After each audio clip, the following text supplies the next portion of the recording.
কিশোৰৰ বা 10-12 যিয়ে নহওক ভৰি দুখন দেখি আপোনালোকে সন্দেহ কৰিছে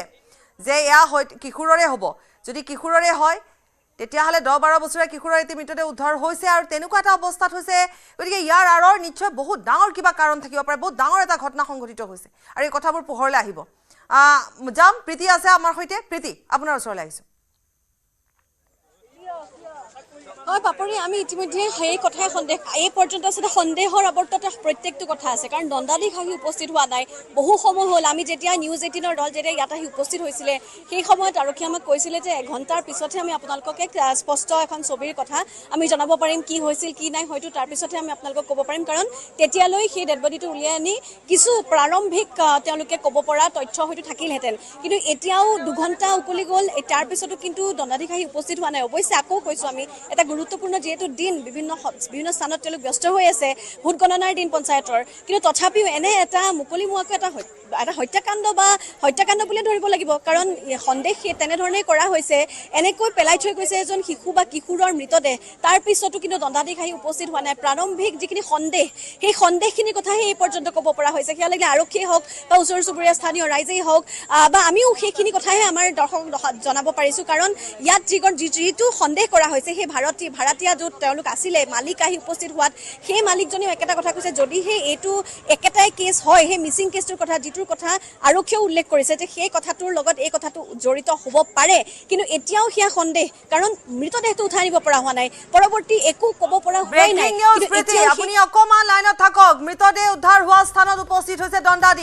দণ্ডাধীশ উপস্থিতিত এতিয়া খোলা হ'ব ট্ৰলি বেগটো দীপাংকৰে আমাক কিছু মুহূৰ্তৰ পূৰ্বে জনাইছিলে উৎপলে দেখুৱাইছিলে যে দণ্ডাধীশ আহি পাইছে সি দণ্ডাধীশৰ উপস্থিতিত খোলা হ'ব ট্ৰলিটো মৃতদেহ উদ্ধাৰ হোৱা স্থানত উপস্থিত হৈছে দণ্ডাধীশ ট্ৰলিটো খোলা হ'ব আৰু তাৰ পিছতে গোটেই ঘটনা জানিব পৰা যাব প্ৰকৃততে জয়নগৰৰ পৰা নিৰুদ্দেশ হোৱা কিশোৰটি নেকি 10 বছৰীয়া শিশুটি নেকি সেই কথা জানিব পৰা যাব যদিহে সেয়া হয় তেতিয়াহ'লে এইখিনি কথাও জানিব পৰা যাব যে সেই শিশুটিক হয়তো কোনোবাই হত্যা কৰিছে নহলে ট্ৰলি বেগ এটাৰ ভিতৰত কেনেকৈ মৃতদেহ এটা সোমোৱা হ'ব হত্যা কৰি পৰিকল্পিতভাৱে হত্যা কৰি তাত ভৰাই এখন জংঘলত পেলাই থৈ গৈছে কিন্তু কথা হৈছে যে সেই ট্ৰলিটো দীপাংকৰ উৎপলে কোৱাৰ দৰে এটি মৃতদেহ কেনেকৈ সোমাব নিশ্চয় ক্ষতিবিক্ষত অৱস্থাত থাকিব যদিহে ক্ষতিবিক্ষত অৱস্থা থাকে আৰু ওপৰৰ ভাগ নাথাকে তেতিয়াহ'লে সেয়াও এটা অন্য পৰ্যায়ৰ তদন্ত হ'ব সেয়া জানিবলৈও হয়তো যথেষ্ট সময় লাগিব উৎপল আপোনাৰ ওচৰলৈ আহিছোঁ চাওক এই মুহূৰ্তত দণ্ডাধীশ আহিছে পোনপটীয়াকৈ দেখুৱাইছোঁ এখন স্কৰ্পিঅ' বাহনেৰে দণ্ডাধীশ আহিছে তেওঁক যথেষ্ট সময় ৰাইজে অপেক্ষা কৰিব লগা হৈছিলে আৰু AA01FW9719 নম্বৰৰ দিছপুৰ চক্ৰ বিষয়া বুবুল বৈশ্য ডাঙৰীয়া আহি উপস্থিত হৈছে আৰু বুবুল বৈশ্য উপস্থিতিতে এতিয়া দণ্ডাধীশৰ উপস্থিতি খোলা হ'ব বিশেষকৈ আজি পঞ্চায়ত নিৰ্বাচনৰ বাবে যথেষ্ট পলম হ'ল আপোনালোকৰ দণ্ডাধীশ ডিউটি আছিলে আমাৰ ইলেকশ্যনত পঞ্চায়ত নিৰ্বাচনৰ ব্যস্ততা থকাৰ কথা উল্লেখ কৰা হৈছে দুটাকৈ স্থানত গুৱাহাটী মহানগৰীৰ সমীপৱৰ্তী এটা ডিমৰীয়া আৰু অন্য এটা স্থান হৈছে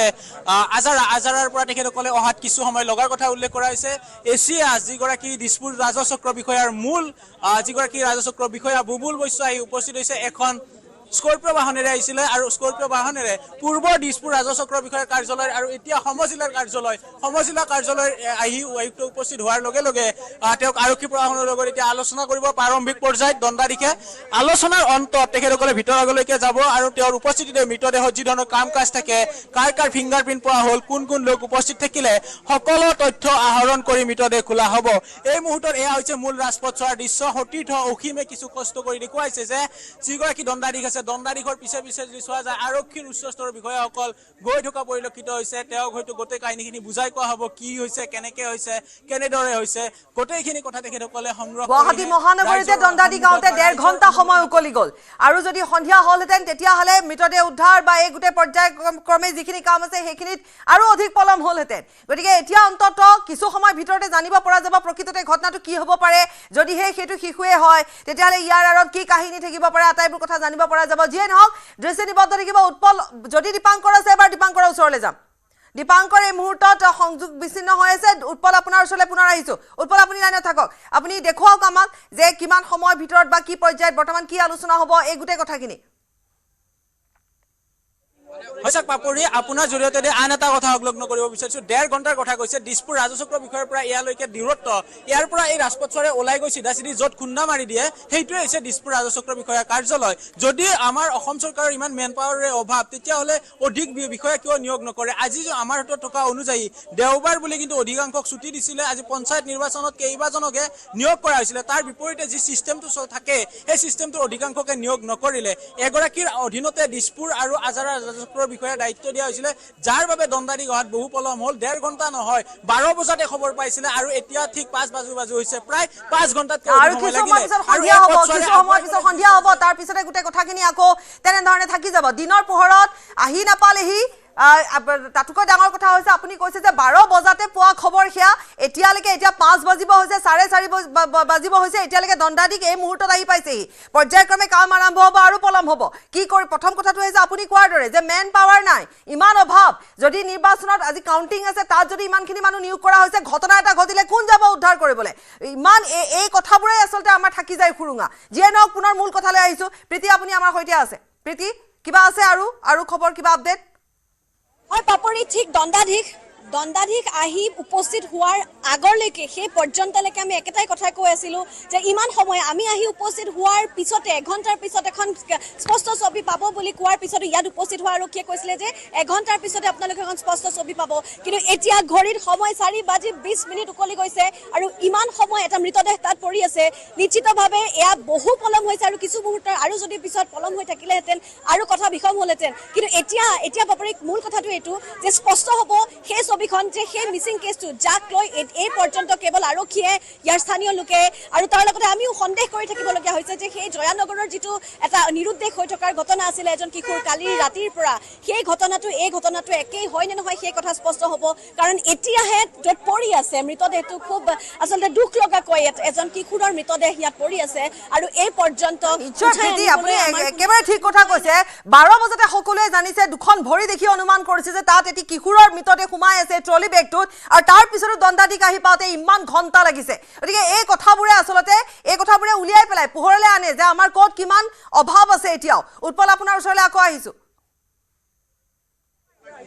হয় চাওক মেন পাৱাৰৰ কথা দিশটোত আমি বিশেষভাৱে গুৰুত্ব দিম বিশেষকৈ এই পথছোৱাৰে বন বিভাগৰ 10টাতকৈ অধিক কাৰ্যালয় আছে হেমভাইৰ শান্তি সাধনা আশ্ৰম আছে আৰু হেমভাইৰ শান্তি সাধনা আশ্ৰমৰ ভিতৰত কিন্তু এই মৃতদেহ উদ্ধাৰ হৈছিলে আমি পুৱাৰে যেতিয়াৰ পৰা বাতৰি সম্প্ৰচাৰ হৈছিলে মন্তব্য লৈছিলোঁ ইয়াৰে স্থানীয় লোকে উল্লেখ কৰিছিলে যে এই পথছোৱাৰে দিনতে আহিব ৰাজপথেৰে ভয় কৰে বিশেষকৈ যদি কোনোবা বিভাগে ষ্ট্ৰীট লাইট লগায় আন এটা বিভাগে ষ্ট্ৰীট লাইট খোলে বা ইয়াতে অহা একাংশ লোকে অসামাজিক কাৰ্যকলাপৰ ঘাটি হিচাপে বিবেচিত কৰিছে আৰু তেখেতসকলে ষ্ট্ৰীট লাইটসমূহ ভাঙি থকাৰ কথা উল্লেখ কৰিছিলে এগৰাকী চৰকাৰী বিষয়াৰ আমি মন্তব্য লৈছিলোঁ তেওঁ উল্লেখ কৰিছিলে যে ৰাতিপুৱাৰ ভাগত তেওঁ টিউচনত থব নিজৰ ছোৱালীক আনিব নোৱাৰে এনেকুৱা ধৰণৰ এটা পৰিৱেশ য'ত 4জন যুৱক এগৰাকী যুৱতী থাকে য'ত মুকলিভাৱে ড্ৰাগছ লয় বশিষ্ঠ থানাৰ অধীনত পৰে বশিষ্ঠ পিপি আছে অৰ্থাৎ প্ৰহৰা চকী আছে প্ৰহৰা চকীৰ সমীপতে এই ধৰণৰ ঘটনাসমূহ সংঘটিত হৈ আহিছিলে আৰু এগৰাকী লোকে মন্তব্য দিছিলে অতি তাৎপৰ্যপূৰ্ণ মন্তব্য দিছিলে যে আজি এগৰাকী লোকৰ দুখন ভৰি দেখিবলৈ পোৱা গৈছে পূৰ্বে এনে বহু ঘটনা আছে যি ঘটনাৰ বহু ভৰি হয়তো বিচাৰিলে এই স্থানত ওলাব অৰ্থাৎ সেই ঘটনাই প্ৰতীয়মান কৰিছে যে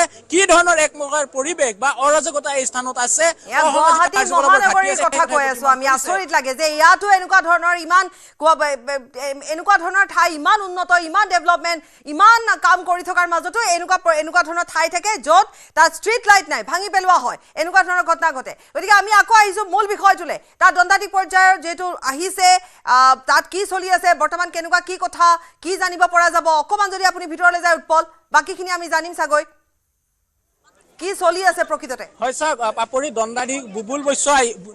বুবুল বৈশ্য আহি উপস্থিত হৈছে আৰু তেওঁ আৰক্ষী প্ৰশাসনৰ প্ৰাৰম্ভিক পৰ্যায়ত কথা-বাৰ্তা আলোচনা কৰি আছে অৰ্থাৎ আলোচনা কৰিহে ভিতৰ ভাগলৈকে যাব লাগিব যে যোৱাৰ সময়ত বহুখিনি ৰীতি নীতি থাকে বিশেষকৈ তেখেতসকলে গ্লোভছ পিন্ধিব লাগিব ওচৰ চুবুৰীয়াৰ সাক্ষ্য ল'ব লাগিব ঠিক একেদৰে আৰক্ষীৰ সাক্ষ্য লাগিব কেমেৰা লাগিব আৰু সেইবাবে আমি কৈ আছো সময় লাগে গ্লোভছ পিন্ধা ওচৰ চুবুৰীয়া সাক্ষ্য লোৱা আৰক্ষীৰ লগত কথা পতা এই সময়খিনিৰ কাৰণে 12 বজাতে জনাৰ পিছতো 5 বজাৰ আগে আহিছে এতিয়া সন্ধিয়া হ'ব আৰু আধা ঘণ্টা ঘণ্টাৰ ভিতৰত লাইনত থাকিবা দুয়োগৰাকী আমি আকৌ আহিম আপোনালোকৰ ওচৰলৈ এইখিনিতে বিৰতি ল'ম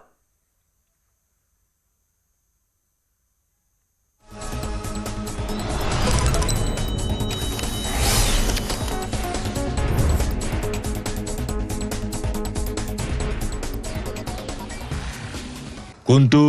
কোনোবা এটা দেখুৱাচোন মাত্ৰ মাইথন ষ্টিলহে দিব ঠিক আছে নে স্ট্ৰং মানে মাইথন স্টিল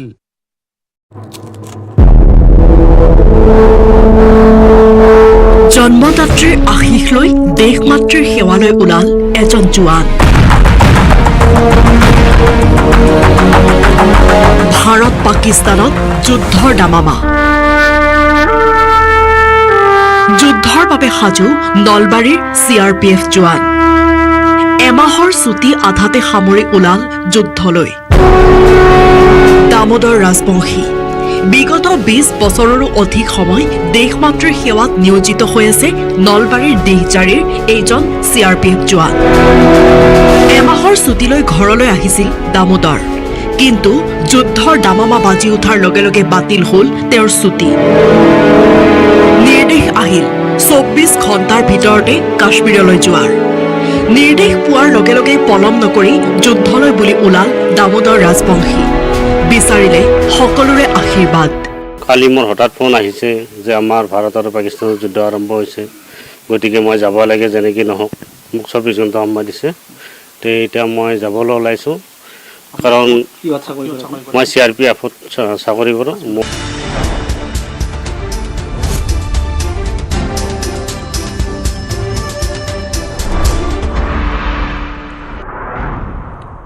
গুৱাহাটীৰ বশিষ্ঠ ট্ৰলি বেগৰ ভিতৰত উদ্ধাৰ মৃতদেহ বশিষ্ঠৰ হেমভাই আশ্ৰমৰ চৌহদৰ সন্মুখত উদ্ধাৰ হৈছে মৃতদেহটো নিশা আন্ধাৰৰ সুযোগ লৈ কোনো লোকে পেলাই থৈ যোৱাৰ সন্দেহ অচিনাক্ত মৃতদেহটো ঘটনাস্থলীত উপস্থিত দণ্ডাধীশ সন্ত্ৰাসক যুদ্ধৰে নাশ কৰিবলৈ সাজু ভাৰত তিনি সেনা প্ৰধানৰ সৈতে প্ৰধানমন্ত্ৰী বৈঠক প্ৰধানমন্ত্ৰী বাসগৃহত হোৱা বৈঠকত উপস্থিত CDS অনিল চৌহান পাকিস্তানৰ যুদ্ধ বিৰতিক লৈ সমষ্টিত উত্তৰ দিবলৈ প্ৰতিক্ষণত সাজু ভাৰত কাইলৈ 12 বজাত পুনৰ ভাৰত পাকিস্তানৰ DMO পৰ্যায়ত হ'ব বৈঠক অপাৰেশন সিন্দুৰৰ জৰিয়তে পাকিস্তানত থকা সন্ত্ৰাসবাদীৰ আন্তঃগাঁথনি ধ্বংস কৰিলে ভাৰতে পাকিস্তানৰ সাধাৰণ নাগৰিকক লক্ষ্য কৰা নাই ভাৰতে বিপৰীতে পাকিস্তানে লক্ষ্য কৰি লৈছিল ভাৰতৰ সাধাৰণ নাগৰিকক ভাৰ্চুৱেল ব্যৱস্থাৰে ব্ৰহ্মোছ প্ৰকল্প মুকলি কৰি প্ৰতিৰক্ষা মন্ত্ৰী ৰাজনাথ সিঙৰ মন্তব্য ভাৰতৰ দমনীয় স্থিতিত সেও মানিলে পাকিস্তানে মাছ নিশাৰে পৰা পাকিস্তানে কৰা নাই কোনো গোলা বাৰুদ বৰ্ষণ জম্মু কাশ্মীৰ বা অন্যান্য সীমান্ত অঞ্চলৰ আকাশত দেখা পোৱা নাই কোনো ড্ৰোন যুদ্ধ বিৰতিৰ পাছতো পাকিস্তান কৰা আক্ৰমণৰ ভাৰতে দিয়ে যোগ্য প্ৰত্যুত্তৰ সংঘৰ্ষময় পৰিৱেশৰ বাবে ভাৰত চৰকাৰে গ্ৰহণ কৰে কঠোৰ সিদ্ধান্ত যিকোনো সন্ত্ৰাসবাদী আক্ৰমণক যুদ্ধ হিচাপে গণ্য কৰিব ভাৰতে পাকিস্তানৰ সন্ত্ৰাসবাদী কাৰ্যক উচিত প্ৰত্যুত্তৰ দিব ভাৰতে আজি পঞ্চায়ত নিৰ্বাচনৰ ভোট গণনা পুৱা 8 বজাৰ পৰা ৰাজ্যৰ 39টা কেন্দ্ৰত চলি আছে ভোট গণনা জিলা পৰিষদ আঞ্চলিক পৰিষদ উভয়তে অধিকাংশতে বিজেপি প্ৰাৰ্থী জয়লাভ বহু আসনত আগবাঢ়ি আছে বিজেপি সমৰ্থিত প্ৰাৰ্থী বাংলাদেশত নিষিদ্ধ শেখ হাছিনাৰ আৱামী লীগ বাংলাদেশৰ অন্যতম ৰাজনৈতিক দলটোক বৰ্তমানৰ অন্তৰ্বৰ্তীকালীন চৰকাৰৰ নিষিদ্ধ ঘোষণা দেশৰ নিৰাপত্তা আৰু সুৰক্ষাৰ বাবে আৱামী লীগৰ সকলো কাৰ্যসূচীত নিষেধাজ্ঞা আৰোপ চৰকাৰৰ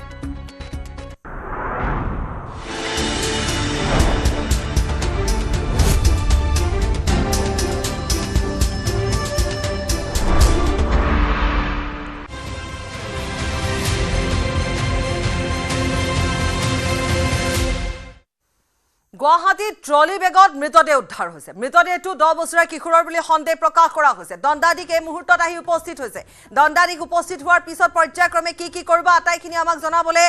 ঘটনাস্থলীত উপস্থিত আছে আমাৰ সাংবাদিক উৎপল প্ৰীতি আমি এই মুহূৰ্তত উৎপলৰ সৈতে সংযুক্ত হ'ম উৎপল আমাৰ সৈতে আছে সন্দেহ কৰা হৈছে এই কিশোৰটি শনিবাৰে সন্ধিয়া নিৰুদ্দেশ হৈছিল ধুমুহাৰ সময়ছোৱাত নিৰুদ্দেশ হৈছিল বুলি সন্দেহ প্ৰকাশ কৰা হৈছে কিন্তু এতিয়াও স্পষ্ট নহয় যে সেই শিশুটি নেকি আমি কিছুমান ভাষ্য এই মুহূৰ্তত আগবঢ়াই লম তাকে এটা সন্দেহটো হৈছে কি জাষ্ট আমি দেখিছোহে মানে এটা দেখা পোৱা হৈছে যে কোনোবা হয়তো দুষ্কৃতিকাৰে কৰিব লাগিব এইটো আৰু এতিয়া নিজে আত্মহত্যা কৰা নাই কাৰণ আত্মহত্যা কৰিলে ধৰা বেগত হৈ নাযায় সেইকাৰণে সন্দেহ হৈছে এইটো কোনোবা হয়তো মাৰ্ডাৰ কৰি শেষ হৈ গৈছে কোন স্থান এইখিনি আমাৰ বশিষ্ঠ ইণ্ডিয়ানগৰ বুলি কয় বা ফৰেষ্টৰ সন্মুখতে হয় য'ত ফৰেষ্টৰ ওচৰত একদম লগতে য'ত নেকি এটা ধৰক আপোনাৰ ফৰেষ্ট ডিপাৰ্টমেণ্টৰ সন্মুখতে যে বিলবস্তু আছে এইখনটো আপোনাৰ ট্ৰলি বেগ সেইটো এটা সন্দেহ এটা হৈছে যে এইটো নিশ্চয় তেওঁক কোনোবাই মাৰি ধৰিছে এতিয়া ল'ৰা ছোৱালী এজনে পুলিচ আহিলে আৰু বা কিমান হৈ ইয়াত পচি গৈছে সেইটো আমি নাজানো কিন্তু এই ৰাস্তাটো অতি বেয়া হৈছে আৰু ইয়াত লাইট দিলে লাইটৰ ভাঙি দিয়াৰ পিছত আন্ধাৰ কৰে তাৰমানে আন্ধাৰৰ তেওঁলোকৰ বহুত প্ৰয়োজন যিবিলাকে ইমান বেয়া কামবিলাক কৰে আন্ধাৰৰ প্ৰয়োজন তেওঁলোকৰ কিন্তু এই বস্তুটোত আকৌ মই আৰু বেলেগ জেগাত যামগৈ এইটো ফৰেষ্ট এৰিয়া ফৰেষ্টৰ যিখিনি হেড অফ ডিপাৰ্টমেণ্ট ওপৰত মিনিষ্টাৰলৈকে আমাৰ এইখিনি সুৰক্ষা কৰি দিব লাগে যিহেতু নেকি আমি ইয়াত আমি নিজৰ আমাৰ ৰেচিডেণ্ট আমি আহোঁতে যাওঁতে আমাৰ ল'ৰা ছোৱালী টিউশ্যন স্কুল অফিচৰ পৰা যেতিয়া আমি গধূলা যাওঁ তেতিয়া আমাৰ ভয় লাগে ভয় লাগে দিনতে ভয় লাগে যেতিয়া আমি আহোঁ অলপ দেৰি কৰি ক'ৰবাৰ পৰা আহোঁ তেতিয়া আমি ইয়াত দেখা পাওঁ বিভিন্ন ধৰণৰ ইয়াত বাইক থাকে স্কুটাৰ থাকে গাড়ী থাকে আৰু তেওঁলোকক চাব পৰা অৱস্থাত নহয় আৰু খুচৰিলে বহু কথা এতিয়া ওলাবগে আমি এই মুহূৰ্তত দীপাংকৰৰ সৈতে সংযুক্ত হৈছোঁ দীপাংকৰ আছে দীপাংকৰ পাপৰি প্ৰথম কথা মৃতদেহৰ প্ৰতি চৰম এক প্ৰকাৰ অপমান আৰু যিটো ঘটনা ঘটিছে তাক লৈ যেন মুঠেও সজাগ নহয় বা মুঠেও যেন কেয়াৰ নহয় মহানগৰ আৰক্ষী মহানগৰ প্ৰশাসন এই মুহূৰ্তলৈকে প্ৰায় 3.5 ঘণ্টা সময় উকলি গৈছে কিন্তু সেই স্থানটুকুৰাতে সেই মৃতদেহটো পৰি ৰৈছে আৰু এয়াই হৈছে বৰ্তমানৰ সভ্য সমাজৰ প্ৰশাসনৰ প্ৰতি তেওঁলোকৰ এক প্ৰকাৰ দায়বদ্ধ আৰু এই ঘটনাক লৈ এই মুহূৰ্তত জাঙুৰ খাই উঠিছে বশিষ্ঠৰ একাংশ লোক কাৰণ প্ৰায় 2:30 বজাত এই সমগ্ৰ তথ্য পোহৰলৈ আহিছিল স্থানীয় আৰক্ষীক খবৰ দিয়া হৈছিল কেৱল নিয়ম মাফিক বশিষ্ঠ আৰক্ষীৰ যিকেইগৰাকী আৰক্ষী বিষয়া আছে তেওঁলোকে আহি নিয়ম মাফিক কেৱল ইয়াত তেওঁলোকে থিয় হৈ তেওঁলোকে কৰ্তব্য পালন কৰিছে কিন্তু মেজিষ্ট্ৰেট উপস্থিত নোহোৱাৰ এটা অজুহাত মেজিষ্ট্ৰেট আহি উপস্থিত হৈছে কিন্তু তাৰ পিছতো যিসমূহ দায়িত্ব বিভাগৰ যিখিনি কাম থাকে সেই কামখিনি কিন্তু সুচাৰুৰূপে বৰ্তমানলৈকে আগবাঢ়ি নিবলৈ পৰা নাই এই মুহূৰ্তত মই পৰিৱেশ দেখুৱাই লৈছোঁ ইয়াত সময় যিমানে বাগৰি গৈছে সিমানেই কিন্তু ইয়াত উপস্থিত লোকৰ সংখ্যা ক্ৰমে বৃদ্ধি পাইছে 2:30 বজাৰ পৰা যদি চোৱা যায় এই মুহূৰ্তলৈকে প্ৰায় 4:30 বজাৰ সময় উকলি গৈছে স্থানীয় এজন লোক আছে জানিব বিচাৰিম মৃতদেহৰ প্ৰতি চৰম অপমান হোৱা নাই বিয়াৰ অপমান হৈছে আৰু চাওকচোন মৃতদেহ এটা পৰি আছে বাচ্চা এটা পৰি আছে ইয়াৰ কুকুৰ মেকুৰী গৰু ছাগলী নহয় ইয়াত মৃতদেহ এটা পৰি আছে পুলিচ প্ৰশাসন যদি সময়ত আহিব পাৰে তেওঁলোকে কিয় আহিব নোৱাৰে তেওঁলোকে মেজিষ্ট্ৰেট হ'ল কাৰণ তেওঁলোকে কি দেৰিকৈ আহিব পাৰে নেকি তেওঁলোকৰ কাৰণে চানডেটো নেকি অকল তেওঁলোকৰ কাৰণে আজি কি ইলেকশ্যনটো ডিউটি তেওঁলোকৰে আছিলে বেলেগ দেওবৰীয়া পালন সেইটোৱে হৈছে ন দেওবৰীয়া পালন কৰি এটা সময় কৰি আছে আৰু এটা চেমেৰে মৰি আছে অলপ দেখিব অকণমান পিছত এই বডিটো গন্ধ ওলাব হা এইটো মৃতদেহৰ চৰম অপমান নহয় এটা মৃতদেহটো ইয়াত বেলেগ বস্তু গৰু ছাগলী নহয় ইয়াত দেখিব লাইনৰ ব্যৱস্থা নাই এইটোৱে ফোন ৰিচিভ নকৰা হৈছে ইণ্ডিয়াৰ ৰাইজৰ ইয়াত লিখিব অকণমান দেখিব লাইনটো আন্ধাৰ চব কাটি খাব লাগিব ইয়াত ক'ত পোহৰৰ ব্যৱস্থাটো আছে এই কথাটোকে বাৰম্বাৰ কৈ আছো যে আৰু কিছু সময় পিছত আন্ধাৰ হ'ব সেই অঞ্চলটোত আন্ধাৰ হৈ যায় বুলি কোৱা হৈছে ষ্ট্ৰীট লাইট ভাঙি দিয়া হৈছে তাত মানুহ থকা তাত যিসকল লোক আছে অসুৰক্ষিত অনুভৱ কৰি আহিছে দণ্ডাধীশ আহি পাইছে কেইটা বজাত 12 বজাত ওলোৱা খবৰৰ পিছত 4:30 5 বাজিব আৰু 1 ঘণ্টাৰ ভিতৰত কাম সমাপন হ'বনে কিছু সময় পিছত আন্ধাৰ হ'ব মৃতদেহৰ প্ৰতি আপুনি কৈছে চৰম অপমান 10 বছৰীয়া শিশু আছে বুলি জনাৰ পিছতো তাত তেনেধৰণে পৰি আছে লজ্জাজনক কথা নহয় নিশ্চয় পাপৰি কৈ আছো অপমান আৰু এয়া কোনোপধ্যে কোনো এজন সচেতন লোকে কিন্তু মানি নল'ব আমিও গ্ৰাউণ্ডত আহি উপস্থিত হৈছোঁ সময়ৰ বাতৰি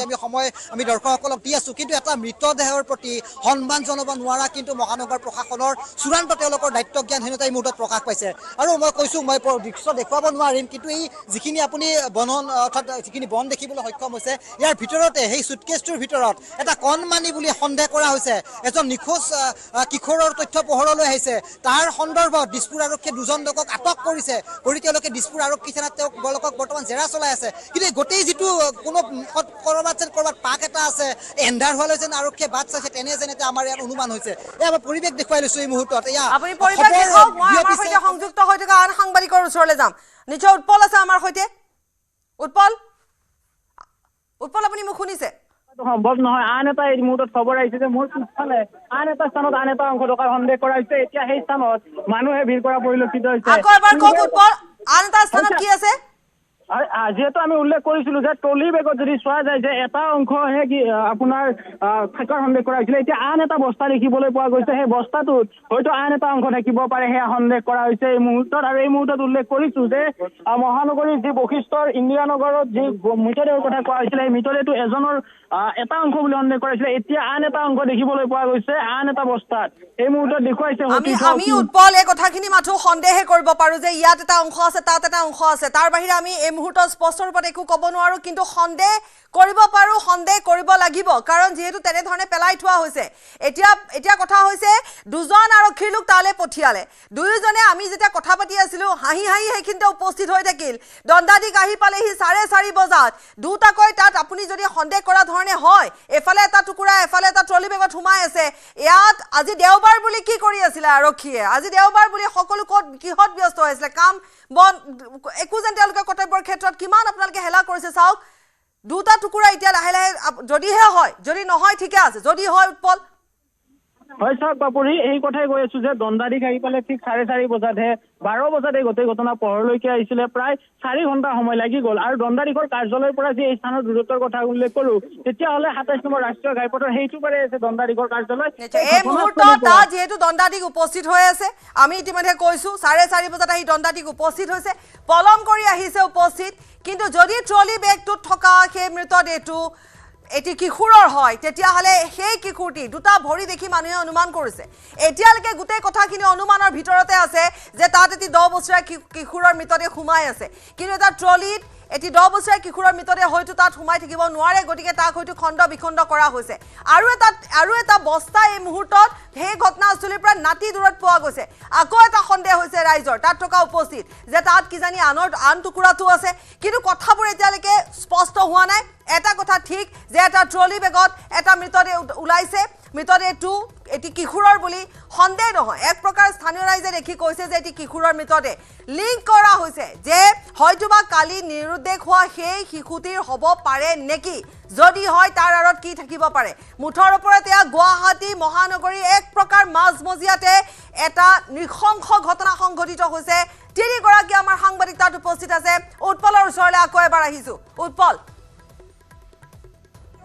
হয় চাওক পাপুৰি আমি উল্লেখ কৰিছো যে এটা অংশ তাত থাকিব নোৱাৰে মাত্ৰ 14 সেন্টিমিটাৰ 1 ফুট 2 ইঞ্চিৰ এটা ট্ৰলি বেগত এটা মানুহ সম্পূৰ্ণৰূপে ভৰাই থোৱাটো সম্ভৱ কথা নহয় সেয়েহে দণ্ডাধীশ আহিছে দণ্ডাধীশক আলোচনাৰ বাবে আৰক্ষীৰ উচ্চপদস্থ বিষয়াসকলে এই স্থানৰ পৰা প্ৰায় 200 মিটাৰ আঁতৰলৈকে লৈ গৈছে আৰু তেওঁলোকৰ হয়তো আলোচনা চলিব যে কি ধৰণে যাব বিএনএছ অহাৰ পৰা নতুন ধাৰা সংলগ্ন হোৱাৰ পৰা ভাৰতীয় নিউ সংহিতা অহাৰ পৰা তেখেতসকলে কি ধৰণে আটক কাইদাৰে কৰিব ভিডিঅ'গ্ৰাফি কৰিব লাগিব অটোগ্ৰাফি কৰিব লাগিব সকলো নিশ্চিত তেখেতসকলে তথ্যসমূহ এতিয়া সম্বল হিচাপে লৈ আগবাঢ়িছে কিন্তু আমি মেন পাৱাৰলৈকে যদি আহো আৰু তাৰ আগতে উল্লেখ কৰি দিব বিচাৰিছো যে যদি জয়ানগৰৰ শিশুটি হয় তেতিয়াহ'লে সেই শিশুটি হৈছে বৰ্মন উপাধিৰ এইখিনি মুহূৰ্তত উল্লেখ কৰিব বিচাৰিছো পাপৰি যদি জয়ানগৰৰ সেই শিশুটি হয় তেতিয়াহ'লে কিন্তু বৰ্মন উপাধিৰ হ'ব পিতৃ মাতৃৰ ঘৰুৱা সংঘাত আছিলে তাৰে হয়তো ফলশ্ৰুতি এনে ঘটনা সংঘটিত হৈছে কিন্তু স্থানীয় লোকে হওক বা আমাৰো যি প্ৰত্যক্ষদৰ্শী আছে তেখেতসকলে কোৱা অনুযায়ী যে এটা ট্ৰলি বেগৰ ভিতৰত সম্পূৰ্ণ এজন মানুহ থাকিব নোৱাৰে সেয়ে এটা অংশ সমীপতে আন এটা বস্তা দেখিবলৈ পোৱা গৈছে বস্তাটোৰ ভিতৰত থাকিব পাৰে সেয়া সন্দেহ কৰিছে বাৰম্বাৰ উল্লেখ কৰিছো যে এই স্থান যদি চোৱা যায় বৈশিষ্ট্য থানাৰ অধীনত বৈশিষ্ট্য প্ৰহৰা চকীৰ সমীপতে এই গোটেই ঘটনা সংঘটিত হৈছে পূৰ্বে যেতিয়া বিস্ফোৰণৰ ভাৰপ্ৰাপ্ত তাৰ পিছতো ইমান ঘণ্টা পলমকৈ তাত উপস্থিত হৈছে এতিয়া যিখিনি কৰিব লগা আছে সেইখিনি কৰোঁতে আৰু যথেষ্ট সময় লাগিব উৎপল দৃষ্টি নিবদ্ধ ৰাখক দীপাংকৰ আমাৰ সৈতে আছে প্ৰীতি যিহেতু বহু প্ৰীতিয়ে মুহূৰ্তত সংযোগ বিচ্ছিন্ন হৈছে প্ৰীতিৰ সৈতে পুনৰ সংযুক্ত হ'ম দীপাংকৰ আহিছো প্ৰীতি আছে প্ৰীতি আপোনাৰ ওচৰলৈ আহিছো প্ৰীতি প্ৰথম কথাটো হৈছে যদিহে সকলোৱে ভবা ধৰণে অনুমান কৰা ধৰণে 10 বছৰীয়া এটি কিশোৰৰ মৃতদেহ তাত উদ্ধাৰ হয় আৰু যদিহে সকলোৱে ভবা ধৰণে সেই পৰিয়ালটোৰে সন্তান হয় তেতিয়াহ'লে কিমান বেছি এটা ভয়ংকৰ কাণ্ড সংঘটিত হৈছে ইয়াৰ আঁৰত কি কাহিনী থাকিব পাৰে সেয়াও নিশ্চয় স্পষ্ট ৰূপত ওলাই আহিব আৰু তাতোকৈ ডাঙৰ কথাটো হৈছে এটি কণমানি মৃতদেহ তাত পৰি আছে উদ্ধাৰ এতিয়ালৈকে হোৱা নাই সেইটোহে তাতোকৈ ডাঙৰ কথা সেই কথাটোৱে পাপৰি দুটা ঘটনা প্ৰথমতে এতিয়া আমি ক'ব লাগিব কাৰণ এটা ঘটনা হৈছে এই ঘটনাটো য'ত এটা পৰিত্যক্ত অৱস্থাত এজন শিশু অথবা কিশোৰৰ মৃতদেহ ৰাজপথৰ কাষতে পৰি আছে দ্বিতীয়টো ঘটনা আমি ক'ব বিচাৰিছো ইমান সময় পলম হৈ যোৱাৰ পিছতো এনে এটা ঘটনা সংঘটিত হোৱা স্থানলৈ দণ্ডাধীশ আহি উপস্থিত হওঁতে ইমান পলম হোৱাৰ পিছত আৰু এতিয়াও কিছু আগবঢ়াই নাই এতিয়া সন্ধিয়া হ'ব আন্ধাৰ হ'ব আৰু ইয়াৰ স্থানীয় লোকে কৈছে ইয়াত হয়তো ইয়াৰ চাৰিওকাষে যদি ইয়াত ভালদৰে বিচাৰ খুচাৰ কৰা যায় আৰু এনেধৰণৰ ঘটনা ঘটিব পাৰে কাৰণ বহুত বেছি বেয়া অৱস্থাত থাকে এই স্থানখিনি আৰু কালি নিশা যিহেতু বতাহ ধুমুহা বৰষুণ আহিছিলে বিদ্যুৎ বিচ্ছিন্ন হৈ আছিলে মহানগৰীত বিদ্যুৎ বিচ্ছিন্ন হৈ আছিলে বতাহ ধুমুহা বৰষুণৰ মাজত আৰু তাৰেই সুবিধা লৈ এনে ঘটনা ঘটিছে আমি আপোনালোকক দেখুৱাইছো যে এটা সন্দেহ প্ৰকাশ কৰিছে স্থানীয় লোকে আৰক্ষীয়ে এতিয়া এই পৰ্যন্ত সেই কথা একো জনোৱা নাই কিন্তু এই বস্তাটোৰ কথা কোৱা হৈছে কাৰণ এডাল খুব সতেজ এই ৰছীডাল যিডাল বান্ধি থোৱা আছে নীলা ৰছীৰে বস্তাটো বান্ধি থোৱা আছে সেই ৰছীডাল কিন্তু একেবাৰে নতুন হয়তো কালিৰ নিশাৰ এই বস্তা হ'ব পাৰে গতিকে এই পৰ্যন্ত আচৰিত ঘটনাটো এইটো আচৰিত কথাটো এইটো বাপৰি যে প্ৰত্যেকটো কথা আমি সন্দেহে কৰিব পাৰিছো আৰু একোৱে সঠিককৈ ক'ব পৰাকৈ উপনীত হ'ব পৰাই নাই ইমান এটা ডাঙৰ ঘটনা গুৱাহাটী মহানগৰীৰ মাজমজিয়াত বৈশিষ্ট্যত মন্দিৰৰ সমীপত আশ্ৰমৰ সন্মুখত এনে এটা ঘটনা ঘটি গৈছে আৰু এই পৰ্যন্ত ন্যায়াধীশ উপস্থিত হোৱাৰ পিছতো একো আগবঢ়া নাই হাঁহি মুখে তেখেত ইয়াত উপস্থিত হৈছিলে স্থানীয় লোক ইয়াত ক্ষুব্ধ হৈছে যে ইমান সময় কিহৰ বাবে প্ৰয়োজন হ'ল যদিহে আমাৰ যদি মেন পাৱাৰ নাই আমাৰ ইতিমধ্যে উৎপলে কৈছে যে মেন পাৱাৰ যদি নাই তেনেহ'লে মেন পাৱাৰ গোটাওক কিন্তু এনেধৰণৰ এটা ঘটনা গুৱাহাটী মহানগৰীৰ মাজমজিয়াত সংঘটিত হ'ব বটানিকেল গাৰ্ডেনখন আছে দিনত তেওঁলোকে কৈছে যে ইয়াত লাইট লগাব নোৱাৰে কাৰণ বান্দৰৰ উপদ্ৰৱ থাকে কিন্তু সেই কথাটো কেনেকৈ এটা অজুহাত হ'ব পাৰে নিৰাপত্তাৰ ক্ষেত্ৰত সেই কথাটো কেনেকৈ অজুহাত হ'ব পাৰে এই ঠাইখন আচলতে অপৰাধীৰ বাবে এটা ৰম্য ভূমি হৈ পৰিছে ইয়াত অপৰাধ সংঘটিত হ'বলৈ ধৰিছে মৃতদেহ আনি এগৰাকী মহিলাই কৈছে কিমান টুকুৰা ওলাব তাৰ কোনো ঠিক নাই এনেধৰণে তেওঁ সেইখিনি কথা উল্লেখ কৰিছে কিন্তু যিয়ে নহওক আমি আকৌ এবাৰ মূল কথালৈ আহিম দীপাংকৰ আপোনাৰ ওচৰলৈ আহিছোঁ এতিয়া গোটেই কথাখিনি লাহে লাহে যিমান সময় উকলিছে এক প্ৰকাৰ চাহৰুদ্ধ কৰে এটা ঘটনা কেতিয়া দণ্ডাধীশে কেতিয়া এই কামখিনি কৰিব কিমান সময় লাগিব তাৰ পৰৱৰ্তী সময়ত কি ওলাবগৈ পাৰে এতিয়ালৈকে সকলোখিনি কিন্তু অনুমানৰ ভিতৰতহে আছে দীপাংকৰ পাপৰি চাওক 2:30 বজাৰ লগে লগেই গোটেই খবৰ প্ৰকাশ পাইছিল আৰু 3 বজাত একমাত্ৰ News18 অসম নৰ্থ ইষ্টে নন ষ্টপ এই মুহূৰ্তলৈকে প্ৰায় 2 ঘণ্টা সময় খবৰ হ'ল নন ষ্টপ আমি বাতৰি সম্প্ৰচাৰ কৰিছোঁ কিন্তু এই মুহূৰ্তলৈকে যিটো মৃতদেহৰ প্ৰতি যিটো চৰম অপমান চূড়ান্ত অপমান যে আপুনি যিয়ে নকওক কিয় সেয়া কিন্তু এই মুহূৰ্তত আমি উপলব্ধি কৰিছোঁ হাঁহি মুখে চক্ৰ বিষয়াগৰাকী ঘটনাস্থলীত আহি উপস্থিত হৈছিল যিগৰাকী দণ্ডাধীশ যিগৰাকীক আমি ইংৰাজীত মেজিষ্ট্ৰেট বুলি কওঁ সেইগৰাকী কিন্তু উপস্থিত হোৱাৰ পিছতো কিন্তু এই মুহূৰ্ততো অতি পৰিত্যক্তভাৱে সেই মৃতদেহটো ইয়াত পৰি ৰৈছে কোনো আহৰি নাই কোনো এজন প্ৰশাসনৰ মুৰব্বীৰ যে মৃতদেহৰ প্ৰতি তেওঁলোকে কিদৰে শ্ৰদ্ধা জনাব লাগে সেয়াও যেন এই মুহূৰ্তত আমি ইয়াত দেখিবলৈ পোৱা নাই তাৰ বাবে আমি ক'ব বিচাৰিছোঁ যে সময় বাগৰি গৈছে 3 ঘণ্টা হৈ গ'ল 3 ঘণ্টা সময় পৰ্যন্ত কিন্তু কেৱল নিয়মমাফিক কেইজনমান আৰক্ষী বিষয়াই ইয়াত তেওঁলোকে তদাৰক কৰি টহল দি তেওঁলোকে গোটেই পৰিস্থিতি মোকাবিলা কৰিছে কিন্তু যি শীৰ্ষ আৰক্ষী বিষয়া থাকে কোনো এখন আৰক্ষী থানাৰ ভাৰপ্ৰাপ্ত আৰক্ষী বিষয়া ডিচিপি এচিপি এডিচিপি আপুনি মই পুলিচ কমিশনাৰ গৰাকীৰ ওচৰলৈ কথা বাৰু বাদেই দিলোঁ কিন্তু প্ৰশাসনৰ শীৰ্ষ বিষয়াই কিন্তু এই বিষয়টো যে কৰবাত গা এৰিছে আন্ধাৰ হোৱালৈ তেওঁলোকে যে বাট চাইছে সেই যেন আমাৰ এই মুহূৰ্তত অনুমান হৈছে আৰু এই দণ্ডাধীশ আহি পোৱাৰ পিছতো কিন্তু এই মুহূৰ্তত এই কথাটো পোহৰলৈ আহিছে যে এই ট্ৰলি বেগটোৰ ভিতৰত এজন যুৱক বা এজন কিশোৰ বা এজন কিশোৰী কেতিয়া সোমাই থাকিব নোৱাৰে কাৰণ খুব সৰু এই ট্ৰলি বেগটো যদি আমি কল্পনা কৰোঁ যে এটা ধৰি লোৱা কথা যে সন্দেহ কৰা কথা যে ট্ৰলি বেগটোৰ ভিতৰত হয়তো এজনৰ আধা অংশও থাকিব পাৰে এয়াও একমাত্ৰ সন্দেহ গতিকে এয়া গোটেই তথ্য এই মুহূৰ্তত প্ৰকাশ পাইছে গ্ৰাউণ্ডৰ পৰা আৰু আমি গ্ৰাউণ্ডত থাকি পৰিৱেশবোৰ দেখুৱাইছোঁ বিভিন্নজনৰ আমি মতামত লৈছোঁ বিভিন্নজনে একেমুখেই কিন্তু গোটেই ঘটনাক ধিক্কাৰ দিছে ঠাইখিনিক লৈ এই মুহূৰ্তত বদনামৰ কথা আহিছে কাৰণ বশিষ্ঠৰ এই স্থানটুকুৰাত মোৰ খুব সম্ভৱ মনত আছে যোৱা বিহুৰ সময়ত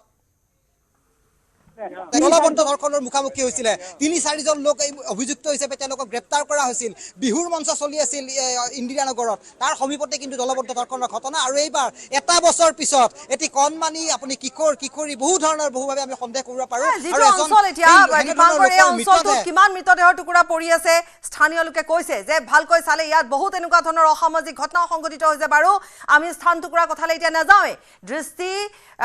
গোচৰ কৰিলোঁ বাৰম্বাৰ হৈ থাকে তাৰ পিছতে এইবোৰ ঘটিয়ে থাকে একো লাভ নাই মূল কথাটো হৈছে পলমকৈ আহিছে ঘটনা কেতিয়াবা সংঘটিত হৈছে এটি কিশোৰৰ মৃতদেহ বুলি সৰ্বতে যদি জনাজাত হৈ গৈছে আৰক্ষীও জানে দুগৰাকী আৰক্ষী তাত আমাৰ সাংবাদিক আপোনালোকে ভাষ্য দি থাকোঁতে আপোনালোকে কৈ থাকোঁতে হাঁহি সেইখিনিত ৰখি আছে কিন্তু তেওঁলোকে তেতিয়ালৈকে অপেক্ষাই কৰি আছে দণ্ডাধীশগৰাকী উপস্থিত হওঁতে ইমানখিনি পলমো হৈছে এতিয়াও সময় উকলি গৈ আছে আৰু কিছু সময় পিছত সন্ধিয়া হ'ব দীপাংকৰ তাৰপিছত উদ্ধাৰ হ'ব তাৰপিছত জানিব পৰা যাব যে প্ৰকৃততে ট্ৰলি বেগত কাৰ মৃতদেহ আমি আকৌ এবাৰ উৎপলৰ ওচৰলৈ যাম উৎপল আপোনাৰ ওচৰলৈ আহিছোঁ সঁচাকৈ উৎপল প্ৰকৃততে ট্ৰলিটোত কাৰ মৃতদেহ থাকিব পাৰে বিষয়া সমন্বিত এডিচিপি এচিপি ওচিক দেখিছো অৰ্থাৎ এক প্ৰকাৰ ক'ব পাৰি যে দিছপুৰ থানাৰ যি কানেকশ্যন এচিপি তপন কলিতা ডাঙৰীয়াকো দেখিছো অৰ্থাৎ দিছপুৰ থানাৰ গোটেইখিনি আৰক্ষী বিষয়া ইয়াতে জড়িত হোৱা দেখিবলৈ পোৱা গৈছে কালিৰ যি ঘটনা মিচিং কেছ কোৱা হৈছে বৰ্মন উপাধিগৰাকী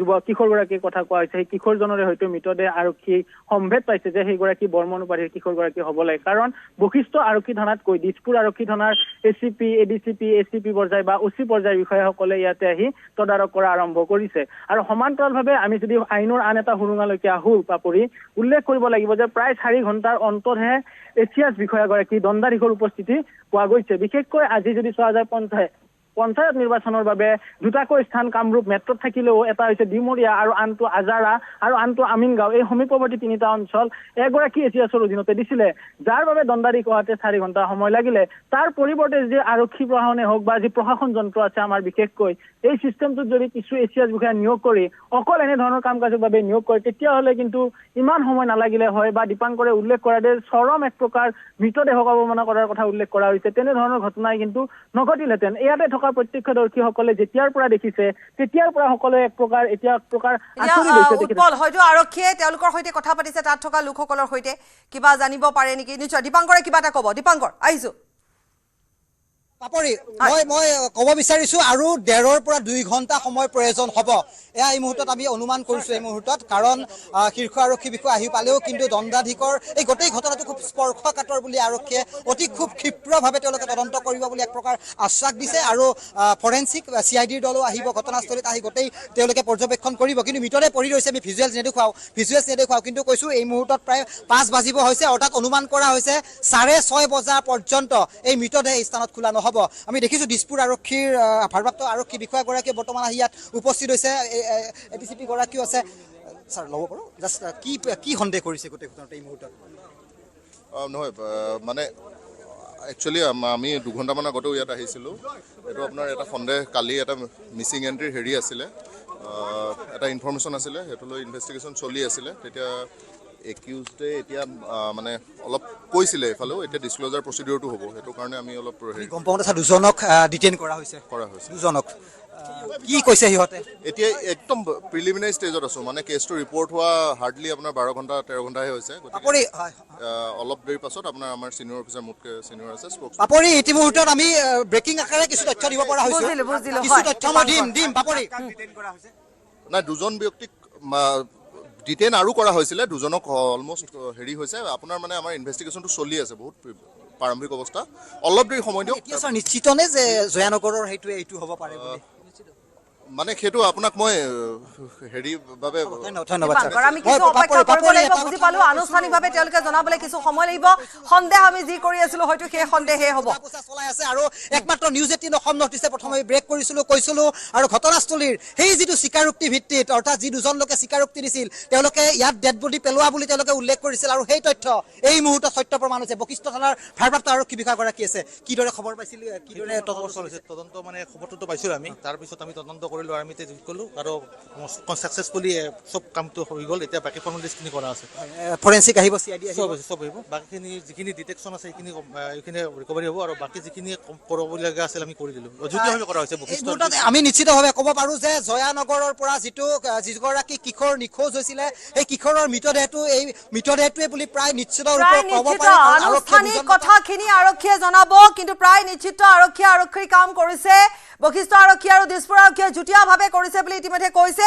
আমাৰ এটাই মাথো প্ৰশ্ন আছিলে যে এটা মৃতদেহ তাত বহু দেৰিলৈকে পেলাই থৈছিলে তাকো কিশোৰৰ মৃতদেহ সেইভাৱে আমি প্ৰশ্ন উত্থাপন কৰিছিলো যে দণ্ডাধীশ আহোঁতে ইমান পলম কিয় হ'ল যিয়ে নহওক মূল কথাটোলৈ আহিছো এতিয়া উৎপল দীপাংকৰ প্ৰীতি আমি যিটো সন্দেহ কৰি আছিলো সেই সন্দেহটোৱে হৈছে এই মৃতদেহটো সেই হেৰাই যোৱা কিশোৰগৰাকীৰে দুগৰাকীক ইতিমধ্যে আটক কৰি থোৱা হৈছে দীপাংকৰ আপুনি আৰু কিবা ক'ব বিচাৰিব নিশ্চয় প্ৰীতিৰ ওচৰলৈ যোৱাৰ পূৰ্বে এবাৰ মই দীপাংকৰৰ ওচৰলৈ আহিছো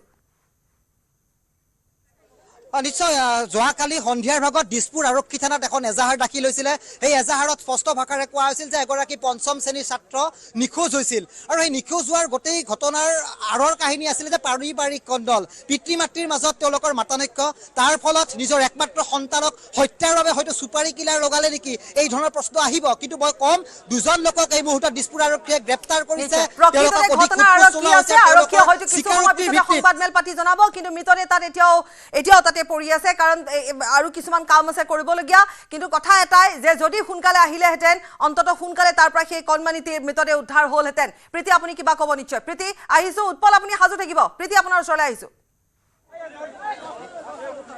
হয় পাপৰি আমি ইতিমধ্যে স্পষ্ট কৰিছো যে সেই কথা সন্দেহ কৰা হৈছিলে জয়ানগৰৰ সেই শিশুটিৰ কথা আৰু সেই যিগৰাকী মালিক ভাড়াঘৰৰ মালিক তেখেতে এটা কথা কৈছিলে যে দুয়োজন কিন্তু মাতৃ আৰু পিতৃ তেওঁৰ মাতৃ আৰু পিতৃ পৃথকে থাকে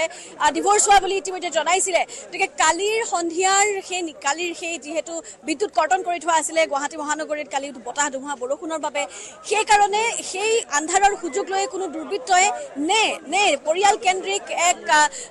ক্ৰন্দলৰ সংঘাত সংঘাতৰ সৃষ্টি হৈ এনে এটা পৰিস্থিতি হ'বলগীয়া হ'ল সেয়া নিশ্চিতভাৱে এতিয়া স্পষ্ট হ'ব কিন্তু আৰক্ষীৰ যি ভাষ্য সেয়া আমি ইতিমধ্যে শুনাইছোঁ নিউজ18 অসম নৰ্থ ইষ্টৰ দৰ্শকসকলক ইয়াৰ স্থানীয় ৰাইজ আছে আমি দেখুৱাইছোঁ তেওঁলোক কিন্তু বহু সময় ধৰি ইয়াত ৰৈ আছে যে কেনেকৈ কি ঘটিছে তেওঁলোক ইয়ালৈ চাবলৈ আহিছে কাৰণ এই স্থানটোৰ কথা প্ৰত্যেকগৰাকীয়ে কৈছে খুব ভয় লগা এক পৰিৱেশ আৰু তাৰপিছত এনে এটা ঘটনা সংঘটিত হৈছে ইতিমধ্যে স্পষ্ট কৰিছে যে জয়ানগৰৰ যি নিৰুদ্দেশ অতি ভয়ংকৰ আৰু হয়তো স্বীকাৰোক্তিৰ পিছত আৰক্ষীয়ে যেতিয়া সংবাদমেল আয়োজন কৰিব গোটেই কথাখিনি ক'ব যে প্ৰকৃততে কি হৈছিল তাৰপিছত কোনে আহি পেলালে বা গোটেই কথাখিনি ওলাই পৰিব উৎপল আছে আমাৰ সৈতে উৎপল আপুনি মোক শুনিছে হয় শুনিছো প্ৰীতি প্ৰিয়ংকা এই মুহূৰ্তত উল্লেখ কৰিব বিচাৰিম বাপৰি যে সেই মৃতদেহটো বৰ্মন উপাধিৰ হয় আৰু নাম আহি পৰিছে আমাৰ ওচৰত সেই নাম হৈছে মৃগাংক আমি নাম এই মুহূৰ্তত নকওঁ যেহেতু কণমানি শিশু আমি আকৌ এবাৰ কৈছো যে আৰক্ষীয়ে ইতিমধ্যে আমি মূল কথাটোলৈ আহো যে দিছপুৰ আৰক্ষী আৰু বশিষ্ঠ আৰক্ষীৰ যুটীয়া অভিযানত তেওঁলোকে যি ধৰণে যুটীয়াকৈ তদন্ত আৰম্ভ কৰিলে আৰু সেই তদন্তৰ অন্তত এই কথাখিনি পোহৰলৈ আহিছে যিটো আমি সন্দেহ কৰি আছিলো সেয়াই হৈছে উৎপল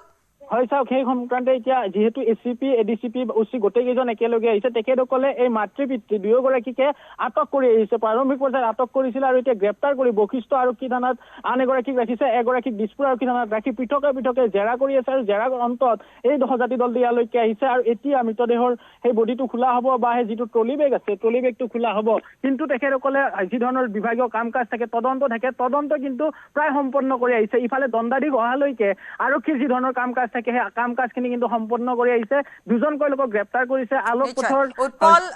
নিশ্চয় উৎপল আৰক্ষীৰ কামখিনি ঠিকেই কৰিছে বুলি ইতিমধ্যে আৰক্ষীৰ তৰফৰ পৰা জনোৱা হৈছে দীপাংকৰে সোধা প্ৰশ্নত কৈছে যে আমি আটাইখিনি কৰি আহিছো সকলো হৈ গৈছে ঘটনা কি সকলো আমি জানো কিন্তু আনুষ্ঠানিকভাৱে আমি কিছু সময় পিছতে হয়তো তেওঁলোকে সংবাদ মাধ্যমক জনাব যে প্ৰকৃততে কি হৈছিলে পৰিয়ালটোত কি হৈছিলে তাৰ পিছত কি হৈছিলে এই গোটেই কথাখিনি জানিবলৈ উৎসুকতাও নিশ্চয় ৰাজ্যৰ বৃদ্ধি পাইছে যিয়ে নহওক অতি নৃশংস ঘটনা অতি ভয়াৱহ ঘটনা অতি শোকাবহ ঘটনা সংঘটিত হৈছে ভয় লগা ঘটনা আসলতে এইটো এটা আমি পাছলৈ ইয়াক বিস্তাৰিতভাৱে কম দীপাংকৰ আপোনাৰ ওচৰলৈ আকৌ আহিছো আৰক্ষীয়ে যথা সময়ত কাম কৰিছে আৰক্ষীয়ে ইতিমধ্যে কৈছে কিন্তু পলম হোৱা কাৰণটোৱে হৈছে যে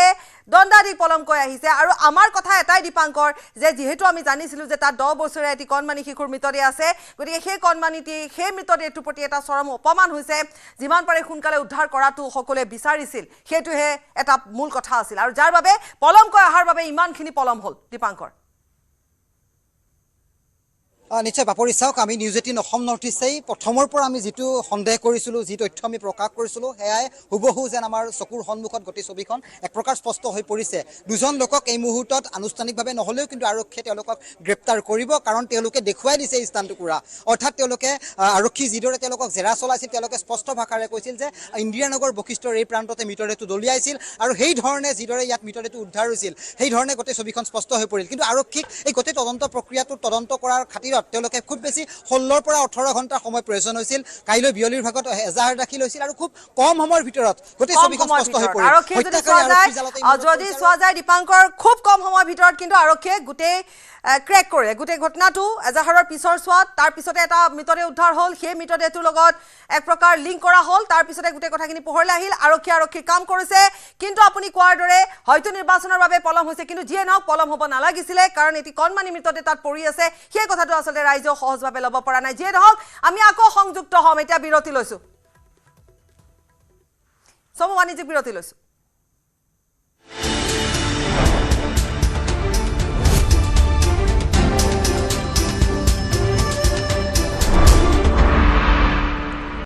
Just wait. Sunrise chicken curry masala. বিভিন্ন মছলাৰ এক ধুনীয়া মিশ্ৰণ Sunrise chicken curry masala. ৰন্ধা কৰি তোলে স্পেশাল কোনটো কোনোবা এটা দেখুৱাচোন মাত্ৰ মাইথন ষ্টিল হে দিব ঠিক আছে নে ষ্ট্ৰং মানে মাইথন ষ্টিল টেক্সট হেডলাইন্স আগবঢ়াইছে এভৰিডে মছলা সোনাক্ষী মছলা ক'ত থৈছা ইফাল সকলো ফালে বিচাৰিলো মই বিচাৰি পোৱা নাই খামোছ চুপ এইবাৰ চোৱা এভৰিডে মছলা বোলা ৰান্ধো মছালেদাৰ চলে প্ৰতিদিনৰ ৰান্ধাত এভৰিডে মছলা বিশুদ্ধ মছলা সুগন্ধ আৰু আচল সোৱাদ টেষ্ট এনেকুৱা প্ৰতি ৰান্ধাত আনে সোৱাদ এভৰিডে মছলা দেশৰ সোৱাদ টেক্সট হেডলাইন্স আগবঢ়াইছে এভৰিডে মছলা কোনটো কোনোবা এটা দেখুৱাচোন মাত্ৰ মাইথন ষ্টিলহে দিব ঠিক আছে নে Strong মানে Maithan steel Weather report presented by Sunrise.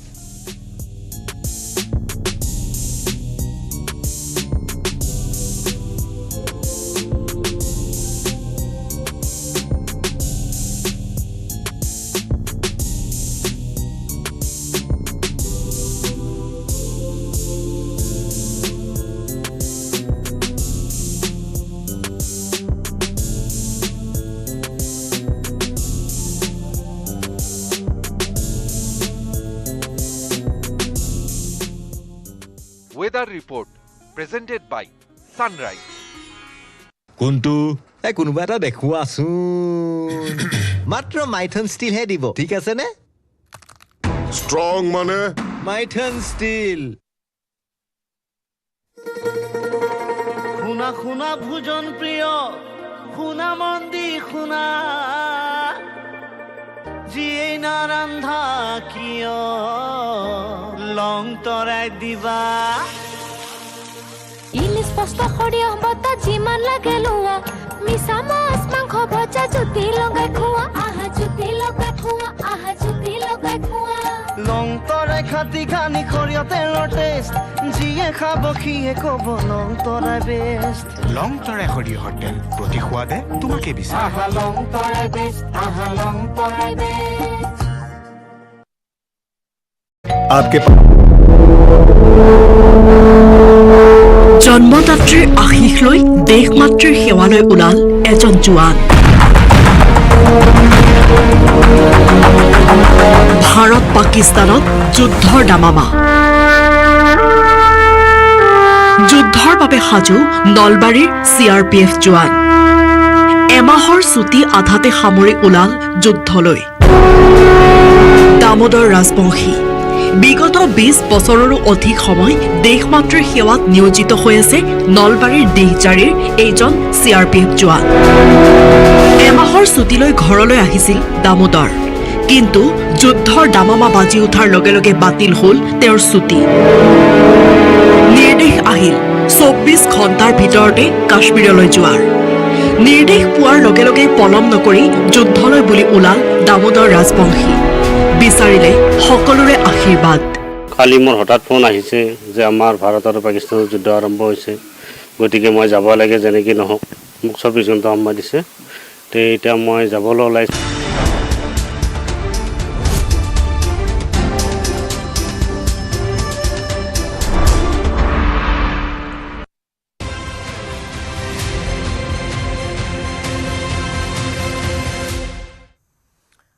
আৰু এই মুহূৰ্তৰ ডাঙৰ খবৰ যিটো খবৰ আমি জনাই গৈছো দেখুৱাই গৈছো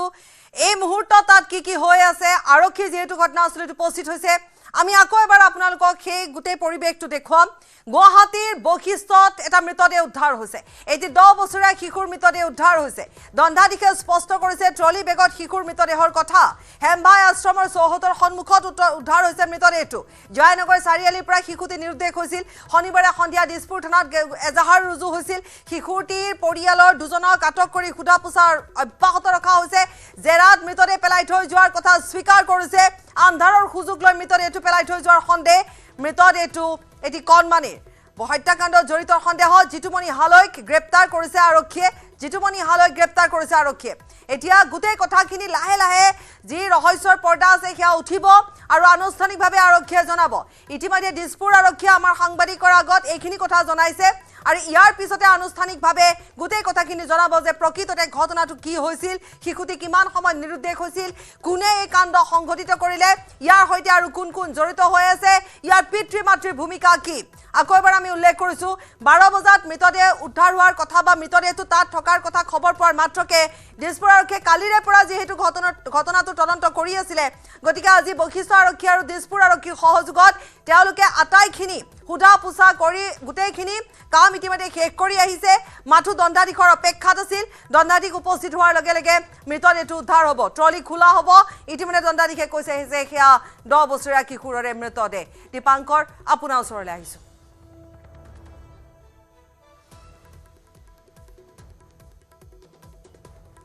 দীপাংকৰ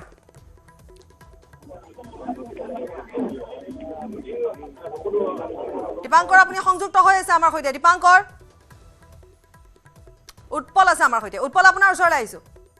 হয় চাওক আমি এই মুহূৰ্তত উল্লেখ কৰিব বিচাৰিম যে এই গোটেই ঘটনাৰ স্থানৰ পৰা এতিয়া যি দণ্ডাধীশ কিয় পলমকে পোনে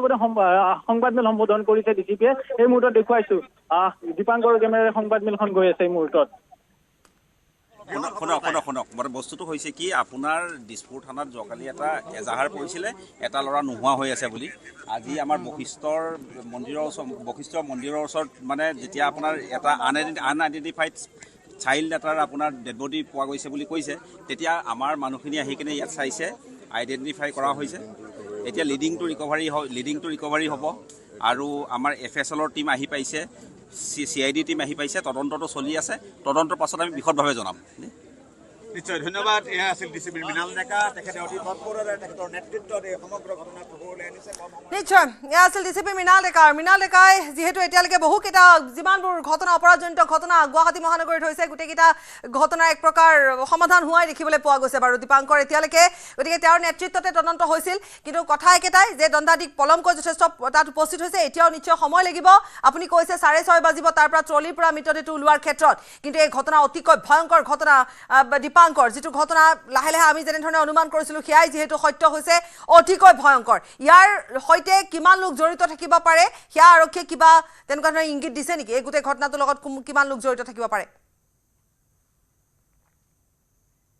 আপুনি চাওক দুজন লোকক এই মুহূৰ্তলৈকে আটক কৰাৰ তথ্য আৰক্ষীয়ে প্ৰকাশ কৰিছে তাৰে ভিতৰত এগৰাকী জিতুমণি হালৈ বুলি আমি ইতিমধ্যে আমি লাভ কৰিছোঁ খবৰ আৰু ফৰেন্সিকৰ দল আহিছে মই দেখুৱাইছোঁ CID আৰু ফৰেন্সিকৰ দল এই মুহূৰ্তত আহিছে আহি তেওঁলোকে অতি ওচৰৰ পৰা তেওঁলোকৰ যি প্ৰাৰম্ভিক যি তদন্ত সেয়া এই মুহূৰ্তত আৰম্ভ কৰিছে এই মুহূৰ্তত দেখিছোঁ আমি ফৰেন্সিকৰ শীৰ্ষ বিষয়া আছে ইয়াত উপস্থিত হৈ তেওঁলোকে মৃতদেহটো তেওঁলোকে খুলিব নমুনা সংগ্ৰহ কৰিব আৰু তেজৰ আমি চেকুৰা দেখিছোঁ ওচৰলৈ নাযাওঁ দূৰৰ পৰা ক'ব বিচাৰিছোঁ তেজৰ দেখিছোঁ তেজৰ চেকুৰাৰ নমুনা তেওঁলোকে সংগ্ৰহ কৰিব আৰু এই মুহূৰ্তত মই ইয়াৰ পৰিৱেশ দেখুৱাই লৈছোঁ এন্ধাৰ হ'ব এন্ধাৰ নামি অহালৈকেও ইয়াৰ সকলো লোক তেওঁলোকে অধীৰ আগ্ৰহেৰে বাট চাইছে কাৰণ কি পৰ্যায়ত কি ধৰণে নৰপিশাচ জাতীয় দুৰ্বৃত্তই এই ভয়ংকৰ কাণ্ড সংঘটিত কৰিবলৈ পালে তাক লৈ এই মুহূৰ্তত সন্দিক্ষান আছে কিন্তু এই মুহূৰ্তত মই পৰিৱেশ যিটো দেখুৱাই লৈছোঁ যিটো পশ্চিম গুৱাহাটী আৰক্ষী জিলাৰ এই মুহূৰ্তত কেইবাগৰাকী শীৰ্ষ আৰক্ষী বিষয়া Vashistha OC Dispur OC ADCP DCP আনকি DCP মৃণাল ডেকাও আহি বৰ্তমান সন্মুখৰ পৰা গোটেই তদন্তৰ প্ৰক্ৰিয়া তেওঁ হাতত লৈছে কিন্তু দেখুৱাম মই ফৰেন্সিক আৰু CID দল আহিছে আহি তেওঁলোকে নমুনাসমূহ সংগ্ৰহ কৰিছে কাৰণ নমুনা সংগ্ৰহৰ লগে লগেই তথ্য প্ৰমাণৰ ক্ষেত্ৰত প্ৰতিটো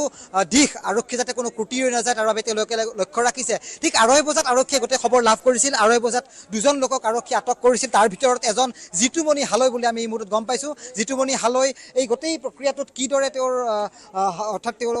এই গোটেই ঘটনাৰ সৈতে মোকাবিলা কৰিছিল বা কি ধৰণে তেওঁ হত্যাকাণ্ডত তেওঁৰ সহযোগিতা আছিল গোটেই তথ্য আৰক্ষীয়ে যেতিয়া আনুষ্ঠানিকভাৱে সংবাদমেল সম্বোধন কৰিব তেতিয়া ক'ব পাৰিম কিন্তু যোৱাকালি বিয়লি 4 বজাত দিছপুৰ আৰক্ষী থানাত যিখন এজাহাৰ দাখিল হৈছিল সেই এজাহাৰৰ ভিত্তিত আজি প্ৰায় 2 বজাত যদি আপুনি সময় চাই তেতিয়াহ'লে প্ৰায় 18 পৰা 20 ঘণ্টা সময়ৰ ভিতৰত গুৱাহাটী মহানগৰ আৰক্ষীয়ে এটা বৃহৎ সফলতা লাভ কৰিছিল আৰক্ষীয়ে হত্যাকাৰীক গ্ৰেপ্তাৰ কৰিছিল হত্যাকাৰী দেখুৱাই দিছিল যে বশিষ্ঠৰ ইন্দিৰানগৰ এই দুৰ্গম স্থানতে এই ট্ৰলি বেগত সেই মৃতদেহটো দলিয়াইছিল তাৰ পিছত খবৰ বিয়পি পৰিছিল আমি 3 বজাৰ পৰা নন ষ্টপ আমি News18 অসম নৰ্থ ইষ্টে বাতৰি সম্প্ৰচাৰ কৰিছোঁ আৰু আমি যিদৰে সন্দেহ কৰিছিলোঁ সেই আটাইবোৰ সন্দেহ কিন্তু এই মুহূৰ্তত জলপটপট হৈ পৰিছে অসীম আছে কি ক'বা পৰৱৰ্তী খবৰ নিশ্চয়কৈ চাওক যিটো ঘটনা এই মুহূৰ্তত সংঘটিত হৈছে আৰু যিটো এটা ট্ৰলি বেগত একেবাৰে 10 বছৰীয়া যিটো কণমানি কেনেদৰে আচলতে পেলাই থোৱা হৈছে কণমানিটোৰ মৃতদেহ সেই মৃতদেহটোৰ আচলতে উদ্ধাৰৰ পিছতে দেখিবলৈ পোৱা গৈছে চাঞ্চল্যকৰ এটা পৰিৱেশৰ সৃষ্টি হৈছে আৰু চাৰিওফালে যিসকল লোক আছে স্থানীয় যিসকল লোক আছে সেই লোকসকলে বিভিন্ন সময়ত তেওঁলোকে মন্তব্য কৰি আহিছে যে এই যিটো পথ এই পথটোৱেদি তেওঁলোকে সন্ধিয়া হোৱাৰ লগে লগে তেওঁলোকে অহা যোৱা কৰিবলৈ ভয় কৰে অহা যোৱা কৰিবলৈ তেওঁলোকে শংকাবোধ কৰে পুৰুষেই হওক মহিলাই হওক গতিকে তেনেস্থলত এনেধৰণৰ এটা পথত বিভিন্ন সময় বিভিন্ন ধৰণৰ এনেধৰণৰ ঘটনাসমূহ সংঘটিত হৈ আছে গতিকে এনেধৰণৰ ঘটনাসমূহ সংঘটিত হৈ থকাৰ পিছতে দেখিবলৈ পোৱা গৈছে আৰু এটা যি ঘটনা সংঘটিত হৈছে বা আৰু এটা যেনেদৰে মৃতদেহ উদ্ধাৰ কৰা হৈছে সেই মৃতদেহ উদ্ধাৰ কৰাৰ পিছতে কিন্তু সৰ্বত্ৰে মুহূৰ্তত চাঞ্চল্যকৰ এটা পৰিৱেশ সৃষ্টি হৈছে স্থানীয় যিসকল লোক আছে কি ক'ব বিচাৰিব আপুনি যেহেতু এগৰাকী মাতৃ এটা এনেদৰে কণমানি মই কৈছোঁ যে আজি মাতৃ দিৱস আৰু এই যিটো খবৰ আহিছে যে আজি কণমানিৰ মৃতদেহ উদ্ধাৰ হৈছে আৰু এও একাংশ দীপাংকৰ ভাষ্য লোৱাৰ আগতে এটা কথা ক'ব পাৰি নেকি দীপাংকৰ যে এই গোটেই ঘটনাটোত হয়তো কোনোবা তৃতীয় এজন ব্যক্তিও থাকিব পাৰে নেকি আৰক্ষীয়ে কেৱল তদন্তৰ খাতিৰত তেওঁলোকে কিছু কথা লুকাই ৰাখিছে কিন্তু আমি যিখিনি আমাৰ ফালৰ পৰা অনুসন্ধান আমি আৰম্ভ কৰিছোঁ দুজন লোকক এই মুহূৰ্তত গ্ৰেপ্তাৰ কৰা হৈছে আৰু এই মুহূৰ্তত ট্ৰলি বেগটো খুলি দিয়া হৈছে মই ইয়াৰ পৰা দেখি আছোঁ ট্ৰলি বেগটো খুলি দিয়া হৈছে পৰিৱেশ আমি নেদেখুৱাও একাংশ লোক ইয়াত উৎসুকতাৰ অধিক আগ্ৰহেৰে বাট চাইছে আৰু সেই মাতৃগৰাকীক চিনাক্ত কৰাৰ বাবে ওচৰলৈ লৈ অহা হৈছে মই নেদেখুৱাওঁ দৃশ্য নেদেখুৱাওঁ মই ছবিসমূহ বৰ্ণনা কৰিছোঁ আমি পাই যাম মাতৃগৰাকীক হয় আমি মাতৃগৰাকীক বৰ্তমান অতি ওচৰৰ পৰা চিনাক্ত কৰাৰ বাবে লৈ অহা হৈছে আৰক্ষীসকল উপস্থিত আছে মই ভাষ্য দুই এটা লৈ ল'ব বিচাৰিছোঁ কি ক'ব আপুনি এগৰাকী মাতৃ হিচাপে মই এইটোকে ক'ব বিচাৰোঁ আমিও এগৰাকী সন্তানৰ মাতৃ হয় আমাৰো মাহঁত আছে আমি মাহঁতক শ্ৰদ্ধা কৰোঁ ভক্তি কৰোঁ সেইমতে এতিয়া সন্তানটো নিজৰ সন্তানটো জন্ম দি পেলাই এনেকৈ যদি নিজৰ মাতৃয়ে নিজৰ সন্তানক যদি হত্যা কৰিব পাৰে তো মানুহৰ শাৰীত নপৰে কঠোৰ শাস্তি দিব লাগে কঠোৰ শাস্তি দিব লাগে নিজৰ মাকে যদি নিজৰ সন্তানক চিনি নাপালাক মাক বা দেউতাক কোনোবা এজনে হয়তো হত্যা কৰিছে নহ'লেও পৰকীয়া প্ৰেমৰ যিটো তথ্য পঢ়ি লৈছে সেয়া কোনো প্ৰতি মানি ল'ব নোৱাৰি কিন্তু বশিষ্ঠৰ এই স্থানটো পুৰা বাছি ল'লে যে খুব দুখ লগা ঠাইটো পুৰা বদনাম আমাৰ ঠাইখিনি তাৰমানে অলপ জংঘল এৰিয়া ইয়াত দিনতো প্ৰায় ল'ৰা ছোৱালীও তেনেকৈ আৰু এইখিনিতে বিৰাট লাইট থাকিলেও মানে লাইটবোৰ ভাঙি যায় আৰু ঠাইটো মানে অলপ আমাৰো ভয় লাগে আহিবলৈ আমাৰ ঘৰ ইন্দিৰা নগৰতে ৰাস্তাটো অলপ ভয় লগা হ'লেও মানুহ এজন ল'ৰা এটা হত্যা কৰা আৰু মাকজনীয়ে তাৰমানে নিজৰ এজনী মাকে কেনেকৈ হৈছে আমিও ল'ৰা ছোৱালীৰে মাক হেৰি কৰিব নালাগিছিলে আৰু তেনেকুৱা কথা হোৱাটো আৰু আজি মাতৃ দিৱসত সেইটো কৰিব নালাগিছিলে তেখেতে আইনমতে শাস্তি পাব লাগে আৰু কঠোৰ হ'ব লাগে কঠোৰ শাস্তি দিব লাগে দীপাংকৰ যদি সন্দেহ কৰাৰ ধৰণেৰে এইগৰাকী তৃতীয় ব্যক্তি এই গোটেই ঘটনাটোত আছে তেতিয়াহ'লে সঁচাকৈ এনেকুৱা কাণ্ডৰ কাৰণে আৰু এটি সন্তানে প্ৰাণ দিবলগীয়া হ'ল মুঠতে টাৰ্গেট সন্তানটি হ'ল তৃতীয় শক্তি নিশ্চয় বাপৰি থাকিব লাগিব কাৰণ পৰকীয়া প্ৰেমত ত্ৰিকোণীয় যিটো এটা ব্যৱস্থা পৰকীয়া প্ৰেম বুলিয়ে স্পষ্ট হৈছে নেকি দীপাংকৰ পৰকীয়া প্ৰেম বুলিয়ে পোহৰলৈ আহিল গোটেই ঘটনাটো আৰক্ষীৰ আমি কিছু আমাৰ বিশ্বস্ত সূত্ৰৰ পৰা কিছু তথ্য আমি আহৰণ কৰিবলৈ চেষ্টা কৰি আছোঁ আৰু তাত আমি এই কথাটো আমি সন্দেহৰ ভিত্তিত নহয় আমি কিছু তথ্যৰ ভিত্তিত ক'ব বিচাৰিছোঁ যে পৰকীয়া প্ৰেমৰ বাবে হয়তো সংসাৰত পিতৃ মাতৃৰ মাজত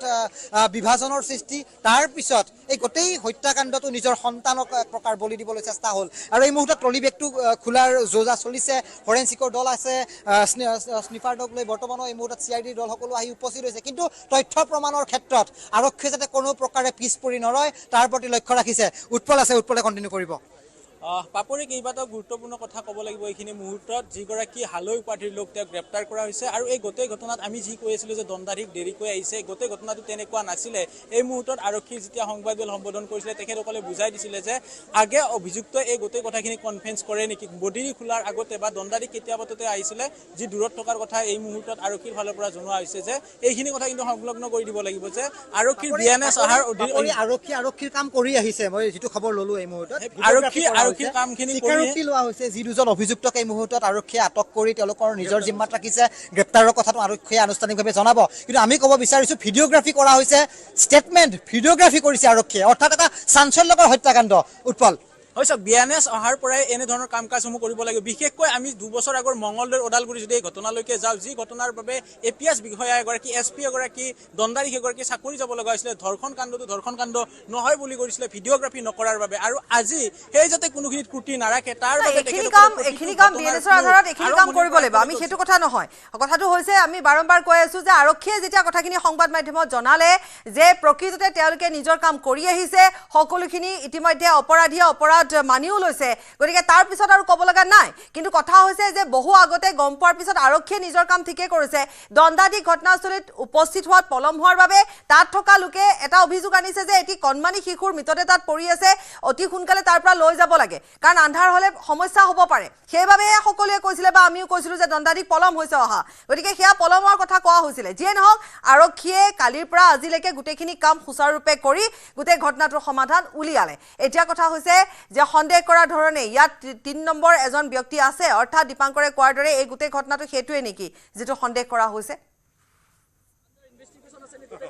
হয় চাওক আমি সেই কথাই কৈছিলো যে ত্ৰিকোণীয় প্ৰেমৰ বাবে ঘটনা সংঘটিত হৈছিলে স্বামীয়ে কালি এজাহাৰ দিছিলে দিছপুৰ আৰু কিনাৰত যে মোৰ সন্তানগৰাকী মিচিং হৈ আছে আৰু সেই মিচিং এফআইআৰৰ ভিতৰতে বশিষ্ঠ আৰক্ষী আৰু দিছপুৰ আৰক্ষীয়ে নিশাৰ পৰা কাম কাজ কৰি আছিলে আৰু আজি তেখেতে এই গোটেই ঘটনা 12:30 ব্ৰেকিং আছে ব্ৰেকিং দিব বিচাৰিছো মই পাপৰি এই মুহূৰ্তত big breaking news 18 Assam north ইষ্টৰ দৰ্শকসকলক জনাব বিচাৰিছো যে দুজন অভিযুক্তক গ্ৰেপ্তাৰ কৰা হৈছে আনুষ্ঠানিকভাৱে এটা হৈছে দীপালী ৰাজবংশী আনফালে পৰকীয়া প্ৰেমৰ যিটো নাম পোহৰলৈ আহিছিল জিতুমণি হালৈ দুজন লোকক বৰ্তমান আৰক্ষীয়ে গ্ৰেপ্তাৰ কৰিছে গোটেই ঘটনাটো এক প্ৰকাৰ স্পষ্ট হৈ পৰিছে ত্ৰিকোণীয় প্ৰেম আৰু প্ৰেমৰ ভয়ংকৰ পৰিণতি এজন 10 বছৰীয়া পঞ্চম শ্ৰেণীৰ ছাত্ৰ নিজ সন্তানক হত্যাৰ অভিযুক্ত দুজন লোকক গ্ৰেপ্তাৰ কৰা হৈছে দীপালী ৰাজবংশী আনগৰাকী হৈছে জিতুমণি হালৈ দুজন লোকক গ্ৰেপ্তাৰ কৰা হৈছে পাপৰি জিতুমণি হালৈ কক উৎপল কক ফুল প্লেটৰ সহায়ত আমি যাব বিচাৰিম ডাঙৰ ব্ৰেকিং নিউজ 18 অসম নৰ্থ ইষ্টে ব্ৰেক কৰিছো জিতুমণি হালৈৰ কথা আমি পূৰ্বৰে পৰা কৈছিলো আৰু যিগৰাকী মাতৃ তেওঁকো গ্ৰেপ্তাৰ কৰা হৈছে তেখেতক জিতুমণি হালৈ এজিত কৰ্মৰত এগৰাকী চতুৰ্থ বৰ্গৰ কৰ্মচাৰী ভেটাপাৰাৰ পৰা গ্ৰেপ্তাৰ কৰিছে এইখিনি মুহূৰ্তত উল্লেখ কৰি দিছো যে ভেটাপাৰাত তেওঁ আত্মগোপন কৰি আছিলে আৰু এই গোটেই ঘটনা সংঘটিত হোৱাৰ সময়তে জেৰাত মৃতদেহ পেলাই থৈ যোৱাৰ কথা স্বীকাৰ কৰিছে দুয়োজনে আন্ধাৰৰ সুযোগ লৈ মৃতদেহটো পেলাই থৈ যোৱাৰ সন্দেহ মৃতদেহটোৰ কথা আমি ইতিমধ্যে কৈছো হত্যাকাণ্ডত জড়িত সন্দেহত জিতুমণি হালৈকো গ্ৰেপ্তাৰ কৰা হৈছে দীপালী ৰাজবংশীও মানি লৈছে আৰু দুয়োগৰাকীৰ কথা ইতিমধ্যে কৈছো আমি যে এটা পৰকীয়া প্ৰেমৰ পৰিণতি চৰম পৰিণতি নিজৰ সন্তানক হত্যা কৰা হ'ল হাবিত পেলাই দিয়া হ'ল আৰু সন্তানটিৰ পিতৃয়ে এজাহাৰ দাখিল কৰিছিল দিছপুৰ থানাত যে তেওঁৰ সন্তান নিৰুদ্দেশ হৈছে তাৰ পিছত আৰক্ষীয়ে ঘটনাৰ তদন্ত আৰম্ভ কৰিছিল আৰু আজি যেতিয়া দুপৰীয়াৰ ভাগত এটা ট্ৰলি বেগৰ কথা পোহৰলৈ আহিল তাত দুটি ভৰি দেখিবলৈ পোৱা গ'ল ৰাইজে সন্দেহ কৰিলে যে তাত এটি কণমানি শিশু থাকিব পাৰে খবৰ দিয়া হ'ল আৰক্ষী ঘটনাস্থলীত উপস্থিত হ'ল উপস্থিত হোৱাৰ পিছতে তদন্ত ক্ষিপ্ৰ গতিত আগবাঢ়িল আৰু অৱশেষত 5 বজাৰ পূৰ্বে আৰক্ষী পুনৰ ঘটনাস্থলীলৈ আহি সংবাদ মাধ্যমৰ আগত জনালে যে এয়া এটা পৰকীয়া প্ৰেমৰ চৰম পৰিণতিৰ ঘটনা এটি কণমানি শিশু আৰু সেই ঘটনাটোৱে হয় য'ত জয়ানগৰৰ পৰা এই 10 বছৰীয়া শিশুটি নিৰুদ্দেশ হৈছিল যি পঞ্চম শ্ৰেণীত পঢ়ি আছিল পিতৃ মাতৃৰ সংঘাত আছিল পিতৃ বেলেগ কৈ আছিল মাতৃ বেলেগ কৈ আছিল জিতুমণি হালৈৰ সৈতে মাতৃ প্ৰেম আছিল আৰু তাৰে পৰিণতিত এই কণমানিটিক হত্যা কৰা হ'ল ইতিমধ্যে দুখীয়ে দুখ স্বীকাৰ কৰিছে পুনৰ এবাৰ আমি এইখিনিতে উল্লেখ কৰিছো সময় লাগিব বুলি কৈছিল কিন্তু 6 বজাৰ পূৰ্বে অৰ্থাৎ পোহৰে মৃতদেহ উদ্ধাৰ কৰা হৈছে মৃতদেহ এটি কণমানি শিশুৰ আছিল সেইবাবে ৰাইজৰ আবেগ আছিল সেইবাবে ৰাইজৰ অভিযোগ আছিল যে কিয় ইমান পলম হৈছে তাৰ পৰা মৃতদেহটো কিয় উদ্ধাৰ হোৱা নাই কাৰণ তাত তেনে ধৰণে পৰি থকাটো সকল কোনেও বিচৰা নাছিলে দুটি ভৰি তাত ওলাই আছিলে যিয়ে নহওক গোটেই ঘটনাটো এতিয়া পোহৰলৈ আহিল আৰক্ষীয়ে হয়তো সংবাদ মেল যোগে কিছু সময় পিছত আটাইখিনি কথা জনাব কাৰণ দীপালী ৰাজবংশী সেইগৰাকী মাতৃয়ে এই জঘন্য কাণ্ড সংঘটিত কৰাৰ কথা স্বীকাৰ কৰিছে গ্ৰেপ্তাৰ কৰা হৈছে জিতুমণি হালৈকো দীপাংকৰ আৰু উৎপল আছে আপোনালোকৰ ওচৰলৈ যাম আকৌ জিতুমণি হালৈয়ে আমি কৈছো যে এজিত চতুৰ্থ বৰ্গৰ কৰ্মচাৰী 4 বছৰ পূৰ্বৰে পৰা তেখেতসকলৰ প্ৰেম কাহিনী আৰম্ভ হৈছিলে পিতৃয়ে কালি এজাহাৰ দিয়াতে এই কথা স্পষ্টভাৱে উল্লেখ কৰিছিলে যোৱাকালিৰে পৰা মোবাইল নম্বৰ ট্ৰেক কৰিছিলে বশিষ্ঠ থানাৰ আৰক্ষী ভাৰপ্ৰাপ্ত বিষয়াই আৰু গোটেই তদন্ত দিছপুৰ আৰক্ষী থানা যেতিয়া উপস্থিত হৈছিল তেতিয়াই আমি উল্লেখ কৰিছিলো যে গোটেই ঘটনা বশিষ্ঠ থানাৰ অধীনত হোৱাৰ পিছতো দিছপুৰ আৰক্ষী থানাৰ বিষয়াসকল কিয় আহিলে তেতিয়াই আমি উল্লেখ কৰিছিলো যে এটা ঘটনা আছিলে মিচিং কেছ সেই মিচিং কেছৰ অধীনত দুয়োগৰাকীকে গ্ৰেপ্তাৰ কৰিছে জিতুমণি হালৈৰ ঘৰ ভেটাপাৰাত বেলতলা এজিত কৰ্মৰত পাপৰি দুয়োগৰাকী অভিযুক্তৰে বৰ্তমান স্বাস্থ্য পৰীক্ষা কৰোৱা হৈছে তেওঁলোকৰ ভাষ্য ভিডিঅ'গ্ৰাফি কৰা হৈছে তেওঁলোকে স্বীকাৰ কৰিছে গোটেই হত্যাকাণ্ডৰ এই নিৰ্লজ্জ বৰ্ণনা এটা ভয়ংকৰ ঘটনা গুৱাহাটী জোকাৰি নহয় সমগ্ৰ ৰাজ্য জোকাৰি গৈছে আৰু বশিষ্ঠৰ এই ঘটনাটোক লৈ আমি কৈছো প্ৰথমে 3 বজাৰ পৰা আমি নিউজ 18 অসম নৰ্থ ইষ্টে একমাত্ৰ নন ষ্টপ কভাৰেজ কৰিছো প্ৰতিটো মুহূৰ্তৰ আপডেট জনাইছিলো আৰু পলে কৈছো আমিও গোটেই ইনভেষ্টিগেশ্যনৰ পাৰ্টত এক প্ৰকাৰ অংশীদাৰ হৈ আমি দৰ্শকসকলক বাতৰি প্ৰদান কৰিছো কিন্তু কম দুজন ব্যক্তিক এই মুহূৰ্তত গ্ৰেপ্তাৰ কৰা হৈছে দুয়োজনক বৰ্তমান বশিষ্ঠ আৰক্ষী থানাৰ লকআপত ৰখা হৈছে উৎপল মই খবৰ পাইছো আপোনাৰ খবৰটোৰ ভিত্তিত মই আৰু এটা কথা সংলগ্ন কৰি দিব বিচাৰিছো যে আৰু 10 মিনিট পিছতে এই দুয়োগৰাকীক ইয়ালৈকে আনিব যিহেতু বিএনএছৰ অধীনত ভিডিঅ'গ্ৰাফি কৰা হ'ব 10 মিনিট সময় লাগিব বুলি উল্লেখ কৰা হৈছে ইয়াতে কিছু সময় পূৰ্বে যি দুগৰাকী বিষয়া কৰ্তব্যত নিয়োজিত হৈছিলে ছেকেণ্ড ওচি আৰু বশিষ্ঠ প্ৰহৰা চকীৰ আইচি তেখেতসকলক এতিয়া যাবলৈ দিয়া হৈছে বশিষ্ঠ থানালৈকে সেই দুগৰাকী অভিযুক্ত আনিব লৈ বিস্তাৰ হ'ব আৰু 10 মিনিট পিছতে আহিব কটকটীয়া নিৰাপত্তা ব্যৱস্থা গঢ়ি তোলা হ'ব কাৰণ এইসকল জনতা ওলাই আহিছে এন্ধাৰ হ'বলৈ এক প্ৰকাৰ আৰক্ষীৰ তেওঁলোকে প্ৰথমে এক প্ৰকাৰ সমালোচনাৰ কৰাও আমি দেখিবলৈ পাইছো সমালোচনা কৰাৰ কাৰণটোৱে হৈছে দীপাংকৰ সমালোচনা কৰাৰ কাৰণটো এইটো আছিলে সেই ঠাইটুকুৰাত লাইট নাই সেই ঠাইটুকুৰাত আন্ধাৰ হোৱাৰ লগে লগে একো দেখা নাপাব ৰাইজে বিচাৰিছিল সোনকালে আৰক্ষী উপস্থিত হওক কাৰণ ৰাইজে আৰক্ষীক দেখা নাছিল দণ্ডাধীশ আহোঁতে পলম হ'ব বুলি জানি ৰাইজে বিচাৰিছিলে কাৰণ তাত পোহৰ নহয় অলপ পিছতে আন্ধাৰ হৈ গ'লে তাত সকলোখিনি পলম হ'ব সকলোৱে বিচাৰিছে কিন্তু তাৰ পিছতে সকলোৱে সন্দেহ কৰিছিলে আপোনালোকে পূৰ্বৰে পৰা এটা অনুমান সাপেক্ষে গোটেই কথাখিনি উৎপল আৰু দীপাংকৰে আমাক জনাই গৈছিলে যে এইটো এটা পৰকীয়া প্ৰেমৰ ঘটনা বুলিয়ে সন্দেহ কৰা হৈছে হয়তো মাতৃয়ে হত্যা কৰিব পাৰে আৰু সেয়াই ইতিমধ্যে সঁচা প্ৰমাণিত হৈছে আমি নিউজ 18ত আৰম্ভণিৰ পৰাই আমাৰ সাংবাদিকসকলে দেখুৱাই গৈছে এতিয়া তাত থকা লোকে যিহেতু কৰা সন্দেহখিনিয়ে সত্য প্ৰমাণিত হ'ল গতিকে তেওঁলোকৰ খং উঠিছে আৰু এতিয়া কটকটীয়া নিৰাপত্তাৰ মাজত সেই দুগৰাকী অপৰাধীক সেই নিৰ্দয় মাতৃগৰাকীকো তালৈ অনা হ'ব আমি আকৌ আপোনালোকৰ ওচৰলৈ আহিছোঁ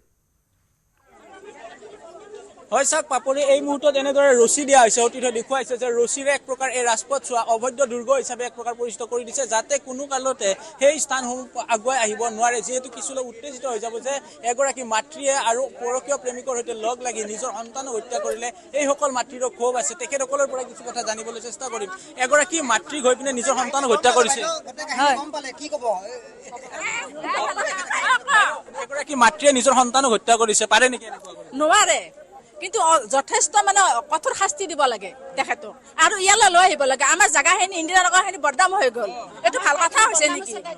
কিমান বদনাম হৈছে গতিকে সেই মাইকীজনীক আৰু সেই ল'ৰাটোকো আনি পেলাই ইয়াতে শাস্তি দিব লাগে ইয়াতে ৰাইজৰ আগত মানে তেখেতসকলে দাবী কৰিছে যে তেখেতসকলক গছমজাই দিব লাগে লৈ আহিব লাগে আমাক আৰু যিজনী মহিলা আছে মহিলাগৰাকীক ইয়ালৈ লৈ আহক মাতৃগৰাকীক ইয়াত লৈ আহক যি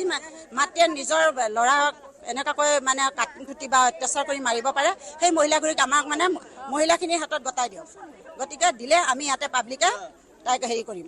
যি কৰিব মহিলাসকল ক্ৰমাৎ উত্তেজিত হোৱা দেখিবলৈ পোৱা গৈছে যে এনেধৰণৰ মাতৃয়ে কিয় ঘটনা সংঘটিত কৰিলে যে হত্যা কৰা সংঘটিত কৰা এই মাতৃগৰাকীকে হওক বা যিগৰাকী অভিযুক্ত আনগৰাকী জিতুমণি হালৈ তেওঁ তেখেতসকলৰ ওচৰত দিবলৈ গৈছে কিন্তু আৰক্ষী প্ৰশাসনৰ ফালৰ পৰা এতিয়া অবৈধ দুৰ্গ হিচাপে পৰিচিত হৈছে যে আৰু এনেধৰণে ৰছীৰে বেৰিকেড দিয়া পৰিলক্ষিত হৈছে আৰু সমান্তৰালভাৱে আৰক্ষী প্ৰশাসনৰো বহু লোক মোতায়েন কৰা হৈছে পূৰ্বৰে পৰা এই স্থানত যি ছেকেণ্ড অচি আৰু বশিষ্ঠ প্ৰহৰা চকীৰ আইচি গৰাকী কৰ্তব্যত নিয়োজিত হৈ আছিলে তেখেতসকলে বশিষ্ঠ আৰক্ষী থানালৈকে ৰাওনা হৈছে আৰু এস্কৰ্ট যোগে বা তেখেতসকলক বিশেষ যাতে ৰাইজে কোনো ধৰণৰ অপ্ৰীতিকৰ পৰিস্থিতি কৰিব নোৱাৰে সেয়েহে তেখেতসকলক এই স্থানলৈকে আনি ভিডিঅ'গ্ৰাফী কৰা হ'ব তাৰ পিছতে মৃতদেহ খোলা হ'ব আৰু এই মুহূৰ্তত আইচি গৰাকী আহি উপস্থিত হৈছে সম্ভৱতঃ তাৰ পিছে হয়তো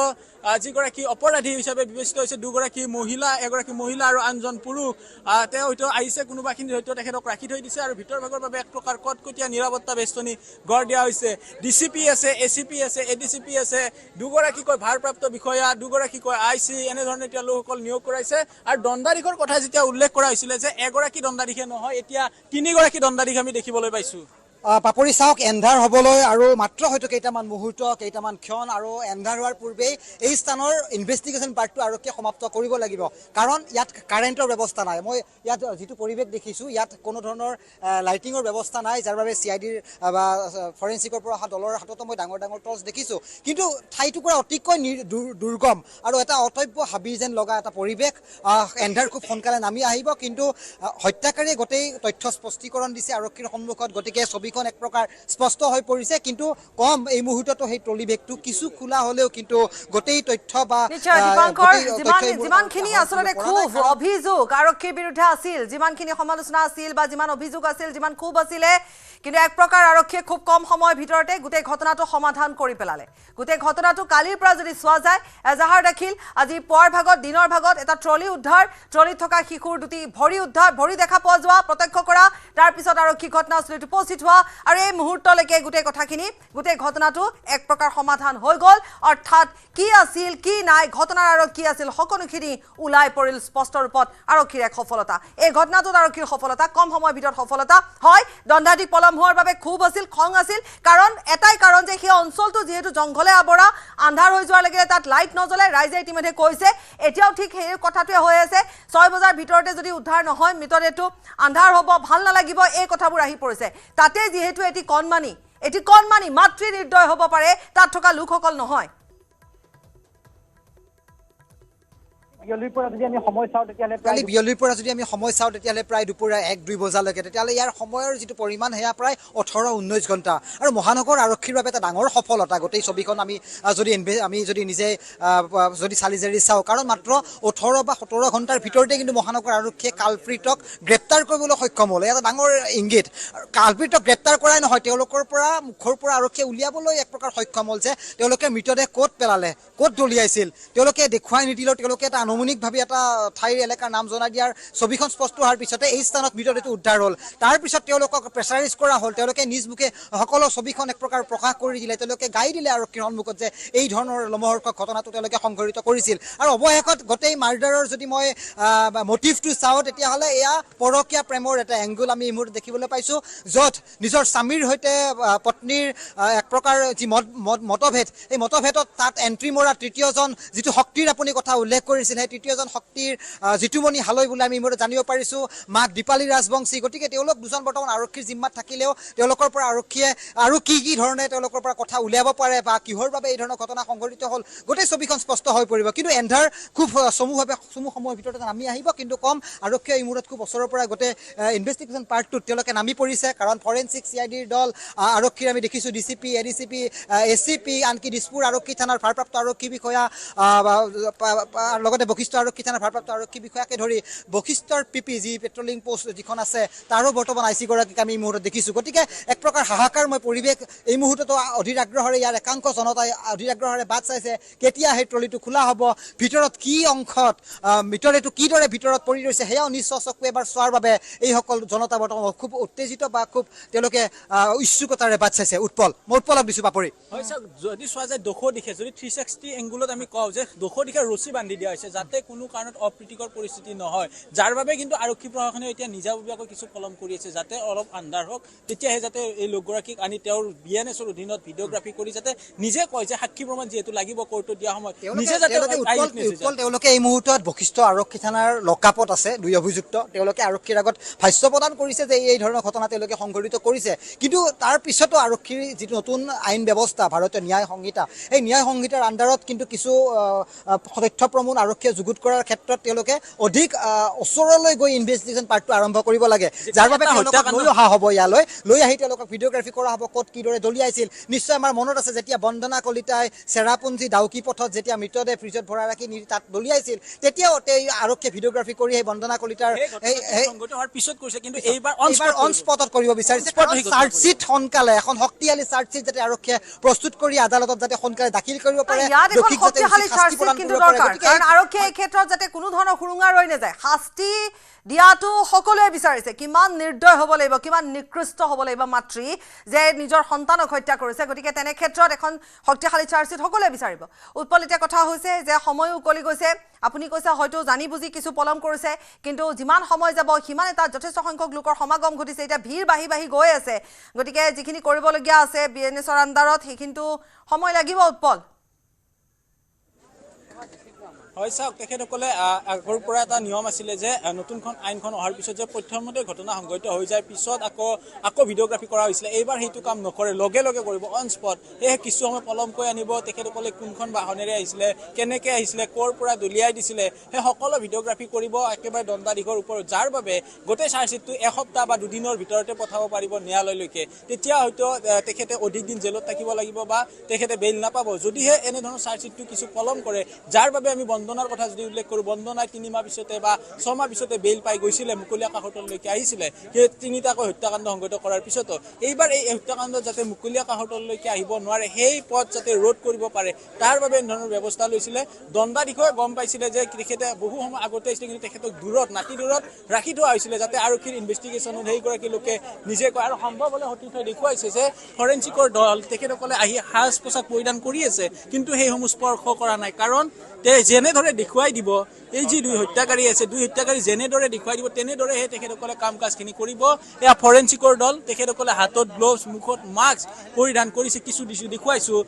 এনেদৰে যে মুখত যদি চোৱা হাতত তেখেতসকলে গ্লোভছ পৰিধান আৰু কিছু সময় লাগিব হয়তো 6 বাজিব 6 বজাত হয়তো গুটেখিনি ভিডিঅ'গ্ৰাফিৰ পৰা আৰম্ভ কৰি গুটেখিনি কৰা হ'ব তেতিয়ালৈকে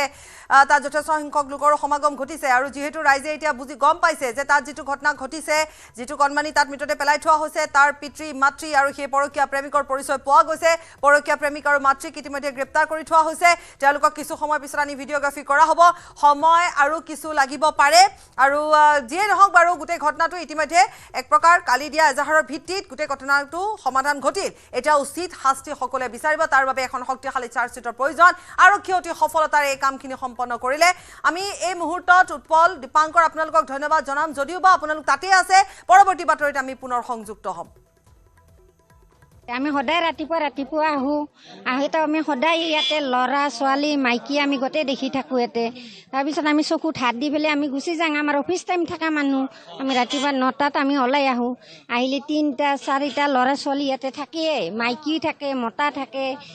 লাল খাই থাকিব ড্ৰাছ খাই থাকিব এইগিলাখান আমি সদায় দেখা পাওঁ আৰু দেখা পাই আমি নিজে নিজে ঘৰত গুচি যাওঁ এইখিনি আনছেভ হয় বিৰাট আনছেভ আমি অহা যোৱা কৰিব নোৱাৰোঁ কলা মানুহ ইয়াতে ৰাস্তাত বৰ বেয়া মানে পৰিৱেশটো বেয়াই হৈ থাকে তাৰমানে ভালটো আমি দেখাই নাই আৰু লাইট নাই আমি ছেভিঙত থাকিব নোৱাৰোঁ এতিয়া অলপ মানে বিকা বহুত অসুবিধা এতিয়া ৰাতি আহিব অলপ ভয় লাগে আমি বহুতবাৰ আহি কিনে আধা বাটৰ পৰা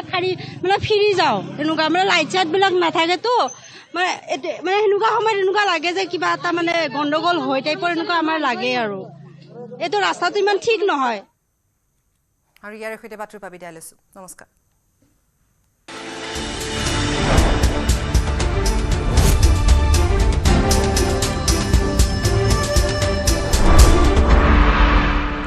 কোনটো কোনোবা এটা দেখুৱাচোন মাত্ৰ মাইথন ষ্টিলহে দিব ঠিক আছে নে ষ্ট্ৰং মানে মাইথন ষ্টিল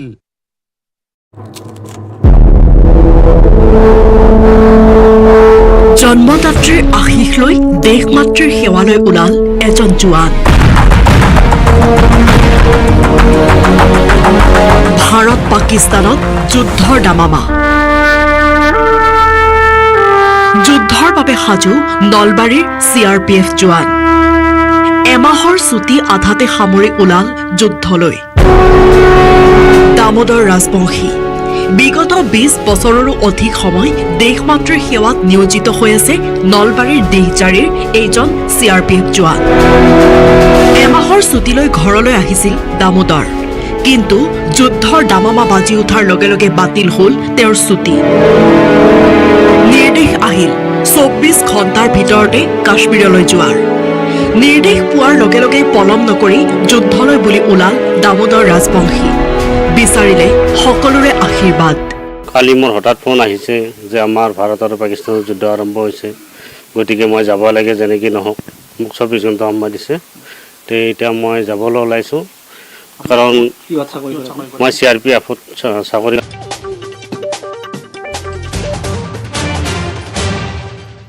নমস্কাৰ ৰুট সংবাদৰ সৈতে ষ্টুডিঅ'ত মই প্ৰিয়ংকা আহিছোঁ খবৰৰ মাজলৈ মহানগৰীত ট্ৰলি বেগত উদ্ধাৰ হৈছে নিৰ্দিষ্ট শিশুৰ মৃতদেহ মহানগৰীৰ বশিষ্ঠত চাঞ্চল্যকৰ ঘটনা জয়ানগৰ চাৰিআলিৰ পৰা নিৰুদ্দেশ হৈছিল ফুটি ঘটনাত পৰিয়ালৰ দুজনক গ্ৰেপ্তাৰ কৰিছে আৰক্ষীয়ে দিছপুৰ থানাত ৰুজু হৈছিল শিশুটিৰ নিৰুদ্দেশৰ গোচৰ ধৃত এজন জিতুমণি হালৈ আৰক্ষী জেৰাত মৃতদেহটো সেই স্থানত পেলাই দিয়াৰ কথা স্বীকাৰ কৰিছে ঘটনা সন্দৰ্ভত অব্যাহত আছে আৰক্ষীৰ পুংখানুপুংখভাৱে তদন্ত হোমতাইৰ মুখ হোৱাত বিদ্যুৎপৃষ্ট হৈ মেধাৱী ছাত্ৰৰ মৃত্যু হৈছে মৃত ছাত্ৰজন নৱম শ্ৰেণীৰ সাজিদুৰ ৰহমান টিউচনলৈ ওলাই অহা শিক্ষাৰ্থী গাত পৰিল বিদ্যুৎ পৰিবাহী তাঁৰ ঘটনাত আহত হৈছে আন দুগৰাকী শিক্ষাৰ্থীও বিদ্যুৎ বিভাগৰ গাফিলতিতে ঘটনা সংঘটিত হোৱাৰ অভিযোগ কৰিছে লোকসকলে ধৃত সাজিদুৰ ৰহমানৰ পৰিয়ালক খবৰ লৈছে বিধায়ক মৃণাল শইকীয়াই আহত সপ্তম শ্ৰেণীৰ ফৰিদা আহমেদ আৰু অষ্টম শ্ৰেণীৰ ছফিকুল আহমেদ পলাশবাৰী পাৰাগুচিত ড্ৰাগছ আসক্ত 4 যুৱকক উত্তম মাধ্যম দিয়ে ৰাইজে ড্ৰাগছ সেৱন কৰি থকা অৱস্থাতে ৰাইজে হাতে লুটে ধৰে যুৱককেইজনক ৰাইজে আৰক্ষীক গতালে যুৱককেইজনক বোকাজানত দেশদ্ৰোহী যুৱকক গ্ৰেপ্তাৰ কৰিছে আৰক্ষীয়ে ধৃত যুৱকজন আজিমুদ্দিন বোকাজানৰ বাছবাৰী অঞ্চলৰ পৰা আৰক্ষীয়ে গ্ৰেপ্তাৰ কৰিছে যুৱকজনক পাকিস্তান নাগালেণ্ডলৈ পলাবলৈ চেষ্টা কৰোঁতে আৰক্ষীয়ে খেদি গ্ৰেপ্তাৰ কৰে যুৱকজনক মহানগৰী আৰক্ষী জালত 4টা তেল চুৰ মদঘৰীয়া উৰণীয়া সেতুৰ তলৰ পৰা নুনমাটি আৰক্ষীয়ে উৎখাত কৰে এটা তেল চুৰি চক্ৰ ধৃত চুৰকেইটা কেশৱ কলিতা ৰতন বৰ্মন সুজিত হাজং আৰু সজল বৰ্মন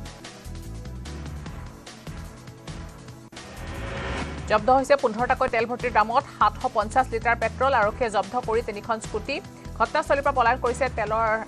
ড্ৰাম ভৰ্তি ট্ৰাক গুৱাহাটী শুদ্ধনগৰৰ একাংশ বিষয়াক মেনেজ কৰি চক্ৰটোৱে চলাই আহিছিল চুৰাং তেলৰ পেহা মহানগৰীৰ দিছপুৰ বিধায়ক আৱাসৰ সমীপত পথ দুৰ্ঘটনা সংঘটিত হৈছে ডিভাইডাৰত খুন্দিয়াই পথৰ মাজতে বাগৰি পৰিছে এখন চাৰিচকীয়া বাহন গাড়ী চালকজনে সুৰাপান কৰাৰ সন্দেহ কৰা হৈছে গাড়ীৰ ভিতৰতে সুৰাৰ বটল উদ্ধাৰ কৰা হৈছে দুৰ্ঘটনাত হতাহত হোৱা নাই কোনো লোক বিজনীত গ্ৰেপ্তাৰ 4টা চোৰাং চিকাৰী ধৃত চোৰাং চিকাৰীকেইটা হৈছে নাৰ্জাৰী প্ৰসেন বসুমতাৰী কয়লা বসুমতাৰী আৰু ৰাইদাও মহিলাৰী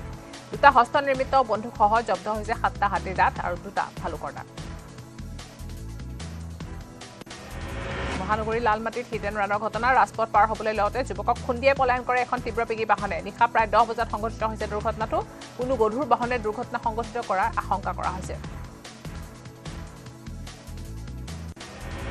ফেক্টৰীৰ ৰাষ্ট্ৰীয় ঘাইপথত ভয়ংকৰ পথ দুৰ্ঘটনা সংঘটিত হৈছে ঘাইপথৰ দলঙৰ ৰেলিঙত উঠিছে এখন মালবাহী ট্ৰাক উজনিৰ পৰা গুৱাহাটী অভিমুখী আছিল মালবাহী ট্ৰাকখন দুৰ্ঘটনাত কথম্পি প্ৰাণ ৰক্ষা পৰিছে চালক হেণ্ডিমেনৰ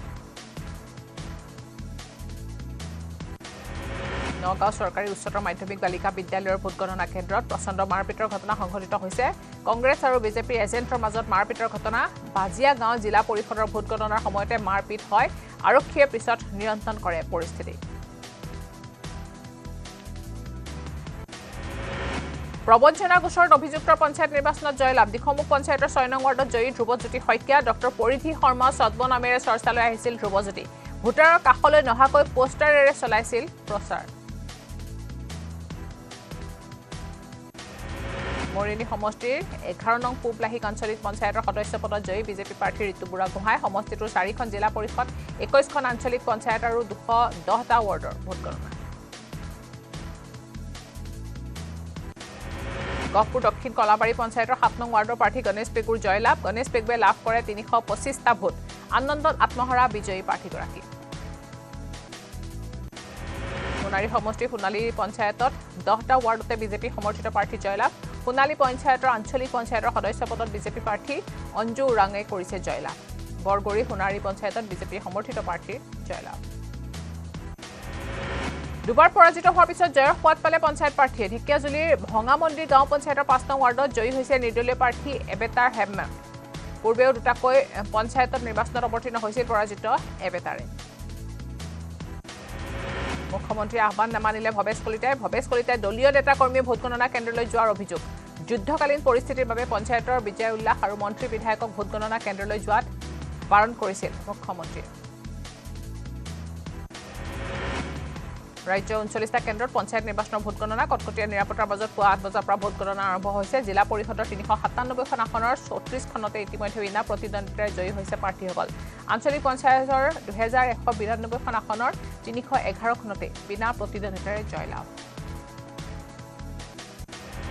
ৰহা সমষ্টিৰ 90 নং আমছৈ জিপিৰ 7 নং ৱাৰ্ডত জয়ী মানিক বৰদলৈ ৰহা সমষ্টিৰ 90খন আমছৈ জিপিৰ 1 নং ৱাৰ্ডত জয়ী হৈছে সুমিত্ৰা পাটৰ ৰহা সমষ্টিৰ 4 নং ৱাৰ্ডত নিৰ্দলীয় প্ৰাৰ্থী পৰিস্মিতা ৰাভাৰ জয়লাভ ৰহাৰ আমছৈ পঞ্চায়তৰ 6 নং ৱাৰ্ডৰ প্ৰাৰ্থী দলি পাটৰৰ জয়লাভ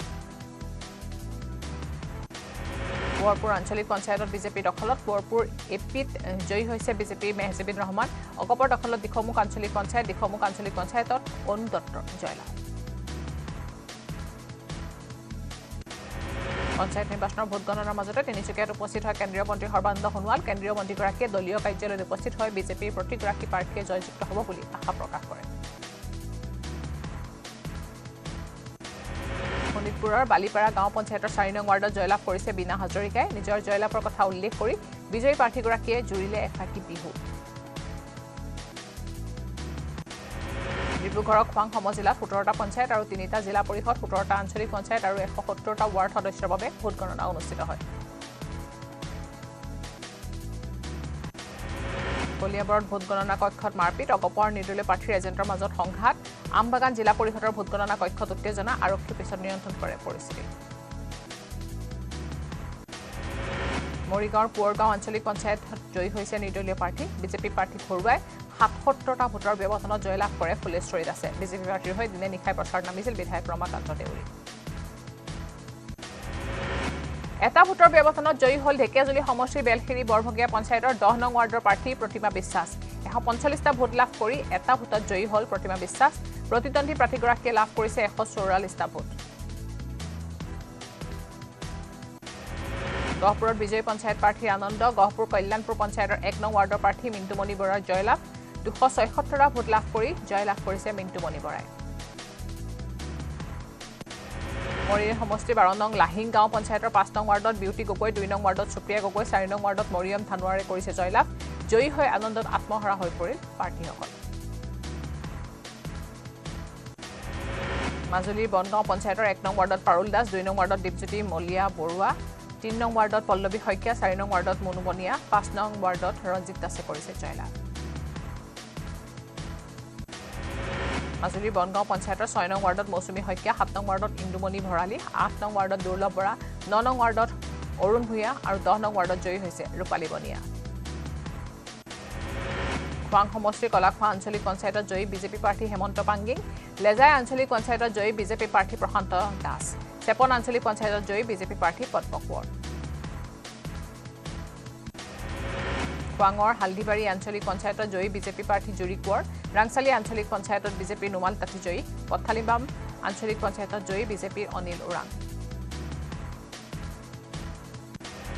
জাগিৰোড সমষ্টিৰ পালিগুৰি আঞ্চলিক পঞ্চায়তৰ প্ৰিয়ংকা দাসৰ জয়লাভ 1 নং ৱাৰ্ডত জয়ী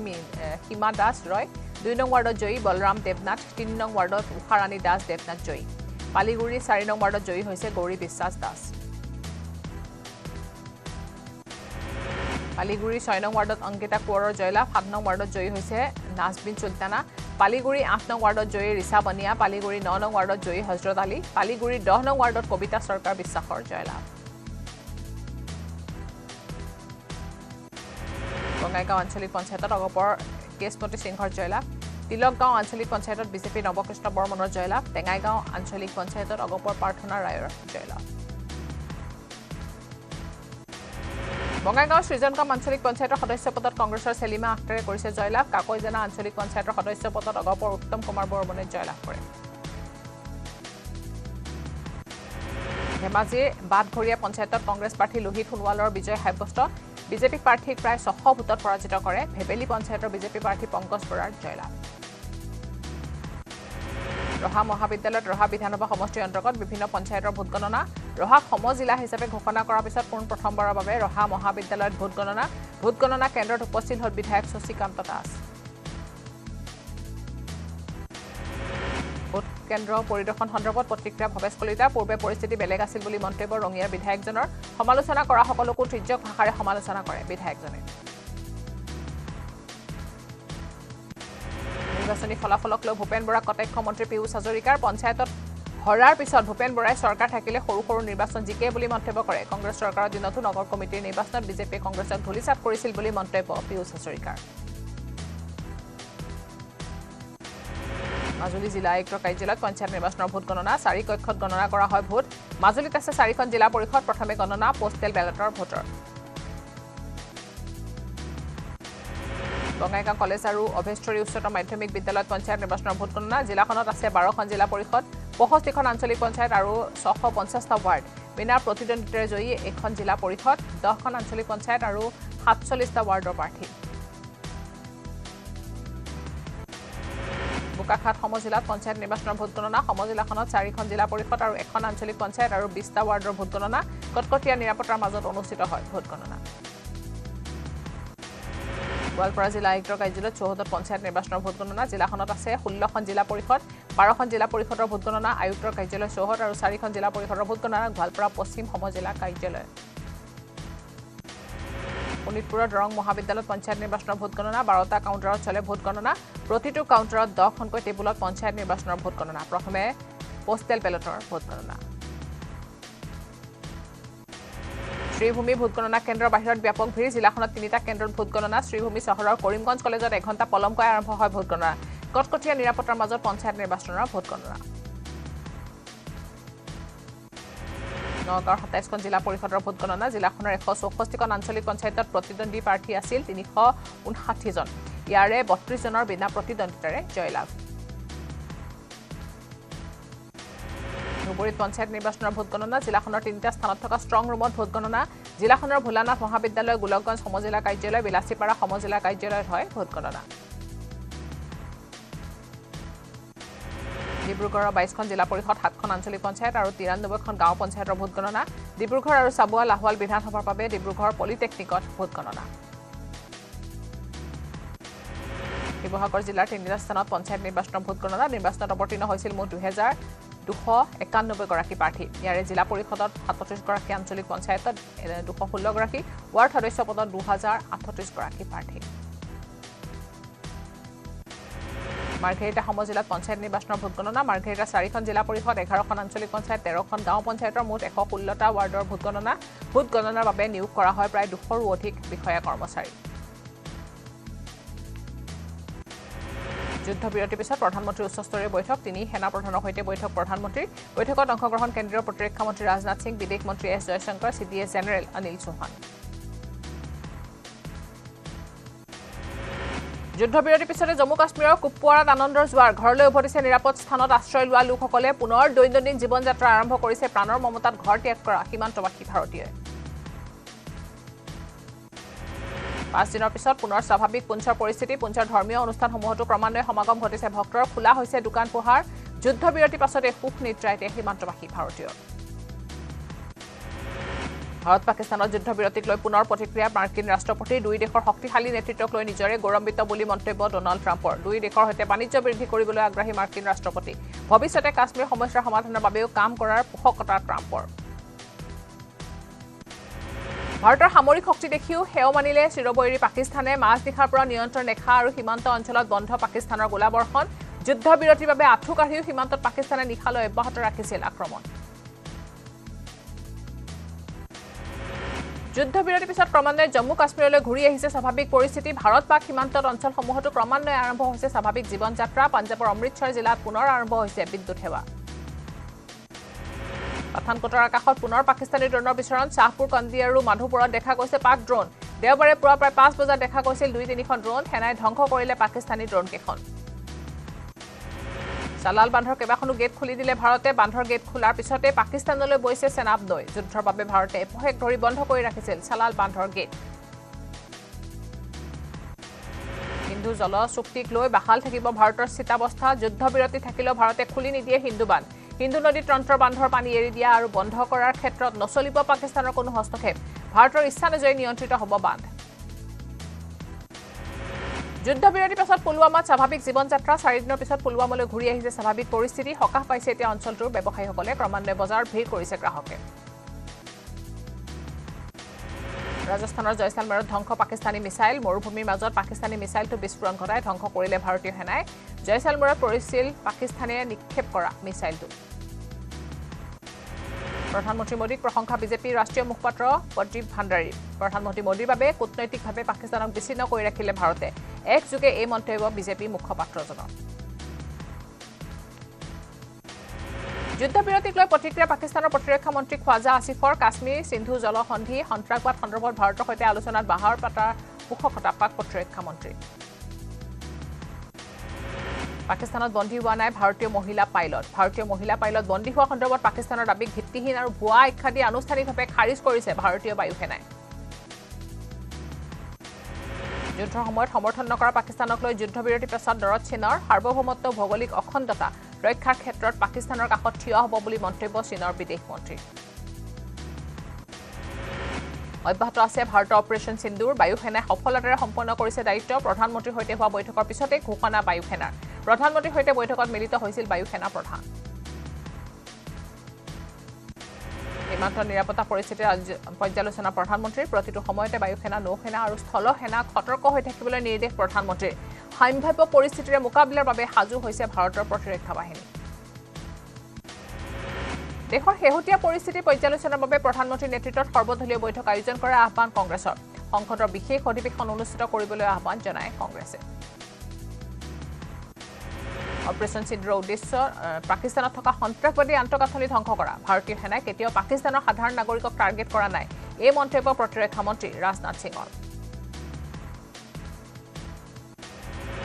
জম্মুত অতিৰিক্ত জিলা উন্নয়ন আয়ুক্ত ৰাজকুমাৰ থাপালৈ শ্ৰদ্ধাঞ্জলি পাক সেনাৰ আক্ৰমণত মৃত্যু হোৱা ৰাজকুমাৰ থাপাৰ অন্ত্যেষ্টিক্ৰিয়াত উপস্থিত থাকিল শ শ লোক পাক সেনাৰ আক্ৰমণত চৰকাৰী বিষয়াগৰাকীৰ বাসগৃহটো ক্ষতিগ্ৰস্ত হৈছিল পেহেলগামৰ নৰসংহাৰত নিহত নেপালী নাগৰিক সুদীপ নেওপানেৰ পৰিয়ালৰ কাষত ভাৰতীয় ৰাষ্ট্ৰদূত নেপালত থকা ভাৰতৰ ৰাষ্ট্ৰদূত নবীন শ্ৰীবাস্তৱে পৰিয়ালটোক সাক্ষাৎ কৰি জ্ঞাপন কৰে সমবেদনা ভাৰত পাক যুদ্ধত মাৰ্কিন ৰাষ্ট্ৰপতিৰ হস্তক্ষেপক লৈ প্ৰতিক্ৰিয়া আগৰতলাত CPIMৰ সাধাৰণ সম্পাদক মৰিয়াম আলেকজেণ্ডাৰ বেবীৰ প্ৰতিক্ৰিয়া বিষয়টোত সন্দেহ আছে বুলি মন্তব্য কৰে নেতাজনে উত্তৰ প্ৰদেশত ব্ৰহ্মছ নিৰ্মাণ প্ৰকল্প মুকলি অনুষ্ঠান ভিডিঅ' কনফাৰেন্স যোগে প্ৰকল্প মুকলি কৰিলে প্ৰতিৰক্ষা মন্ত্ৰী ৰাজনাথ সিঙে ব্ৰহ্মছ ছুপাৰছনিক ক্ৰুইজ মিছাইল নিৰ্মাণ হ'ব এই প্ৰকল্পত উত্তৰ প্ৰদেশৰ ঔদ্যোগিক কৰিডৰত নিৰ্মাণ বিশ্বৰ ভিতৰতে দ্ৰুতগতিৰ মিছাইল ব্ৰহ্মছ নিৰ্মাণ প্ৰকল্পটো ইউক্ৰেইনৰ সৈতে প্ৰত্যক্ষ আলোচনাৰ বাবে সাজু ৰাছিয়াৰ ৰাষ্ট্ৰপতি ভ্লাদিমিৰ পুটিন ইস্তানবুলত ইউক্ৰেইনৰ সৈতে আলোচনাৰ প্ৰস্তাৱ আগবঢ়াইছে ৰাছিয়াৰ ৰাষ্ট্ৰপতিয়ে 15 মেত ৰাছিয়া আৰু ইউক্ৰেইনৰ মাজত দ্বিপাক্ষিক বৈঠক অনুষ্ঠিত হোৱাৰ পূৰ্ণ সম্ভাৱনা বাংলাদেশত নিষিদ্ধ শেখ হাছিনাৰ আৱামী লীগ বাংলাদেশৰ অন্তৰ্বৰ্তীকালীন চৰকাৰে নিষিদ্ধ কৰিলে ৰাজনৈতিক দলটোক দেশখনৰ নিৰাপত্তা আৰু সুৰক্ষাৰ স্বাৰ্থত আৱামী লীগৰ সকলো কাৰ্যসূচী চৰকাৰৰ নিষেধাজ্ঞা আৰোপ বিগত বৰ্ষত ক্ষমতাচ্যুত হৈছিল শেখ হাছিনাক দেশলৈ উভতাই অনাৰ চেষ্টা বাংলাদেশ চৰকাৰৰ শেখ হাছিনাক ইণ্টাৰপলৰ জৰিয়তে স্বদেশলৈ উভতাই অনাৰ বাবে অব্যাহত ৰাখিছে চেষ্টা অন্তৰ্বৰ্তীকালীন চৰকাৰৰ বৈদেশিক উপদেষ্টা লেফটেনেণ্ট জেনেৰেল জাহাংগীৰ আলম চৌধুৰীয়ে প্ৰকাশ কৰিছে এই কথা ত্ৰিপুৰাত জেললৈ প্ৰেৰণ ধৃত 5 বাংলাদেশীকেইটা হৈছে কৈলাশাৰ আদালতত হাজিৰ কৰিছিল ইৰাণী থানা আৰক্ষীয়ে 22 মেত পুনৰ অনুষ্ঠিত হ'ব গোচৰৰ শুনানি মনোমোহা হৈ পৰিছে মেঘালয় পৰ্যটন ক্ষেত্ৰসমূহ নেৰানেপেৰা বৰষুণৰ মাজতে জিলিকি উঠিছে পাহাৰীয়া ৰাজ্যখনৰ পৰ্যটন ক্ষেত্ৰ মেঘালয়ৰ প্ৰকৃতিৰ হাত বাউলি মাতিছে পৰ্যটকক তেলেংগানাৰ যুৱ পৰ্বতাৰোহী ভুক্কো জছৱন্তৰ সফলতা মিজোৰামৰ সৰ্বোচ্চ শৃংগ পাইংপুৰ শিখৰত উপস্থিত হ'ল যুৱ পৰ্বতাৰোহীগৰাকী পাংপুৰ শিখৰত ভুক্কো জছৱন্তে উৰালে হৰ শিখৰ পৰ তিৰংগা ৰঙিয়াৰ নিউ আদৰ্শ ক্লিনিকেল চেণ্টাৰৰ বিৰুদ্ধে গাফিলতিৰ অভিযোগ চিকিৎসা প্ৰতিষ্ঠানটোৰ অৱহেলা আৰু ভুল ৰিপৰ্টৰ বাবে এগৰাকী সুস্থ কৰ্কট ৰোগীক পুনৰ গুৰুতৰভাৱে অসুস্থ হোৱাৰ অভিযোগ কৰিছে ভুক্তভোগীৰ পৰিয়ালে কোকৰাঝাৰ জিলাত মেলেৰিয়াৰ প্ৰাদুৰ্ভাৱক লৈ তৎপৰ স্বাস্থ্য বিভাগ জিলাখনত ইতিমধ্যে মৃত্যু হৈছে মেলেৰিয়াত আক্ৰান্ত 3জনকৈ লোকৰ ভাৰত ভূটান সীমান্তৰ সৰলপাৰা উল্টাপানী আৰু কচুগাঁৱৰ দুৰ্গম অঞ্চলত মেলেৰিয়াৰ প্ৰাদুৰ্ভাৱ বঙাইগাঁও জৰাগুৰিত বজ্ৰপাতত মহিলাৰ মৃত্যু ঘৰৰ কাম কৰি থকা অৱস্থাতে বজ্ৰপাতত মৃত্যু খাবতি লৈ মহিলাগৰাকীয়ে জিলাখনৰ চিটকা গাঁৱত ধুমুহাৰ ফলত চাৰিচকীয়া বাহনৰ ওপৰতে ভাঙি পৰিল প্ৰকাণ্ড গছ ৰহাত বৈদ্যুতিক খুঁটা পৰি মৃত্যু হৈছে এজনৰ প্ৰচণ্ড ধুমুহা বৰষুণত তছনছ ৰহাৰ বহু অঞ্চল হাতবৰ শিলভেটা ভকতপাৰাত ধুমুহাই উৰুৱাই নিলে কেইবাটাও পৰিয়ালৰ ঘৰৰ টিনপাত মহানগৰী কাহিলীপাৰাত প্ৰচণ্ড ধুমুহা বৰষুণত বিস্তৰ ক্ষতি ধুমুহাৰ ফলত ভাঙি বৈদ্যুতিক তাৰত পৰিল প্ৰকাণ্ড গছ দীৰ্ঘ সময় কাহিলীপাৰাৰ বৃহত্তৰ অঞ্চলত ব্যাহত হৈ পৰিল বিদ্যুৎ যোগান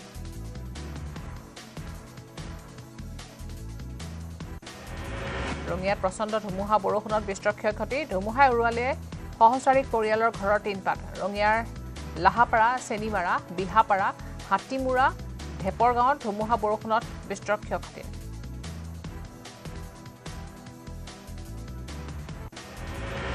উত্তৰ গুৱাহাটীৰ ধুমুহা বৰষুণে সৃষ্টি কৰিলে তাণ্ডৱ প্ৰচণ্ড ধুমুহাৰ ফলত ৰাজপথত গছ বাগৰি দীৰ্ঘ সময় ধৰি ব্যাহত হৈ পৰিল যাতায়াত ব্যৱস্থা ধুমুহাই উৰুৱাই নিলে বহুকেইটা পৰিয়ালৰ ঘৰৰ টিনপাত জলমগ্ন হৈ পৰিল বহু অঞ্চল মহানগৰীত ধুমুহাত গছ পৰি ভাগিছে বন বিভাগৰ কাৰ্যালয় ক্ষতিগ্ৰস্ত বন বিভাগৰ বাহনো ধ্বংসস্তূপত পৰিণত পামহিৰ মাইনা খুৰাং বন বিভাগৰ কাৰ্যালয়টো উৰে নিশা মুকলি আকাশৰ তলতে কটালে 4 বিষয়া কৰ্মচাৰীয়ে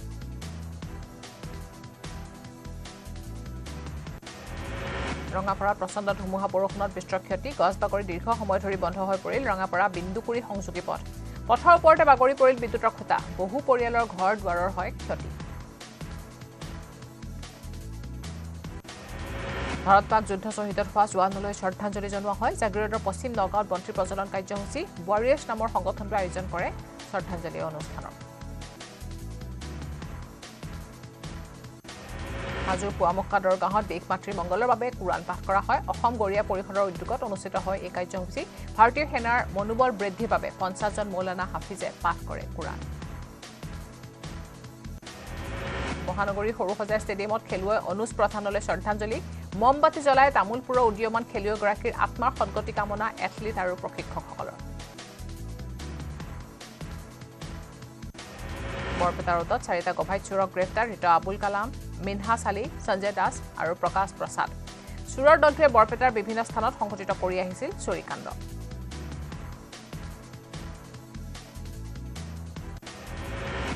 প্ৰচণ্ড ধুমুহাৰ বাবে মহানগৰী মালিগাঁৱত বিস্তৰ ক্ষতি গছ বাগৰি মালিগাঁও ৰেলৱে ষ্টেডিয়ামৰ সমীপত ক্ষতিগ্ৰস্ত হৈছে এটা ভৱন ঘটনাত হতাহত হোৱা নাই কোনো লোক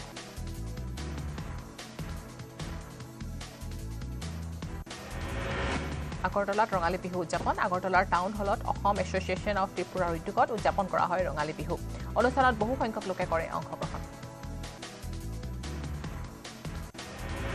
ধৰ্মনগৰত ফেচবুকত দেশ বিৰোধী মন্তব্য কৰি গ্ৰেপ্তাৰ হৈছে পঞ্চায়তৰ প্ৰাক্তন প্ৰতিনিধি ধৃত লোকজন আজাদ মিয়া যুৱক কংগ্ৰেছে আগৰতলা পশ্চিম থানাত দাখিল কৰিছিল এজাহাৰ ঘটনাৰ পিছতে ক্ষমা ভিক্ষা আজাদ মিয়াৰ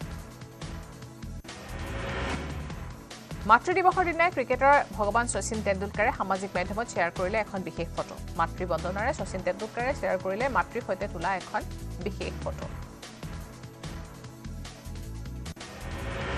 তামুলপুৰৰ পাগলাদিয়া নৈৰ ওপৰত নৱনিৰ্মাণ মাথাউৰি পৰিদৰ্শন কৰে মন্ত্ৰী পীয়ুষ হাজৰিকাই ইয়াৰ পূৰ্বে জিলাখনৰ গুৰেশ্বৰত উপস্থিত হয় মন্ত্ৰীগৰাকী গুৰেশ্বৰত নৱনিৰ্মিত মাথাউৰি পৰিদৰ্শন কৰে মন্ত্ৰী পীয়ুষ হাজৰিকাই আৰু ইয়াৰ লগে লগে সময় হৈছে দুটা সংবাদৰ পৰা বিদায় লোৱাৰ নমস্কাৰ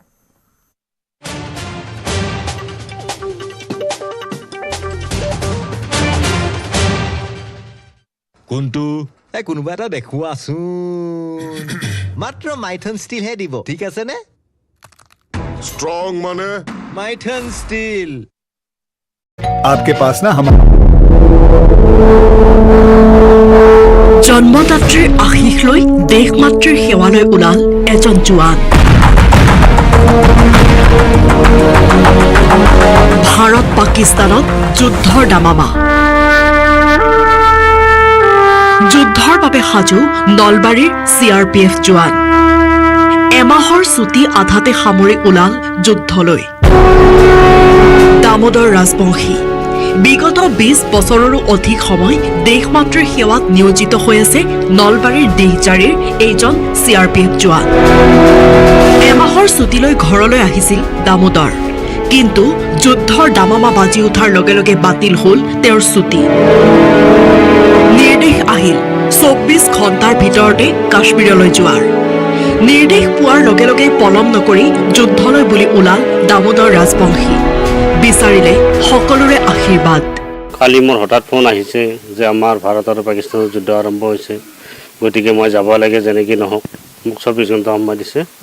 তো এতিয়া মই যাবলৈ ওলাইছোঁ কাৰণ মই CRPFত চাকৰি কৰোঁ মোৰ বেটেলিয়ন হ'ল 98 বেটেলিয়ন জম্মু কাশ্মীৰ আৰু কাশ্মীৰ হ'ল মোৰ কুপৱাৰা ডিষ্ট্ৰিক্ট পাকিস্তান সীমা এতিয়া মই ছুটি মানে কি শেষ হোৱাই নাই ছুটি এৰি মই যাব লগা হ'ল কাৰণ আগতে দেশৰ সেৱা পিছতে আপোনাৰ ঘৰৰ যেটা মই আপোনালোকে আশীৰ্বাদ কৰক বা ৰাজ্যে যাতে মোক আশীৰ্বাদ দিয়ে যাতে আমি সমাজৰ বা দেশখনৰ হয় যুঁজি যাতে দেশখনক উদ্ধাৰ কৰিব পাৰোঁ আৰু মই অতি সোনকালে যাতে ঘৰলৈ ঘূৰি আহিব পাৰোঁ মাতৃৰ আশীষ লৈ এইদৰে সামৰিক পোছাকতে দামোদৰ ওলাল কাশ্মীৰলৈ অশ্ৰুসিক্ত নয়নেৰে পৰিয়ালেও বিদায় দিলে দেশক সেৱা কৰিবলৈ পত্নী কন্যা মাতৃয়ে আৱৰি থকা পৰিয়ালটোৰ সৈতে সময় কটাবলৈ আহি আধাতে সামৰিলে ছুটি কাৰণ এওঁলোক হৈছে দেশৰ অতন্ত্ৰ প্ৰহৰী যাৰ বাবে গৌৰৱান্বিত আমি প্ৰতিগৰাকী নিপাত যাওক সন্ত্ৰাসবাদী পেহেলগামৰ নিহতই পাওক শান্তি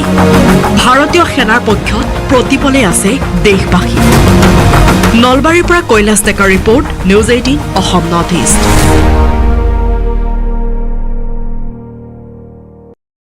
22 এপ্ৰিলৰ পেহেলগাম কাণ্ড কেন্দ্ৰ কৰি ভাৰত আৰু পাকিস্তানৰ মাজৰ সংঘাতে এতিয়া যুদ্ধৰ ৰূপ ধাৰণ কৰিছে ধাৰাবাহিক আক্ৰমণ প্ৰত্যাক্ৰমণ চলিছে আৰু এনেকুৱা এটা পৰিস্থিতিত ভাৰত পাকৰ এই উত্তেজনাৰ মাজতে ভাৰতত চলি থকা 18 সংখ্যক IPLৰ বাকি থকা মেচসমূহ বাতিল কৰাৰ সিদ্ধান্ত লৈছে ये BCCI ने निर्णय लिया है कि IPL को अभी फिलहाल 1 सप्ताह के लिए स्थगित किया गया है उसके बाद जो स्थिति है उसका जायजा लेके सरकार से विचार विमर्श करके जो हमारे स्टेक होल्डर्स हैं फ्रेंचाइजी और ब्रॉडकास्टर सबसे बात करके नए शेड्यूल की घोषणा की जाएगी হয় BCCI সিদ্ধান্ত গ্ৰহণ কৰিছে বাকি থকা মেচসমূহ বা খেলসমূহ স্থগিত ৰখাৰ সিদ্ধান্ত গ্ৰহণ কৰা হৈছে খেলুৱৈসকলৰ নিৰাপত্তাৰ প্ৰতি লক্ষ্য ৰাখি এই সিদ্ধান্ত গ্ৰহণ কৰিছে BCCI। IPL 2025-ৰ বাকী থকা খেল বাতিল, নিৰাপত্তাৰ খাতিৰত বাতিল IPL-ৰ বাকী থকা খেলসমূহ। উল্লেখযোগ্য যে 18 সংখ্যক IPL মেচ অহা 25 মেত ফাইনেল অনুষ্ঠিত হোৱাৰ কথা আছিল কলকাতাত। কিন্তু শেহতীয়া পৰিস্থিতিৰ প্ৰতি লক্ষ্য ৰাখি BCCI সদৰি কৰিছে এই সিদ্ধান্তৰ কথা। উল্লেখযোগ্য যে এই যুদ্ধৰ মাজতে IPL মেচ চলি থকাৰ মাজতে ষ্টেডিয়াম উৰুৱাই দিয়াৰো ভাবুকি দিছিল কোনো অখ্যাত সন্ত্ৰাসবাদীয়ে। গতিকে বিভিন্ন দিশ চালি জাৰি চাই অৱশেষত BCCI ল'লে এই সিদ্ধান্ত। বিদেশী তাৰকা খেলুৱৈৰে সমৃদ্ধ প্ৰতিটো দল যি নেকি IPL ইণ্ডিয়ান প্ৰিমিয়াৰ লীগৰ এই ৰোমান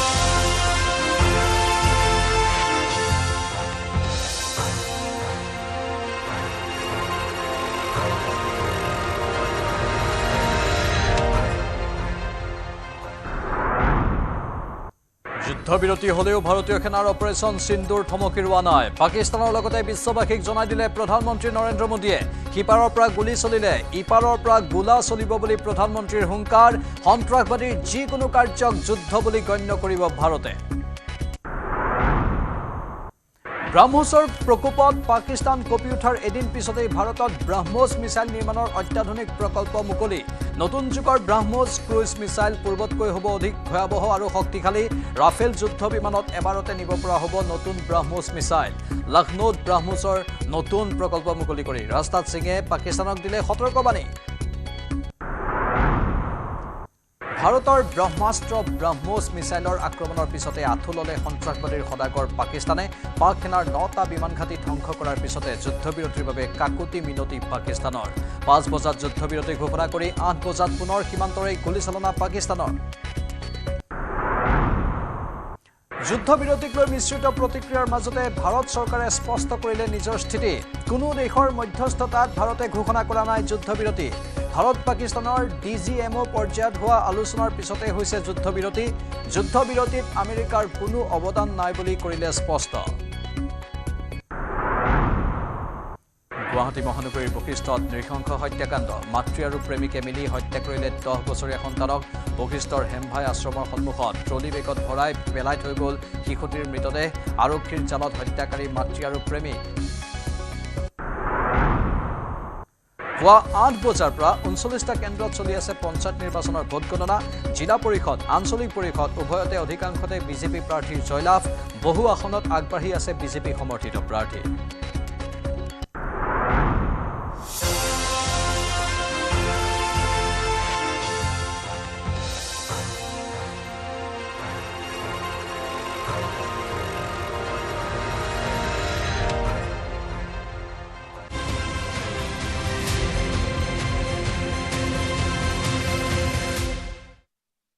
নমস্কাৰ, স্বাগতম মিত্ৰৰ বাতৰিলৈ। ষ্টুডিঅ'ত মই প্ৰাঞ্চল। আৰম্ভণিতে এটা গুৰুত্বপূৰ্ণ খবৰ। গুৱাহাটীৰ বশিষ্ঠত শিশুক নৃশংসভাৱে হত্যা। ট্ৰলি বেগৰ ভিতৰত উদ্ধাৰ 10 বছৰীয়া শিশুৰ মৃতদেহ। মাতৃ আৰু প্ৰেমিকে মিলি হত্যা কৰিছিল শিশুটিক। মাতৃ দীপালী ৰাজবংশী আৰু প্ৰেমিক জিতুমণি হালৈয়ে হত্যা কৰিছিল শিশুটিক। মৃন্ময় বৰ্মন নামৰ শিশুটিক নৃশংসভাৱে হত্যা। ট্ৰলি বেগত ভৰাই বাইকেৰে আনি হেমভাই আশ্ৰমৰ সন্মুখত পেলাই থৈ গৈছিল মৃতদেহটো।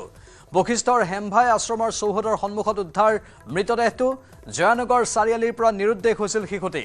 শনিবাৰে সন্ধিয়া দিছপুৰ থানাত ৰুজু হৈছিল গোচৰ। আৰক্ষীয়ে গ্ৰেপ্তাৰ কৰে মাতৃ দীপালী ৰাজবংশী আৰু প্ৰেমিক জিতুমণি হালৈক। উল্লেখযোগ্য যে শিশুটি নিখোজ হোৱাৰ পিছতে থানাত এজাহাৰ দাখিল কৰিছিল শিশুটিৰ পিতৃয়ে। শনিবাৰে সন্ধিয়া ধুমুহাৰ পিছতে আন্ধাৰৰ সুযোগ লৈ সেই স্থানত পেলাই থৈ গৈছিল মৃতদেহটো। হত্যাকাৰী মাতৃ আৰু প্ৰেমিকক লৈ ঘটনাস্থলীত চিন ৰিক্ৰিয়েট কৰে আৰক্ষীয়ে। আমাৰ জ্যেষ্ঠ সাংবাদিক দীপাংকৰ দাস আছে ফোন লাইনত লাইভত। দীপাংকৰ, কি তথ্য আছে শেহতীয়া ৰূপত?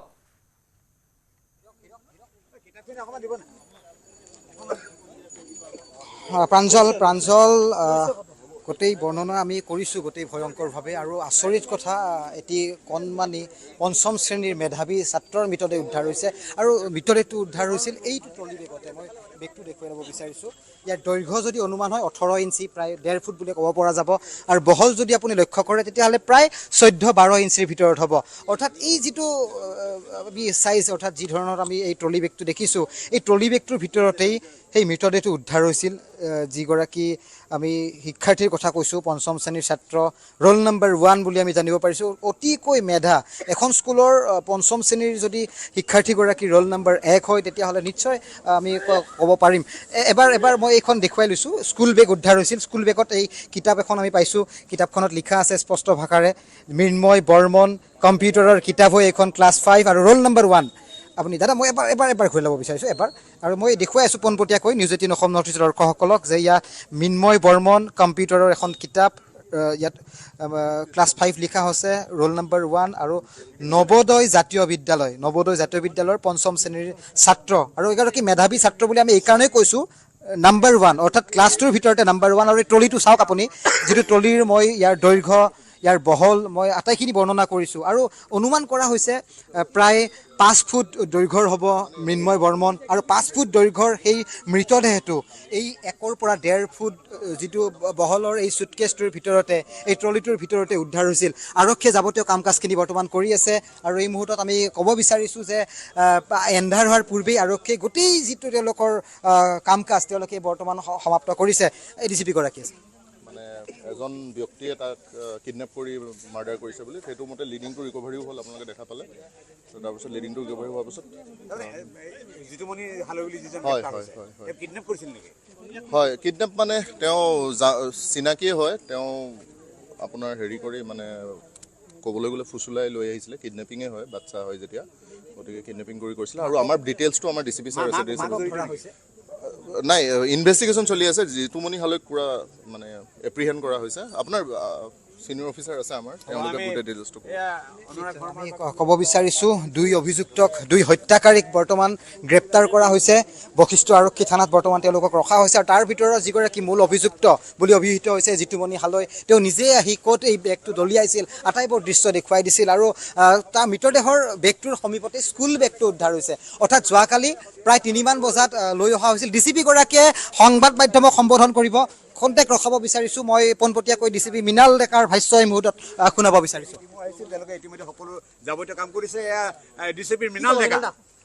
আপোনাৰ ইতিমধ্যে ডেড বডিটো যোৱাকালি মাৰি কিনে ক'ত পেলাই থৈছিলে বশিষ্ঠৰ এই আমাৰ মন্দিৰৰ ওচৰৰ এই জনবিদ অফিচৰ ওচৰত সেইটো আছামী আহি নিজে দেখুৱাই দিলে সেই ডেড বডিটো উদ্ধাৰ কৰা হ'ল তাৰপাছত আপোনাৰ ল'ৰাটোৰ যোনটো বেগ আছিলে বেগটো ক'ত দলি মাৰি দিছিলে সেই বস্তুটো সি দেখুৱাই দিয়াৰ মতে সাক্ষীৰ সাক্ষাতত সন্মুখত সেই বস্তুটো উদ্ধাৰ কৰা হ'ল তাৰপাছত এক্সিকিউটিভ মেজিষ্ট্ৰেটৰ ফ্ৰণ্টত এক্সিকিউটিভ মেজিষ্ট্ৰেটে নিজেই আপোনাৰ ইনকুৱেষ্টটো কৰে চোৰঠালটো কৰে তাৰপাছত ফৰেনচিক আৰু CID টিম আহে তেওঁলোকে চেম্পলবিলাক লৈ যায় পৰীক্ষা কৰি তেওঁলোকে পৰৱৰ্তী তদন্তৰ সময়ত আমাক বস্তুবিলাক দিব মোটামুটি আমাৰ কেছটো ভাল দিশতে আগবাঢ়ি আছে গতিকে তদন্ত ইমানলৈকে আগবাঢ়িছে এতিয়া পৰৱৰ্তী সময়ত আমি ডেড বডিটো পঠিয়াই দিছোঁ অহাকালিলৈ PM ৰ কাৰণে প্ৰথম যোৱাকালি ল'ৰা এটা মিচিং হোৱাৰ খবৰ আহিছিলে তাৰপাছত আজি খবৰ এটা আমি পালোঁ বশিষ্ঠত ইয়াত যে কি ইয়াত এটা ডেড বডি এটা ৰিকভাৰ হৈছে বুলি তেতিয়া ৰাইজে কোনোবাই খবৰ দিছিলে থানাৰ পৰা আমাক জনোৱা হয় তাৰপাছত যেতিয়া আমি চাওঁ তেতিয়াই আপোনাৰ সোধপোছ কৰোঁতে সেই মানুহটো অলৰেডি আমাৰ কাষ্টডিত আছিলে তেতিয়াই গম পাওঁ যে সেই ল'ৰাটো দিছপুৰত যোনটো মিচিং কেছ আছিল সেইটোৰে সেই নাবালক ল'ৰাটোৰ ডেড বডি হয় বুলি তেওঁ কিডনেপ কৰা বুলি অভিযোগ উঠিছে সেইটো আপোনাক সেইবিলাক কথা আমি এতিয়া নাজানো আমাৰ তদন্তটো চলি আছে গতিকে তদন্তটো সেইটো ঠিক ঠাকতে চলি আছে যিখিনি কাম কৰিব লগা আছে আমি কৰিছোঁ সেইবিলাক তদন্তত ওলাবগৈ এই জেগাতে কৰিছে এতিয়ালৈকে কাক কেইজন ধৰিছে এজনকে ধৰা হৈছে ৰাজবংশীক ধৰা হৈছে আপোনাৰ তদন্তত গোটেই বস্তুবিলাক ওলাব আজি প্ৰথম দিনহে হৈছে জিতুমণি হালৈ নে ৰাজবংশী জিতুমণি হালৈ মাকক আটক কৰা হোৱা নাই আপোনাৰ শুনক আমাৰ তদন্তটো চলি আছে তদন্তকালত আমি যি ধৰণে আগবাঢ়িম সেই ধৰণে আগবাঢ়িম নিশ্চয় আমি পৰিৱেশ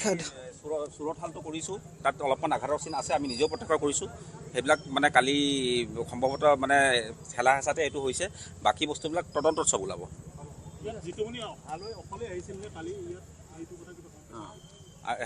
আমি গম পোৱা মতে তেখেতে বাইকত লৈ ল'ৰাটোক অকলে আহিছিলে কিন্তু আমাৰ আৰু তদন্ত বাকী আছে সোধপোছত বাকী কিবা যদি আছে ওলাব বস্তুবিলাক বাইকত লৈ আহিছিলে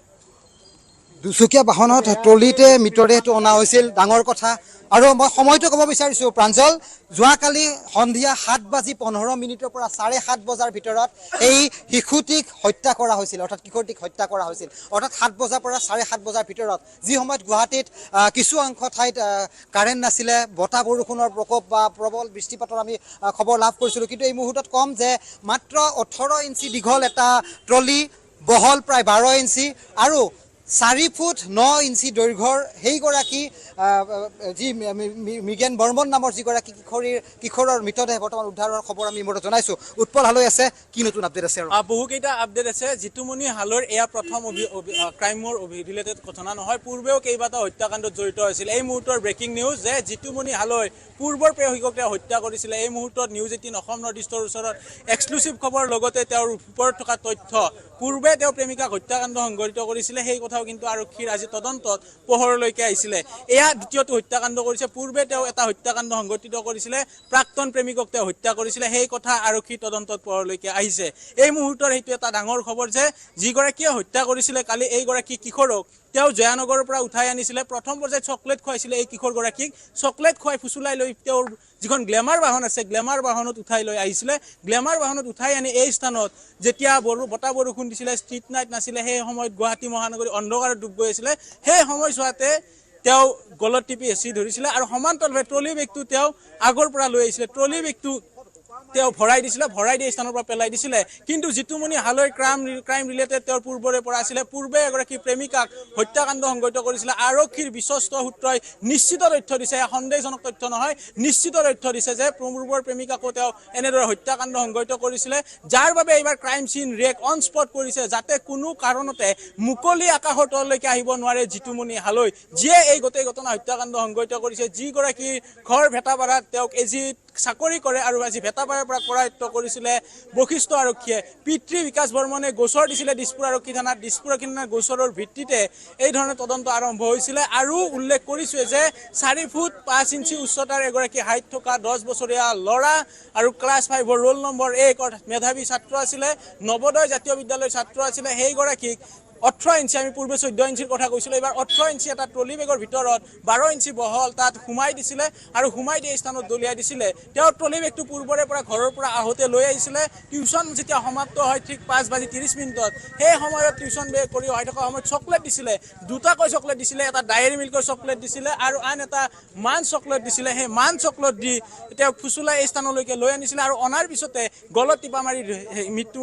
কৰে বা হত্যা কৰিছিলে কিন্তু ইয়াৰ পূৰ্বে জিতুমণি হালৈয়ে আন এগৰাকী প্ৰেমিকাক হত্যাকাণ্ড সংঘটিত কৰিছিল আৰু সম্ভৱ হলে এচিপি গৰাকী যদি আছে তেখেতৰ পৰা মন্তব্য ল'বলৈ আমি চেষ্টা কৰিম তেওঁ কিছু সময় পূৰ্বে অন কেমেৰা যদিও কোৱা নাই অফ কেমেৰা বহু ডিটেইলছ দিছে যে এয়া নহয় পূৰ্বে আন এগৰাকী মহিলাকো কিন্তু শাৰীৰিকভাৱে আক্ৰমণ কৰিছিলে হত্যাকাণ্ড এইবাৰ দুটাটো হত্যাকাণ্ড সংঘটিত কৰিলে অৰ্থাৎ অপৰাধ প্ৰৱণতা যথেষ্ট আছিলে আৰু জিতুমণি হালৈক আপুনি যিহেতু দেখিছিলে বহু ক্ৰাইম নিউজ কৰিছিলে দেখাৰ পিছত আপোনাৰ কি ধৰণৰ এটা অনুমান হয় চাল চলন বা তেওঁৰ মুখমণ্ডলত কোনো অনুতাপৰ চিন নাই তেওঁ অনুতপ্ত নহয় আৰু খুব সাংঘাতিক কিডনেপৰ এংগেলটো আহিছে প্ৰথমে শিশুটিক কিডনেপ কৰা হ'ল চকলেট খুৱাইছিল দুটাকৈ চকলেট প্ৰলোভন কৰা হ'ল তাৰপিছত স্কুল বেগৰ সৈতে স্কুলৰ ড্ৰেছত থকা এগৰাকী 10 বছৰীয়া কিশোৰক অতি নৃশংসভাৱে হত্যা কৰা হৈছে কোৱা হৈছে মুখত হপা মাৰি ধৰা হৈছে ডিঙি চেপি সেই হত্যাকাণ্ডটো এক প্ৰকাৰ বাস্তৱ ৰূপ দিবলৈ সক্ষম হৈছিলে দুজনকৈ লোকক প্ৰাঞ্জল আৰু মই ষ্টুডিঅ'ত থকা জৰিয়তে মই দৰ্শকসকলক জনাব বিচাৰিছোঁ মাতৃক এই মুহূৰ্তত আৰক্ষীয়ে গ্ৰেপ্তাৰ কৰিছে দীপালী ৰাজবংশী পৰকীয়া প্ৰেমৰ পৰিণতি মোটিভটো আৰক্ষী আনুষ্ঠানিকভাৱে নকলেও কিন্তু আমি গোটেই আমাৰ ইনভেষ্টিগেশ্যন প্ৰাকে প্ৰকাৰে কিছু তথ্য ক'লেও কিন্তু কৈছোঁ আমি ইয়াত উপস্থিত থাকি আমিও গ্ৰাউণ্ডত কিছু তথ্য সংগ্ৰহ কৰিছোঁ ক'ব বিচাৰিছোঁ পৰকীয়া প্ৰেমৰ আন এক ভয়ংকৰ পৰিণতি য'ত এগৰাকী 10 বছৰীয়া মেধাৱী ছাত্ৰৰ কৰুণ মৃত্যু হৈছে য'ত পৰকীয়া প্ৰেমৰ বাবেই মুঠতে অতি শিহৰণকাৰী দীপাংকৰ আৰু উৎপল শুনিবলৈ ভয় লগা আৰু অতি ভয়ংকৰ ঘটনা সংঘটিত হৈছে আৰু হত্যাকাৰী জিতুমণি হালৈৰ ভয়ংকৰ স্বীকাৰোক্তিও আহিছে কিছু সময়ৰ পাছত হয়তো আমি সেই মন্তব্য শুনাম কিন্তু বৰষুণ আৰু ধুমুহা মাৰি থাকোঁতেই এই ৰাস্তাটোত কোনো নাছিল সম্পূৰ্ণ ৰাস্তাটো আন্ধাৰ হৈ আছিল তেতিয়া তাৰ মুখত খোপা মাৰি হত্যা কৰি মোৰ এই VIP বেগটোত ভৰাই ইয়াত পেলাই দিলোঁ বুলি স্বীকাৰোক্তি দিছে সেইগৰাকী জিতুমণিয়ে লগত ইয়াৰ মাকো আছিল বুলি উল্লেখ কৰিছে জিতুমণিয়ে ইয়াৰ মাক আৰু মই বাইকত আছিলোঁ টিউচনৰ পৰা তাক আমাৰ মাজত বহুৱাই ইয়ালৈ আনিছিলোঁ সেইগৰাকী মাতৃ কেনে মাতৃ বৰ্ণনা কৰিবলৈও গাৰ নোম শিয়ৰি উঠিছে তাৰ পিছতেই তাক খোপা মাৰি হত্যা কৰি এই বেগটোত ভৰাই ইয়াত পেলাই দিলোঁ বুলি স্বীকাৰোক্তি দিছে জিতুমণিয়ে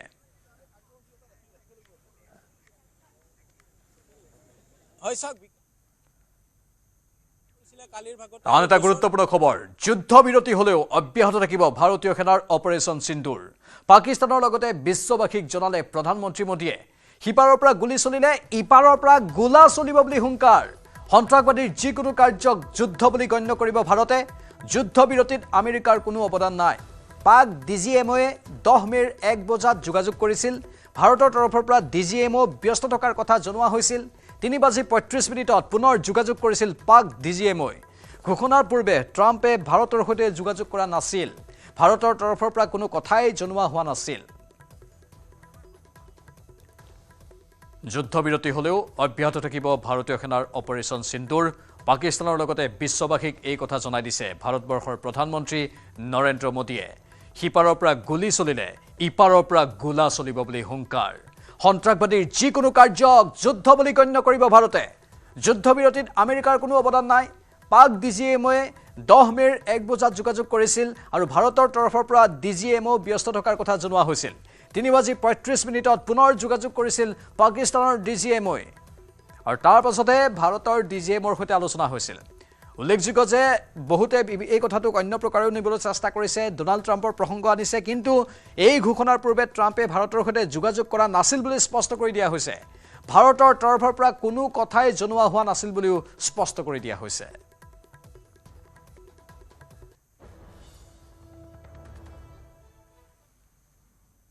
কপটীয়া পাকিস্তানে যুদ্ধবিৰতিৰ বাবে ভাৰতৰ ওচৰত আঁঠু লোৱাৰ পাছতো দেখুৱালে নিজৰ খিয়াল ৰূপ যুদ্ধবিৰতি কৰিও 3 ঘণ্টাও ৰ'ব নোৱাৰিলে পাকিস্তানে পুনৰ চেষ্টা কৰিলে ভাৰতক আক্ৰমণৰ ভাৰতৰ সাধাৰণ নাগৰিকক লক্ষ্য কৰি লোৱা পাকিস্তানক এখেকা দিবলৈ সাজু হৈ আছে Bharatvarsha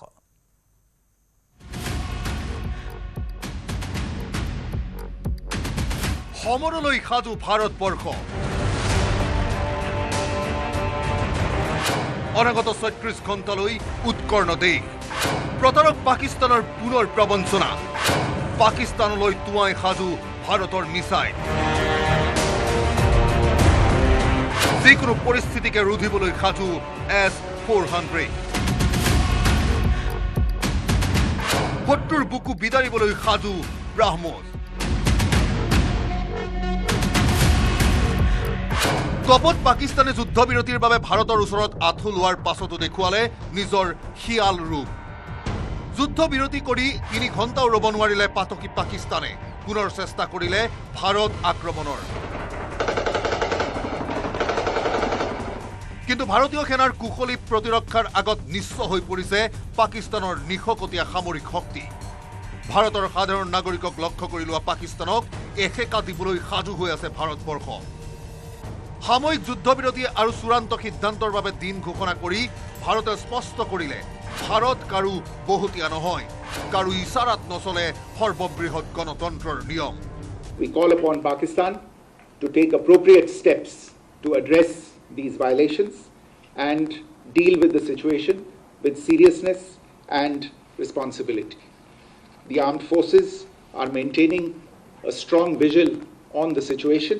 They have been given instructions to deal strongly with any instances of a repetition of the violations of the borders along the international border as well as the line of control. 12 মেৰ 12 বজাত ভাৰতে স্পষ্ট কৰিব নিজৰ স্থিতি বৰ্তমান সীমান্তৰ বেৰেকত ভিৰ কৰিছে ভাৰতীয় সেনাই ছুটিলৈ ঘৰলৈ উভতি যোৱা সেনা জোৱানো উভতিছে বেৰেকলৈ যুদ্ধবিৰতিৰ মাজতে লক্ষ্ণৌত মুকলি হ'ল ব্ৰাহ্মস নিৰ্মাণ প্ৰকল্প প্ৰতিৰক্ষা মন্ত্ৰী ৰাজনাথ সিঙে মুকলি কৰা প্ৰকল্পত নিৰ্মাণ হ'ব ব্ৰাহ্মস সুপাৰসনিক ক্ৰুইজ মিছাইল প্ৰতিৰক্ষা বিভাগক শক্তিশালী কৰি যেন পাকিস্তানলৈ ৰঙা চকু দেখুৱাইছে ভাৰতবৰ্ষই প্ৰত্যাক্ৰমণৰ বাবে সাজু প্ৰায় 16 লাখ সেনা জোৱান সাজু হৈ আছে প্ৰায় 2300খন এয়াৰক্ৰাফ্ট সাজু হৈ আছে 513খন fighter aircraft aerial tanker helicopter 4300 টেংকেৰে সাজু ভাৰত যুদ্ধবিৰতিৰ মাজতে সন্ত্ৰাসবাদৰ বিৰুদ্ধে বজ্ৰকঠোৰ ভাৰতবৰ্ষ এতিয়াৰে পৰা ভাৰতত সন্ত্ৰাসবাদীয়ে সংঘটিত কৰা কুটাঘাতক দেশৰ ওপৰত আক্ৰমণ বুলি গণ্য কৰিব কেন্দ্ৰই তেনে ঘটনা সংঘটিত হলে সমানে আৰু সজোৰে প্ৰত্যুত্তৰ দিব ভাৰতে আক্ৰমণকাৰী সন্ত্ৰাসবাদী সংগঠনক যুদ্ধৰে প্ৰত্যুত্তৰ দিয়াৰ সিদ্ধান্ত ভাৰতৰ অকল সেয়াই নহয়, তেনে সংগঠনৰ আশ্ৰয়দাতা দেশৰ বিৰুদ্ধেও ব্যৱস্থা কৰিব ভাৰত চৰকাৰে। ভাৰতত হত্যালীলা চলোৱা কাকোৱেই সহজে এৰি নিদিয়ে ভাৰতে। পাকিস্তানৰ নীলা শিয়ালৰ দৰে অৱস্থা দেখি দুগুণে সংকল্পবদ্ধ হৈ পৰা ভাৰতে অতি সন্তৰ্পণে আৰু সজোৰে আগবঢ়াইছে এই পদক্ষেপ। News desk report, news 18 Assam north east. যুদ্ধবিৰতি ঘোষণাৰ 3 ঘণ্টা পিছতে পুনৰ এলচিত পাকিস্তানৰ যুদ্ধবিৰতি উলংঘা। শনিবাৰে সন্ধিয়া 8:15 পাকিস্তানীৰ প্ৰৰোচিত আক্ৰমণৰ লগে লগে পুনৰ বাজি উঠিল চাইৰেন।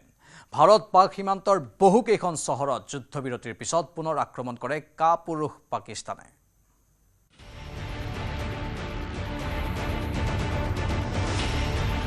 চলি আছে অপাৰেশ্যন সিন্দুৰ। প্ৰধানমন্ত্ৰীৰে 3 সেনা প্ৰধানৰ বৈঠকৰ পাছত সন্ত্ৰাসক যুদ্ধৰে নাশ কৰাৰ সংকল্পত অটল ভাৰতীয় বায়ু সেনা। যুদ্ধবিৰতি ঘোষণাৰ পাছত 3 ঘণ্টাও শান্তিৰে কটাব নোৱাৰিলে পাকিস্তানে। ভাৰতীয় সেনাই যুদ্ধৰ ধৰ্ম পালন কৰাৰ বিপৰীতে ড্ৰোনেৰে আক্ৰমণ পাকিস্তানৰ। সমান্তৰালভাৱে নিয়ন্ত্ৰণ ৰেখাত আৰম্ভ হল ধাৰাসাৰ গুলীবৰ্ষণ।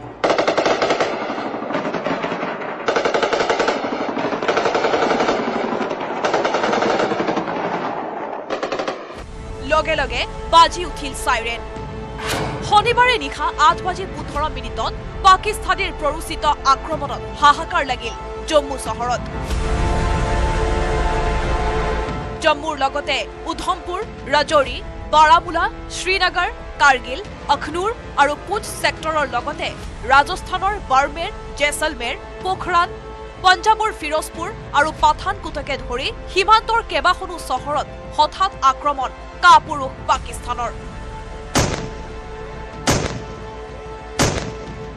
প্ৰশাসনে ব্লেকআউটৰ নিৰ্দেশ দিয়া মাত্ৰকে অন্ধকাৰে চানি ধৰিলে পঞ্জাৱ, ৰাজস্থানৰ লগতে জম্মু আৰু কাশ্মীৰৰ কেইবাখনো চহৰ।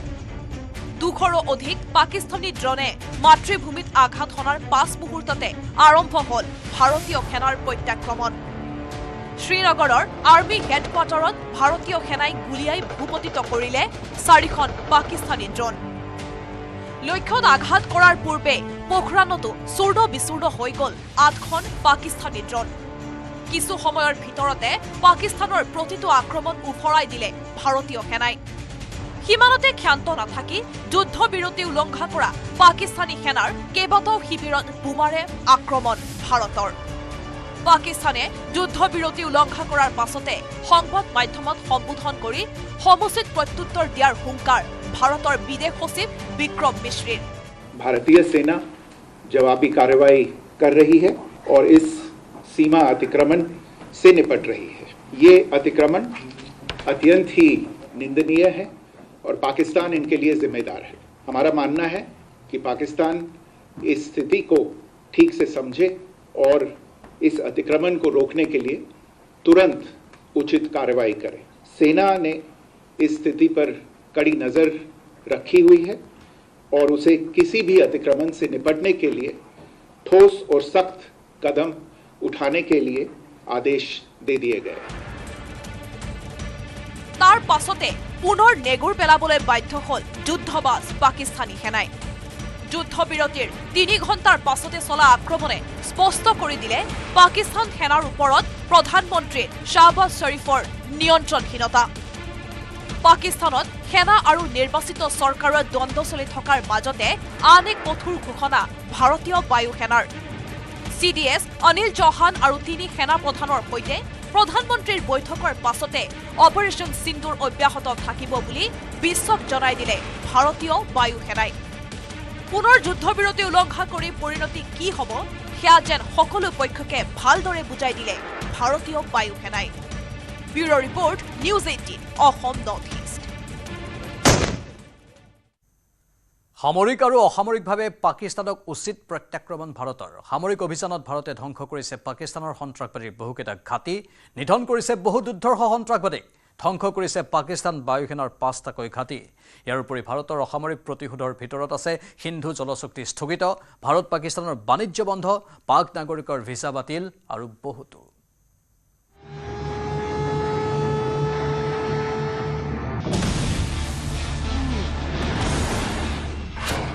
পাকিস্তানক সামৰিক আৰু অসামৰিকভাৱে প্ৰচণ্ড প্ৰত্যাক্ৰমণ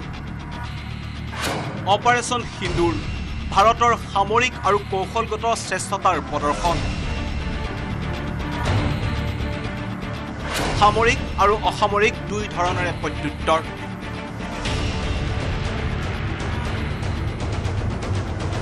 সামৰিক অভিযান পাকিস্তান আৰু পিঅকেত সন্ত্ৰাসবাদীৰ 9টা কেম্পত প্ৰত্যাক্ৰমণ ভাৰতৰ কামিকাজে ড্ৰোনে ধ্বংস কৰে লাহোৰৰ HQ-9 বায়ু সুৰক্ষা ব্যৱস্থা পাকিস্তানৰ বহু স্থানত ধ্বংস এয়াৰ ডিফেন্স সিস্টেম 9 আৰু 10 মে ৰাতি পাকিস্তান বায়ুসেনাৰ 5টা ঘাটি ধ্বংস এনে আক্ৰমণ এখন নিউক্লিয়াৰ ৰাষ্ট্ৰত প্ৰথম ঘটনা LOCত ভাৰতীয় সেনাৰ প্ৰত্যুত্তৰ পুঞ্চ ৰাজৌৰি উৰি জম্মুত পাকিস্তানৰ মৰ্টাৰ আক্ৰমণক উচিত প্ৰত্যুত্তৰ পাকিস্তানৰ 500ৰো অধিক ড্ৰোন আক্ৰমণ ব্যৰ্থ পাকিস্তানৰ বহু মিসাইল আকাশমাৰ্গতে ধ্বংস কৰিলে ভাৰতে সামৰিক প্ৰতিশোধৰ লগতে অসামৰিক উপায়েৰেও ভাৰতে উচিত শিক্ষা দিছে শত্ৰু ৰাষ্ট্ৰ পাকিস্তানক ভাৰতৰ প্ৰধান অসামৰিক প্ৰতিশোধ হৈছে সিন্ধু জল চুক্তি স্থগিত ভাৰত পাকিস্তান বাণিজ্য বন্ধ পাক নাগৰিকৰ ভিসা বাতিল সামাজিক মাধ্যমত পাকিস্তানৰ শিল্পী কলাকুশলীৰ ওপৰত নিষেধাজ্ঞা ভাৰতৰ এই সকলো সামৰিক আৰু অসামৰিক পদক্ষেপে এটা কথা প্ৰতীয়মান কৰে যে এখন দায়বদ্ধ গণতান্ত্ৰিক দেশ ভাৰতে সন্ত্ৰাসবাদ আৰু সন্ত্ৰাসবাদীক পৃষ্ঠপোষকতা কৰা সকলৰ বিৰুদ্ধে কঠোৰ স্থিতি গ্ৰহণ কৰি যাব news desk report news 18 Assam north east পাকিস্তানক উচিত প্ৰত্যুত্তৰ দিলে ভাৰতে হয়তো পাকিস্তানে বুজি পালে যে কেৱল সন্ত্ৰাসবাদৰ পৃষ্ঠপোষকতা কৰিয়ে এখন ৰাষ্ট্ৰ সুৰক্ষিত হৈ থাকিব নোৱাৰে ভাৰতে পাকিস্তানৰ মাটিত চৰখাৰ কৰিছে 9টাকৈ দুৰ্ধৰ্ষ সন্ত্ৰাসবাদীৰ ঘাটি অপাৰেশ্যন সিন্দুৰৰ পাছতে উন্মোচিত পাকিস্তানৰ প্ৰতিৰক্ষা ব্যৱস্থাৰ ফুপুলা স্বৰূপ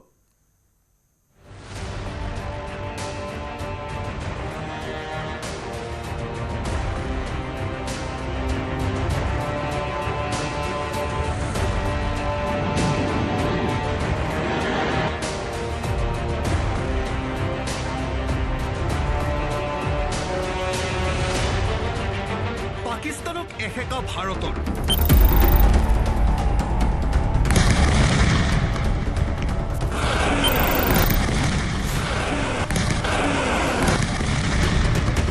ভৱিষ্যতলৈ পাকিস্তানে লাভ কৰিলে ডাঙৰ শিক্ষা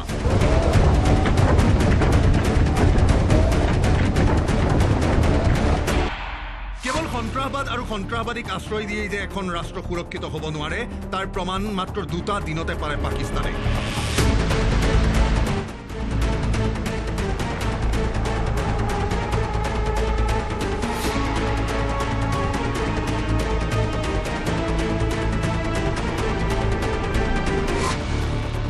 ভাৰতৰ বিৰুদ্ধাচৰণ কৰি সন্ত্ৰাসবাদীৰ ঘাটিলৈ পৰিণত পাকিস্তানৰ ভিতৰলৈ গৈ আঘাত হানিলে ভাৰতে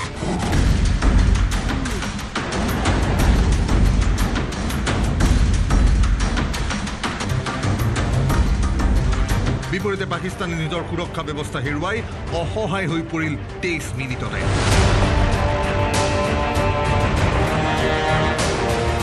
ভাৰতৰ বিৰুদ্ধাচৰণ কৰা পাকিস্তানৰ ৰাজহাড় এক প্ৰকাৰ ভাঙি দিলে ভাৰতীয় সেনা বাহিনীয়ে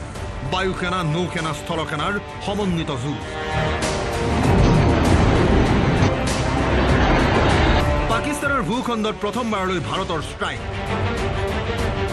মুহূৰ্ততে তছনছ কৰি পেলাইছিল পাকিস্তানৰ বায়ু প্ৰতিৰক্ষা ব্যৱস্থা কি লাহোৰ কি পেছোৱাৰ কি ইছলামাবাদ পাকিস্তানৰ প্ৰায়বোৰ মূল চহৰ আৰু সেনাৰ গুৰুত্বপূৰ্ণ ঘাটিত থকা বায়ু প্ৰতিৰক্ষা ব্যৱস্থা ধ্বংস কৰিলে ভাৰতে মাত্ৰ 30 মিনিটতে পাকিস্তান আৰু পাক অধিকৃত কাশ্মীৰত থকা 9টা সন্ত্ৰাসবাদীৰ ঘাটি ধ্বংস কৰা হ'ল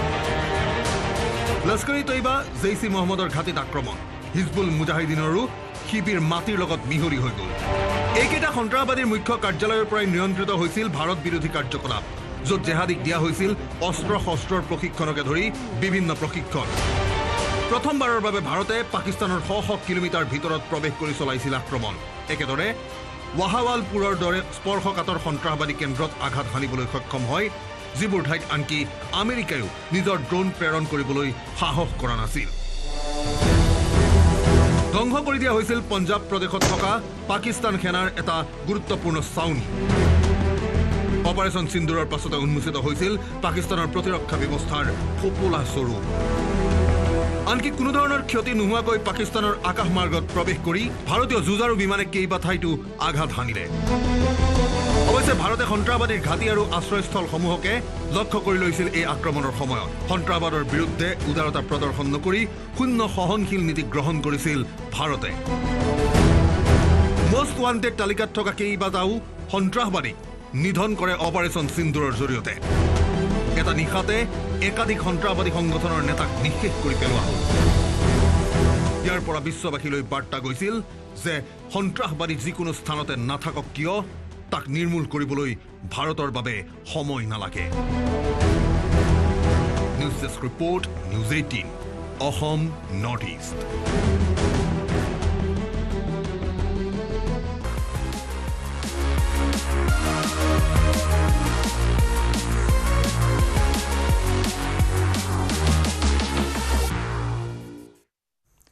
এতিয়াও অব্যাহত আছে পঞ্চায়ত নিৰ্বাচনৰ ভোট গণনা বেলট পেপাৰ হোৱাৰ বাবে বিলম্ব হৈছে ভোট গণনাত আজি পুৱা 8 বজাৰ পৰা 39টা কেন্দ্ৰত চলি আছে পঞ্চায়ত নিৰ্বাচনৰ ভোট গণনা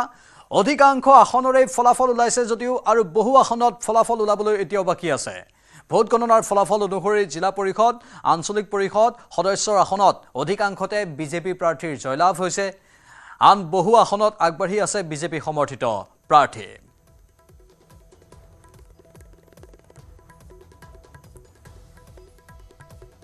এতিয়া অব্যাহত আছে পঞ্চায়ত নিৰ্বাচনৰ ভোট গণনা বেলট পেপাৰ হোৱাৰ বাবে বিলম্ব হৈছে ভোট গণনাত আজি পুৱা 8 বজাৰ পৰা 39টা কেন্দ্ৰত চলি আছে পঞ্চায়ত নিৰ্বাচনৰ ভোট গণনা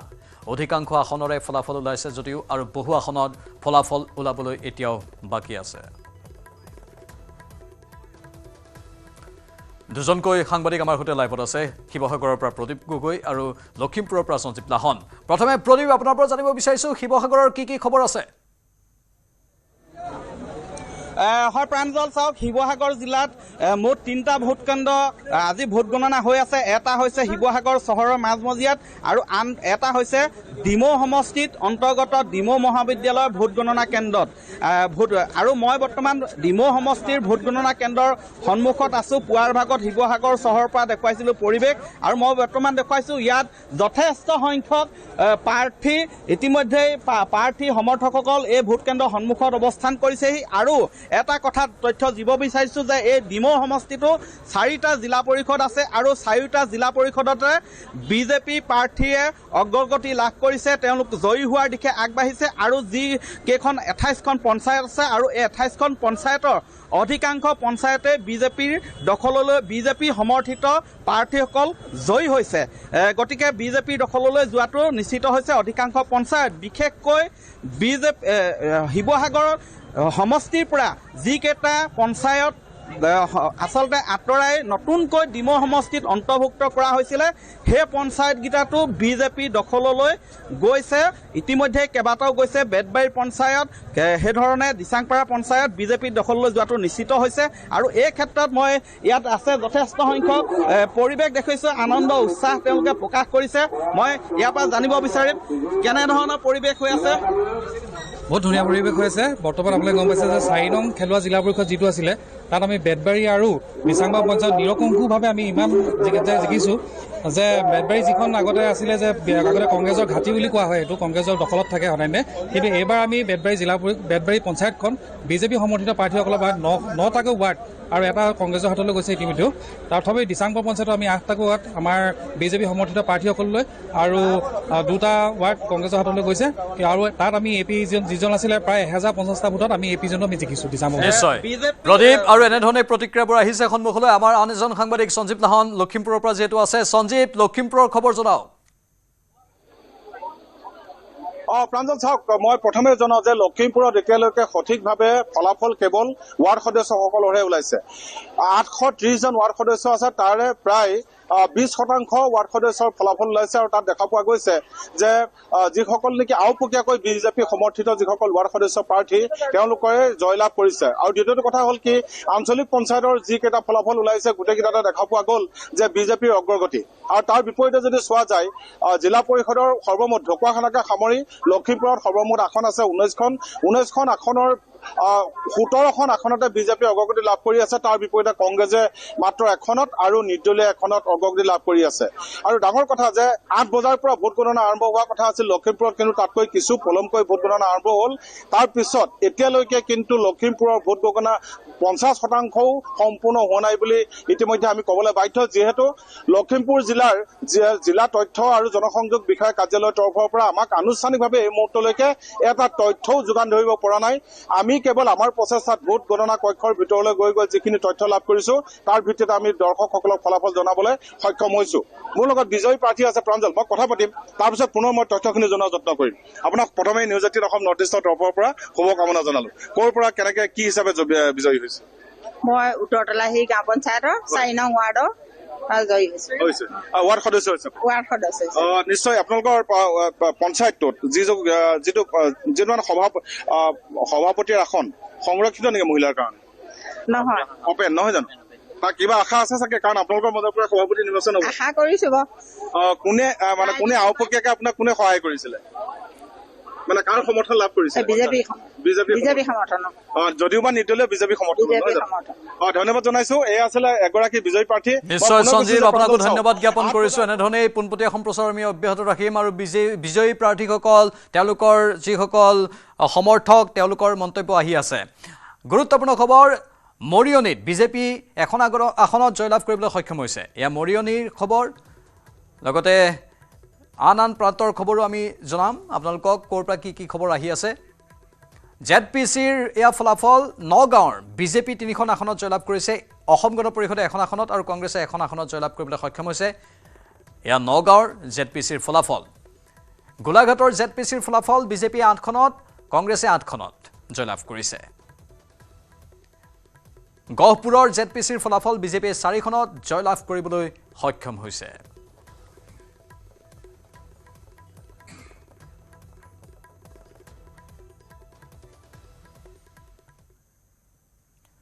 ভাৰতৰ ব্ৰহ্মাস্ত্ৰ ব্ৰহ্মছৰ আঘাতত কঁপি উঠিল পাকিস্তানৰ বুকু পাৰমাণৱিক অস্ত্ৰ প্ৰয়োগৰ ভাবুকিটোক সেওনা মানি ব্ৰহ্মছৰ ব্ৰহ্ম আঘাতত পাকিস্তান চাৰখাৰ কৰাৰ দিশে আগবাঢ়িছিল ভাৰতীয় সেনা ব্ৰহ্মছৰ মুখ্যম আঘাতৰ পূৰ্বে অসহায় হৈ নেগুৰ পেলাবলৈ বাধ্য হ'ল পাকিস্তানে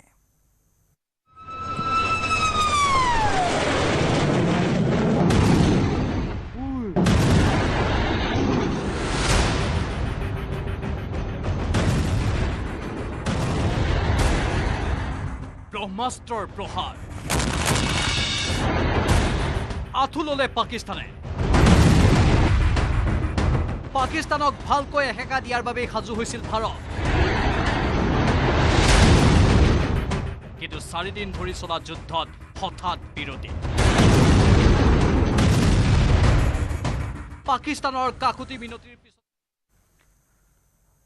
প্ৰতিবেদন আমি আগবঢ়াই থাকিম কিন্তু তাৰ পূৰ্বে খবৰ অপাৰেশ্যন সিন্দুৰক লৈ ডিজিএমৰ সংবাদমেল বায়ুসেনা নৌসেনাৰ শীৰ্ষ বিষয়াৰ সংবাদমেল পোনপটীয়া সম্প্ৰচাৰ আগবঢ়াম যুদ্ধবিৰতিত আমেৰিকাৰ কোনো অৱদান নাই সেই সন্দৰ্ভতে সংবাদমেল আমি ইয়াৰ পোনপটীয়া সম্প্ৰচাৰত সেই সংবাদমেল আপোনালোকক দেখুৱাইছো এয়া ডিজিএমৰ সংবাদমেল অপাৰেশ্যন সিন্দুৰক লৈ বায়ুসেনা নৌসেনাৰ শীৰ্ষ বিষয়াৰ এই সংবাদমেল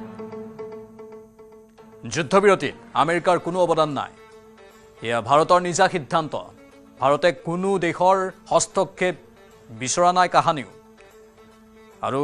নিজৰ স্থিতি নিজে প্ৰকাশ কৰিব ভালদৰে জানে ভাৰতে শত্ৰুক নাশ কৰিব জানে ভাৰতে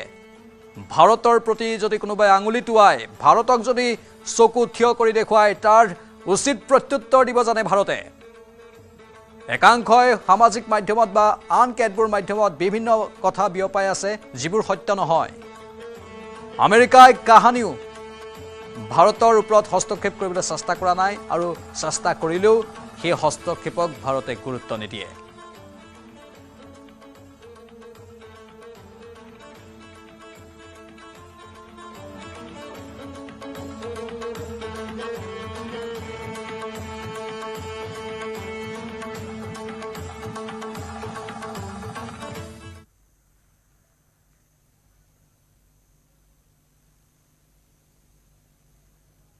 Good evening, ladies and gentlemen.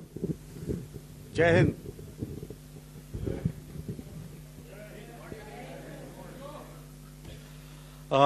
Welcome to this special press conference on Operation Synindhur. We will begin with opening statements by the three senior officers to my right here, who have been directly overseeing operations during Operation Synindhur. We have Lieutenant General Rajiv Ghai, Director General Military Operations, who will cover the aspects related to land domain. Air Marshal A.K. Bharti, to his right, Director General Air Operations, will provide insights on the air domain. And to my right is Vice Admiral A.N. Pramod, Director General Naval Operations, who will cover aspects on maritime domain. Following their briefings, we will move on to the question answer session. I now request the DGMO to commence the opening brief. Thank you, Sandeep. A very good evening to all of you, ladies and gentlemen. You are all by now familiar with the brutality and the dastardly manner in which 26 innocent lives were prematurely terminated at Pahalgam on the 22nd of April. When you combine those horrific scenes and the pain of the families that the nation witnessed with numerous other recent terrorist strikes on our armed forces and defenseless civilians, we knew that the time had arrived to make yet another compelling statement of our resolve as a nation. Operation Synindhur was conceptualized with a clear military aim to punish the perpetrators and planners of terror and to destroy their terror infrastructure. What I do not state here, of course, is the often stated determination of India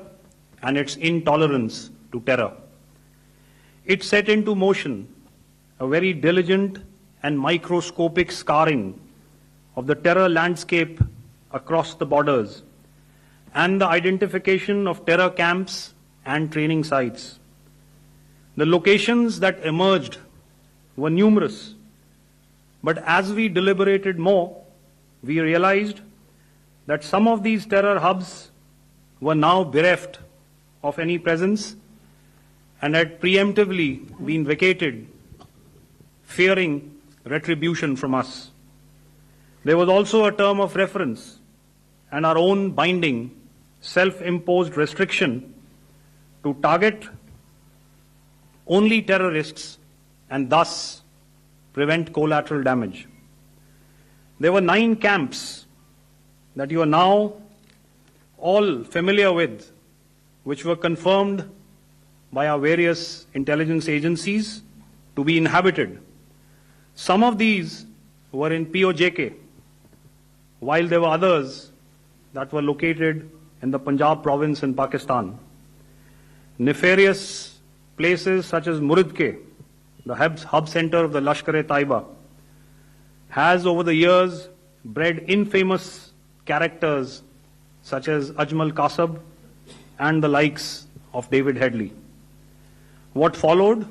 was a careful scrutiny of each of these sinister locations, their layout, configuration, even the type of construction in each structure, and the terrain obtained around these. This was with an obvious intent to deduce and identify the exact vector that was required for their neutralization, as also the eyes in the sky that we would send up to ensure that we brought back evidence that we had indeed targeted what we set out to. The precise images of these engagements on that fateful and historical night have already been showcased during the first press statement on the 7th of May that was helmed by our Foreign Secretary. I have no doubt in my mind that we achieved total surprise, and those strikes across those 9 terror hubs left more than 100 terrorists killed, including high-value targets such as Yusuf Azhar, Abdul Malik Rauf, and Mudassir Ahmed that were involved in the hijack of IC-814 and the Pulwama blast. The line of control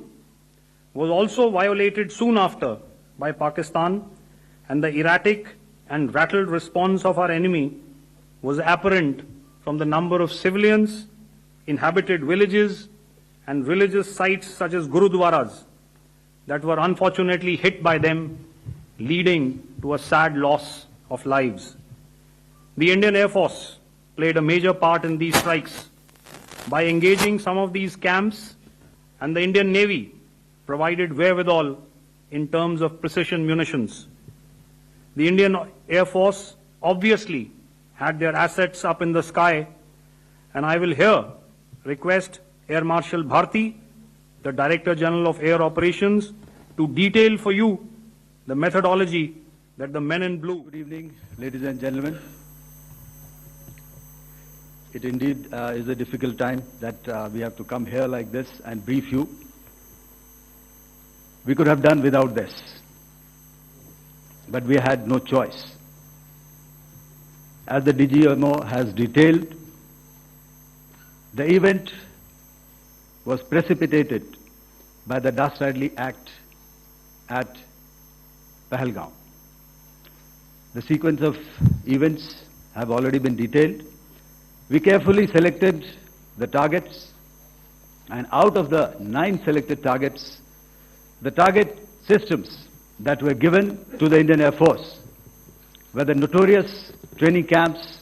at Bhavalpur and Muridke, these being further from the international boundary. Through critical target system analysis, we analyzed what was to be done to annihilate these targets and plan to engage these targets with precision air-to-surface guided munitions so as to avoid collateral damage. The modalities of planning process I will not go through at this instant. However, what I would like to show you is the results that we achieved through our targeted air strikes. Could I have the second slide, please?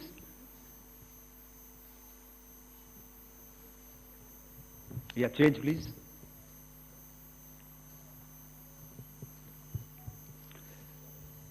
Okay. This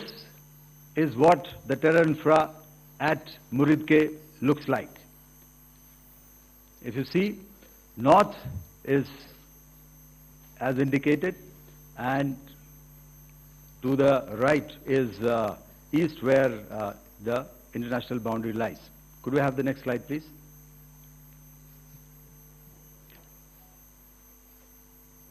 Orientating. Just go back to one slide. Okay. Please have a look at this red building, the series of buildings out here, and this empty ground. Next. If you relate, the empty ground is here, and you see this is the first weapon that is impacting. This is the impact point number 1 on Muridke training camp with our precision guided weapons on early morning 7th. Next, please. Keep your eyes glued for the second weapon coming in and the second impact on the selected target point. Next slide, please.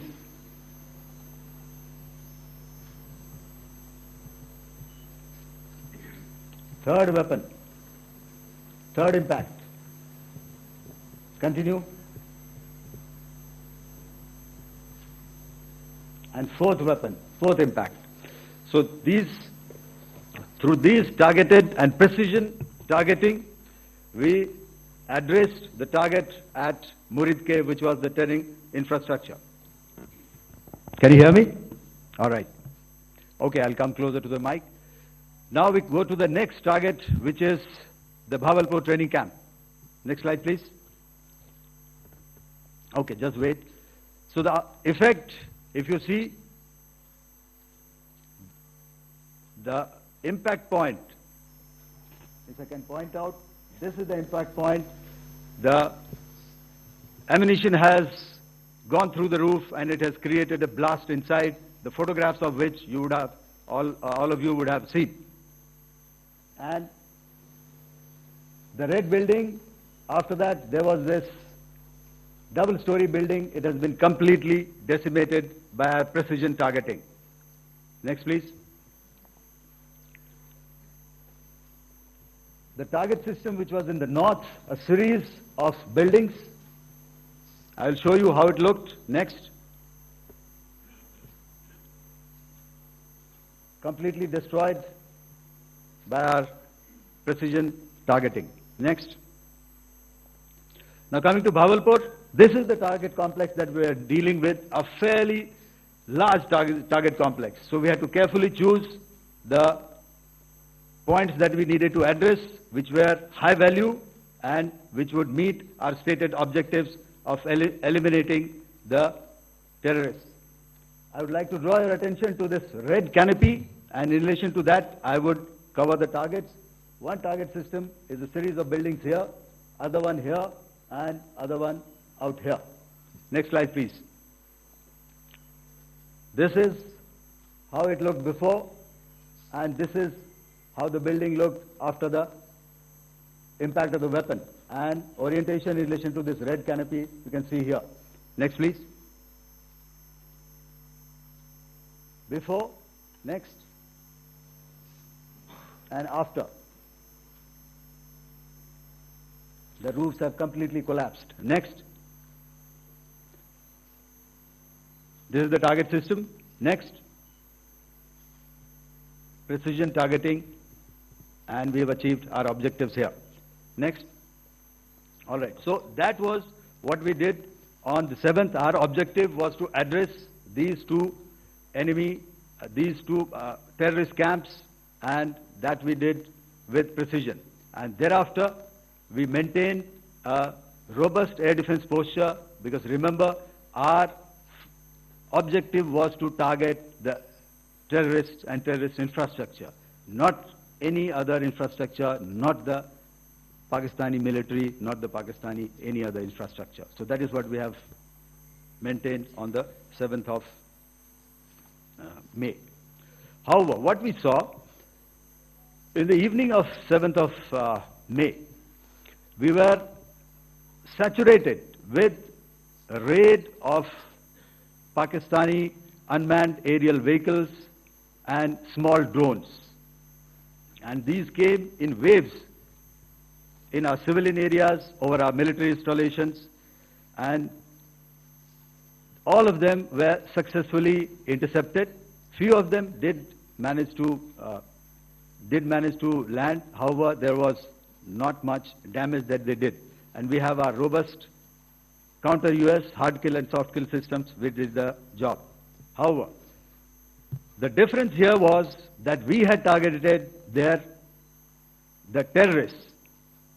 The adversary now has targeted our civilians and the military infrastructure. So it had to be responded to. So in a quick and calibrated response, that very night, we struck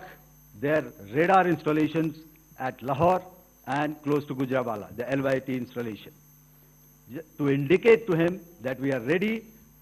yet we do not want to escalate. Our fight was with the terrorists and not with the Pakistani military establishment. Thank you.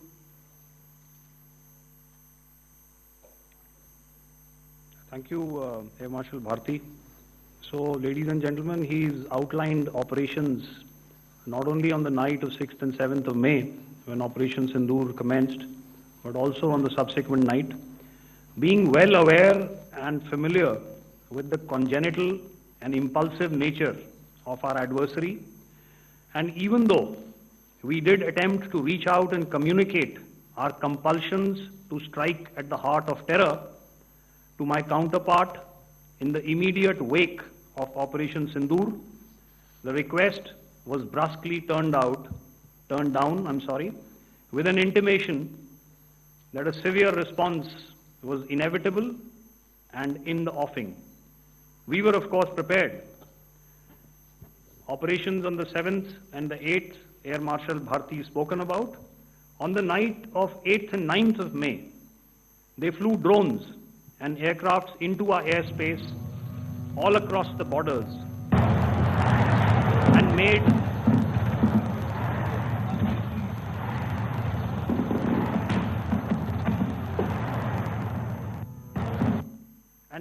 largely unsuccessful attempts to target numerous military infrastructure. Violations on the line of control by Pakistan also commenced yet again and precipitated into fierce RT engagements. The air operations on the night of 8th and 9th of May, I'll yet again request the DG Air Operations to cover.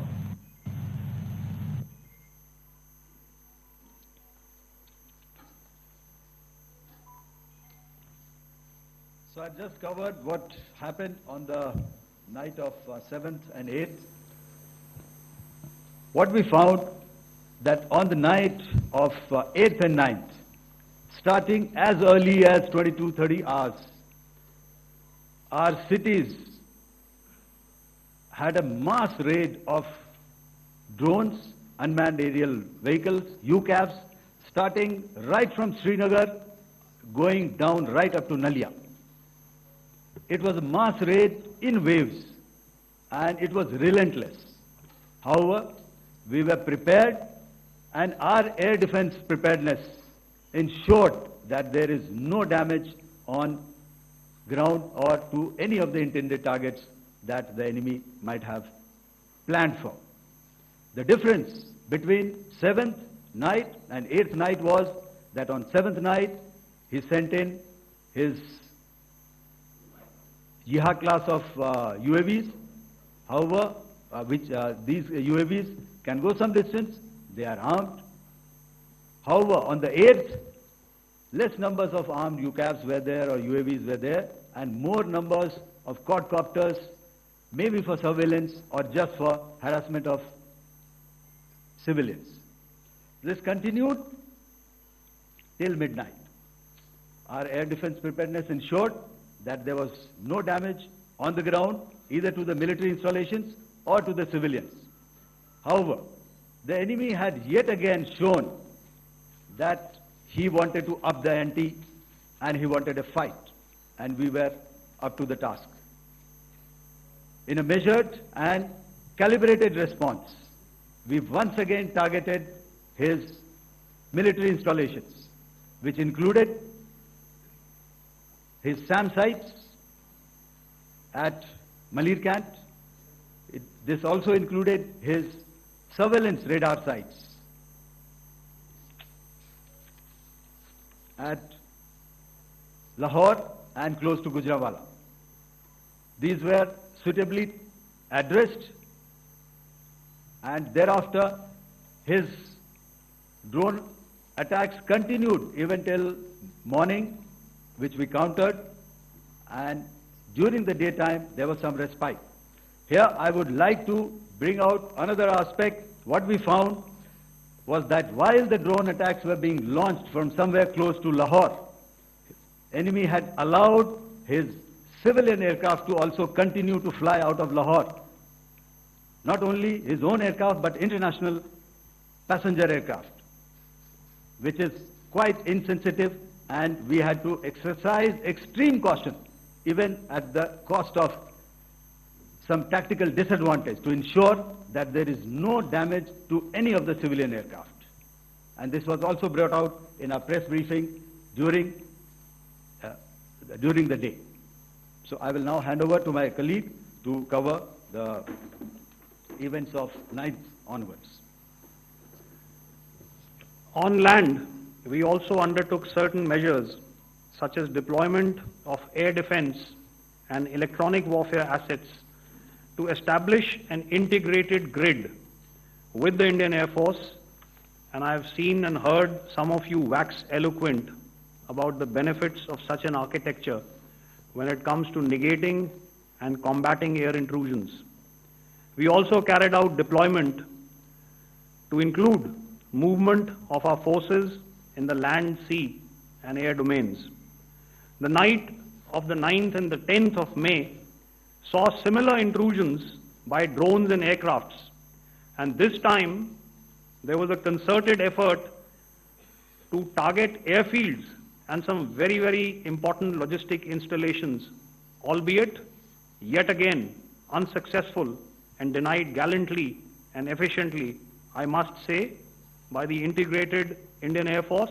and Indian Army Air Defense. We further strengthened our deployment and also initiated some pressure points to send a very clear and unambiguous message to the other side to desist from any misadventures on land. Some of the airfields and dumps saw repeated attacks in waves from the air. All were thwarted. The Pakistan Army has reported to have lost approximately 35 to 40 personnel in artillery and small arms firing on the line of control between the 7th and the 10th of May. What the other side had probably also not reckoned with was the speedy and precise turnaround and hit back by the Indian Air Force. And I will yet again ask Air Marshal Bharti to speak about these significant and game-changing strikes. I will thereafter request Vice Admiral Pramod, my colleague and Director General of Naval Operations, to tell us about some very telling naval maneuvers in the Arabian Sea that exerted pressure on the night of 9th and 10th of May. Over to you, sir. Thank you. Commencing about 2000 hours, that is 8 p.m. local time, on 8th of May, several Pakistani unmanned aerial systems, drones, combat vehicles attacked multiple IF bases. These included Jammu, Udhampur, Pathankot, Amritsar, Bhatinda, Nal, Dalhousie, Thois, Jaisalmer, Uttarlai, Falodi, Nalia. These were almost simultaneous and they came in waves. All our AD guns and other systems were waiting for them. All these waves were neutralized by our trained crew using the air defense systems that they have, and also some of them were utilized using our legacy systems like Pechoras and IF Summer, which we have recently acquired. And some were neutralized by the Garud snipers. There was no damage on ground from these incursions and these mass raids, if I could call them, from the Pakistani side. However, following these relentless attacks on our air bases, on our forward positions, and on our civilian targets, this was time to convey some message to our adversaries. And therefore, a decision was taken to strike where it would hurt.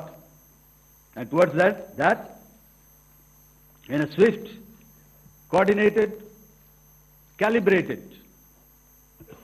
attack, we struck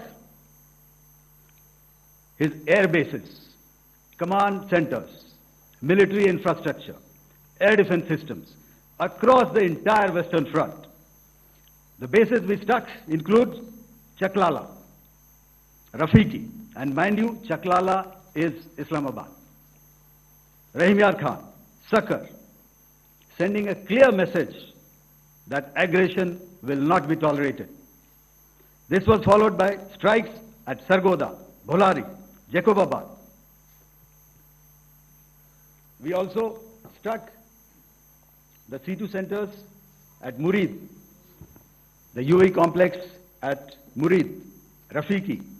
radar at Chunia, which I will show you, Rahimyar Khan airfield, and the unmanned combat aerial vehicle hangar at Sakar. I would like to reiterate here that we have the capability to target every system at these bases and more. However, it was only a measured response to instill good wisdom to our adversary to refrain from further escalation. IF's response was directed only at military installations, avoiding civilian and collateral damage. I would now like to show you some of the effects that have been achieved as a result of our air operation.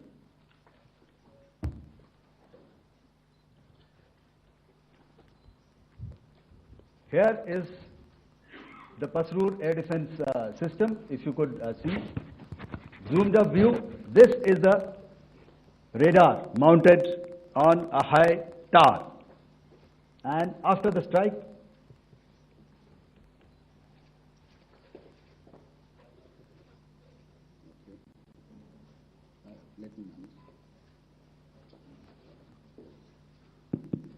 thank you. Can you hear me? Yeah, thank you. And after the strike, this is what has happened. This radar has been taken out, completely burnt. Next slide, please. The Chunia air defense radar, which was taken out on 7th and 8th. This is the radar site. A blown up photograph, once again, on a tower. Not very clear, but what you see very clearly is the after effect after we have struck. The radar head has been completely decapitated. Next slide, please. Arifwala air defense radar. In this complex, you see how it looked before, blown up image, and after really blown up. Next. Now coming to Sargodha airfield. Remember, this is one of their important airfields wherein they have a lot of assets, F-16s, other assets which they keep getting, training institutes. And we have stuck this airfield. It is not, if you zoom in here, then one impact point here on the runway and second impact point of our weapon, precision weapon on the runway. And if you see this blown up, repairing going on. Same here. Next. Rahimyar Khan. This is the area we have struck. A deep strike out here and one complex here. So this is how it looked before, and the same. You see a big crater, another crater here, and this complex after strike neutralized. Next. Chaklala airfield, Noor Khan, once again a major air base, a lot of their logistic assets out here. This was the chosen complex that we intended to strike and convey a message. Next slide, please. This is how it looked before, and this is how it looked after our strike. Next. Sakar. We chose the radar site at Sakar. This is the radar site, and after it was struck, this is the aftermath, completely burnt out. Next, please. Aircraft shelter. This is how it looked before the strike, and this is how it looked after the strike. The roof of the buildings completely caved in and burnt. Next. Bolari airfield, aircraft hangar. This is how it looked before, and this is how it looked after the precision strike. Next. Jacobabad, aircraft hangar, and this is how it looked after. Next. So what I'm trying to convey here, ladies and gentlemen, is to start with, our fight was neither with the Pakistani military nor with anybody else who's there on the other side. Our fight was with the terrorists. We neutralized the terrorists that we selected to be neutralized, and thereafter, we only maintained the air defense posture. However, we were relentlessly pounded by waves after waves, night after night, by his UCAVs, by his drones, and by his other unmanned aerial systems. And that left us with no choice but to retaliate, and yet our retaliation was calibrated, it was graduated, and it was proportionate. Thank you.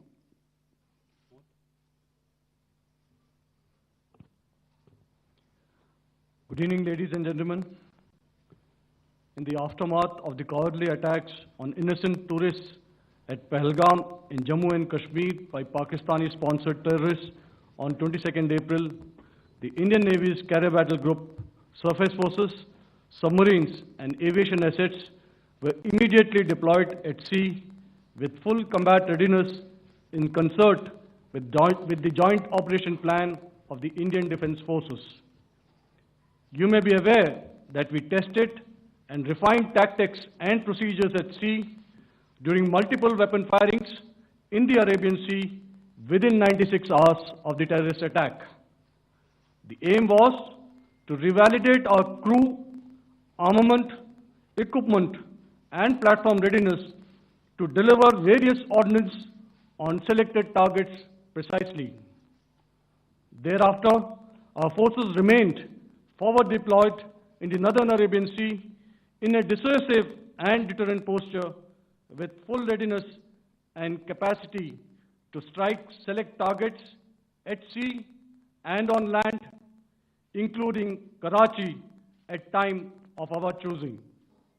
The forward deployment of the Indian Navy compelled Pakistani naval and air units to be in a defensive posture, mostly inside harbors or very close to the coast, which we monitored continuously. The Indian Navy maintained seamless maritime domain awareness throughout the duration and was entirely aware of the location and movement of Pakistani units. In effect, we had and continue to have good battle space transparency using our maritime domain awareness grid. As you are aware, our response has been measured, proportionate, non-escalatory, and responsible from day one. Accordingly, the calibrated approach considered all options, including the ability of the Indian Navy for offensive action from and at sea. As part of this escalation control mechanism, the application of force by the Navy was planned in a synchronized manner in coordination with the Army and Air Force, the highlight being teams from the three services working closely in an integrated manner. Along with the kinetic actions by the Indian Army and Indian Air Force, the overwhelming operational edge of Indian Navy at sea contributed towards Pakistan's urgent request for a ceasefire yesterday. As we speak,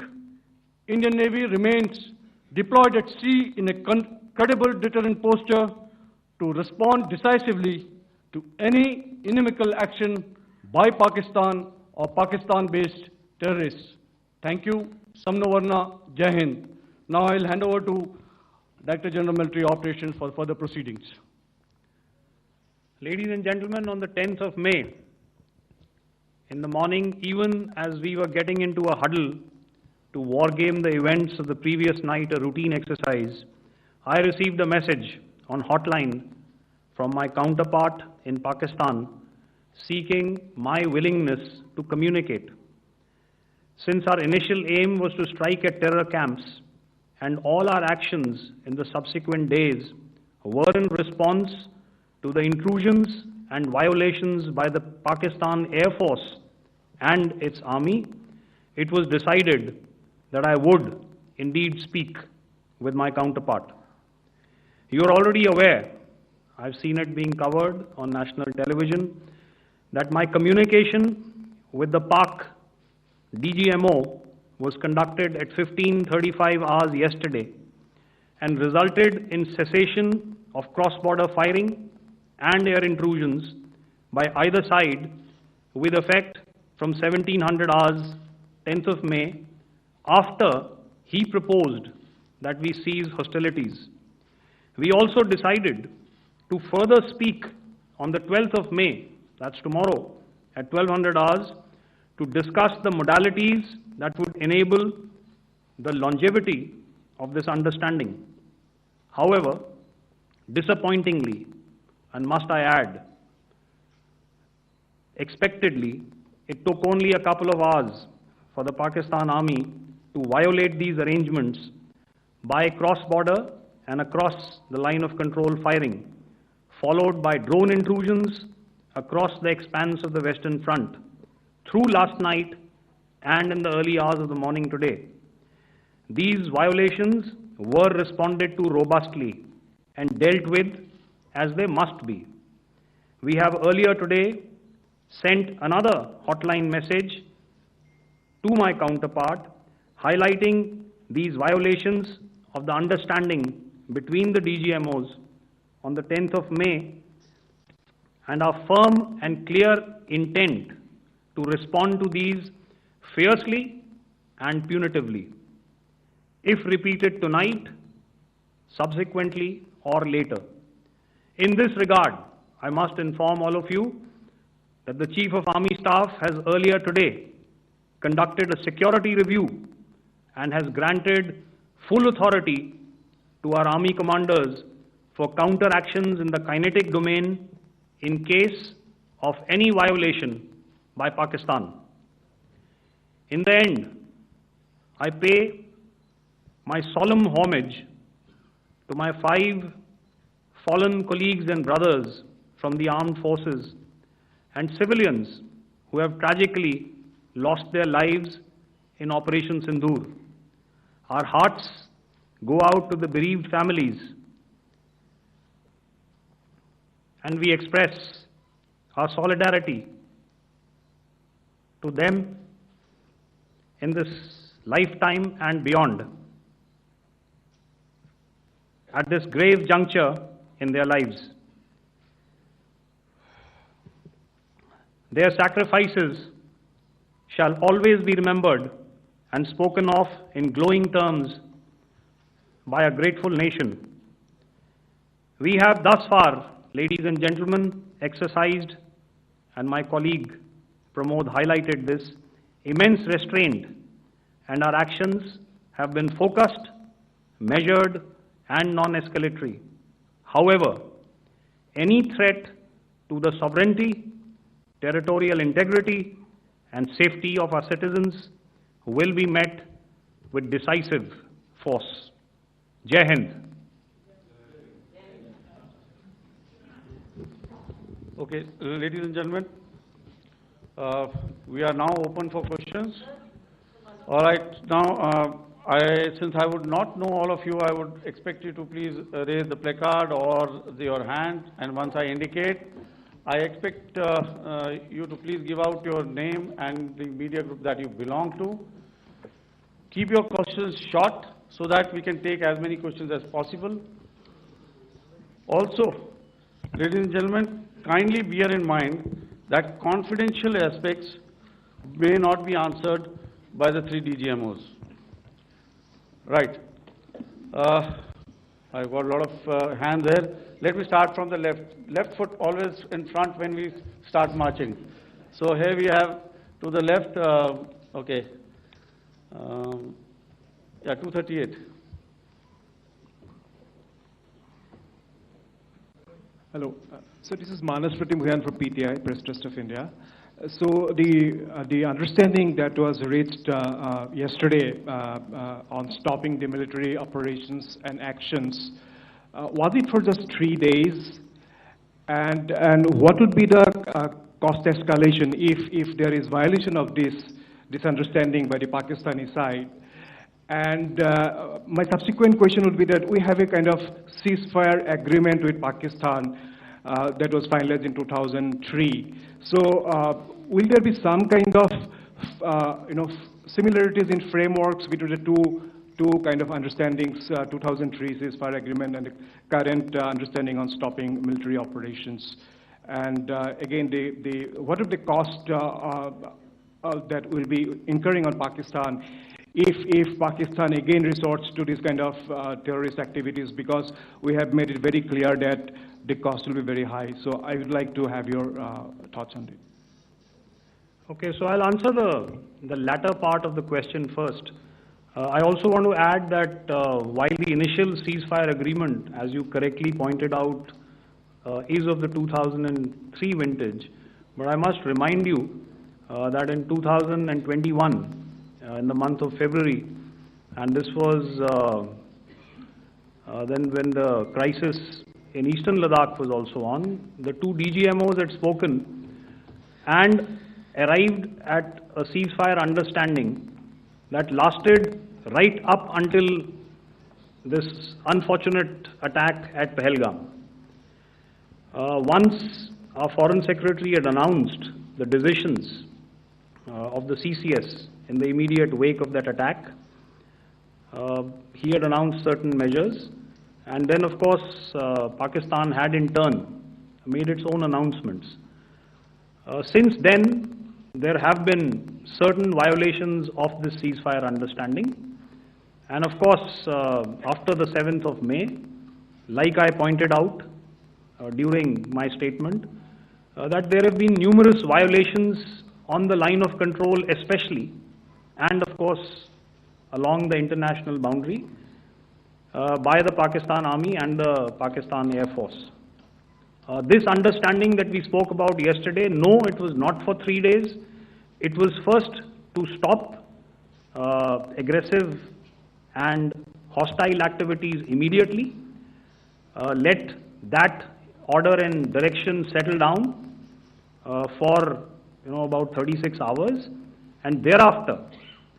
discuss modalities, like I said, to ensure its longevity. That is tomorrow on the 12th of May. But unfortunately, we had a violation starting at approximately 1900 hours last night, and we've sent a communique, like I said, to the Pakistan Military Operations Directorate, and we will await as to what happens tonight. All right. The cost escalation, I'll leave it to your best imagination. I've already said that the response will be fierce and punitive. Now, the right foot forward. Yeah.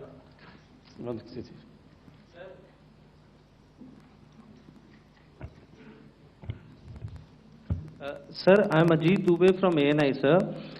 Sir, my question is that you talked about the loss of lives to the Pakistan Army, that was around 35 to 40 kills secured by the Indian Army. Sir, can you tell us what would be the total loss of life to the Pakistan Army in both Army and Air Force attacks, sir? And how good was the performance of the BrahMos, Scalp and the S-400 during the operations? And sir, since we have just one no line, multiple sir. questions, please. Sir, all right. and since sir, we have achieved such a spectacular, we have made good achievements in this entire operation. Can we say that we have emerged victorious, or we have a big upper hand over the Pakistanis in this entire conflict? Thank you very much, sir. So I'll answer the question about the loss of lives on the other side. Of course, there are various means to ascertain that number. There is information from various agencies that come in. There are, of course, on the line of control, other ways to find out as to what has been the effect of what you are doing there in ceasefire violations. So therefore, I mentioned 35 to 40 on the line of control, and please remember that once Operation Synindhur was launched, the responses of the Pakistan Army were also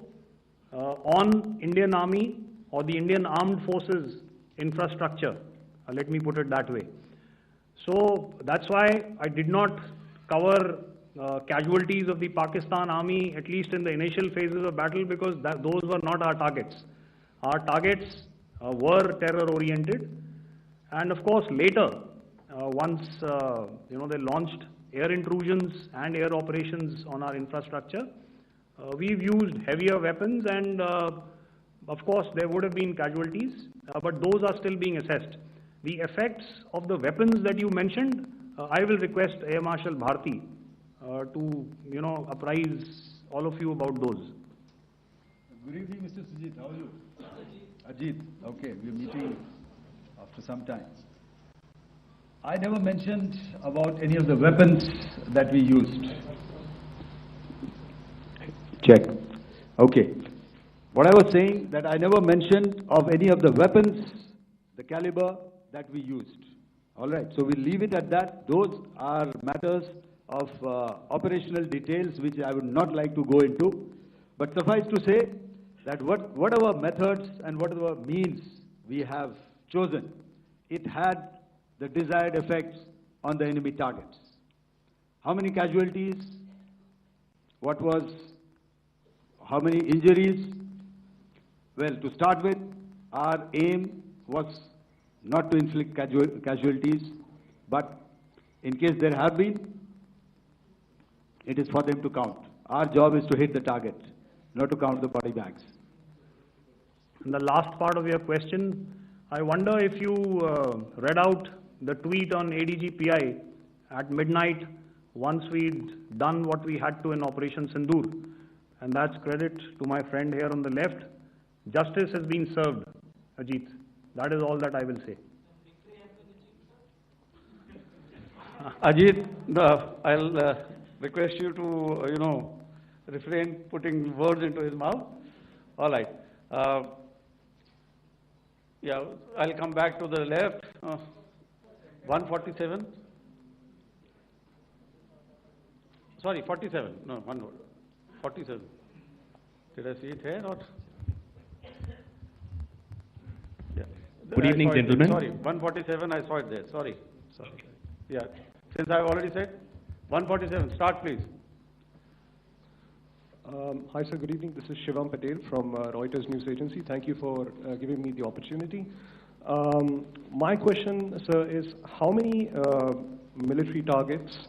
did Indian Armed Forces strike in Pakistan in response to the attacks from Pakistan? How were these targets selected? And how many troop casualties have been there in total on both sides, if you can give details? Thank you. I'm sorry, where are you? I haven't spotted his. Here's to the right. Okay. Can you just repeat that for me, please? Sure, sir. So my name is Shivam Patel. I'm from Reuters News Agency. My question is, how many military targets in total did the Indian Armed Forces strike in Pakistan in response to the attack from Pakistan? How were these targets selected? And how many troop casualties have been there on both sides, if you can? So you're speaking of the targets that I mentioned in the wake of the attack at Pahalgam, right? Yeah, I think it's amply clear to everybody here that the Pakistan army has not crossed the international boundary, neither in the plain sector nor on the line of control. So the intrusions have been in the air. There have been certain attempts on the line of control when ceasefire violations have been on to try and infiltrate and carry out and perpetrate activities that we are all very well familiar with. Whether these are by terrorists or by the Pakistan army or its special forces and commandos is difficult to say, but each of these have been effectively thwarted. So therefore, as far as engagements of military targets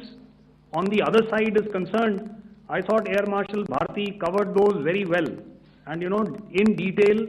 and he also mentioned as to how they went about targeting those. I think those images were very clear and very, very graphic in telling us as to what we needed to hit. And you'll remember that right at the outset I said that we even went into what was the construction in each of these locations and therefore decided on the vector that had to be utilized. Please. Okay, if I could add to what the DGMO has said, I have already detailed the targets. Now, whether it is X numbers or Y numbers is that is immaterial. And what damage have we inflicted? You have seen. What are the casualties on the other side? As I said, that is for them to count. As far as we are concerned, from the air defense side, if they had a choice, they would have definitely come in. They are fighters, there are more numbers of UCAVs. It is not that they did not intend to come in. It is only that our robust AD posture prevented them from coming in. So that must be known, and that must be realized by all the audience here. Yeah, I'll come to the left now, 24.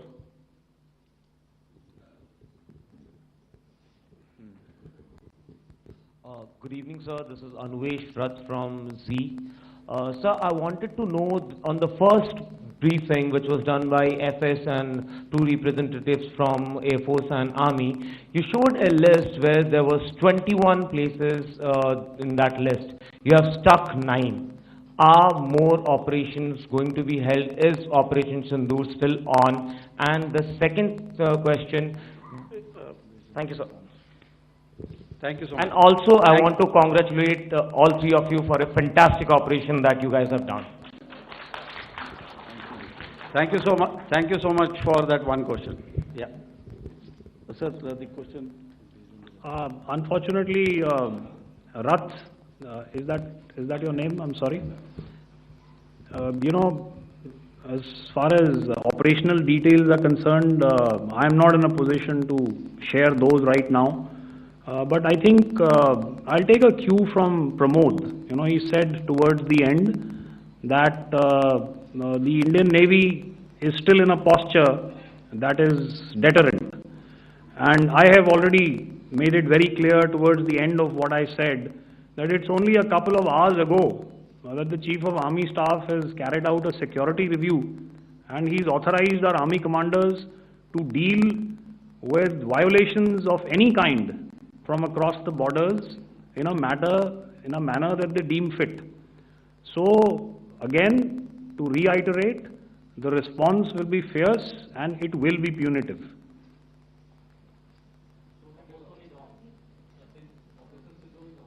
Yes. 163. I'll go back this side now. Yeah, 255. She said middle wale kya karenge, so 255. Oh, sorry. Good evening, sir. I'm Shailesh from National Defense. Please allow me, first of all, to pay my gratitude for protecting us Indians. Thank you very much. Sir, since the enemy has been talking about taking down our aerial platforms, it would be deemed fit in case we can reveal that we have taken down their fighter jets. What could be the number? Though you said that they may be not good to reveal the platforms, but since this has come from various quarters in Pakistan, so I believe that we need to answer, in case if you can, sir, if you may allow. The question is for me? Yes, sir. Okay, and if I get it right, you want to know how many of their planes we have downed? Yes, sir. Yes, sir. All right. See, as I said, their planes were prevented from coming inside our border. All right. So we do not have the wreckage with us, but definitely we have downed a few planes. Numbers, we would not like to hazard a guess out here. Okay. I have the numbers. Okay, and we are getting into the technical details of it to establish it. So I would not like to put a figure at this time, but definitely there are losses from their side which we have inflicted. Were they fourth generation plus, sir?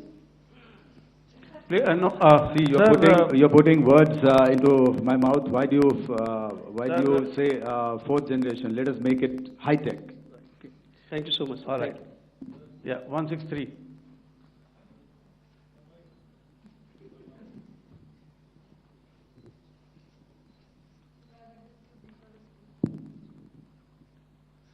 Sir, मैं मंजीत नेगी हूँ आज तक से। मेरा सवाल ये कि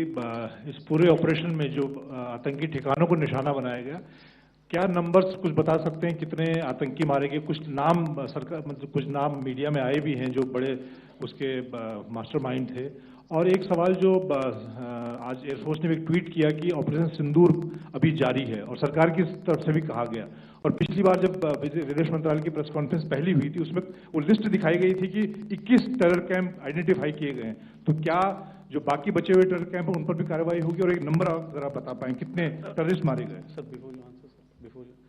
Manjeet ji, 3 questions. The third one has just been asked here before. So 21 this thing. So I'll request the first to be answered so that we have more number of people who can ask. Manjeet, जब मैंने statement दिया तो मैंने शुरू में ही कहा कि जैसे ही ऑपरेशन सिंदूर कॉन्सेप्चुअलाइज हुआ तो हमारा जो पीछे की कार्रवाई होती है, स्पेड वर्क और टारगेट्स को आइडेंटिफाई और एनालाइज करने की कार्रवाई शुरू हो गई थी। मैंने जब स्टेटमेंट दिया तो मैंने बताया कि बहुत सारे थे, हमने 21 दिखाए होंगे और भी हैं, लेकिन वो लिस्ट फिल्टर करते करते 21 तक पहुंची। अब क्या आगे एंगेज किए जाएंगे? अगर ज़रूरत पड़ेगी तो ज़रूर एंगेज किए जाएंगे, लेकिन मैंने बताया कि इस समय जो इंट एजेंसीज ने हमें बताया कि फलाने कैंप में प्रेजेंस है, हमने उनको एंगेज किया। कुछ नाम मैंने लिए, कुछ नाम अभी पुख्ता किए जा रहे हैं। मैंने आपको बताया कि जो इंट एजेंसीज ने अभी तक असेसमेंट किया है उसमें उन्होंने कहा है कि तकरीबन 100 से ज़्यादा मारे गए हैं। और एक आज आपने तस्वीर भी देखी कि काफ़ी प्रोमिनेंट जो फ्यूनरल था, काफ़ी प्रोमिनेंट एक जो हस्ती हैं वो ऑर्गेनाइज कर रहे थे, और उस फ्यूनरल में और कौन कौन लोग अटेंड कर रहे थे वो तो आपने देखा ही। तो आप लोग सब समझदार हैं और मुझे ये कहने की ज़रूरत नहीं है कि इन लोगों को कहाँ से सपोर्ट मिल रहा है। अगर नहीं मिल रहा होता तो ऑपरेशन सिंदूर नहीं होता, तो उसी की वजह से है ये ऑपरेशन। तो मेरे ख्याल से मैंने आपके सारे सवालों का जवाब दे दिया। Ma'am, sir, next is from 17। Sir, मेरा नाम अंजू निर्वाण है, TV9 भारतवर्ष से। सर, मेरा सवाल ये है कि ऑपरेशन सिंदूर में हमारी जो इंडियन नेवी है उसके बारे में सर थोड़ा सा बताएं कि किस तरह की उसकी भूमिका रही, क्योंकि हमने इस दौरान सर देखा कि बहुत सारी स्पेकुलेशन भी रही और ये बोला गया कि कराची तक हमारी नेवी ने ऑपरेशन किया है। तो सर इस पे थोड़ी सी क्लैरिटी चाहिए। और सर, हमने कौन कौन से फाइटर एयरक्राफ्ट डाउन किए हैं, अगर उसका भी थोड़ा सा क्लैरिटी मिल जाए तो अच्छा रहेगा। तो मैं आपका पहले सवाल का जवाब दूंगा। I will make few sentences and leave it for your imagination. First of all, as I mentioned, we have quantitative and qualitative edge to deliver a massive blow to our adversary, and we completely dominate in the maritime front. Indian Navy's action is part of the escalation ladder mechanism which we have worked out amongst 3 services. This time, if Pakistan dare take any action, and Pakistan knows it, what we are going to do. That's all. Okay. आपके सवाल का जवाब मैं पहले दे चुका हूं। आपके सवाल का जवाब मैं पहले दे चुका हूं, इसलिए मैं बस उस तक ही सीमित रखूंगा और इतना कहना चाहूंगा कि आने वाले दिनों में आपको खुद ही पता चल जाएगा और ऐसी बातें छुपी नहीं रहती हैं, तो पता चल जाएगा। So at this time we'll just let it be. Okay, ladies and gentlemen, we have 1 or 2 more questions, sir. So please, they are going to be outside. You can speak to them there also. 104.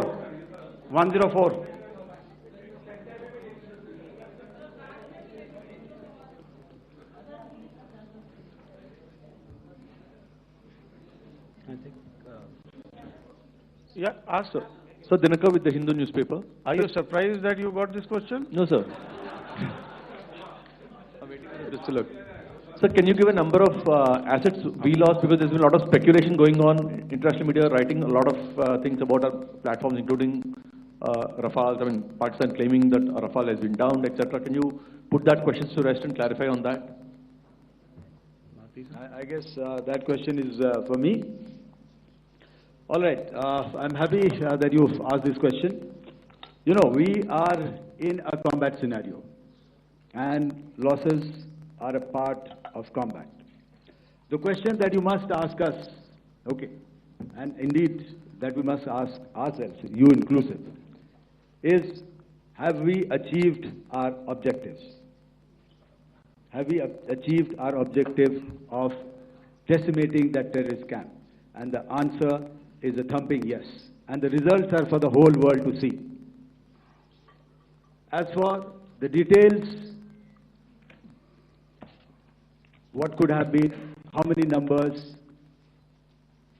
which platform did we lose? You know, at this time, I would not like to comment on that, because we are still in a combat situation. And if I comment on anything, it will only be adversary. So we don't want to give him any advantage at this stage. All I can say is that we have achieved our objectives that we selected, and all our pilots are back home. Thank you.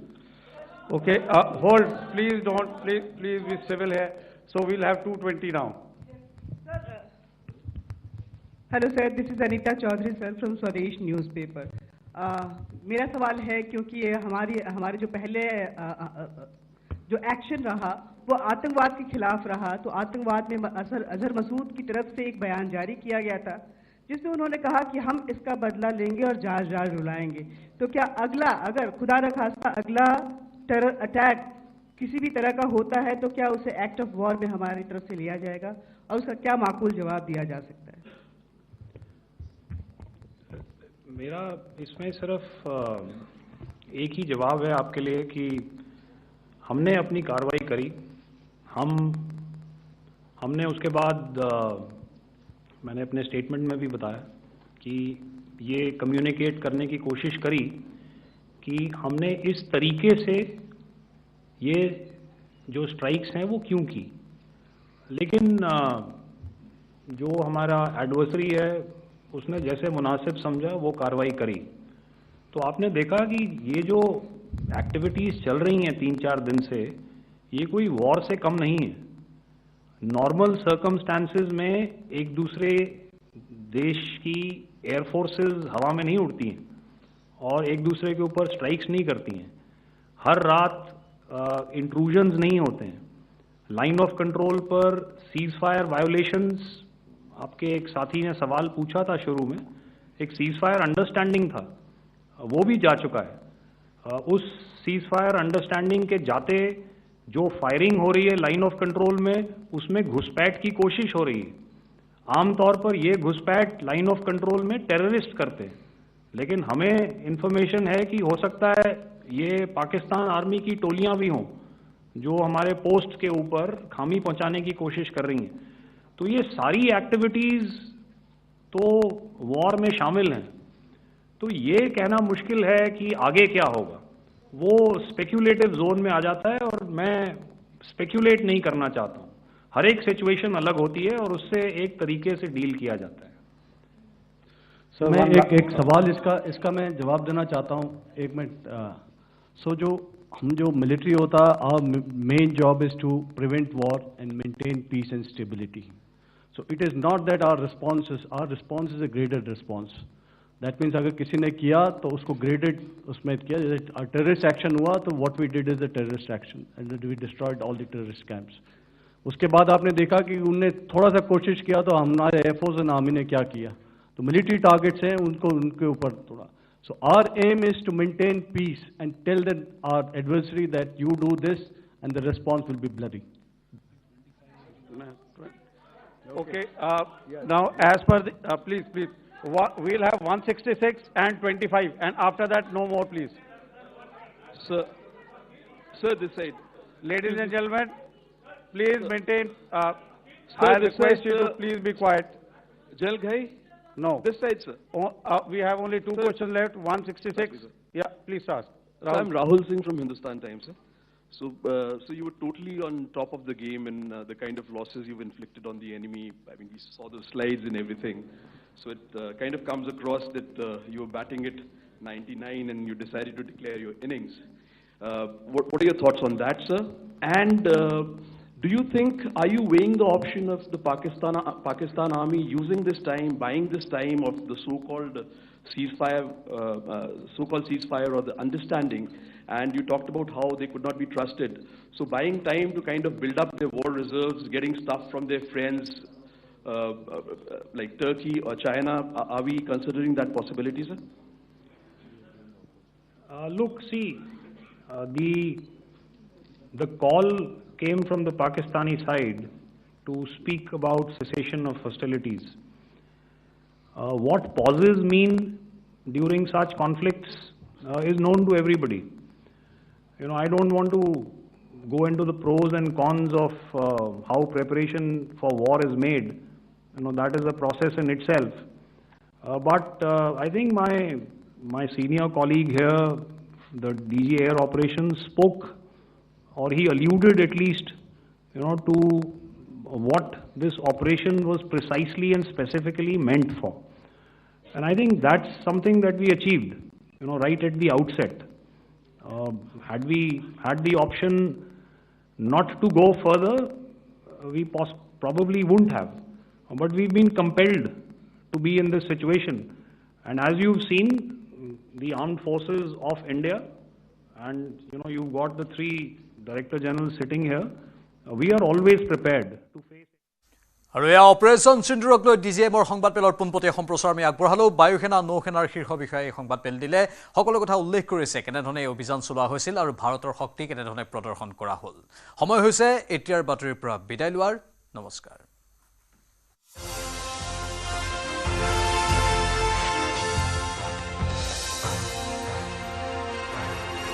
বাতৰি আগবঢ়া জন্মদাত্ৰীৰ আশীষ লৈ দেশমাতৃৰ সেৱালৈ ওলাল এজন জোৱান ভাৰত পাকিস্তানত যুদ্ধৰ দামামা যুদ্ধৰ বাবে সাজু নলবাৰীৰ CRPF জোৱান এমাহৰ ছুটি আধাতে সামৰি ওলাল যুদ্ধলৈ দামোদৰ ৰাজবংশী বিগত 20 বছৰৰো অধিক সময় দেশমাতৃৰ সেৱাত নিয়োজিত হৈ আছে নলবাৰীৰ দেহজাৰীৰ এইজন CRPF জোৱান এমাহৰ ছুটিলৈ ঘৰলৈ আহিছিল দামোদৰ কিন্তু যুদ্ধৰ দামামা বাজি উঠাৰ লগে লগে বাতিল হ'ল তেওঁৰ ছুটি নিৰ্দেশ আহিল 24 ঘণ্টাৰ ভিতৰতে কাশ্মীৰলৈ যোৱাৰ নিৰ্দেশ পোৱাৰ লগে লগে পলম নকৰি যুদ্ধলৈ বুলি ওলাল দামোদৰ ৰাজবংশী বিচাৰিলে সকলোৰে আশীৰ্বাদ কালি মোৰ হঠাৎ ফোন আহিছে যে আমাৰ ভাৰত আৰু পাকিস্তানৰ যুদ্ধ আৰম্ভ হৈছে গতিকে মই যাব লাগে যেনেকৈ নহওক মোক 24 ঘণ্টা সময় দিছে তে এতিয়া মই যাবলৈ ওলাইছোঁ কাৰণ মই CRPFত চাকৰি কৰোঁ মোৰ বেটেলিয়ন হ'ল 98 বেটেলিয়ন জম্মু কাশ্মীৰ আৰু কাশ্মীৰ হ'ল মোৰ কুপৱাৰা ডিষ্ট্ৰিক্ট পাকিস্তান সীমা এতিয়া মই ছুটি মানে কি শেষ হোৱাই নাই ছুটি এৰি মই যাব লগা হ'ল কাৰণ আগতে দেশৰ সেৱা পিছতে আপোনাৰ ঘৰৰ যেটা মই আপোনালোকে আশীৰ্বাদ কৰক বা ৰাজ্যে যাতে মোক আশীৰ্বাদ দিয়ে যাতে আমি সমাজৰ বা দেশখনৰ হয় যুঁজি যাতে দেশখনক উদ্ধাৰ কৰিব পাৰোঁ আৰু মই অতি সোনকালে যাতে ঘৰলৈ ঘূৰি আহিব পাৰোঁ মাতৃৰ আশীষ লৈ এইদৰে সামৰিক পোছাকতে দামোদৰ ওলাল কাশ্মীৰলৈ অশ্ৰুসিক্ত নয়নেৰে পৰিয়ালেও বিদায় দিলে দেশক সেৱা কৰিবলৈ পত্নী কন্যা মাতৃয়ে আৱৰি থকা পৰিয়ালটোৰ সৈতে সময় কটাবলৈ আহি আধাতে সামৰিলে ছুটি কাৰণ এওঁলোক হৈছে দেশৰ অতন্ত্ৰ প্ৰহৰী যাৰ বাবে গৌৰৱান্বিত আমি প্ৰতিগৰাকী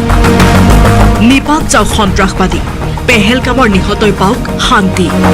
ভাৰতীয় সেনাৰ পক্ষত প্ৰতিপলে আছে দেশবাসী নলবাৰীৰ পৰা কৈলাশ ডেকাৰ report news 18 Assam north east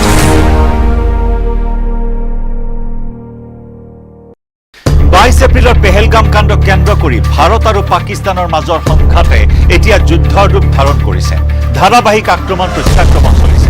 আৰু এনেকুৱা এটা পৰিস্থিতিত ভাৰত পাকৰ এই উত্তেজনাৰ মাজতে ভাৰতত চলি থকা 18 সংখ্যক IPLৰ বাকী থকা মেচসমূহ বাতিল কৰাৰ সিদ্ধান্ত লৈছে। ये BCCI ने निर्णय लिया है कि IPL को अभी फिलहाल 1 सप्ताह के लिए स्थगित किया गया है। उसके बाद जो स्थिति है उसका जायजा लेके सरकार से विचार विमर्श करके जो हमारे स्टेक होल्डर्स हैं, फ्रेंचाइजी और ब्रॉडकास्टर, सबसे बात करके नए शेड्यूल की घोषणा की जाएगी। হয়, BCCIয়ে সিদ্ধান্ত গ্ৰহণ কৰিছে বাকী থকা মেচসমূহ বা খেলসমূহ স্থগিত ৰখাৰ সিদ্ধান্ত গ্ৰহণ কৰা হৈছে।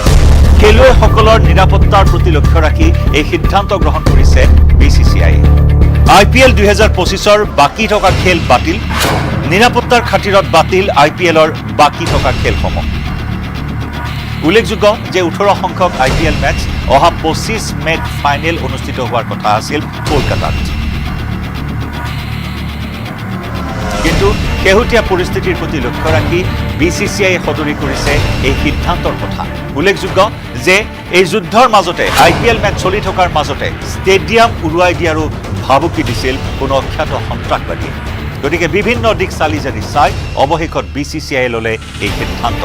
বিদেশী তাৰকা খেলুৱৈৰে সমৃদ্ধ প্ৰতিটো দল যি নেকি IPL, ইণ্ডিয়ান প্ৰিমিয়াৰ লীগৰ এই ৰোমাঞ্চকৰ মেচসমূহ সমগ্ৰ বিশ্বৰ দৰ্শকে উপভোগ কৰি আছে। ভাৰতত অনুষ্ঠিত হৈ থকা এই IPLৰ মেচসমূহক লৈ সমগ্ৰ বিশ্বজুৰি IPLৰ উন্মাদনা অব্যাহত আছিল। কিন্তু শেহতীয়াকৈ পেহেলগাম কাণ্ডৰ প্ৰতিশোধ কল্পে ভাৰতে অপাৰেশ্যন সিন্দুৰ আৰম্ভ কৰিলে আৰু তাৰ পিছত পাকিস্তানে যোৱা 8 মেত ভাৰতৰ ওপৰত যি আক্ৰমণৰ চেষ্টা চলালে তাৰ প্ৰতি লক্ষ্য ৰাখি BCCI ল'লে এই সিদ্ধান্ত। BCCI লোৱা এই সিদ্ধান্তক আদৰণি জনাইছে IPLৰ কেইবাটাও দলে। IPLৰ খেল বাতিলক লৈ CSKৰ প্ৰতিক্ৰিয়া, দেশ প্ৰথম বাকী সকলো পিছত। একেদৰে বিৰাট কোহলীয়ে প্ৰতিক্ৰিয়া প্ৰকাশ কৰি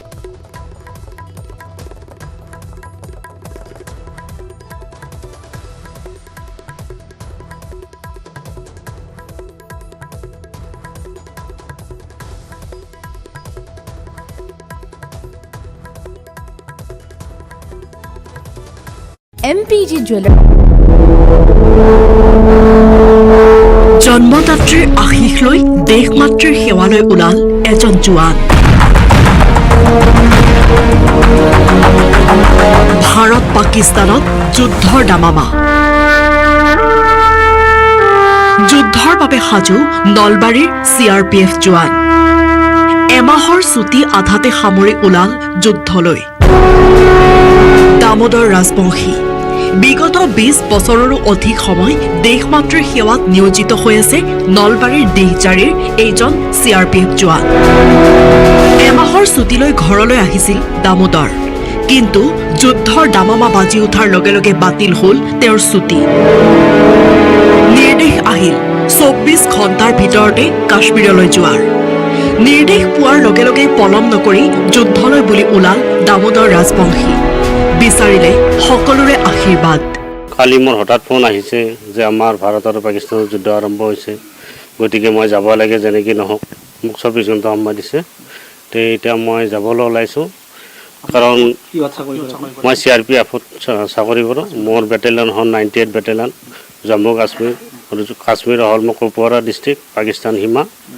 এতিয়া মই ছুটী মানে কি শেষ হোৱাই নাই। ছুটী এৰি মই যাব লগা হ'ল, কাৰণ আগতে দেশৰ সেৱা, পিছতে আপোনাৰ ঘৰৰ।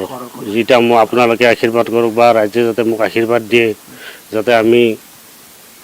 সমাজৰ বা দেশখনৰ হৈ যুঁজি যাতে দেশখনক উদ্ধাৰ কৰিব পাৰোঁ আৰু মই অতি সোনকালে যাতে ঘৰলৈ ঘূৰি আহিব পাৰোঁ। মাতৃৰ আশীষ লৈ এইদৰে সামৰিক পোছাকতে দামোদৰ ওলাল কাশ্মীৰলৈ। অশ্ৰুসিক্ত নয়নেৰে পৰিয়ালেও বিদায় দিলে দেশক সেৱা কৰিবলৈ।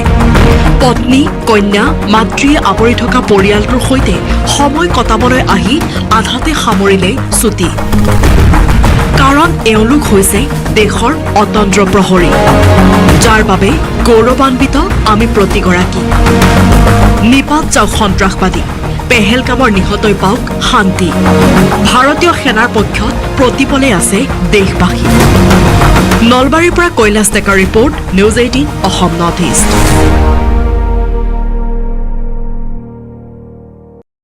22 এপ্ৰিলৰ পেহেলগাম কাণ্ডক কেন্দ্ৰ কৰি ভাৰত আৰু পাকিস্তানৰ মাজৰ সংঘাতে এতিয়া যুদ্ধৰ ৰূপ ধাৰণ কৰিছে। ধাৰাবাহিক আক্ৰমণ প্ৰত্যাক্ৰমণ চলিছে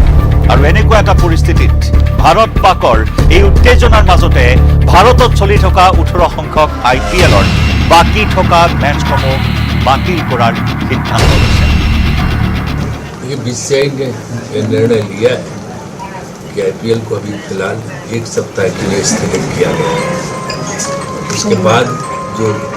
स्थिति है उसका जायजा लेके सरकार से विचार विमर्श करके जो हमारे स्टेक होल्डर्स हैं, फ्रेंचाइजी और ब्रॉडकास्टर, सबसे बात करके नए शेड्यूल की घोषणा की जाएगी। হয়, BCCI সিদ্ধান্ত গ্ৰহণ কৰিছে বাকী থকা মেচসমূহ বা খেলসমূহ স্থগিত ৰখাৰ সিদ্ধান্ত গ্ৰহণ কৰা হৈছে। খেলুৱৈসকলৰ নিৰাপত্তাৰ প্ৰতি লক্ষ্য ৰাখি এই সিদ্ধান্ত গ্ৰহণ কৰিছে BCCI। IPL 2025ৰ বাকী থকা খেল বাতিল, নিৰাপত্তাৰ খাতিৰত বাতিল IPLৰ বাকী থকা খেলসমূহ। উল্লেখযোগ্য যে 18 সংখ্যক IPL মেচ অহা 25 মেত ফাইনেল অনুষ্ঠিত হোৱাৰ কথা আছিল কলকাতাত। কিন্তু শেহতীয়া পৰিস্থিতিৰ প্ৰতি লক্ষ্য ৰাখি BCCI সদৰি কৰিছে এই সিদ্ধান্তৰ কথা। উল্লেখযোগ্য যে এই যুদ্ধৰ মাজতে IPL মেচ চলি থকাৰ মাজতে ষ্টেডিয়াম উৰুৱাই দিয়াৰো ভাবুকি দিছিল কোনো অখ্যাত সন্ত্ৰাসবাদীয়ে। গতিকে বিভিন্ন দিশ চালি জাৰি চাই অৱশেষত BCCI ল'লে এই সিদ্ধান্ত। বিদেশী তাৰকা খেলুৱৈৰে সমৃদ্ধ প্ৰতিটো দল, যি নেকি IPL, ইণ্ডিয়ান প্ৰিমিয়াৰ লীগৰ এই ৰোমাঞ্চকৰ মেচসমূহ সমগ্ৰ বিশ্বৰ দৰ্শকে উপভোগ কৰি আছে। ভাৰতত অনুষ্ঠিত হৈ থকা এই IPLৰ মেচসমূহক লৈ সমগ্ৰ বিশ্বজুৰি IPLৰ উন্মাদনা অব্যাহত আছিল। কিন্তু শেহতীয়াকৈ পেহেলগাম কাণ্ডৰ প্ৰতিশোধ কল্পে ভাৰতে অপাৰেশ্যন সিন্দুৰ আৰম্ভ কৰিলে আৰু তাৰ পিছত পাকিস্তানে যোৱা 8 মেত ভাৰতৰ ওপৰত যি আক্ৰমণৰ চেষ্টা চলালে তাৰ প্ৰতি লক্ষ্য ৰাখি BCCI ল'লে এই সিদ্ধান্ত। BCCI লোৱা এই সিদ্ধান্তক আদৰণি জনাইছে IPLৰ কেইবাটাও দলে। IPLৰ খেল বাতিলক লৈ CSKৰ প্ৰতিক্ৰিয়া, দেশ প্ৰথম বাকী সকলো পিছত। একেদৰে বিৰাট কোহলীয়ে প্ৰতিক্ৰিয়া প্ৰকাশ কৰিছে যে দেশ আগত IPL পিছত। উল্লেখযোগ্য যে কেৱল ইণ্ডিয়ান প্ৰিমিয়াৰ লীগেই নহয়, পাকিস্তানত চলি থকা PSL অৰ্থাৎ পাকিস্তান ছুপাৰ লীগৰ মেচসমূহ স্থানান্তৰ কৰা হৈছে ডুবাইলৈ। মুঠৰ ওপৰত এতিয়া ভাৰত আৰু পাকিস্তানৰ মাজত উত্তেজনা এনেদৰে বৃদ্ধি পাইছে যি উত্তেজনা এতিয়া ক্ৰিকেট মেচতো সোমাই গৈছে। तू हमें माफ कर दे, हम तेरे के सर झुकाते हैं, माफी मांगते हैं। जब आपका लीडर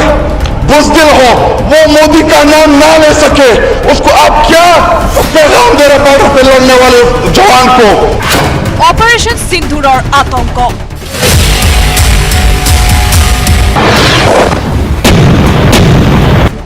পাকিস্তানৰ সংসদত ফেকুৰি ফেকুৰি কান্দিলে শাসকীয় দলৰ সাংসদে।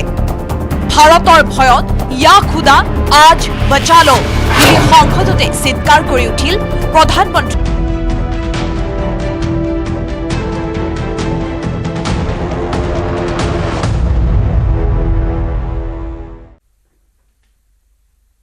নমস্কাৰ প্ৰিয় দৰ্শক, সকলোকে স্বাগতম জনাইছো দি প্ৰাইম শ্ব'লৈ। আজিৰ বিশেষ অনুষ্ঠান পঞ্চায়তক লৈ মহাপঞ্চায়ত। মই পাৰ্থ বৰা। আজি ভাৰত আৰু পাকিস্তানৰ বাতৰিৰ সংঘাতৰ মাজতে অসমৰ কাৰণে গুৰুত্বপূৰ্ণ দিন, কাৰণ অসমত 6 বছৰৰ মূৰত পঞ্চায়ত নিৰ্বাচন অনুষ্ঠিত হৈছে। পঞ্চায়ত নিৰ্বাচনৰ ফলাফল আজি গণনাৰ দিন আজি সমাপ্ত হোৱা নাই, একাধিক দিন গণনা চলিব, কাৰণ এইবাৰ অনুষ্ঠিত হৈছে যি বিগত সময়ৰ দৰে এইবাৰো বেলট পেপাৰত নিৰ্বাচন অনুষ্ঠিত হৈছে। 3 তৰপীয়া নিৰ্বাচনী ব্যৱস্থা, পঞ্চায়ত ৰাজ ব্যৱস্থাক সাবলীল কৰিবলৈ 3 তৰপীয়া ব্যৱস্থা, গ্ৰাম পঞ্চায়ত, আঞ্চলিক পঞ্চায়ত আৰু জিলা পৰিষদ। গ্ৰাম পঞ্চায়তত যিসকল প্ৰাৰ্থী তেওঁলোকৰ কোনো দলীয় প্ৰতিনিধিত্ব নাই, তেওঁলোকে দলবিহীনভাৱে প্ৰতিনিধিত্ব কৰিছে। আঞ্চলিক পঞ্চায়ত আৰু জিলা পৰিষদত দলসমূহ আছে। গতিকে আঞ্চলিক আৰু পঞ্চায়ত আৰু জিলা পৰিষদৰ ফলাফলে আমাক এক প্ৰতিফলন দাঙি ধৰিব কোনে কোনটো দলে কি ধৰণে পাৰফৰ্ম কৰিছে মোৰ সৈতে ষ্টুডিঅ'ত উপস্থিত আছে দিগন্ত কলিতা বিজেপিৰ বিধায়ক দেৱজিৎ গোস্বামী বিশ্লেষক তেওঁ উপস্থিত আছে কিছু সময়ৰ পিছত আমাৰ সৈতে সংযুক্ত হ'ব পূৰবী কলিতা সভাপতি অসম গণ পৰিষদৰ মহিলা পৰিষদৰ সভাপতি কুশল শৰ্মা কংগ্ৰেছৰ মুখপাত্ৰ আমাৰ সৈতে উপস্থিত আছে নগাঁৱৰ পৰা প্ৰদ্যুম্ন গোস্বামী ৰাজনৈতিক বিশ্লেষক ফাৰহাদ আলী AIDFৰ আৰু ইমদাদ হুছেইন কংগ্ৰেছৰ প্ৰতিনিধি মৰিগাঁৱৰ পৰা উপস্থিত আছে মৰিগাঁৱৰ আমাক সবিশেষ জনাবলৈ মই পুনে দিগন্ত কলিতা আপোনাৰ ওচৰলৈ যাব বিচাৰিছোঁ কি প্ৰাথমিক প্ৰতিক্ৰিয়া বিজেপিয়ে এক এডভান্টেজ লৈছে বা আগবাঢ়ি আছে তেনেধৰণৰ বাতৰি আমাৰ হাতলৈ আহিছে যদিও এতিয়ালৈকে ফলাফলৰ যি গণনাৰ প্ৰক্ৰিয়া সমাপ্ত হোৱা নাই প্ৰাথমিক প্ৰতিক্ৰিয়া আপোনাৰ পৰা পোনপ্ৰথমে অসমৰ ৰাইজক আমি ধন্যবাদ আৰু কৃতজ্ঞতা জ্ঞাপন কৰিছোঁ যে ডক্টৰ হিমন্ত বিশ্ব শৰ্মা ডাঙৰীয়া চৰকাৰখনক NDAৰ সমৰ্থিত চৰকাৰখনক গভীৰ বিশ্বাস আৰু আমাক উৎসাহ দিছে এতিয়া বহুত প্ৰাগমুহূৰ্ত কাৰণ আপুনি জানে জিলা পৰিষদবিলাকত এতিয়া 2-3 ৰাউণ্ডহে গৈছে মাত্ৰ ব্যালট পেপাৰ ভোটিং আছে সেইকাৰণে আমি অহাকালিলৈকে এটা পূৰ্ণাংগ ৰূপ পাম কিন্তু আমি যি দেখিছোঁ এতিয়া জিলা পৰিষদ যিটো আপোনালোক টিভিত ওলাই আছে আৰু ইতিমধ্যে আমি ধৰক আপোনাক কৈছোঁ আৰু জিলা পৰিষদ 397 আছিল তাৰ ভিতৰত 39 আমি আনকণ্টেষ্ট জিকিছোঁ আৰু বাকী হেতু ৰিজাল্টৰ আগত আৰু ঠিক তেনেকে এপি মেম্বাৰো আমাৰ 2192টা আছিল তাৰ ভিতৰত 288 NDA সমৰ্থিত আমি জিকিছোঁ অলৰেডি ইতিমধ্যে আৰু মই এতিয়া সমষ্টিৰ পৰা আহিছোঁ মই হাজু শুৱালকুছি কোমলপুৰ ৰঙিয়া এইবিলাকত অকণমান এনে খবৰ লৈছোঁ এপি আমাৰ আঞ্চলিক পঞ্চায়তৰ সদস্যবিলাক প্ৰায়ভাগে জিকিছে জিলা পৰিষদৰ সব জিলা পৰিষদতে অগ্ৰগতি আছে অৱশ্যে মোৰ তাত 3টা ইতিমধ্যে জিকিছে এটা অগ্ৰগতি হৈ আছে সামগ্ৰিক জিলা পৰিষদৰ পৰিৱেশ অসমত খুব ভাল আৰু উজনিটো আপুনি দেখিছে উজনিত যোৰহাট তিতাবৰ এইবিলাক অঞ্চলত মানুহৰ যিটো এটা সময়ত এটা বেলেগ ভাৱ এটা আছিল যোৰহাটৰ বাতৰিয়ে শিৰোনাম দখল কৰিছে গৌৰৱ গগৈৰ সমষ্টিত বিজেপিয়ে এক প্ৰকাৰ আগবাঢ়ি থকা পৰিলক্ষিত হৈছে গতিকে গৌৰৱ গগৈৰ এইবাৰ যি তেওঁৰ যাদু হে নচলিল নেকি চাওক ইয়াত এনেকুৱা কথা নাই ইয়াত গ্ৰাউণ্ডত কাম কৰা ব্যক্তিক মানুহে বিচাৰে আৰু যিসকলে গ্ৰাউণ্ডত কাম কৰি আছে মই কাকো দুখ দিয়া নাই মই কাৰো নামো ল'ব খোজা নাই যিসকলে গ্ৰাউণ্ডত কাম বেছি কৰিছে তেখেতসকলক এইবাৰ মানুহে ভোট দিছে কথা একদম স্পষ্ট আৰু আমি আজি 4টা বছৰ গ্ৰাউণ্ডত আছোঁ মই কংগ্ৰেছক কোৱা নাই গ্ৰাউণ্ডত তেখেতসকল নাই বুলি অকল আমি NDA আমি সমৰ্থিত আমাৰ চৰকাৰখনে ফুল গ্ৰাউণ্ডত কাম কৰি আছে প্ৰত্যেকজন বিধায়কে কাম কৰি আছে আৰু সেইকাৰণে পূৰ্বৰ ৰিজাল্টবিলাক আমাৰ ভাল আৰু এতিয়া আমি অধিক উৎসাহী যে এতিয়া আমাৰ ৰিজাল্ট ভাল হ'ব কাৰণ যিবিলাক ঠাইত আমি দেখিছোঁ আনকি যিবিলাক ঠাইত ৱাৰ্ড মেম্বাৰ জিকিছে আপুনি চাব কংগ্ৰেছৰ 3rd পজিশ্যন আছে বিজেপি ভাৰ্চেছ বিজেপি মোৰ তাতে কোনোবা এটাই যদি 200 ভোট পাইছে কোনোবাই 190টা পাইছে কংগ্ৰেছে 40টা কিন্তু ৱাৰ্ড মেম্বাৰৰ যি প্ৰাৰ্থী সেই প্ৰাৰ্থীসকল দলবিহীন আছিল কিন্তু না মই দলবিহীন মানে মই কি কৈছো সমৰ্থিত নকওঁ যিবিলাক মানুহ আমি দেখিছো সফল নহল তেনেস্থলত আপোনালোকে গাঁওখনৰ এজন নেতৃস্থানীয় ব্যক্তিক সেই গোটেই প্ৰক্ৰিয়াটো লৈ আহিব বিচাৰিছিল যদি সেই ব্যক্তিসকল ইয়াত এটা ভাল হৈছে কি যে যিজন ব্যক্তিয়ে ৰাইজৰ ভজনপ্ৰিয় হৈছে এজন ব্যক্তিক মই কি কৈছো যে আমাৰ লগত যিবিলাক কেণ্ডিডেট মানুহ আছিল সেইবিলাকতো এবাৰ ইণ্ডিপেন্ডেন্ট হৈছে সেই ইণ্ডিপেন্ডেন্ট বিলাকৰ পজিশন বিলাক ভাল মই হেতু কৈছো মানে ধৰক কৰবাত বিজেপিৰ লগত আমাৰ দুজন মেম্বাৰে ইলেকশন টিকেট বিচাৰিছিল যেটো টিকেট সিম্বল নাছিল দুজনে ইণ্ডিপেন্ডেন্ট খেলিছে আৰু সাইমনটেনিয়াসলি কংগ্ৰেছৰো খেলিছে কাৰণ আমিতো এটা জিপিত 500 বা 600 ভোট থাকে আমিতো গমেই পাও না গোটেখিনি কোনখিনি কাৰ সমৰ্থিত বা এজিপিৰ দেখিব এজিপি আৰু বিজেপি ফাৰ্স্ট সেকেন্ডত আছে কংগ্ৰেছ কিন্তু থাৰ্ডত আছে হয় এক ধৰণৰ কলেজ ইলেকশন হ'ল যি কি নহওক মই আৰু এটা যেহেতু আপুনি প্ৰথমটো খণ্ডতে উপস্থিত থাকিব আসনিৰ জুৰত বিজেপিয়ে নিৰ্বাচনী বৈতৰণি পাৰ হৈছে মূলত অৰুণোদয় আসনিৰ জুৰত বিজেপিয়ে নিৰ্বাচনী বৈতৰণি পাৰ হৈছে হততে এইটো অভিযোগ শুনা যায় দ্বিতীয়টো মূলখুটিৰ কিছু অঞ্চলত কোটানকোট মূলখুটিৰ কিছু অঞ্চলত কংগ্ৰেছ বা বিৰোধী প্ৰাৰ্থী নাছিল কাৰণটো হৈছে বিজেপিয়ে ভয় ভাবুকি প্ৰদৰ্শন কৰিছিল আপোনাৰ পৰা প্ৰত্যুত্তৰ লম তাৰ পিছত কংগ্ৰেছৰ মই ভাৰতীয় জনতা পাৰ্টিৰ এজন কাৰ্যকৰ্তা মোৰ সমষ্টিত আপুনি ফোন কৰি খুদক আমি কাৰোবাক ভয় ভাবুকি দিছো নি খুদক তাতোটো কংগ্ৰেছৰ মানুহ আছে আৰু আসনি ডেফিনেটলি ভাল আসনিত অসমৰ ৰাইজে মহিলাসকলে বা অসমৰ দুখীয়া মানুহে আকোৱালি লৈছে ভাল আসনি যি আসনিয়ে মানুহক নতুনত্ব দিব পাৰিছে আজি আত্মনিৰ্ভৰ অসম সেই আসনিখনত কি বুজায় বা মুখ্যমন্ত্ৰী ট্ৰিপুলে আত্মনিৰ্ভৰ অসম বা উদ্যমিতা আঁচনি আমিতো আঁচনি দি পেলাই ৰাইজক জেনেৰেট কৰিব বিচাৰিছোঁ যে কোনোবাই 2 লাখ টকা এটা পাব আমাৰ যুৱকে সেই 2 লাখৰ পৰা গাঁৱৰ মানুহে এখন দোকান খুলিব পাৰিব মই এটা উদাহৰণ দিছোঁ আজি সেইবিলাক যুক্তি দিয়াৰ এতিয়া সময় নাই কিন্তু এটা কথা ঠিক কংগ্ৰেছে এইবাৰ এটা সুযোগ আছিল কংগ্ৰেছৰ সুবৰ্ণ সুযোগ গ্ৰাউণ্ডত যাবৰ কাৰণে উজনিত আপুনি দেখিছে আজি গৌৰৱ গগৈ যি জিলাত যোৰহাট তেজপুৰ বা যোৰহাট শিৱসাগৰ এইবিলাক ঠাইত নিউজবিলাক আহি আছে প্ৰয়াত তৰুণ গগৈ সমষ্টিটো বিজেপি অগ্ৰাধিকাৰ লাভ কৰিছে মই আজি নকওঁ এইবিলাক কথা আপুনি কালি জল পটপট ৰিজাল্ট পাব আপোনালোকে জল পটপট ৰিজাল্ট পাম মই কংগ্ৰেছৰ প্ৰতিনিধিগৰাকীৰ ওচৰলৈ আহিব বিচাৰিছোঁ কুশল শৰ্মা ডাঙৰীয়া কি প্ৰত্যুত্তৰ দিব বিচাৰিব কংগ্ৰেছে এইবাৰ এককভাৱে নিৰ্বাচনত অৱতীৰ্ণ হ'ল যদিও বা আন বিৰোধী দলসমূহে একত্ৰিত হোৱাৰ আহ্বান জনাই আছিলে গতিকে আপোনালোকে এককভাৱে নিৰ্বাচনত অৱতীৰ্ণ হৈ কি প্ৰমাণ কৰিব বিচাৰিছিল তাৰ সমান্তৰালে বিধায়ক ডাঙৰীয়াত উপস্থিত আছে তেওঁকো যদি কিবা ক'ব বিচাৰে নাই ইয়াত এককভাৱে যিটো অৱতীৰ্ণ হোৱাৰ বিষয় আহিছে আজি যদি চাই আচলতে যিকোনো এটা ৰাজনৈতিক দলৰ কাৰণে গ্ৰাছৰুটটো হৈছে মূল ভেটি আৰু সেই মূল ভেটিটো যদি প্ৰত্যেকটো আজি বিজেপি ভাৰতীয় জনতা পাৰ্টি তেওঁলোক শাসক দল তেওঁলোকেও আজি কেণ্ডিডেট দিছে আজি এজিপিও বেলেগে কেণ্ডিডেট দিছে আচলতে আমি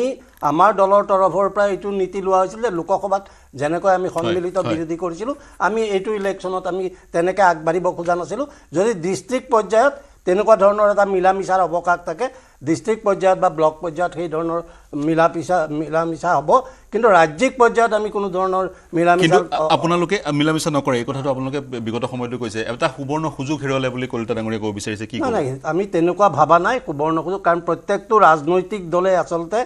বিৰোধী দলত থকা বা শাসক দলত থকা প্ৰত্যেকটো ৰাজনৈতিক দলেই নিজক এটা এছেছ কৰাৰ দৰকাৰ আছে তেওঁলোকৰ লগত জনসংযোগ কিমান আছে জনতা কিমান আছে গতিকে সেই সুযোগটো কংগ্ৰেছে লৈছে কংগ্ৰেছে নিজৰ এটা ভিতৰত এটা এনালাইচিছ কৰাৰ সুবিধা পাইছে যে এটা সময়ৰ সুদীৰ্ঘকালীন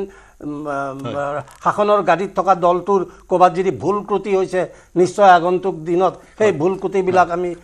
সংশোধন কৰাৰ এক অৱকাশ পাম এই ইলেকশ্যনৰ মাধ্যমেৰে প্ৰতিটো নিৰ্বাচনে আপুনি যদি এক্সপেৰিমেণ্ট হিচাপে লয় তেতিয়া গতিকে সেই ৰাজনৈতিক দলটোৰ ভৱিষ্যতৰ কাৰণে কিছু সমস্যাৰ সৃষ্টি হয় মই ক'ব বিচাৰিছোঁ যি সময়ত বিজেপিয়ে আঁচনিৰ বন্যা বুৱাইছে সেই সময়ত আপোনালোকে কি বাৰ্তালৈ ৰাইজৰ মাজলৈ গৈছে নাই চাওক আমি যেতিয়া অপজিশ্যন হিচাপে আমাৰ কামটো হৈছে যে শাসক দলৰ যিবিলাক তেওঁলোকৰ দুৰ্বলতা বা য'ত তেওঁলোকে ভুল কৰিছে সেই কথাবিলাক ৰাইজক আঙুলিয়াই দিয়ে আজি পঞ্চায়ত নিৰ্বাচন এটা অনুষ্ঠিত হ'ল পঞ্চায়তৰ পথো ক'তো আলোচনা নহ'ল হয় কওক আজি গোটেই পাকিস্তান মই গৌৰৱ গগৈ পাকিস্তানৰ হেৰি আছে সংযোগ আছে সেই ধৰণৰ কথা বাৰ্তাবিলাক কৈয়ে সমগ্ৰ অসমত মুখ্যমন্ত্ৰীগৰাকীয়ে নিৰ্বাচন প্ৰচাৰ চলালে আচলতে আজি তেওঁ ৰাইজক এটা খতিয়ান দিব লাগিছিল যে তেওঁৰ দিনত কিমানখিনি উন্নতি কৰা হ'ল পঞ্চায়তক কিমান টকা দিয়া হ'ল আজি যিটো একেবাৰে তৃণমূলৰ কথা যি 29টা বিষয়বস্তু পঞ্চায়তক হেণ্ডঅভাৰ কৰা হৈছিল আজি সেই 29টা বিষয়বস্তুত পঞ্চায়ত প্ৰতিনিধিসকলে ক্ষমতা পালে নাই তেওঁলোকে কাম কৰিবলৈ সুবিধা পালে নাই এই কথাবিলাকৰ কিন্তু কোনোদিন পৰ্যালোচনা হোৱাৰ অৱকাশ নোহোৱা কৰি ধনৰ আবণ্টন ইত্যাদি বিষয়বোৰ আলোচনা নহ'ল এই কথাটো দুখ লগা এই কাৰণে যে যেতিয়া কোৱা হয় যে আমি সদায় গ্ৰাছৰুটক আমি গুৰুত্ব দিম আমাৰ কৰ্মীসকলক গুৰুত্ব দিম তেওঁলোকক ক্ষমতা তুলি দিম ইস্তাহাৰবিলাকত সেই কথাৰ বন্যা বুৱাই দিয়া হয় কিন্তু কাৰ্যক্ষেত্ৰত যেতিয়া 5 বছৰৰ মূৰত তাৰ এটা খতিয়ান দিব লাগে সেই কথাবিলাক যেন ৰাইজক পাহৰাই দিব খোজা হয় সেই কথাখিনিকে আমি আমাৰ সৈতে প্ৰদ্যুম্ন গোস্বামীও সংযুক্ত হৈছে আৰু ইমদাদ হুছেইনেও সংযুক্ত আপোনালোকৰ ওচৰলৈ যাম কিন্তু মই পুনৰ বিধায়ক ডাঙৰীয়াৰ ওচৰলৈ যাব বিচাৰিছোঁ গোটেই পঞ্চায়ত নিৰ্বাচনটোত আপোনালোকে যি মূল বিষয় ক্ষমতাৰ বিকেন্দ্ৰীকৰণৰ কাৰণে বা মহাত্মা গান্ধী গ্ৰাম স্বৰাজৰ সপোন বাস্তৱায়িত কৰিবৰ কাৰণে পঞ্চায়তী ৰাজ ব্যৱস্থা কিন্তু নিৰ্বাচনী প্ৰচাৰসমূহত সেইবোৰ বিষয়ে স্থান নাপালে কেৱল মাত্ৰ গৌৰৱ গগৈৰ পাকিস্তান যাত্ৰাৰ স্থান পালে সেই অভিযোগ কংগ্ৰেছৰ কি ক'ব আপোনাক এটা কথা আজি কওঁ আমি পঞ্চায়তত আমাৰ এজিপি বিজেপিৰ সমৰ্থিত যিবিলাক পঞ্চায়তত আমাৰ ইতিমধ্যে যোৱা বছৰ জিকি আহিছে আপোনাক মই এটা সৰু উদাহৰণ দিছোঁ কংগ্ৰেছৰ সময়ত এটা ইন্দিৰা আৱাস যোজনা ঘৰ পাবলৈ হ'লে কংগ্ৰেছে প্ৰথমে পঞ্চায়ত প্ৰেচিডেণ্টক 10,000 টকা ঘোষ দিব লাগিব আৰু আজি আপোনাক মই এই মঞ্চৰ পৰা কৈছোঁ যে PMOI ঘৰৰ ক্ষেত্ৰত এটকাও ঘোষ আমাৰ কোনো পঞ্চায়ত কৰ্মীয়ে লোৱা নাই কাৰ্যকৰ্তাই ইভিন AGP BJP 2 নম্বৰ কথা এটা পঞ্চায়তত আমাৰ দিনত 1.5 কোটিৰ পৰা 2 কোটি টকা 1.5 কোটিৰ পৰা টকা এজন পঞ্চায়তৰ প্ৰেসিডেন্টে পাৰ বছৰ পাইছে তৃতীয় কথা গৌৰৱ গগৈৰ কথা যে তেখেতসকলে কৈছে সুবিধাটো তেখেতসকলে দিছে ন কাৰণ তেখেতসকলে বাকি ক্ষেত্ৰত ইমান এক্টিভ এটো ক্ষেত্ৰত কোনো নামাতে বৰঞ্চ এনেকেও কৰবাত গৈছে পাকিস্তানত যোৱাটো কিবা ক্ৰাইম হ'ব পাৰে নেকি কিয় গৌৰৱ গগৈৰ প্ৰশ্নকিটা আমি প্ৰথমবাৰ সুধুতে উত্তৰ নিদিলে কিয় নিমাত হয় এইবিলাক বিভিন্ন কথা তাৰমানে তেখেতসকলে যেটো ভাবিছে যে তেখেতসকলৰ দিনত পঞ্চায়ত সেই দিন নাই গাঁৱত সম্পূৰ্ণ স্বাধীনভাৱে এই পঞ্চায়ত নিৰ্বাচন হৈছে যদি এনেকুৱা হলয় আজি পঞ্চায়ত নিৰ্বাচনত তেখেতসকল এন্টি ইনকাম যেটো আমাৰ আছে তেখেতৰ মতে তেখেতসকল জিকিব লাগিছিল হয় কিন্তু তাৰ সমান্তৰালকৈ যেটো দল শাসনত থাকে সেই দলটোৱে পঞ্চায়ত বা মিউনিসিপালিটিত এটা এডভান্টেজ থাকে ইনকাম যে থাকিলে সেই পঞ্চায়ত প্ৰতিনিধি যে পঞ্চায়তখনৰ এগেইনষ্টত কংগ্ৰেছৰ কোনোবা ওলাব লাগিছিল আজিলৈকে এটা পঞ্চায়তত তেখেতসকলৰ আনকন্টেষ্ট কোনো ওলাব নোৱাৰিলে আনকন্টেষ্ট কোনো ওলাব নাই মই আপোনাক ইমানখিনি কৈছো কৰবাত সিম্বল দিব পৰা নাই তেখেতসকলে বিশ্বাস কৰক সিম্বল দিব পৰা আৰু প্ৰাৰ্থী নাই কৰবাত মই তেখেতসকলক অসন্মান কৰা নাই কৰবাত ভাল মই নকওঁ কিন্তু কৰবাত নাই মই অন্যসকলৰ ওচৰলৈ যাব লাগিব আপুনি সংক্ষেপত অন্যসকল আছে বেলেগ কথা একো নাই আৰম্ভণি পঞ্চায়ত নিৰ্বাচনৰ যেতিয়া টকশ্ববিলাক আপোনালোকে আৰম্ভ কৰিছিল তেতিয়াও কৈছো আৰু আজি আকৌ দিৰুক্তি কৰিবলৈ বৰটা ইচ্ছা নাই কাৰণ এবিলাকে বাদানুবাদ বঢ়াব আমি দেখিছো মই নিজে বহি থকা এই গুৱাহাটীৰ ভিতৰৰ পঞ্চায়ত আমাৰ ZPC মেম্বাৰক মানে বহুৱাবৰ কাৰণে বিজেপিৰ কৰ্মীয়ে তেওঁৰ ঘৰত গৈ তেওঁ মানে ৰিকুৱেষ্ট কৰি আছে যে আপুনি হেৰি কৰক আপোনাক হেঁচা দিছে যে অমুকজন হেৰি মানুহক আমি লগাই দিম মই নাম ক'ব খোজা নাই কাৰো গতিকে এই ধৰণৰ হেঁচা প্ৰলোভন এই কথাবিলাক বিজেপিত আছিল গণতন্ত্ৰৰ নামত ইয়াৰ আগতে কোনো শাসকীয় দলে এনেকে গণতন্ত্ৰ চলোৱা নাছিল মই এৰিব লাগিব আপোনাৰ পইণ্টলৈ অন্যসকল আছে কেৱল হয় মই বিজেপি কংগ্ৰেছৰ মাজত যদি সীমিত কৰি ৰাখো বেয়া হ'ব অন্য মই গেষ্টসকলকো নিমন্ত্ৰণ কৰি আনিছিলো আপুনি কংগ্ৰেছে সেই গৌৰৱ গগৈৰ বিৰুদ্ধে তেখেতসকলে হেৰি কথা কৈ আছে আজি বিৰিয়ানী খাবলৈ অনিমন্ত্ৰিতভাৱে কোনে গুচি গৈছিল আজি যদি সেই কথাবিলাক আমি কওঁ প্ৰধানমন্ত্ৰী গৰাকীৰ বিৰুদ্ধেও সেই কথাখিনিয়ে উঠে গতিকে সেই কথাবিলাক তেওঁলোকে নকয় কিয় তেতিয়া সেই বিষয়টো যদি আমি আৰু আলোচনা কৰোঁ আমি ডিষ্ট্ৰেক্ট হ'ম আমি মূলতঃ পঞ্চায়তৰ ফলাফলৰ বিষয়ে আলোচনা কৰিব বিচাৰিছোঁ আপুনি কৈছিলে হয় নিৰ্বাচনী প্ৰচাৰৰ সময়ত গৌৰৱ গগৈ পাকিস্তান যাত্ৰা স্থান পাইছিলে অন বিষয়সমূহ স্থান পাব লাগিছিল সেই অভিযোগ আপোনাৰ মই প্ৰদ্যুম্ন গোস্বামী আপুনি আমাৰ সৈতে সংযুক্ত হৈছে গোস্বামী ডাঙৰীয়া স্বাগতম জনাইছোঁ আপোনাৰ প্ৰতিক্ৰিয়া জানিব বিচাৰিম আজি আমি পাকিস্তানৰ বাতৰিৰ সমান্তৰালে মহাপঞ্চায়ত বা পঞ্চায়ত নিৰ্বাচনৰ ফলাফলৰ বাতৰিও দেখুৱাই আছোঁ কিছু সময় লাগিব কাৰণ বেলট পেপাৰৰ নিৰ্বাচন বিৰোধীৰ কাৰণে এবাৰ অৱকাশ নাই EVM বেয়া বুলি ক'বলৈ যি ফলাফল ওলাব বেলট পেপাৰ ওলাব যদিহে সঠিককৈ গণনা হয় আমি আশা কৰিছোঁ সঠিককৈ গণনা হ'ব আপোনালৈ প্ৰশ্ন গ্ৰাম স্বৰাজৰ যি সপোন মহাত্মা গান্ধীয়ে দেখিছিল বা 73-74 সংবিধানৰ সংশোধনীৰ যোগেদি ক্ষমতাৰ বিকেন্দ্ৰীকৰণৰ কাৰণে এই গোটেই ব্যৱস্থাটো কৰা হৈছিলে এই যোৱা 6 বছৰ আগৰ যি নিৰ্বাচনী প্ৰক্ৰিয়া যিখন পঞ্চায়ত যিবোৰ পঞ্চায়ত গঠন হৈছিল তাৰ পিছত আজিৰ পিছত যিবোৰ পঞ্চায়ত গঠন হ'ব সেই পঞ্চায়তসমূহে সেই সপোন বাস্তৱায়িত কৰিব পাৰিবনে বা সেই উদ্দেশ্যত উপনীত হ'ব পাৰিবনে ধন্যবাদ পাৰ্থ মানে কথাটো হৈছে কি আন্তঃৰাষ্ট্ৰীয় পৰ্যায়ত আমাৰ ৰাষ্ট্ৰীয় ডিফেন্স সিস্টেমৰ লগত জড়িত হৈ পাকিস্তানৰ বিষয়ে যেনেকৈ আজি আন্তঃৰাষ্ট্ৰীয় বাতৰি হৈছে সেইটোৰ সমান্তৰালকে আমাৰ পঞ্চায়তৰ নিৰ্বাচনটো কিন্তু কম গুৰুত্বপূৰ্ণ কথা নহয় কাৰণ আপুনি যদি এখন ৰাষ্ট্ৰ নিৰ্মাণৰ কথা ভাবে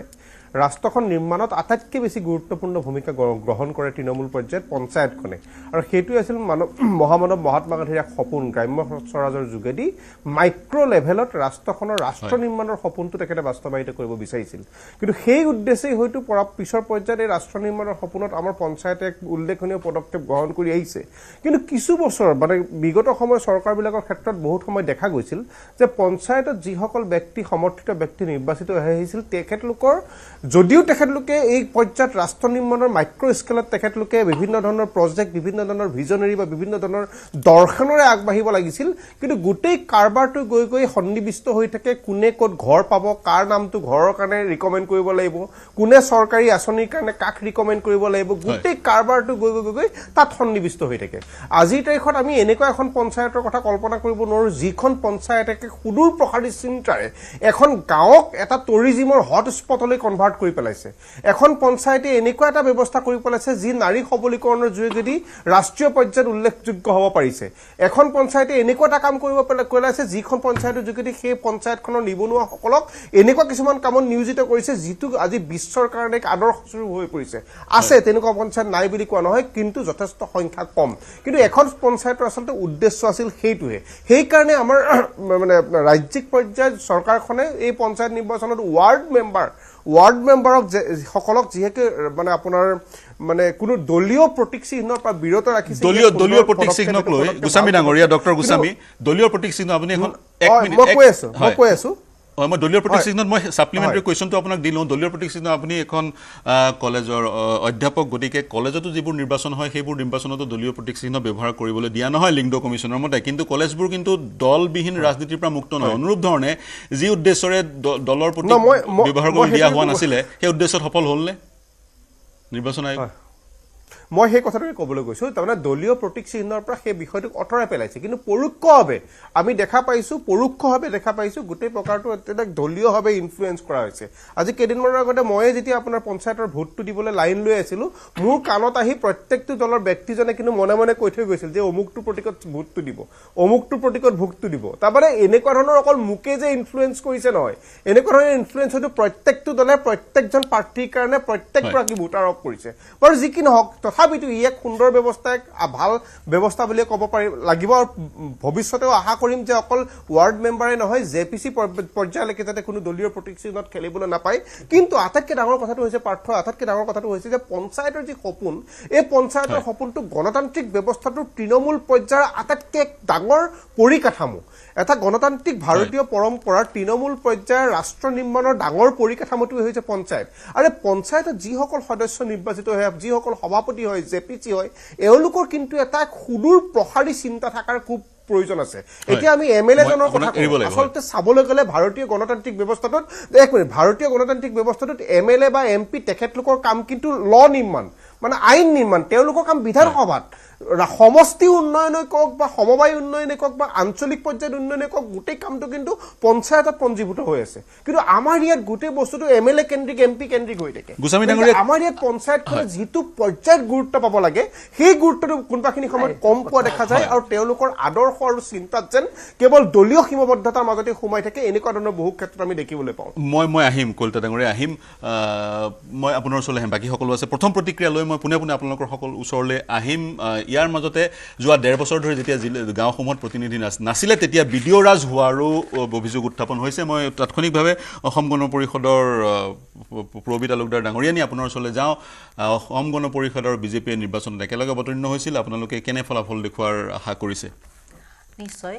আজি মিত্ৰজোঁটৰ যি বিজয় ধ্বজা উৰিছে আপোনালোকেও সকলো অসমবাসীয়ে দেখিছে আৰু অহা কাইলৈ এইটো স্পষ্ট হৈ পৰিব যেহেতু এটা কণ্টিনিউৱাছ প্ৰচেছ গৈ আছে আৰু অসম গণ পৰিষদৰ যিটো মিত্ৰতাৰ আমি ধৰ্ম পালন কৰি বিজেপিৰ লগত আমি আগবাঢ়িছোঁ এনডিএ বুলি কৈছোঁ চ' আমাৰো ৰিজাল্ট ভালেই আমি যিমানখিনি আমাৰ এটাই সিদ্ধান্ত হৈছিলে যে মিত্ৰজোঁটৰ ক্ষেত্ৰতো যিটো বুজাবুজি কৈছিলে সেইটোত মানে জিকিব জনা এই এতিয়া যিবোৰ আগৰ বক্তাই ক'লে যে তেওঁ জিকিব তেনেধৰণৰ আমাৰ কাৰণ নিৰ্বাচনত আমাৰ জিকিবই লাগে সেইটোৱে আমাৰ মূল উদ্দেশ্য আছিলে আৰু তেনেধৰণৰ প্ৰাৰ্থী দিয়া হৈছিলে আৰু তেখেতসকলৰ বিজয়ী হৈছে মই বাৰে অসম গণ পৰিষদৰ প্ৰতিনিধিক প্ৰায় সুধো যে আপোনালোকে এই নিৰ্বাচনটো স্বকীয়তা বজাই ৰাখিব পাৰিলেনে বা এটা পৃথক দল হিচাপে বিজেপিৰ সৈতে আছে আপোনালোক কিন্তু আপোনালোকে এটা পৃথক দল হিচাপে আঞ্চলিক শক্তি হিচাপে আগবাঢ়ি যাব পাৰিলেনে বিজেপিৰ প্ৰভাৱৰ পৰা মুক্ত হ'ব পাৰিলেনে নিৰ্বাচনত এইটো প্ৰভাৱ বুলি নকওঁ আমি সমান্তৰালভাৱে আগবাঢ়িছোঁ কথাটো এনেকুৱা যে অসম গণ পৰিষদ অসমৰ একমাত্ৰ আঞ্চলিক দল আৰু আঞ্চলিকতাবাদটো সদায় জীয়াই থাকিব সেইটো তেনেই স্বতঃস্ফূৰ্ত তেনেই নৈসৰ্গিক গতিকে য'ত আমাৰ গ্ৰাছৰুটত মানুহ আছেই আৰু আমি যেনেকৈ নিৰ্বাচনী প্ৰচাৰটো গৈছিলোঁ বৰ সৰলভাৱে সহজভাৱে আমি কথাবোৰ পাতিছোঁ গাঁওসমূহত আৰু তেনেধৰণে আমাৰ প্ৰাৰ্থীসকল বিজয়ী হৈ আহিছে হয় মই পুনৰ আপোনাৰ ওচৰলৈ আহিম মই পুনৰ আপোনাৰ ওচৰলৈ আহিম মই দেৱজিৎ মোহন গোস্বামী আপোনাৰ ওচৰলৈ আহিম তাৎক্ষণিক প্ৰতিক্ৰিয়া ল'ব বিচাৰিম গণতন্ত্ৰৰ পৰিকাঠামো শক্তিশালী কৰিবলৈ হ'লে আমি পঞ্চায়তী ৰাজ ব্যৱস্থাটো উন্নত কৰিবই লাগিব প্ৰদ্যুম্ন গোস্বামী ডাঙৰীয়া কেইটামান কথা উল্লেখ কৰিলে আপুনি শুনি আছিলে কৰবাত নহয় কৰবাত যেন গোটেই প্ৰক্ৰিয়াটো সফল হোৱা নাই কিন্তু তাৰ বিপৰীতে কলিতা ডাঙৰীয়াই কৈছে 1.5 কোটি টকা প্ৰতি বছৰে গ্ৰাম পঞ্চায়তৰ সভাপতিগৰাকীয়ে পায় তেনেস্থলত আপুনি কি প্ৰতিক্ৰিয়া প্ৰকাশ কৰিব গোটেই প্ৰক্ৰিয়াটো কিদৰে আগবাঢ়িছে বুলি আপুনি ভাবে হয় গোস্বামী ডাঙৰীয়া দেৱজিৎ গোস্বামী হয় প্ৰথমতে আমি মিত্ৰজোঁটৰ যিবিলাক বিজয়ী প্ৰাৰ্থী তেখেতলোকক শুভেচ্ছা জনালোঁ আৰু আশা কৰিছিলোঁ আমি যে বিজেপি যিটো ধুনীয়া এটা বিশৃংখলাবদ্ধভাৱে যি শক্তিশালী তেওঁলোকে নিৰ্বাচনত অৱতীৰ্ণ হৈছিলে আৰু কংগ্ৰেছৰ যিটো সময়ত একেবাৰে বিভিন্ন বিভাগত যিটো বিভক্ত বুলি কয় সেইটো অৱস্থাত কংগ্ৰেছৰ আৰু তাতে আমি দেখিছিলোঁ এবাৰ অখিল গগৈৰ লগতো তেখেতসকলে লাগি লৈছিলে চ' সেইকাৰণে আপোনালোকৰ কংগ্ৰেছৰ যিখিনি আপোনাৰ জিকিছে সেইখিনি কেণ্ডিডেটৰ নিজৰ তেওঁলোকৰ যিটো পৰিচয় বা পঞ্চায়তত তেওঁলোকৰ নিজৰ যিখিনি মানে পজিশ্যন সেইটো লৈ পেলাইহে জিকিব দলীয়ভাৱে যে বহুত কিবা কিবি সফল হৈছে মই নাভাবোঁ আৰু কংগ্ৰেছৰ কাৰণে এইটো একচুৱেলি এতিয়া আৰু শিকিব হৈছে জানিব হৈছে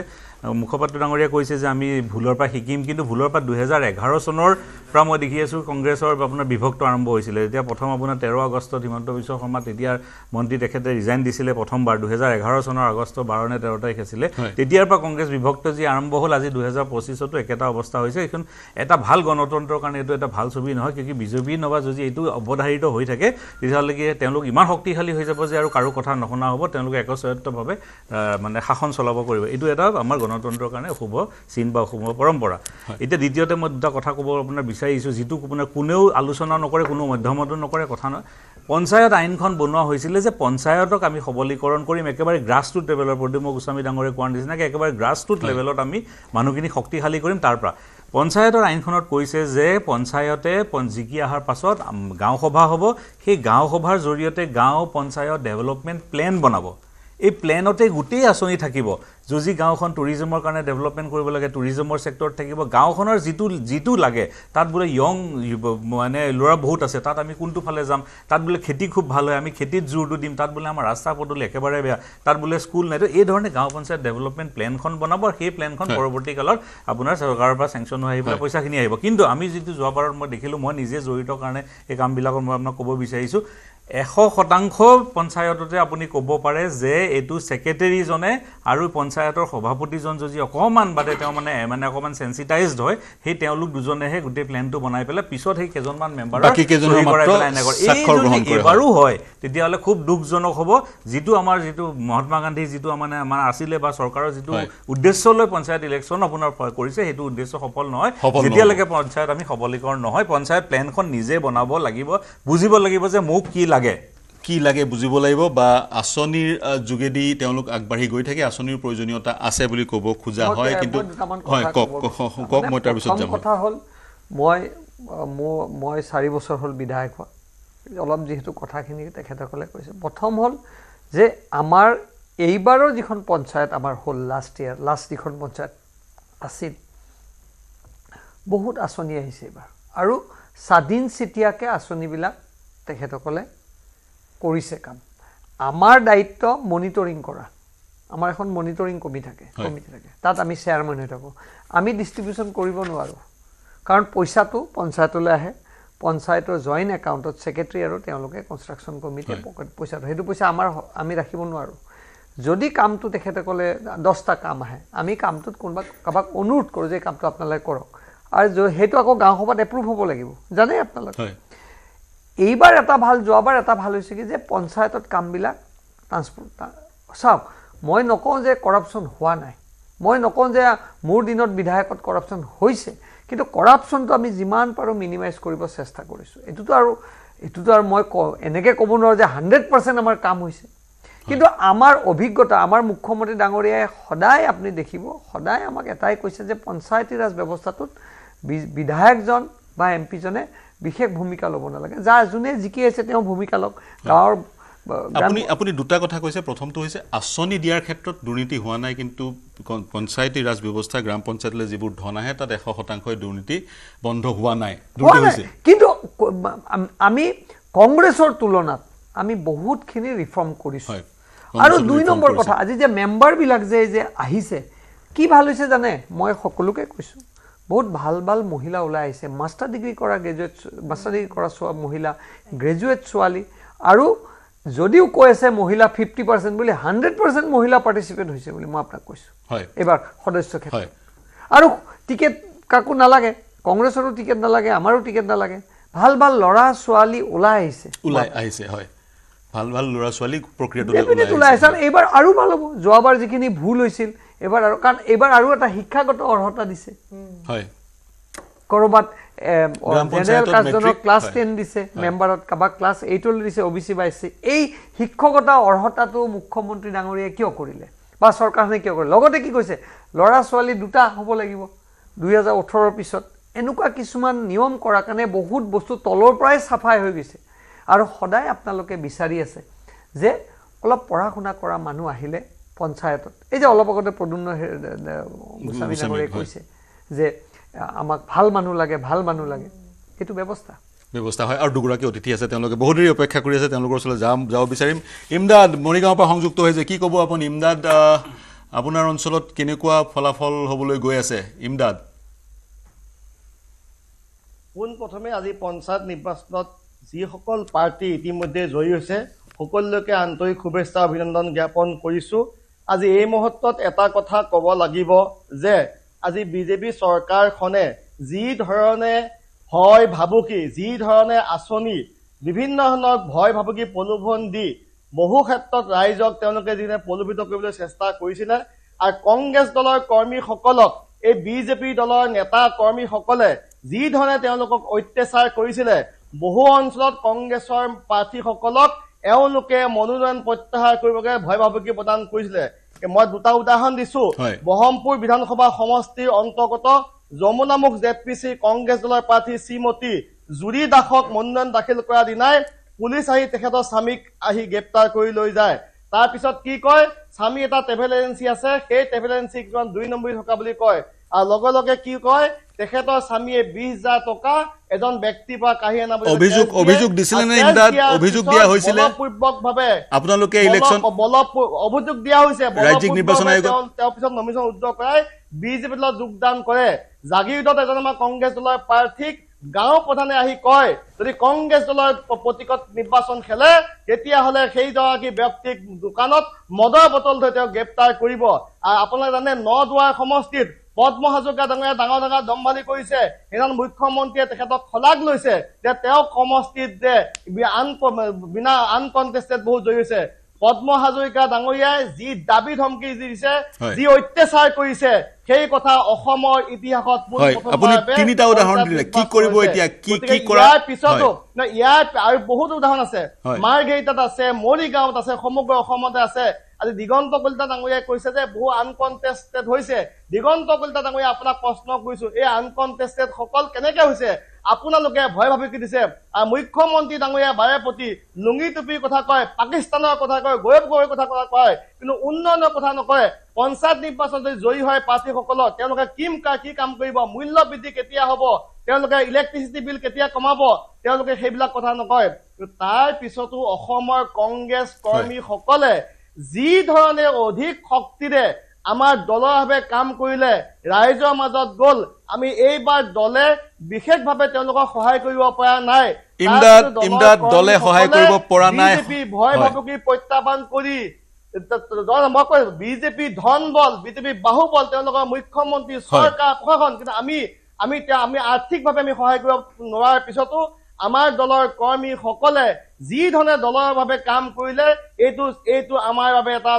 অত্যন্ত গুৰুত্বপূৰ্ণ বিষয় আৰ্থিকভাৱে কিয় সহায় কৰিব পৰা নাই কংগ্ৰেছে আৰ্থিকভাৱে কিয় সহায় কৰিব পৰা নাই ইমদাদ আৰু দ্বিতীয়তে সংখ্যালঘু অঞ্চলসমূহত আপোনালোকৰ প্ৰদৰ্শন কেনেকুৱা হ'ব বুলি ভাবে আমি চাওক আজি অসমক এতিয়ালৈকে যিটো নিৰ্বাচনী ফলাফল ওলোৱা নাই সামগ্ৰিকভাৱে আমি ভাল দেখিছো আমাৰ দলৰ প্ৰাৰ্থীসকলে ভাল ফাইট কৰিছে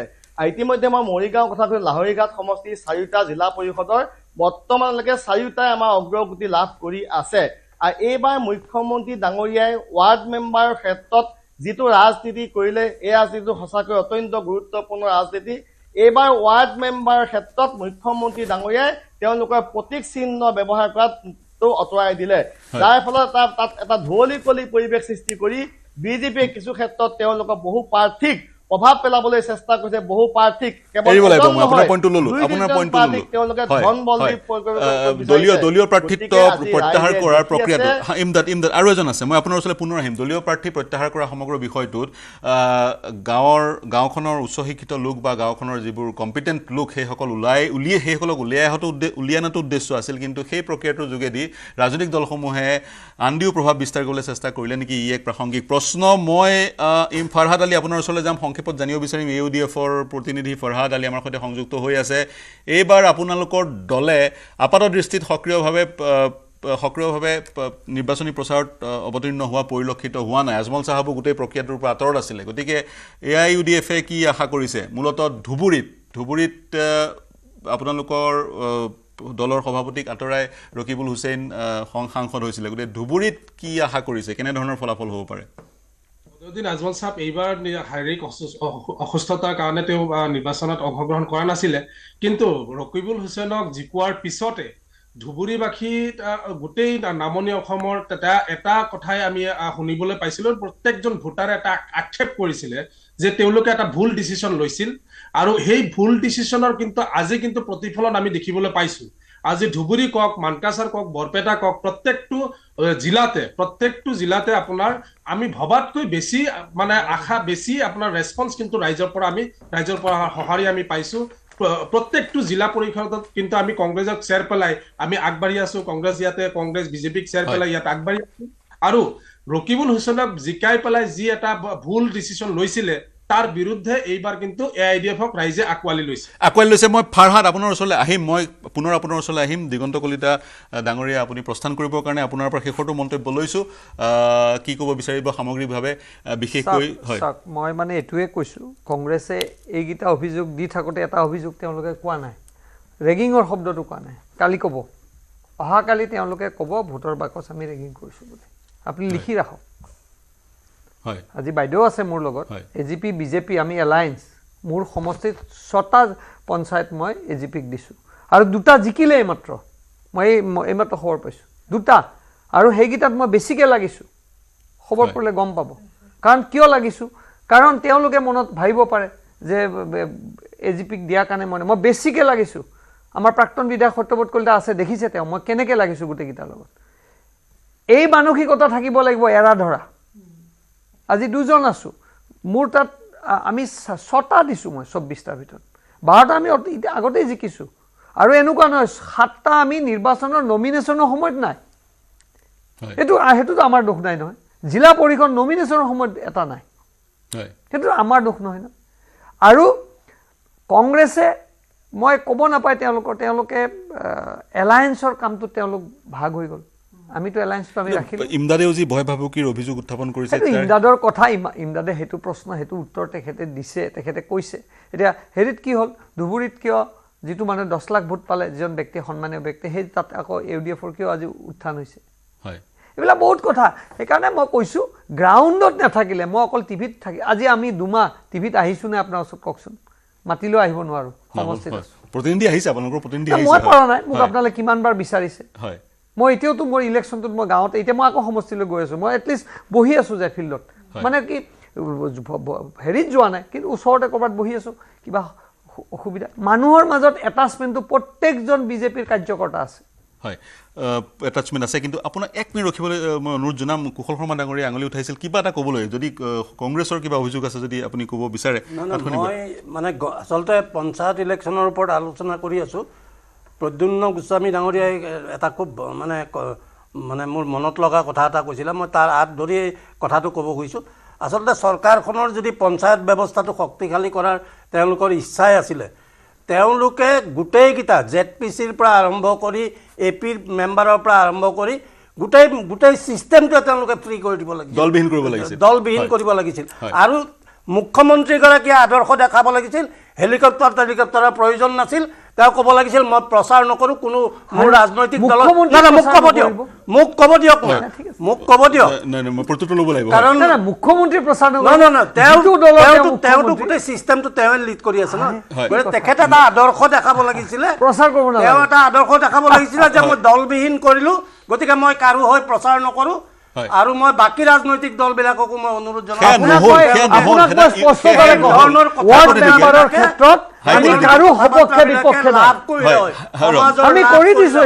কিন্তু এটা চিষ্টেমৰ আধা তেওঁলোকে ইয়াৰ পিছত আপোনালোকে চাব ইয়াৰ পিছত কাইলৈৰ পৰা যাকে যাকে বিজেপিত জইন কৰাব এই হেৰিবিলাকক সেইটোৱে চলিব কথা আহিব পাৰে যদি আমি আমাৰ দলৰ কৰ্মীসকলৰ পৰা ফিডবেক পাওঁ যে তেওঁলোকে ক'ৰবাত এনেকুৱা ইৰেগুলাৰিটিজ কৰিছে আমি ৰাজনৈতিক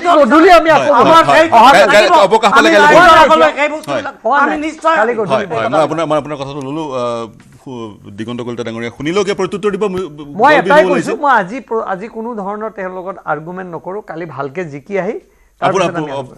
অৱকাশ আছে পুনৰ আলোচনা কৰিবলৈ মই এটা বিৰতি ল'ম পঞ্চায়ত ইলেকশ্যনৰ ফলাফলৰ আমি আলোচনা কৰি আছিলোঁ আলোচনা কৰি যাম কিন্তু এই মুহূৰ্তত এটা বিৰতি ল'ম শীঘ্ৰে ঘূৰি আহিম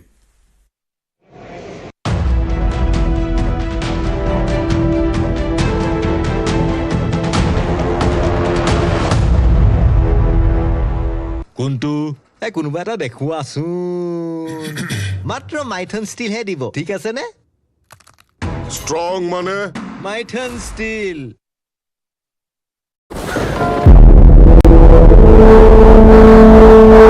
জন্মদাত্ৰীৰ আশীষ লৈ দেশমাতৃৰ সেৱালৈ ওলাল এজন জোৱান ভাৰত পাকিস্তানত যুদ্ধৰ দামামা যুদ্ধৰ বাবে সাজু নলবাৰীৰ CRPF জোৱান এমাহৰ ছুটি আধাতে সামৰি ওলাল যুদ্ধলৈ দামোদৰ ৰাজবংশী বিগত 20 বছৰৰো অধিক সময় দেশমাতৃৰ সেৱাত নিয়োজিত হৈ আছে নলবাৰীৰ দিহজাৰীৰ এইজন CRPF জোৱান এমাহৰ ছুটিলৈ ঘৰলৈ আহিছিল দামোদৰ কিন্তু যুদ্ধৰ দামামা বাজি উঠাৰ লগে লগে বাতিল হ'ল তেওঁৰ ছুটি নিৰ্দেশ আহিল 24 ঘণ্টাৰ ভিতৰতে কাশ্মীৰলৈ যোৱাৰ নিৰ্দেশ পোৱাৰ লগে লগে পলম নকৰি যুদ্ধলৈ বুলি ওলাল দামোদৰ ৰাজবংশী বিচাৰিলে সকলোৰে আশীৰ্বাদ কালি মোৰ হঠাৎ ফোন আহিছে যে আমাৰ ভাৰত আৰু পাকিস্তানৰ যুদ্ধ আৰম্ভ হৈছে গতিকে মই যাব লাগে যেনেকৈ নহওক মোক 24 ঘণ্টা সময় দিছে তো এতিয়া মই যাবলৈ ওলাইছোঁ কাৰণ মই CRPFত চাকৰি কৰোঁ মোৰ বেটেলিয়ন হ'ল 98 বেটেলিয়ন জম্মু কাশ্মীৰ হ'ল মোৰ কুপৱাৰা ডিষ্ট্ৰিক্ট পাকিস্তান সীমা এতিয়া মই ছুটি মানে কি শেষ হোৱাই নাই ছুটি এৰি মই যাব লগা হ'ল কাৰণ আগতে দেশৰ সেৱা পিছতে আপোনাৰ ঘৰৰ যেতিয়া মই আপোনালোকে আশীৰ্বাদ কৰক বা ৰাজ্যে যাতে মোক আশীৰ্বাদ দিয়ে যাতে আমি সমাজৰ বা দেশখনৰ হয় যুঁজি যাতে দেশখনক উদ্ধাৰ কৰিব পাৰোঁ আৰু মই অতি সোনকালে যাতে ঘৰলৈ ঘূৰি আহিব পাৰোঁ মাতৃৰ আশীষ লৈ এইদৰে সামৰিক পোছাকতে দামোদৰ ওলাল কাশ্মীৰলৈ অশ্ৰুসিক্ত নয়নেৰে পৰিয়ালেও বিদায় দিলে দেশক সেৱা কৰিবলৈ পত্নী কন্যা মাতৃয়ে আৱৰি থকা পৰিয়ালটোৰ সৈতে সময় কটাবলৈ আহি আধাতে সামৰিলে ছুটি কাৰণ এওঁলোক হৈছে দেশৰ অতন্ত্ৰ প্ৰহৰী যাৰ বাবে গৌৰৱান্বিত আমি প্ৰতিগৰাকী নিপাত যাওক সন্ত্ৰাসবাদী পেহেলগামৰ নিহতই পাওক শান্তি ভাৰতীয় সেনাৰ পক্ষত প্ৰতিপলে আছে দেশবাসী নলবাৰীৰ পৰা কৈলাশ ডেকাৰ report News 18 Assam north east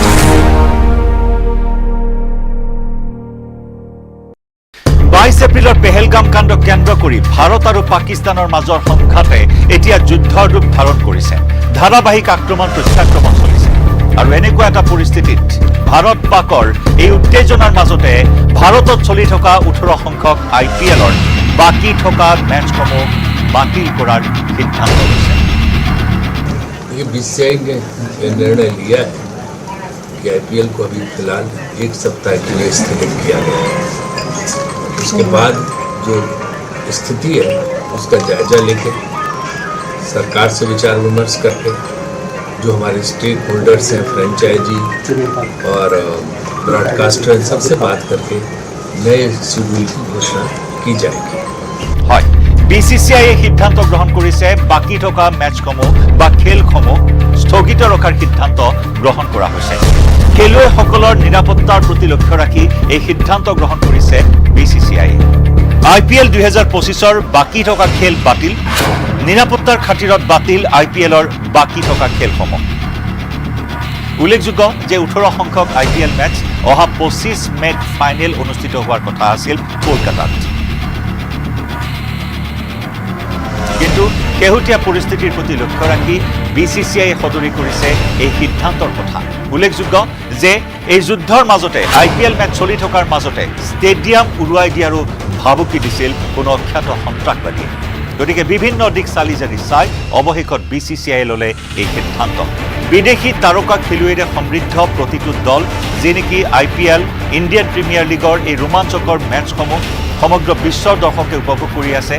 ভাৰতত অনুষ্ঠিত হৈ থকা এই IPL-ৰ মেচসমূহক লৈ সমগ্ৰ বিশ্বজুৰি IPL-ৰ উন্মাদনা অব্যাহত আছিল। কিন্তু শেহতীয়াকৈ পেহেলগাম কাণ্ডৰ প্ৰতিশোধ কল্পে ভাৰতে অপাৰেশ্যন সিন্দুৰ আৰম্ভ কৰিলে আৰু তাৰ পিছত পাকিস্তানে যোৱা 8 মেত ভাৰতৰ ওপৰত যি আক্ৰমণৰ চেষ্টা চলালে তাৰ প্ৰতি লক্ষ্য ৰাখি BCCI ল'লে এই সিদ্ধান্ত। BCCI লোৱা এই সিদ্ধান্তক আদৰণি জনাইছে IPL-ৰ কেইবাটাও দলে। IPL-ৰ খেল বাতিলক লৈ CSKৰ প্ৰতিক্ৰিয়া, দেশ প্ৰথম বাকী সকলো পিছত। একেদৰে বিৰাট কোহলীয়ে প্ৰতিক্ৰিয়া প্ৰকাশ কৰিছে যে দেশ আগত IPL পিছত। উল্লেখযোগ্য যে কেৱল ইণ্ডিয়ান প্ৰিমিয়াৰ লীগেই নহয়,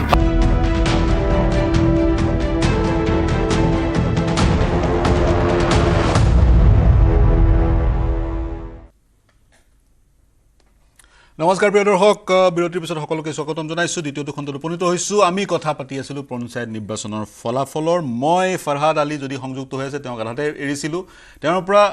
মন্তব্য ল'ম। তেওঁক আজমলৰ কথা কৈ আছিলে। আপোনাৰ পৰা চাগৈ শেষৰটো মন্তব্য ল'ব লাগিব, মোৰ হাতত সময় কম আছে। সকলোৰে পৰা শেষৰটো মন্তব্য ল'ম। আপোনাৰ পৰা আৰম্ভ কৰিছোঁ। আপোনালোকে যি সময়ত বিজেপিক বিৰুদ্ধাচৰণ কৰিব লাগিছিল সেই সময়ত আপোনালোকৰ সন্মুখত আন এক ৰাজনৈতিক শত্ৰু কংগ্ৰেছ। গতিকে ধুবুৰীৰ আপুনি প্ৰসংগ উল্লেখ কৰিছেই। আন স্থানতো আপোনালোকৰ বিশেষকৈ সংখ্যালঘু অধ্যুষিত অঞ্চলসমূহত কি পৰিকল্পনা বা কিদৰে আগবাঢ়িছে আপোনালোকৰ? নিশ্চয়কৈ এতিয়া এইবাৰ চাইছে যে কংগ্ৰেছে এইবাৰ পঞ্চায়ত নিৰ্বাচনত টিকেট লৈ টিকেটৰ বিক্ৰীৰ যি বজাৰ এটা বহাইছিলে সেই বজাৰত মানুহে কিন্তু অতিষ্ঠ হৈছিলে। আৰু চাওক, আমাৰ নামনি অসমৰ ৰাইজ আমাৰ AIDF-ৰ জন্মৰ যদি ইতিহাস খুচৰি চায় তেতিয়াহ'লে সেই ইতিহাসত আপুনি পাব যে এই গোটেই নামনি অসমৰ ৰাইজে কিন্তু আমি এটা আইডেণ্টিটি ক্ৰাইচিছত আমাৰ বিভিন্ন সমস্যাৰ সন্মুখীন হৈ কিন্তু AIDF-ৰ জন্ম দিছিল। গতিকে সেই AIDF-ক পুনৰ্জীৱিত কৰাত কিন্তু ৰাইজে আমাক সহায় কৰিছে। আমাৰ যি লক্ষ্য, আমাৰ যি উদ্দেশ্য, আমাৰ যি প্ৰাপ্য, সেই প্ৰাপ্য অধিকাৰৰ কাৰণে ফাইট দিয়াৰ কাৰণে, ৰাজনৈতিক অধিকাৰ আমাৰ নিজৰ অখণ্ড কৰাৰ কাৰণে সেইটো আইডেণ্টিটি পলিটিক্স। কিন্তু সংখ্যালঘু লোকসকল আঁচনিৰ পৰা বঞ্চিত হোৱা নাই, বিজেপিয়ে দাবী কৰে চাকৰিৰ পৰা বঞ্চিত হোৱা নাই। যি চাকৰি 1.5 লাখ বা 2 লাখ, যি চাকৰি 1 লাখ 1.5 লাখ চৰকাৰে দিছে, সংখ্যালঘু লোকসকল বঞ্চিত হোৱা নাই, আঁচনিৰ পৰা বঞ্চিত হোৱা নাই, প্ৰধানমন্ত্ৰীৰ ঘৰৰ পৰা বঞ্চিত হোৱা নাই। গতিকে তেনেস্থলত তেওঁলোকে বিজেপিৰ প্ৰতি আকৰ্ষিত হোৱা, এটা পৰ্যায়ত আকৰ্ষিত হোৱাৰ থল আছে নেকি? নাই, বিজেপিৰ প্ৰতি আকৰ্ষিত হোৱাৰ কোনো ধৰণৰ থল আচলতে আমাৰ থাকিব নালাগে। তথাপি তাৰ মাজতে কিছু আজি সকলোৰে বিভিন্ন ৰাজনৈতিক দল কৰাৰ নিজা নিজা অধিকাৰ আছে, তেওঁলোকে কৰিব পাৰে। বিভিন্ন ৰাজনৈতিক স্বাৰ্থত তেওঁলোক জড়িত হয় বিভিন্ন ৰাজনৈতিক দলৰ লগত। গতিকে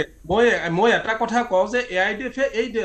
এই নিষ্পেষিত জনতাৰ কাৰণে সদায় মাত মাতি আহিছে আৰু তাৰ সঁহাৰি কিন্তু এইবাৰ ৰাইজে আমাক জনাইছে। বিপুল ভোটত জয়ী কৰাইছে। বিভিন্ন আমি প্ৰত্যেকটো জিলাৰ মোটামুটি জিলা পৰিষদ গঠন কৰিবলৈ আমি গৈ আছো আৰু নিৰ্দলীয় প্ৰাৰ্থীসমূহো কিন্তু আমাৰ লগত সংযুক্ত হোৱাৰ কাৰণে যোগাযোগ চলি আছে। মই পুনৰ যদি অৱকাশ পাওঁ পুনৰ ওচৰলৈ যাম। ধুবুৰী আপোনালোকৰ কাৰণে অগ্নি পৰীক্ষা, ধুবুৰীত আপোনালোকৰ কাৰণে অগ্নি পৰীক্ষা। যি বিফলতা আপোনালোকে দেখা পাইছিলে, বিফলতাৰ সন্মুখীন হৈছিলে, সেই তাৰ প্ৰত্যুত্তৰ দিব পাৰিবনে নাই কাইলৈ চাগে আমি গম পাম। প্ৰদ্যুম্ন গোস্বামী ডাঙৰীয়া, আপোনাক সুধিব বিচাৰিম, অসমৰ ৰাজনীতিত সংখ্যালঘুসকল চৰ্চাৰ বিষয় কেন্দ্ৰবিন্দু। গতিকে এইবাৰো নিঃসন্দেহে তেওঁলোক কেন্দ্ৰবিন্দু। গতিকে তেওঁলোকৰ সন্দৰ্ভত কি মন্তব্য আগবঢ়াব, বিশেষকৈ নামনি অসমত? কেৱল অসমৰ ৰাজনীতিতে নহয় সমগ্ৰ সৰ্বভাৰতীয় প্ৰেক্ষাপটতে হওক বা সমগ্ৰ বিশ্বৰ প্ৰেক্ষাপটতে চাই ৰাজনীতি যেতিয়া কৰে ৰাজনীতি সদায় ধৰ্মীয় মেৰুকৰণ এটা থাকেই গতিকে এই ধৰ্মীয় মেৰুকৰণ ব্যৱস্থাটো ৰাজনীতি কৰি পেলাই ৰজাৰ দিনৰ পৰা আমি দেখি আহিছোঁ গতিকে তাৰ ফল আজি তাৰিখতো হৈ আছে যে এটা সংখ্যালঘুক লৈ পেলাই বা ধৰ্মীয় মেৰুকৰণে ৰাজনীতি এটা প্ৰত্যেকটো দলেই কৰিব বিচাৰে কোনোবাই যদি সংখ্যালঘুৰ পক্ষত কোনোবা সংখ্যাগুৰুৰ পক্ষত এইটো আমি দেখি আহিছোঁ কিন্তু কথাটো হৈছে কি এই যিমানে সংখ্যাগুৰু বুলি আমি কৈ নাথাকোঁ কিয় প্ৰকৃত কথাটো হৈছে সেই সকল ব্যক্তি যিসকল ব্যক্তি আমাৰ খিলঞ্জীয়া সংখ্যালঘুখিনিৰ কথা মই কৈছোঁ দেই মই সদায় খিলঞ্জীয়া সংখ্যালঘুৰ পক্ষত যিখিনি খিলঞ্জীয়া সংখ্যালঘু বুলি নহয় যিখিনিক আমি সন্দেহযুক্ত বাংলাদেশী নাগৰিক বুলি কওঁ তেওঁলোকৰ পক্ষত কিন্তু মোৰ কোনো ধৰণৰ বক্তব্য নহয় এই খিলঞ্জীয়া সংখ্যালঘুসকলৰ প্ৰকৃতপক্ষত তেওঁলোকৰ উন্নতি হৈছে কিমান তেওঁলোকক কোনখন চৰকাৰে কিমান কেনেকৈ উন্নতি কৰিছে তেওঁলোকৰ শিক্ষাৰ ক্ষেত্ৰত কি কাম কৰিছে তেওঁলোকৰ চিকিৎসাৰ ক্ষেত্ৰত কি কাম কৰিছে তেওঁলোকৰ সামগ্ৰিক উন্নয়নৰ ক্ষেত্ৰত কি কাম কৰিছে কিন্তু বিগত সময়ত আমি কিছু তাৰ পৰিৱৰ্তন দেখিবলৈ পাইছোঁ কিছু পৰিৱৰ্তন সেইবিলাক ক্ষেত্ৰত হ'বলৈ লৈছে গতিকে কথাটো হ'ল যে আপুনি যেতিয়া এটা জনগোষ্ঠীক টাৰ্গেট কৰি ল'ব বা জনগোষ্ঠীটোক লৈ পেলাই বিভিন্ন ধৰণৰ ৰাজনীতি কৰিব সেই জনগোষ্ঠীৰ বিভিন্ন জাতীয় সংগঠনৰ নেতাসকলে এই ক্ষেত্ৰত চিন্তা কৰিব লাগিব যে প্ৰকৃতপক্ষত এই জনগোষ্ঠীটোৰ আমি ইমান দিন হৈ পেলাই এই জনগোষ্ঠীটোক আজিৰ তাৰিখতো ৰাজনীতিৰ হাতুৰা বনাই থাকিবলৈ যি এখন চৰকাৰ বা এটা দলে সাহস কৰিছে সেই হাতুৰা বনাবলৈ আমি জনগোষ্ঠীটোক এৰি দিছোঁ কিয় জনগোষ্ঠীটোক আমি তেনেকুৱা এটা পৰ্যায়লৈ লৈ যাব পৰা নাই কিয় যিটো পৰ্যায়লৈ যোৱাৰ পিছত তেওঁলোকক লৈ যাতে কোনো দল কোনো চৰকাৰ কোনো সংগঠনে কোনো মাত মাতিব নোৱাৰে গতিকে আমাৰ অসমৰ ক্ষেত্ৰত আমি দেখিবলৈ পাইছোঁ বিভিন্ন জনগোষ্ঠী আছে তেওঁলোকৰ খুব লাহে পিছৰ পৰ্যায়ত ডেভেলপমেণ্টবিলাক হৈছে এইটো ক'বই লাগিব তেওঁলোকৰ ডেভেলপমেণ্ট বহুখিনি পিছৰ পৰ্যায়ত হৈছে কিন্তু বহু দিন ধৰি আমি স্বাধীনতাৰ পিছৰ বহু দিন ধৰি কিন্তু এই জনগোষ্ঠীয় মানে আপোনাৰ যিবিলাক আমাৰ সংখ্যালঘুৱে কওক টি ট্ৰাইবছে কওক বা অন্যান্য যিবিলাক আমাৰ নিষ্পেষিত জনগোষ্ঠী আছে এই জনগোষ্ঠীসকল কিন্তু সদায় নিষ্পেষিত হৈ থাকিল নিপীড়িত হৈ থাকিল তেওঁলোকৰ কিন্তু শিক্ষা দীক্ষা চিকিৎসা আদি কৰি তেওঁলোকৰ মাজত এক মানে আপোনাৰ ৰিভলিউচন আনিবলৈ কিন্তু কোনো চেষ্টা নকৰিলে তেওঁলোকক একমাত্ৰ ভোট বেংক হিচাপে মানে আপোনাৰ গণ্য কৰি অহা হ'ল আৰু এই ভোট বেংকৰ ৰাজনীতিটোক সদায় তেওঁলোকক জড়িত কৰি ৰখা হ'ল এই অসমখনৰ কাৰণে একদম অত্যন্ত দুৰ্ভাগ্যজনক কথা কিন্তু এই কথাবিলাক লাহে সলনি হ'ব লাগে পিছৰ লাষ্টলি কিছু বছৰত তাৰ কিছু এক পৰিৱৰ্তন দেখিছোঁ বিশেষকৈ টি ট্ৰাইবছৰ ক্ষেত্ৰত কিছু পৰিৱৰ্তন দেখিছোঁ তাত বিভিন্ন স্কুল প্ৰতিষ্ঠাৰ পৰা আৰম্ভ কৰি মডেল স্কুল প্ৰতিষ্ঠাৰ পৰা আৰম্ভ কৰি তেওঁলোকৰ শিক্ষাৰ ক্ষেত্ৰত কাম কৰিবলৈ আৰম্ভ কৰিছে বাকী আমাৰ যিখিনি আমাৰ মানে আপোনাৰ খিলঞ্জীয়া মুছলিম আছে খিলঞ্জীয়া মুছলিমৰ এছাম মুছলিমটো যথেষ্ট তেওঁলোক মানে সমৃদ্ধ তেখেতলোকৰ কোনো কথাই নাহে কিন্তু যিখিনি ইতিমধ্যে চৰ অঞ্চলত বিভিন্ন ধৰণৰ নিষ্পেষিত হৈ আছে তেওঁলোকক বিভিন্ন প্ৰকাৰে কেৱল ভোট বেংক হিচাপে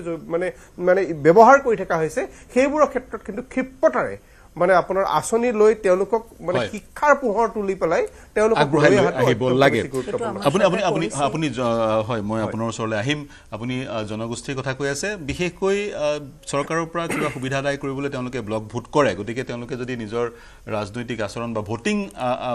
ভোটদানৰ আচৰণ যদি ইনডিচাইচিভ কৰি ৰাখে তেতিয়া সফল হ'ব বুলি বিভিন্নজনে ক'ব খোজে মই আপোনাৰ ওচৰলৈকে আহিছোঁ পুৰবী তালুকদাৰ ডাঙৰীয়ানী শেষৰটো মন্তব্য আপুনি কি ক'ব হয় এই পঞ্চায়ত নিৰ্বাচনে আপোনাক ৰাইজৰ যিটো মনৰ ভাৱ হেতুকেটো প্ৰতিফলিত কৰিলে এতিয়াৰ সময় আবেগৰ সময় নহয় এই সময় কৰ্ম সময় এতিয়া যি জনসাধাৰণ তেওঁলোকে কৰ্মমুখী হৈছে যুৱকৰ পৰা মহিলাৰ পৰা সকলোৱে উন্নয়নৰ বাটে নিজৰ স্বাৱলম্বিতা এই প্ৰেক্টিকেল যিটো ব্যৱহাৰিক দিশটোৰ প্ৰতি মানুহ আকৰ্ষিত হৈছে সকলোৱে সুন্দৰভাৱে নিজৰ জীৱনৰ উন্নতি বিচাৰে আৰু প্ৰত্যেক ব্যক্তি প্ৰত্যেক পৰিয়ালৰ উন্নতিয়ে এখন সমাজ আৰু এখন ৰাজ্যৰ উন্নতি হয়গে গতিকে সেইটো সময়ত আমাৰ যি চৰকাৰে বিভিন্ন আঁচনিৰ যোগেদি মহিলা যুৱক সকলোকে টাচ কৰিছে সেইটো অসমৰ মুখ্যমন্ত্ৰীগৰাকীয়ে মহিলাসকলক মোবাইল দিম বুলি কৈছিলে আপুনি কি ভাবে মহিলাসকলক মোবাইল দিব লাগে নে মহিলাসকলক এনেভাৱে স্বাৱলম্বী কৰিব লাগে যাতে মোবাইল তেওঁলোকে নিজে কিনিব পাৰে No, সেইটো হেখাৰ মই শুনা নাই বাৰু মুখ্যমন্ত্ৰী মহোদয় কিন্তু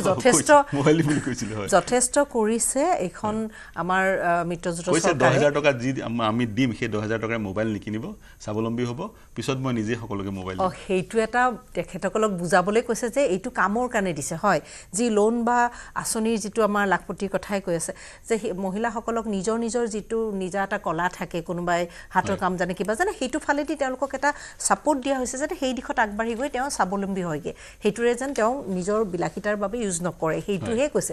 মুখ্যমন্ত্ৰী মহোদয়ে বহু কথাই বহু চিন্তা কৰে এতিয়া যেনেকৈ শিক্ষাৰ কথা এটাই লৈ আহিল মেম্বাৰসকলৰ কাৰণে এইবোৰ বৰ ভাল কথা আমি পৌৰ নিগমৰ সময়তো আমাক সেইটো যিটো ডিগ্ৰীটো এটা মিনিমাম কৰি দিছে গুৱাহাটী পৌৰ নিগমৰ শিক্ষিত লোক আহিব লাগে খুব ভাল হৈছে শিক্ষিত লোক আহিব লাগে তেখেতক যথেষ্ট ধন্যবাদ বিনামূলীয়া সামগ্ৰী সেৱা বা বিনামূলীয়া বা যি মাহেকীয়া ভাত্তা সেই মাহেকীয়া ভাত্তাৰ যোগেদি দেৱজিৎ গোস্বামী ডাঙৰীয়া বিজেপিয়ে বৈতৰণি পাৰ কৰিব নেকি আৰু যদি সেই তেনেধৰণে বৈতৰণি পাৰ কৰে কংগ্ৰেছে কি বাৰ্তালৈ ৰাইজৰ ওচৰলৈ যাব যাতে কংগ্ৰেছে নিজকে উদ্ধাৰ কৰিব পাৰে বা নিজক পুনৰ প্ৰতিষ্ঠিত কৰিব পাৰে ৰাজনৈতিক দলৰ এইটোৱে হৈ গ'ল কি যিকোনো প্ৰকাৰে ক্ষমতাত থাকিব লাগে ক্ষমতা দখল কৰিব লাগে বিজেপিয়ে দেখিছে যে 10টা বছৰ কন্টিনিউয়াস তেওঁলোক চৰকাৰত আছে ডেফিনেটলি এটা এন্টি ইনকামবেন্সি আহিব আৰু বহুত ইস্যু আছিল আৰু এবাৰ যোৱা কিছু বছৰত পঞ্চায়ত লেভেলত সাংঘাতিক দুৰ্নীতি হৈছে বিভিন্ন ধৰণৰ আপোনাৰ এইবিলাকত সিএম ভিজিলেন্সৰ পৰা আৰম্ভ কৰিবলৈ যেতিয়া গৈছে দেখিছে যে বিশেষকৈ উজনি অসমত আৰু নামনি অসমত সাংঘাতিকভাৱে দুৰ্নীতি হৈছে সেইকাৰণে দেখিছে যে ক'ৰবাত এন্টি ইনকামবেন্সি আহিব পাৰে নেকি এইটো এটা নেগেটিভ মেছেজ যাব যদি আধা সংখ্যক আসনো বিজেপি হেৰুৱাবলগীয়া সেইকাৰণে এটা মাষ্টাৰ ষ্ট্ৰোক বুলি যিটো কয় যে পঞ্চায়তত দলীয় চিন্তাত নাথাকিব যোনে জিকি আহক ডেফিনেটলি যোনে ৰুলিং পাৰ্টিত থাকে তেখেতৰ ফেভাৰতে হ'ব সেইটো গ্ৰাম পঞ্চায়তত সেই কাম গ্ৰাম পঞ্চায়ত হেতু কৰিলে আৰু আঞ্চলিক আৰু জিলা পঞ্চায়তত সেইখিনি কম ভোটাৰ হয় সেইখিনি মেনেজ কৰিব পৰা যায় আৰু বিজেপি চাওক বিজেপি এটা খুবেই ভাল খুব ডিসিপ্লিন খুব অৰ্গেনাইজ খুব কষ্ট কৰে কংগ্ৰেছৰ মুখপাত্ৰ ডাঙৰীয়া কৈছে যে মুখ্যমন্ত্ৰীও হয় আমি আগতে মুখ্যমন্ত্ৰীক কিন্তু পঞ্চায়তৰ ইলেকশ্যনত ইমান লগা দেখা নাছিলোঁ দুখন হেলিকপ্টাৰ উৰিছে প্ৰত্যেকখন মিটিঙত গৈছে প্ৰায় গোটেই দিছপুৰখন যোৱা এটা মাহ অচল হৈ গৈছে গোটেই দিছপুৰখন পঞ্চায়তত আছেগে সো হেতুটো আমি ৰখাব নোৱাৰো হেতু বিজেপি ষ্ট্ৰেটেজি সেইখন গভৰ্ণমেণ্টৰ ষ্ট্ৰেটেজি হয় তেওঁলোকে কৰে কিন্তু কথাটো হৈ গ'ল সেইকাৰণে আমাক এটা শক্তিশালী বিৰোধী লাগে যাতে বিৰোধীয়ে যাতে ৰাইজৰ হকে কামখিনি মাতখিনি মুখ্যমন্ত্ৰীয়ে প্ৰচাৰ চলোৱাটো অসাংবিধানিক নহয় অগণতান্ত্ৰিক নহয় তেওঁ প্ৰচাৰ চলাব পাৰে আৰু বিৰোধীয়ে ক'লে বুলি তেওঁ প্ৰচাৰ নচলে কেনে থাকে এইটো কথা মই আপোনাৰ কি কৌশলৰ প্ৰতিহত কৰিব হেতু মই আপোনাৰ এই ইউডিএফৰ লৈ পেলাই 30 সেকেন্ডত কৈ বিচাৰিছো তেওঁ ইউডিএফ অক্টোবৰ 2005 চনত ফৰ্ম হৈছিল তেওঁলোকে এটা আছিল যিখিনি মানুহ আমি সন্দেহযুক্ত বাংলাদেশী বুলি যাক কওঁ সেই মানুহখিনিক প্ৰটেকচন হক যিকোনো প্ৰকাৰে তেওঁলোকক দিব কাৰণে ইউডিএফটো দল গঠন হৈছিল বহুত এমএলএ হ'ল কোনো মানুহৰ কোনো এটা মানুহকো তেওঁলোকে জীৱনৰ মানদণ্ড উন্নত কৰিব নোৱাৰিলে মাইনৰিটি কিন্তু মই দেখিছো প্ৰায় 60-70 জন এমএলএ কিন্তু চেহাৰা বদলি গ'ল যোৱা 20টা বছৰত তেওঁলোক বহু ধনী হ'ল বহু প্ৰভাৱশালী হ'ল বহুত ডাঙৰ নেতা হৈ উঠিলে মানুহ মাইনৰিটি একে থাকিলে মাইনৰিটি সদায় কষ্ট কৰি কাম কৰি খাই আছে চাওক 1 কোটি প্ৰায় 30 লাখ অসমৰ মানুহ জনমান তেওঁলোকৰ সংখ্যা এই সংখ্যাখিনি কিন্তু এটা বিজেপি গভৰ্ণমেণ্ট আহাৰ পৰা তেওঁলোকৰ কিন্তু ইনডাইৰেক্টলি লাভ হৈছে কেনেকৈ লাভ হৈছে বিজেপি 20,000 কোটি টকা অন্তৰ্গাঁথনি উন্নয়নৰ নামত প্ৰত্যেক বছৰ খৰচ কৰি আছে আৰু এই অন্তৰ্গাঁথনি কামবিলাকৰ মেজৰিটি লেবাৰ সাপ্লাই মাইনৰিটি ফালৰ পৰা হয় সেই মাইনৰিটি সেই ধৰণে তেওঁলোক উপকৃত হৈছে বিজেপি কাৰণে আপুনি চাব এবাৰ প্ৰায় 30-40% মাইনৰিটি মানুহে বিজেপি ভোট হয় ইমদাদ আপোনাৰ ওচৰলৈ গৈছে হেকৰটো মন্তব্য শিক্ষাৰ ক্ষেত্ৰত আগবাঢ়িবলৈ ইমদাদ আচলতে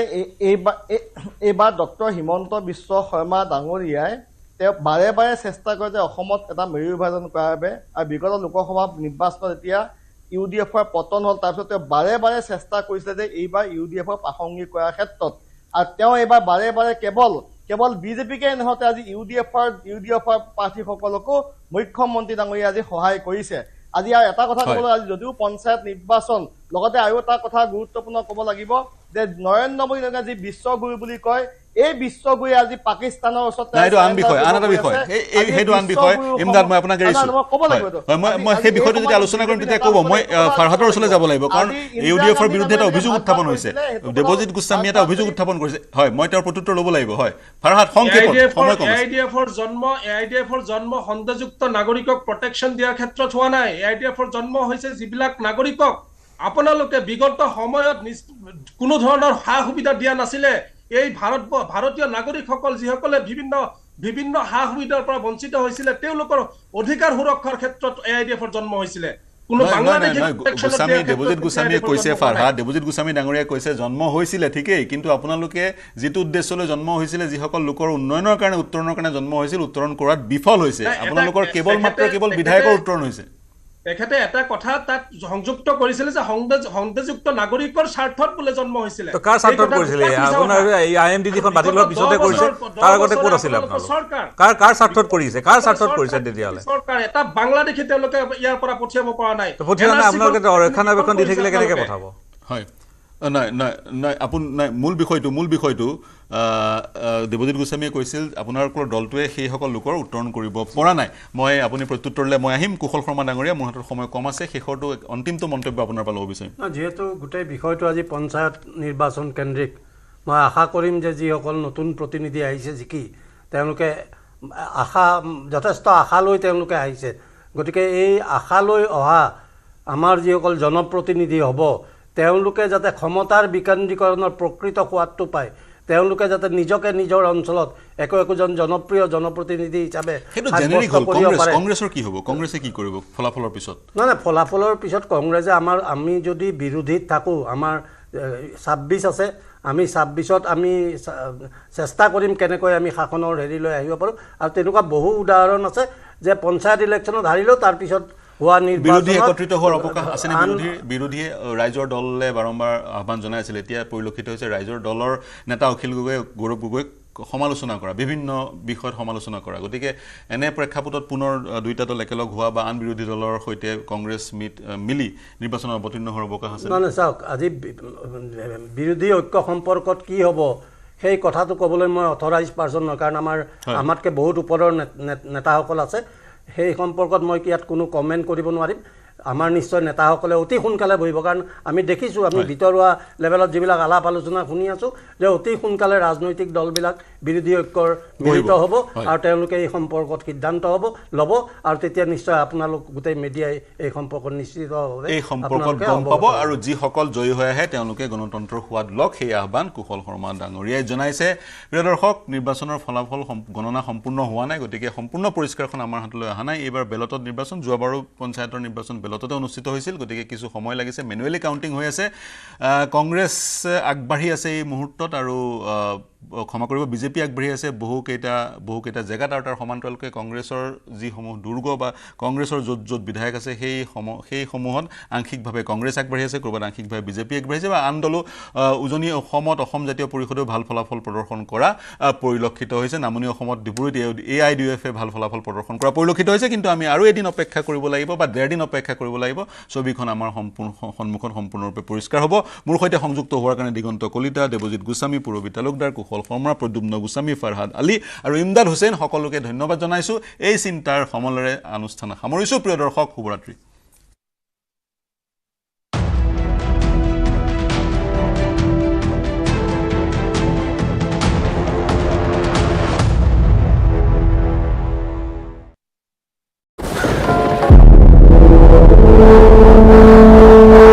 জন্মদাত্ৰীৰ আশীষ লৈ দেশ মাতৃৰ সেৱালৈ ওলাল এজন জোৱান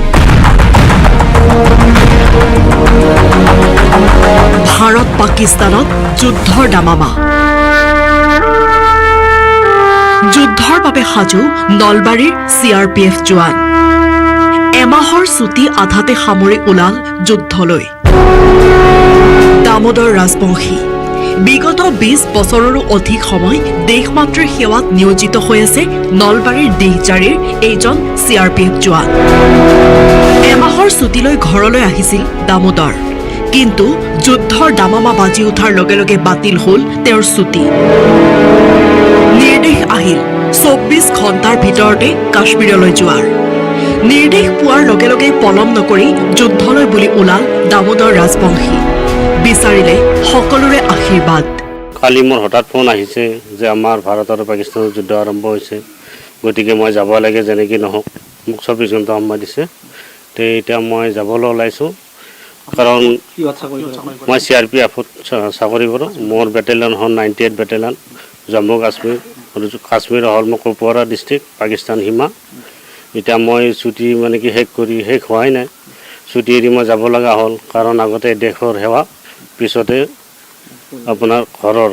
যেটা মই আপোনালোকে আশীৰ্বাদ কৰক বা ৰাজ্যে যাতে মোক আশীৰ্বাদ দিয়ে যাতে আমি সমাজৰ বা দেশখনৰ হয় যুঁজি যাতে দেশখনক উদ্ধাৰ কৰিব পাৰোঁ আৰু মই অতি সোনকালে যাতে ঘৰলৈ ঘূৰি আহিব পাৰোঁ মাতৃৰ আশীষ লৈ এইদৰে সামৰিক পোছাকতে দামোদৰ ওলাল কাশ্মীৰলৈ অশ্ৰুসিক্ত নয়নেৰে পৰিয়ালে বিদায় দিলে দেশক সেৱা কৰিবলৈ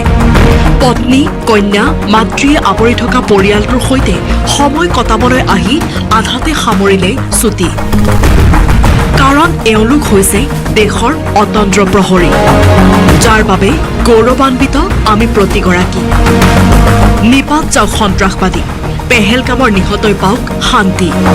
ভাৰতীয় সেনাৰ পক্ষত প্ৰতিপলে আছে দেশবাসী নলবাৰীৰ পৰা কৈলাশ ডেকাৰ report News 18 Assam north east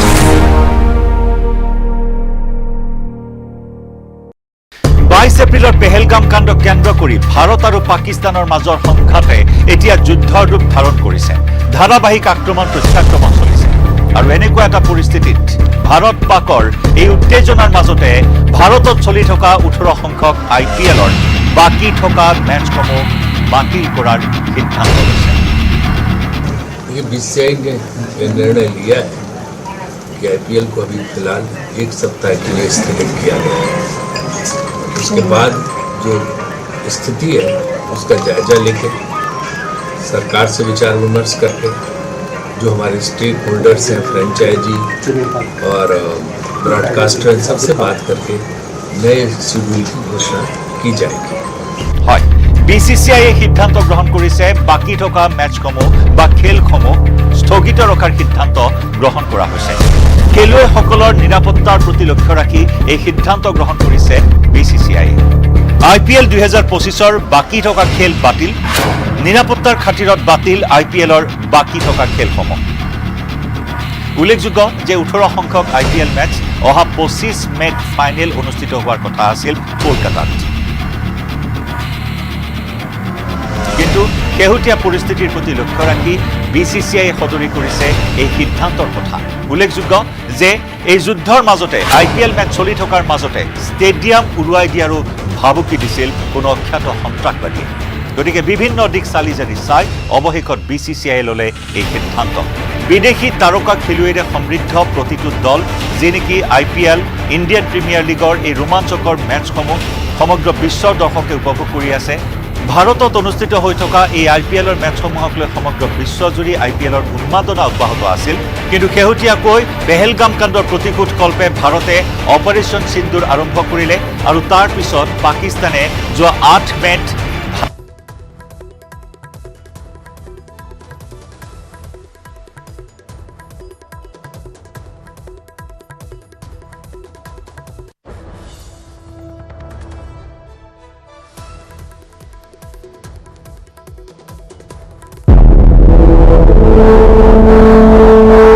জন্মদাত্ৰীৰ আশীষ লৈ দেশমাতৃৰ সেৱালৈ ওলাল এজন জোৱান। ভাৰত পাকিস্তানত যুদ্ধৰ দামামা। যুদ্ধৰ বাবে সাজু নলবাৰীৰ CRPF জোৱান। এমাহৰ ছুটি আধাতে সামৰি ওলাল যুদ্ধলৈ। দামোদৰ ৰাজবংশী বিগত 20 বছৰৰো অধিক সময় দেশমাতৃৰ সেৱাত নিয়োজিত হৈ আছে নলবাৰীৰ দিহজাৰীৰ এইজন CRPF জোৱান। এমাহৰ ছুটীলৈ ঘৰলৈ আহিছিল দামোদৰ, কিন্তু যুদ্ধৰ দামামা বাজি উঠাৰ লগে লগে বাতিল হ'ল তেওঁৰ ছুটী। নিৰ্দেশ আহিল 24 ঘণ্টাৰ ভিতৰতে কাশ্মীৰলৈ যোৱাৰ।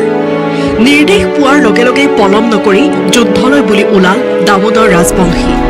বিচাৰিলে সকলোৰে আশীৰ্বাদ। কালি মোৰ হঠাৎ ফোন আহিছে যে আমাৰ ভাৰত আৰু পাকিস্তানৰ যুদ্ধ আৰম্ভ হৈছে, গতিকে মই যাব লাগে যেনেকৈ নহওক। মোক 24 ঘণ্টা সময় দিছে। তো এতিয়া মই যাবলৈ ওলাইছোঁ, কাৰণ মই CRPFত চাকৰি কৰোঁ। মোৰ বেটেলিয়ন হ'ল 98 বেটেলিয়ন, জম্মু কাশ্মীৰ। কাশ্মীৰ হ'ল মোৰ কুপৱাৰা ডিষ্ট্ৰিক্ট, পাকিস্তান সীমা। এতিয়া মই ছুটী মানে কি শেষ হোৱাই নাই। ছুটী এৰি মই যাব লগা হ'ল, কাৰণ আগতে দেশৰ সেৱা, পিছতে আপোনাৰ ঘৰৰ। যেতিয়া মই আপোনালোকে আশীৰ্বাদ কৰক বা ৰাইজে যাতে মোক আশীৰ্বাদ দিয়ে, যাতে আমি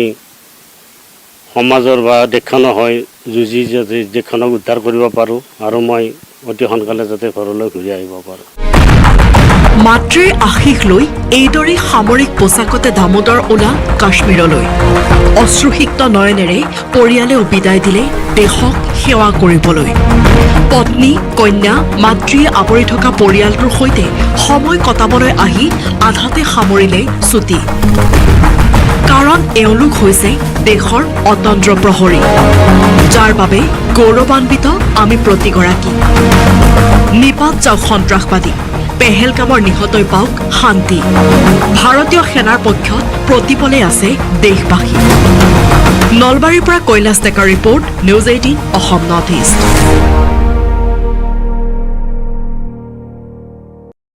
22 এপ্ৰিলৰ পেহেলগাম কাণ্ড কেন্দ্ৰ কৰি ভাৰত আৰু পাকিস্তানৰ মাজৰ সংঘাতে এতিয়া যুদ্ধৰ ৰূপ ধাৰণ কৰিছে। ধাৰাবাহিক আক্ৰমণ প্ৰত্যাক্ৰমণ চলিছে, আৰু এনেকুৱা এটা পৰিস্থিতিত ভাৰত পাকৰ এই উত্তেজনাৰ মাজতে ভাৰতত চলি থকা 18 সংখ্যক IPLৰ বাকী থকা মেচসমূহ বাতিল কৰাৰ সিদ্ধান্ত লৈছে। ये बीसीसीआई ने निर्णय लिया है कि आईपीएल को अभी फिलहाल 1 सप्ताह के लिए स्थगित किया गया है। उसके बाद जो स्थिति है उसका जायजा लेके सरकार से विचार विमर्श करके जो हमारे स्टेक होल्डर्स हैं, फ्रेंचाइजी और ब्रॉडकास्टर, सबसे बात करके नए शेड्यूल की घोषणा की जाएगी। হয়, বিসিসিআইয়ে সিদ্ধান্ত গ্ৰহণ কৰিছে বাকী থকা মেচসমূহ বা খেলসমূহ স্থগিত ৰখাৰ সিদ্ধান্ত গ্ৰহণ কৰা হৈছে। খেলুৱৈসকলৰ নিৰাপত্তাৰ প্ৰতি লক্ষ্য ৰাখি এই সিদ্ধান্ত গ্ৰহণ কৰিছে বিসিসিআইয়ে।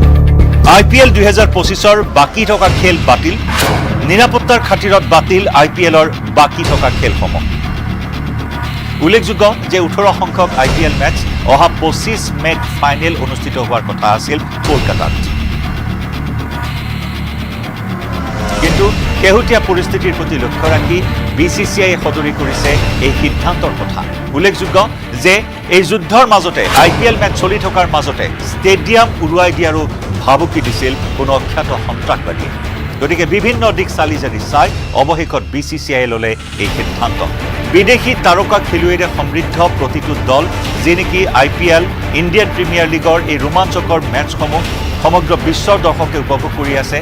ভাৰতত অনুষ্ঠিত হৈ থকা এই IPLৰ মেচসমূহক লৈ সমগ্ৰ বিশ্বজুৰি IPLৰ উন্মাদনা অব্যাহত আছিল। কিন্তু শেহতীয়াকৈ পেহেলগাম কাণ্ডৰ প্ৰতিশোধ কল্পে ভাৰতে অপাৰেশ্যন সিন্দুৰ আৰম্ভ কৰিলে আৰু তাৰ পিছত পাকিস্তানে যোৱা 8 মেত ভাৰতৰ ওপৰত যি আক্ৰমণৰ চেষ্টা চলালে তাৰ প্ৰতি লক্ষ্য ৰাখি বিসিসিআই ল'লে এই সিদ্ধান্ত। বিসিসিআই লোৱা এই সিদ্ধান্তক আদৰণি জনাইছে IPLৰ কেইবাটাও দলে। IPLৰ খেল বাতিলক লৈ CSKৰ প্ৰতিক্ৰিয়া।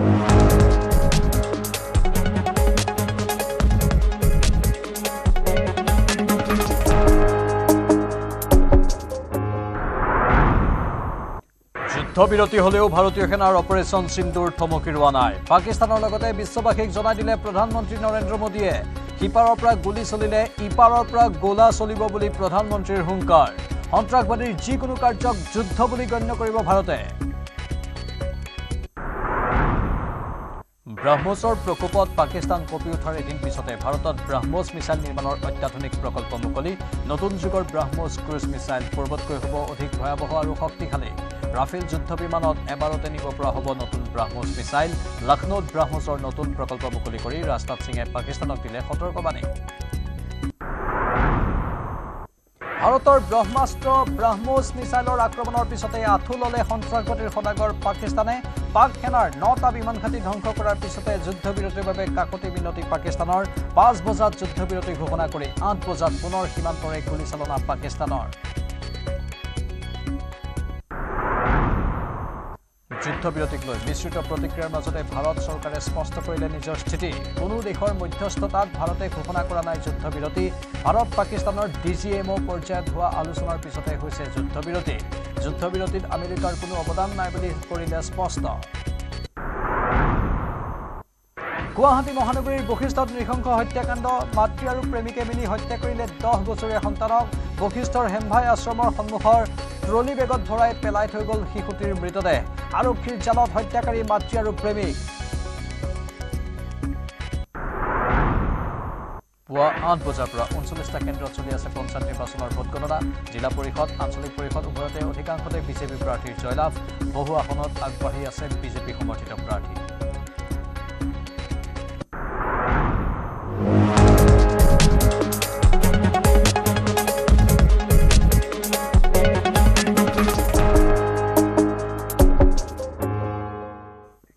নমস্কাৰ, স্বাগতম। এয়া হৈছে ছুপাৰ প্ৰাইম, ষ্টুডিঅ'ত মই প্ৰাঞ্চল। অপাৰেশ্যন সিন্দুৰৰ লক্ষ্য পূৰণ। ভাৰতে আৰম্ভ কৰা অপাৰেশ্যন সিন্দুৰৰ জৰিয়তে নিৰ্দিষ্ট লক্ষ্য পূৰণ কৰিবলৈ সক্ষম হ'ল ভাৰত। পেহেলগাম কাণ্ডৰ প্ৰতিশোধ লোৱাৰ বাবে ভাৰতে আৰম্ভ কৰিছিল অপাৰেশ্যন সিন্দুৰ। সেই অপাৰেশ্যন সিন্দুৰৰ লক্ষ্য আছিল 3টা। এটা আছিল সামৰিক উদ্দেশ্য,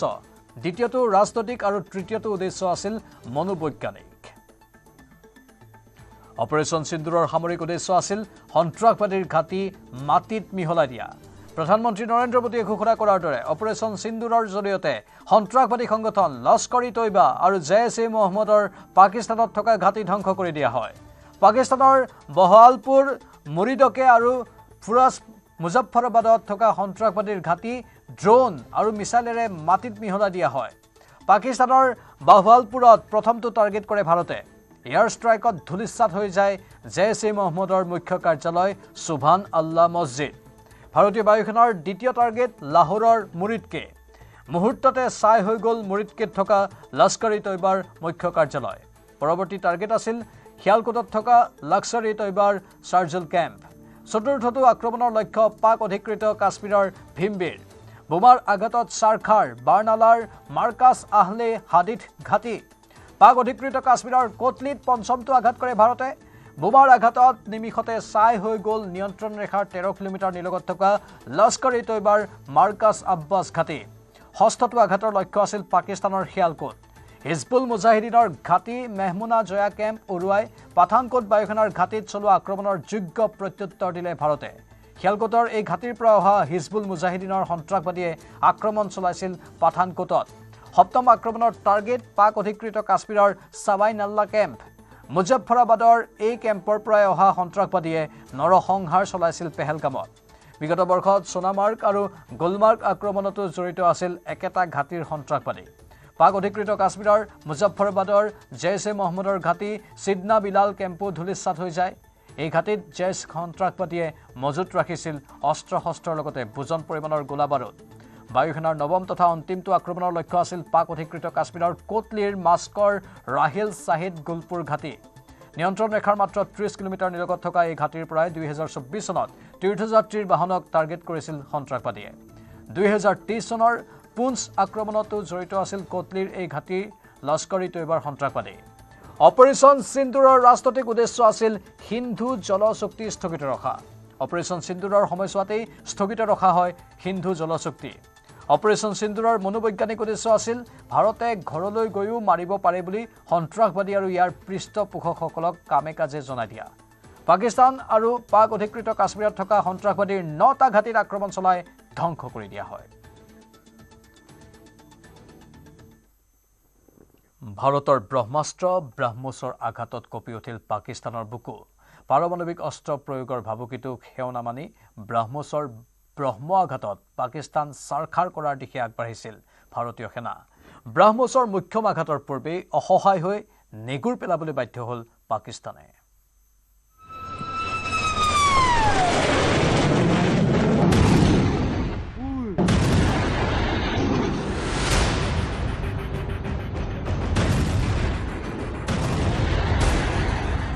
ব্ৰহ্মাস্ত্ৰৰ প্ৰহাৰ আঁঠু ল'লে পাকিস্তানে পাকিস্তানক ভালকৈ এসেকা দিয়াৰ বাবে সাজু হৈছিল ভাৰত কিন্তু 4 দিন ধৰি চলা যুদ্ধত হঠাৎ বিৰতি পাকিস্তানৰ কাকুতি মিনতিৰ পিছতে আমেৰিকাৰ তৎপৰতাত হ'ল যুদ্ধবিৰতি অপাৰেশ্যন সিন্দুৰৰ প্ৰহাৰত পাকিস্তানত ধ্বংসলীলা আৰম্ভ কৰিছিল ভাৰতে শনিবাৰে পাকিস্তানৰ ওপৰত চলিছিল ব্ৰহ্মোছ মিছাইলেৰে আক্ৰমণ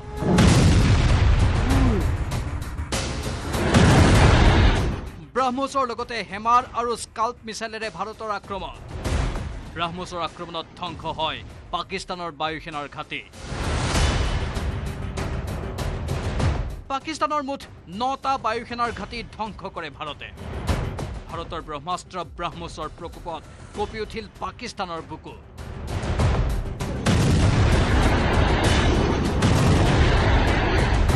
কঁপি উঠিল নিউক্লিয়াৰ আক্ৰমণৰ হুংকাৰ দি থকা পাকিস্তানৰ প্ৰধানমন্ত্ৰী শ্বাহবাজ শ্বৰীফৰ বুকু বুকু কঁপি উঠিল পাক সেনা প্ৰধান আসিম মুনিৰৰ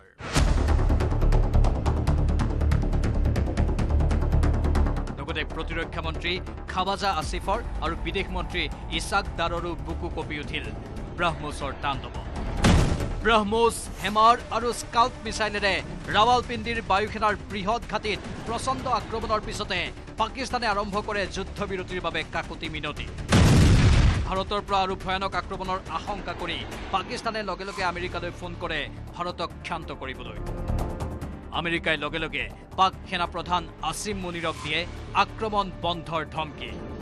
তাৰ পিছতে পাক ডিজিএমও খাছিব আব্দুল্লাই ফোন কৰে ভাৰতৰ ডিজিএমও লেফটেনেণ্ট জেনেৰেল ৰাজীৱ খাই। তাৰ পিছতেই দুই পক্ষ সন্মত হয় যুদ্ধবিৰতি। শনিবাৰে পাকিস্তানৰ বায়ুসেনাৰ ঘাটিত ভাৰতৰ আক্ৰমণৰ পিছতে পাকিস্তানে বুজি পালে যে প্ৰলয় সমাগত। এইবাৰ নিস্তাৰ নাপাব পাকিস্তানে। পাকিস্তানৰ আশংকা হ'ল দেশখনৰ পাৰমাণৱিক অস্ত্ৰ ভাণ্ডাৰত আঘাত হানিব পাৰে ভাৰতে। পাকিস্তানৰ নুৰ খান বিমান ঘাটিত আক্ৰমণৰ পিছতে পাকিস্তানী নেতাৰ চুলিৰ আগেৰে জীৱ ওলাই যায়। এই নুৰ খান বিমান ঘাটিৰ নিচেই ওচৰতে আছে পাকিস্তানৰ পাৰমাণৱিক শক্তি ভাণ্ডাৰ।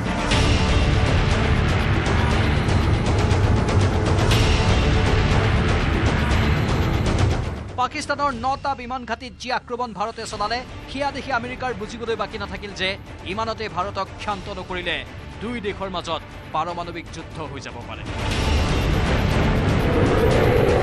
একে সময়তে আমেৰিকাই বুজিলে যে পাক সেনাপ্ৰধান মুনিৰে দেশখনৰ চৰকাৰৰ কথা মানি চলা নাই। সেই তৎক্ষণাৎ মুনিৰক ধমকি দি আমেৰিকাই আৰম্ভ কৰে যুদ্ধবিৰতিৰ প্ৰক্ৰিয়া। ইপিনে আমেৰিকাৰ উপৰাষ্ট্ৰপতি JD ভেন্সেও প্ৰধানমন্ত্ৰী মোদীক ফোন কৰি ক্ষান্ত হোৱাৰ বাবে জনাইছিল অনুৰোধ। অৱশেষত শনিবাৰে সন্ধিয়া যুদ্ধবিৰতিৰ কথা ঘোষণা কৰে ভাৰতে। কিন্তু ভাৰতে এইটো স্পষ্ট কৰি দিছে যে ভাৰতত হোৱা যিকোনো সন্ত্ৰাসবাদী কাৰ্যকে ভাৰতে যুদ্ধ বুলি গণ্য কৰিব আৰু তাৰ সমুচিত উত্তৰ দিব। এইটো ভাৰতে স্পষ্ট কৰিছে যে যুদ্ধবিৰতি কাৰো মধ্যস্থতাত হোৱা নাই।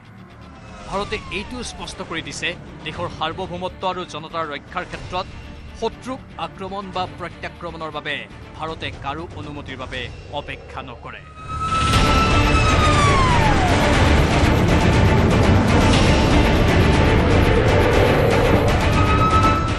News desk, News 18 Assam north east.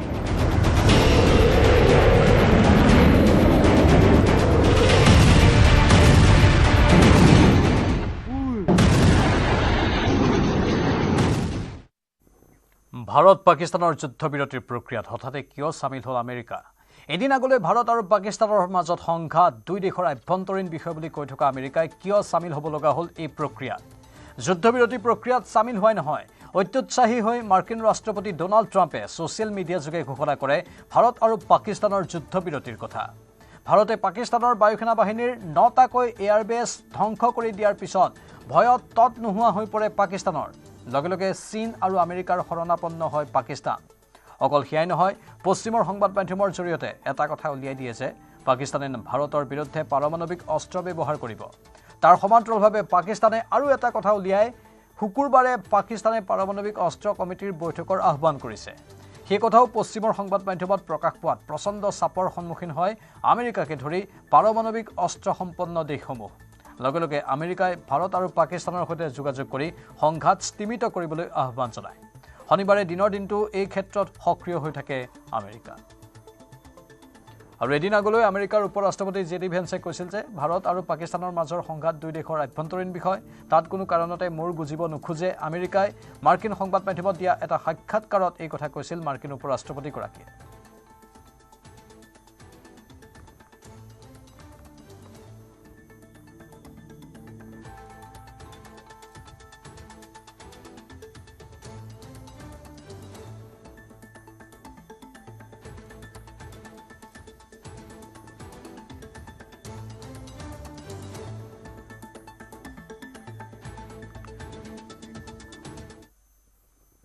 পাকিস্তানৰ বায়ুসেনাৰ অৱসৰপ্ৰাপ্ত এয়াৰ মাৰ্শ্বেল মাছুদ আখতাৰে ভাৰত আৰু পাকিস্তানৰ মাজৰ সংঘাতক লৈ প্ৰকাশ কৰিছিল চাঞ্চল্যকৰ তথ্য। প্ৰাক্তন পাক সেনা বিষয়াজনৰ মতে পাকিস্তানৰ বাবে দুঃসময় আহিছে। ভাৰতে পাকিস্তানক এসেকা দিয়াৰ বাবে সম্পূৰ্ণৰূপে সাজু হৈ আছে। পাকিস্তানৰ ৰাজনৈতিক নেতৃত্বই এই কথা বুজি পোৱা উচিত যে পাকিস্তানৰ অৱস্থা দিনক দিনে বেয়াৰ ফাললৈ গতি কৰিছে। কোনো শক্তিয়েই যেন আমাক এতিয়া বচাব নোৱাৰিব। শুকুৰবাৰে পাকিস্তানৰ সংবাদ মাধ্যমক দিয়া টেলিফোনিক সাক্ষাৎকাৰটোত প্ৰাক্তন পাক বায়ুসেনা বিষয়া মাছুদ আখতাৰে স্পষ্ট কৰি দিয়ে যে আৰৱ আৰু ইৰাণে ভাৰতৰ ওপৰত যি কূটনৈতিক চাপ সৃষ্টি কৰি আহিছে সেয়া ভাৰতক শান্ত কৰাৰ বাবে যথেষ্ট নহয়। আমেৰিকা আৰু চীনেহে ভাৰতক শান্ত কৰিব পাৰিব। পাকিস্তানৰ প্ৰাক্তন সেনা বিষয়াজনে কি কৈছিল এবাৰ শুনো আহক। Leadership job is to look into the future. जी आज जो हुआ है this should rattle all of us. ये बड़ा मुश्किल वक्त आ गया है जी, इसका हमारे पास एज ऑफ नाउ कोई जवाब नहीं है। और मेरे ख्याल में तो सूरत हाल परेशान से परेशान कुन होती जा रही है, बिकॉज डी एस्केलेशन नहीं होने वाली इस तरह से जब तक कि अमेरिका प्रेशर नहीं डालेगा। और याद रखिए 4 दफा इंडिया ने आप पे पूरा अटैक करने का प्लान बना लिया था और उसकी 16 लाख की आर्मी है, आपके पास 6 लाख है। नो अमाउंट ऑफ जज्बा विल सेव अस। और डिप्लोमेसी जो अरब कर रहे हैं और ईरान कर रहे हैं, इंडिया उसको मान नहीं रहा। अगर अमेरिका अपना प्रेशर नहीं डालता, पुतिन प्रेशर नहीं डालता, चाइना प्रेशर नहीं डालता, तो आई एम टेलिंग यू कि ये बड़े हालात मुश्किल से मुश्किल तर होते जाएंगे। ভাৰতে পাকিস্তানৰ এয়াৰবেছত আক্ৰমণ কৰাৰ পাছতে শুকুৰবাৰে ইছলামাবাদলৈ লহৰি আহিছিল ছৌদি আৰবৰ বিদেশ মন্ত্ৰী। ভাৰতৰ আগ্ৰাসী ৰূপ দেখি ভয়ত বিতত হোৱা পাকিস্তানে লগে লগে যোগাযোগ কৰিছিল ছৌদি আৰব আৰু ইৰাণৰ সৈতে। কিন্তু ছৌদি আৰব আৰু ইৰাণৰ চাপক কাৰ্যত গুৰুত্ব দিয়া নাছিল ভাৰতে। ছৌদি আৰব আৰু ইৰাণক স্পষ্টভাৱে জনাই দিছিল যে পাকিস্তানে ইফাল সিফাল কৰিলে ভাৰতে হাত সাৱটি বহি নাথাকে।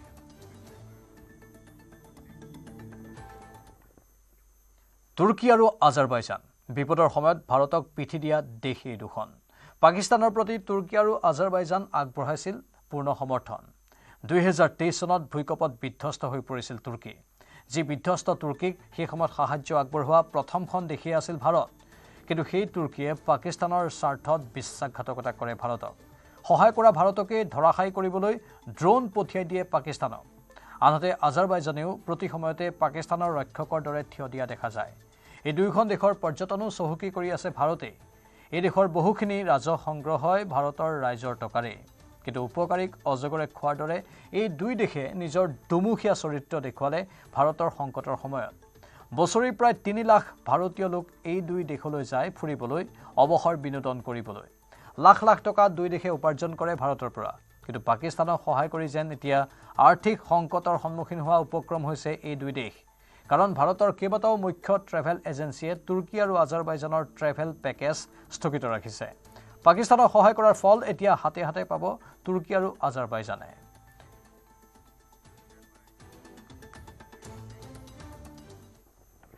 এটা গুলিত কেইবাটাও চিকাৰ অপাৰেশ্যন সিন্দুৰৰ 25 মিনিটত সন্ত্ৰাসবাদীৰ 9টা ঘাটি ধ্বংস কৰি অপাৰেশ্যন সিন্দুৰে প্ৰাণ ল'লে 5টা বিশ্বত্ৰা সন্ত্ৰাসবাদীৰ। অপাৰেশ্যন সিন্দুৰে সন্ত্ৰাসবাদ মষিমূৰ কৰাৰ পোনপটীয়া বাৰ্তা ভাৰতীয় সেনাৰ।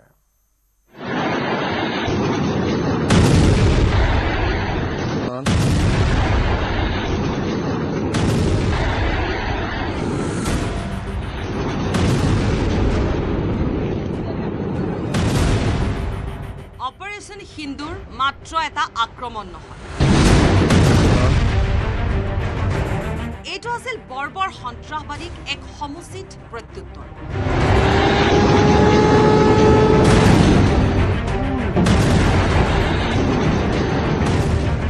সন্ত্ৰাসবাদৰ বিৰুদ্ধে ভাৰতৰ দৃষ্টান্তমূলক আক্ৰমণ।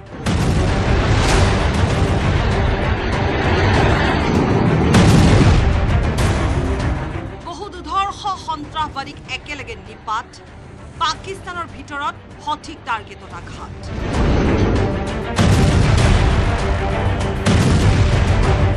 পেহেলগাম হত্যাকাণ্ডৰ বাবে দায়ী সন্ত্ৰাসবাদীক নিধন। মুদাছৰ খদিয়ান খাস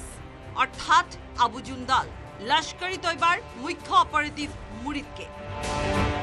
হাফিজ মহম্মদ জমিল মছুদ আজহাৰৰ ভাতৃ বাহাৱালপুৰ IC-814 বিমান হাইজেকৰ মুখ্য চক্ৰান্তকাৰীক নিধন। মোহাম্মদ ইউসুফ আজহার অর্থাৎ উস্তাদজি, খালিদ আবু আকাসা, মোহাম্মদ হাসান খান JSRPO के चीफ अजगर खानर पुत्र। পাঠানকোট আৰু সংসদ আক্ৰমণৰ মূল চক্ৰান্তকাৰী ৰৌফ আজহাৰ নিহত।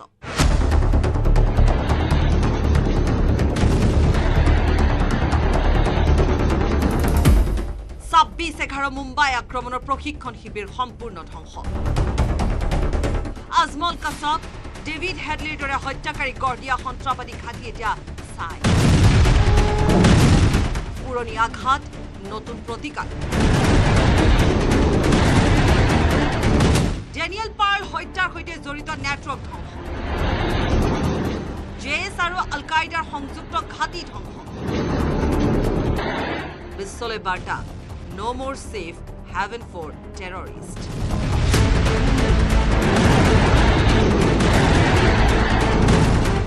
এটা গুলিত অলেগ শিকাৰ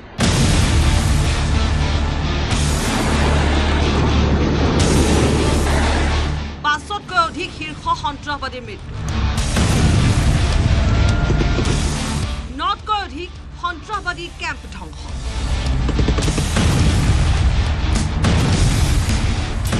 ভাৰতে বুজাই দিলে আমি আগতকৈ বেলেগ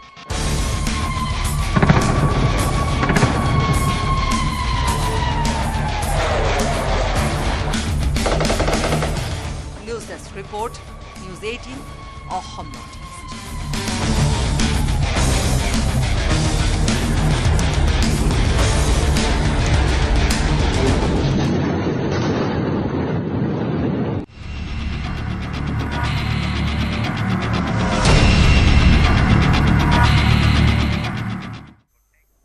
ভাৰতক জুকাই ললে পৰিণাম ভয়ংকৰ হ'ব পাকিস্তানৰ অপাৰেশ্যন সিন্দুৰেৰে ভাৰতীয় সেনাই যেন তাকেই বুজাই দিলে সন্ত্ৰাসবাদৰ পৃষ্ঠপোষক পাকিস্তানক 22 এপ্ৰিল 2025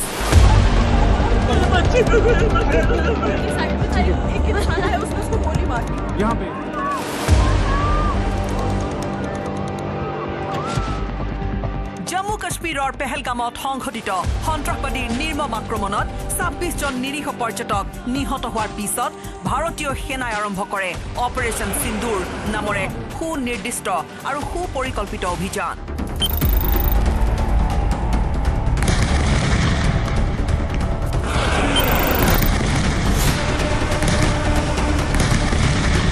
অপাৰেশ্যন সিন্দুৰৰ মূল উদ্দেশ্য আছিল পাকিস্তান আৰু পাকিস্তান অধিকৃত কাশ্মীৰত অৱস্থিত সন্ত্ৰাসবাদী সংগঠনসমূহৰ ঘাটি উৎখাত কৰা 7 মেৰ পৰা আৰম্ভ হোৱা অপাৰেশ্যন সিন্দুৰ বন্ধ হোৱা নাই বুলি স্পষ্ট কৰি দিছে ভাৰতে অপাৰেশ্যন সিন্দুৰে মক্ষম আঘাত হানিছে সন্ত্ৰাসবাদীৰ সদাগৰ পাকিস্তানৰ বুকুত অপাৰেশ্যন সিন্দুৰৰ প্ৰধান সাফল্যসমূহ 9টা সন্ত্ৰাসবাদী শিবিৰ ধ্বংস লস্কৰী তয়বা জৈশ-ই মহম্মদ আৰু হিজবুল মুজাহিদ্দিনৰ 9টা প্ৰধান ঘাটি ধ্বংস কৰা হয় পাকিস্তানৰ মূল ভূখণ্ডত প্ৰৱেশ পাকিস্তানৰ পঞ্জাব প্ৰদেশৰ বহু গভীৰ অঞ্চললৈকে ভাৰতীয় বায়ু সেনাই প্ৰৱেশ কৰি সন্ত্ৰাসবাদীৰ ঘাটি ধ্বংস কৰে পাকিস্তানৰ বায়ু সুৰক্ষা ব্যৱস্থাৰ দুৰ্বলতা উন্মোচন 23 মিনিটৰ ভিতৰত সম্পূৰ্ণ অপাৰেশ্যন সমাপ্ত কৰি পাকিস্তানৰ বায়ু সুৰক্ষা ব্যৱস্থাৰ দুৰ্বলতা প্ৰমাণ কৰিলে ভাৰতে সঠিক স্থানত লক্ষ্যভেদ কেৱল সন্ত্ৰাসবাদীৰ ঘাটি ধ্বংস কৰা হয় কোনো সামৰিক বা নাগৰিক স্থানক লক্ষ্য কৰা হোৱা নাই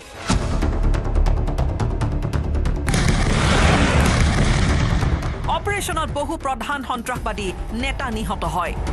যাৰ ভিতৰত IC-814 বিমান অপহৰণৰ মূল চক্ৰান্তকাৰী আব্দুল ৰউফ আসগাৰো আছিল 3 সেনাৰ সমন্বয় ভাৰতীয় স্থল সেনা নৌসেনা আৰু বায়ু সেনাৰ সমন্বিত প্ৰচেষ্টাৰ ফলস্বৰূপে অপাৰেশ্যন সিন্দুৰ সফল হয় আন্তঃৰাষ্ট্ৰীয় বাৰ্তা ভাৰতে বিশ্বক দেখুৱাইছে যে সন্ত্ৰাসবাদৰ বিৰুদ্ধে প্ৰতিশোধ লোৱাৰ ক্ষেত্ৰত কোনো ধৰণৰ আপোচ কৰা নহব অপাৰেশ্যন সিন্দুৰ কেৱল এটা সামৰিক অভিযান নহয় এইটো আছিল সন্ত্ৰাসবাদৰ বিৰুদ্ধে ভাৰতৰ এক দৃঢ় আৰু স্পষ্ট বাৰ্তা news desk report news 18 Assam north east বিনাশকালত বিপৰীত বুদ্ধিৰ দৰে গায়ক নীলোৎপলৰ এই পোষ্টক দৃষ্টি আকৰ্ষণৰ অপচেষ্টাৰ অভিযোগ উঠিল সামাজিক মাধ্যমত পোষ্ট ৰাজহুৱা হোৱাৰ ক্ষণিকৰ ভিতৰতে গালিগালাজ কঠোৰ সমালোচনাৰে উপচি পৰিল গায়ক নীলোৎপল বৰাৰ সামাজিক মাধ্যম ঘনে ঘনে ৰূপ সলাই সমালোচিত নীলোৎপল বৰা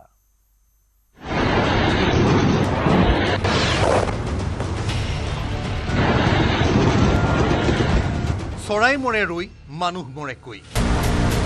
সামাজিক মাধ্যমত গায়কৰ বুদ্ধিমত্তা ভৰ্ৎসনাৰে হৈছে কপটীয়া পাকিস্তানৰ সমৰ্থনত সন্ত্ৰাসবাদীৰ ঘাটিত ধূলিসাৎ কৰিবলৈ ভাৰতে আৰম্ভ কৰিছিল অপাৰেশ্যন সিন্দুৰ দেশবাসীয়ে আদৰণি জনোৱা অভিযানৰ পাছত শিয়াল পাকিস্তানে যুদ্ধবিৰতি ভংগ কৰি ভাৰতীয় জনসাধাৰণক আক্ৰমণ চলাইছিল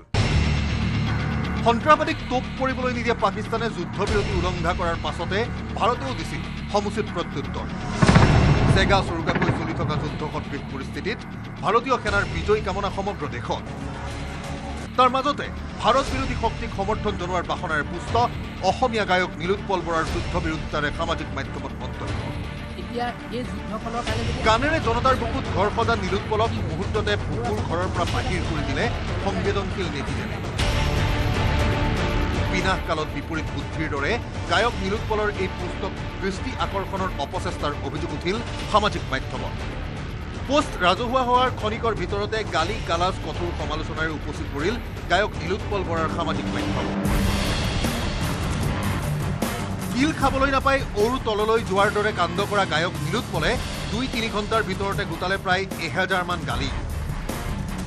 ৰাইজৰ গালিৰ বৰষুণত বুদ্ধিমত্তাৰ পাহাৰৰ পৰা হুৰুহকৈ খহি পৰা নীলোৎপল বৰাই দীঘলীয়া ভিডিঅ'ৰে সামাজিক মাধ্যমত দিলে স্পষ্টীকৰণ লিখিলে অনুগ্ৰহ কৰি যেন ভুল নুবুজে প্ৰাইভেট কৰি দিয়া হ'ল ফেচবুকত দিয়া say no two war post মোৰ আসলতে বহুত কেইটা চিন্তা মনলৈ আহিল অকল এটা চিন্তা নহয় মই এঘণ্টামান ভাবি মোৰ এটা সময়ত মোৰ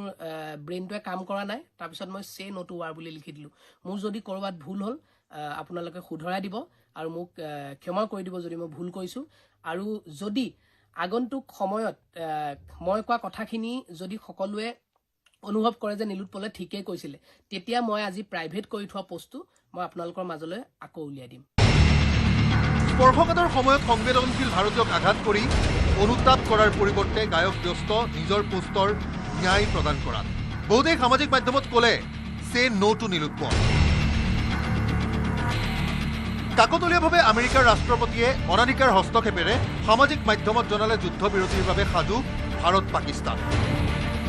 ভাৰতে বিষয়ক সাময়িক বিৰতি বুলি ক'লেও গায়ক নীলোৎপলে যেন আকৌ এবাৰ ঢিটিঙালি কৰাৰ সুযোগ পালে লোকগঞ্জনাৰে বিধ্বস্ত নীলোৎপল বৰাই অত্যুৎসাহেৰে আকৌ পাব্লিক কৰিলে পূৰ্বে হাইড কৰি থোৱা বিতৰ্কিত পোষ্ট এইবাৰ ট্ৰাম্প বিজেপি আৰু ভাৰতীয় সেনাৰ মানসিকতাৰ সৈতে নিজৰ মানসিকতাৰ মিলৰ কথাৰে চগুন বখানিলে গায়ক নীলোৎপলে কিন্তু ৰাইজে এইবাৰো নেৰিলে গায়কৰ শীতল মাছৰ দৰে প্ৰবৃত্তিক ধিক্কাৰেৰে ধ্বংস কৰিবলৈ সামাজিক মাধ্যমত নিজা মতক সত্য প্ৰতিষ্ঠাৰ বাবে কৰা অপচেষ্টাক বুজি উঠি একাংশ নেটিজেনে সুধিছে আপুনি আন্তৰ্জাতিক শান্তিদূত নেকি গালি খাই পেট নপৰিল অৱশ্যে যুদ্ধবিৰতি বুলি কৈ পাকিস্তানে আকৌ চলালে আক্ৰমণ ৰাইজে টিপ্পনী দিছে ট্ৰাম্পে বাৰু আমাৰ গায়কৰ কথা বুজিলে পাকিস্তানহে বুজিবলৈ থাকি গ'ল বাকী কথা কৈ গতা খোৱা নীলোৎপল বৰাক বহুজনে দিছে পৰামৰ্শ প্লিজ সকলোতে এক্সপাৰ্ট অপিনিয়ন দিয়া বন্ধ কৰক news desk report News18 Assam north east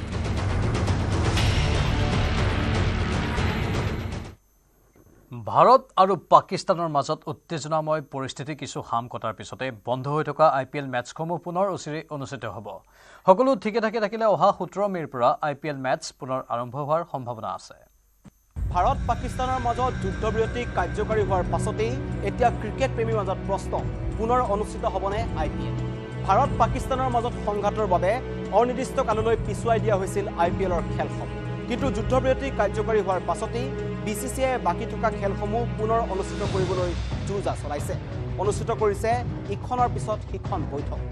এফালৰ পৰা চাবলৈ গ'লে IPLৰ বাকি থকা খেলসমূহ অনুষ্ঠিত কৰিবলৈ BCCIৰ বিশেষ অসুবিধা নহয় কিন্তু কোনো ৰিস্ক ল'ব বিচৰা নাই ভাৰতে কাৰণ কাপুৰুষ পাকিস্তানক বিশ্বাসত ল'ব নোৱাৰি বৰ্তমানো বাকি আছে IPLৰ 16খন খেল লগতে আছে প্লে-অফ আৰু ফাইনেলকে ধৰি 4খন গুৰুত্বপূৰ্ণ মেচ কেইখন কোট কেনেকৈ অনুষ্ঠিত কৰিব পাৰি তাক লৈ চিন্তা অব্যাহত ৰাখিছে BCCIৰ বিষয়াসকলে বৰ্তমানৰ পৰিস্থিতিত সমগ্ৰ বিষয়টো অনিশ্চয়তাত আছে ক্ৰিকেট প্ৰেমীয়ে বিচাৰিছে বাকি থকা খেলসমূহ শীঘ্ৰেই অনুষ্ঠিত হওক BCCIয়ে সকলো সম্ভাৱনাৰ সন্ধান কৰি আছে IPLৰ এখন খেল বাদ পৰাৰ অৰ্থ হ'ল 100 পৰা 125 কোটি টকাৰ লোকচান বীমাৰ ক্ষতিপূৰণ লাভ কৰাৰ পাছতো আৰ্থিক লোকচানৰ সন্মুখীন হয় BCCI এই কথা সদৰি কৰিছে ভাৰতীয় ক্ৰিকেট বৰ্ডৰ এটা বিশ্বাসযোগ্য সূত্ৰই খেল সম্প্ৰচাৰ হোৱা চেনেল লগতে দলসমূহ যাতে আৰ্থিক লোকচানৰ সন্মুখীন নহয় তাৰ ওপৰতো নজৰ ৰাখিছে BCCI বিগত বৃহস্পতিবাৰে পঞ্জাৱ আৰু দিল্লীৰ মাজৰ খেলখন 11 অভাৰতে সমাপ্ত কৰি দিব লগা হৈছিল যুদ্ধৰ বাবে তাৰ পিছতেই অনিৰ্দিষ্ট কাললৈ পিছুৱাই দিয়া হৈছিল IPLৰ 16খন খেল এতিয়া সকলো ক্ৰিকেট প্ৰেমীৰ চকু BCCIয়ে ক'ত কেনেকৈ অনুষ্ঠিত কৰিব IPLৰ বাকী থকা 16খন। নিষিদ্ধ সংগঠনত পৰিণত হ'ল বাংলাদেশৰ আৱামী লীগ। দশক ধৰি বাংলাদেশৰ ৰাজনীতিত ৰাজত্ব কৰা আৱামী লীগক নিষিদ্ধ কৰিছে অন্তৰ্বৰ্তীকালীন চৰকাৰে। কোনো ৰাজনৈতিক কাম কাজত অংশ ল'ব নোৱাৰিব বংগবন্ধু শ্বেখ মুজিবুৰ ৰহমানে জন্ম দিয়া আৱামী লীগে।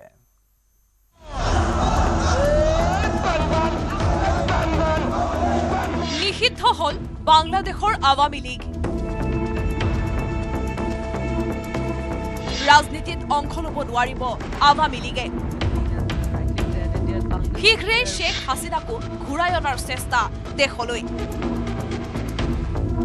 কেইবাটাও দশক ধৰি বাংলাদেশৰ ৰাজনীতিত ৰাজত্ব কৰা ঐতিহাসিক আৱামী লীগৰ বেলি মাৰ যোৱাৰ অৱস্থা হৈছেগৈ বাংলাদেশত।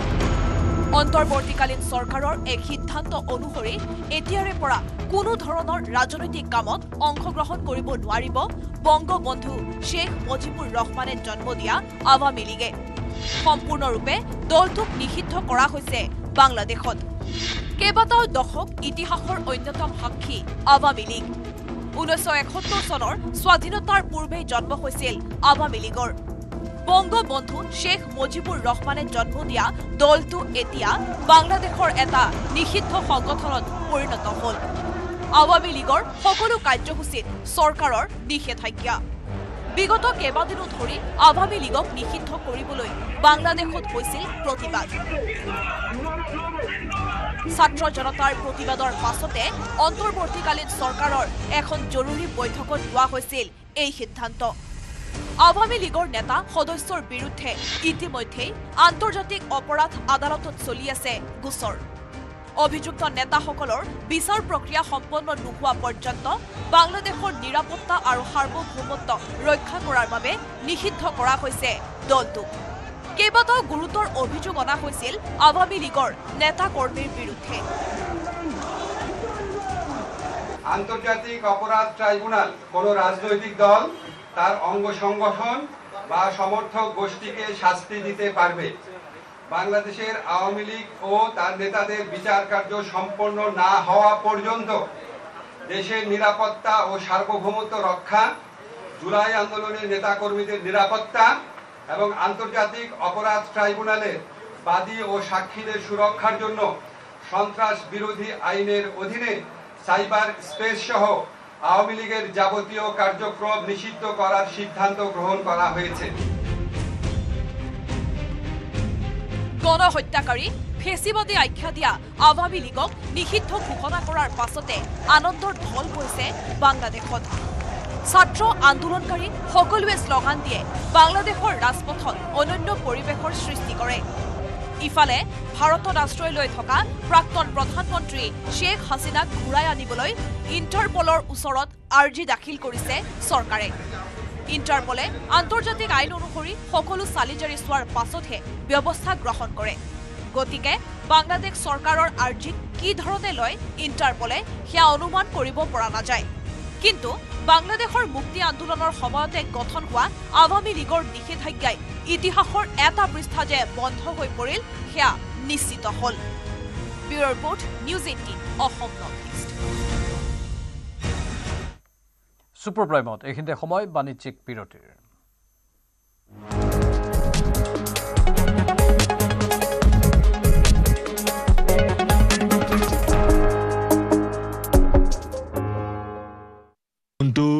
কোনোবা এটা দেখুৱাচোন, মাত্ৰ মাইথন ষ্টিলহে দিব, ঠিক আছে নে? ষ্ট্ৰং মানে মাইথন ষ্টিল। সানৰাইজৰ শাহী গৰম মছলা ৰন্ধাৰ শেষত অকণমান ছটিয়াই দিয়ক। সানৰাইজৰ শাহী গৰম মছলা এই খাদ্যত আন এক সোৱাদ আনি দিয়ে। ই আন গৰম মছলাবোৰতকৈ সম্পূৰ্ণ পৃথক। কোনোবা এটা দেখুৱাচোন, মাত্ৰ মাইথন ষ্টিলহে দিব, ঠিক আছে নে? ষ্ট্ৰং মানে মাইথন ষ্টিল। টেক্সট হেডলাইন্স আগবঢ়াইছে এভৰিডে মছলা। সোনাক্ষী, মছলা ক'ত থৈছা? ইফাল ইফাল সকলো ফালে বিচাৰিলো, মই বিচাৰি পোৱা নাই। খামোচ, চুপ। এইবাৰ চোৱা, এভৰিডে মছলা। বোলা ৰান্ধো মছালেদাৰ চলে চলে। প্ৰতিদিনৰ ৰান্ধাত এভৰিডে মছলা, বিশুদ্ধ মছলা, সুগন্ধ আৰু আচল সোৱাদ টেষ্ট এনেকুৱা প্ৰতি ৰান্ধাত আনে সোৱাদ এভৰিডে মছলা দেশৰ সোৱাদ Text headlines আগবঢ়াইছে Everyday Masala. Weather report presented by Sunrise.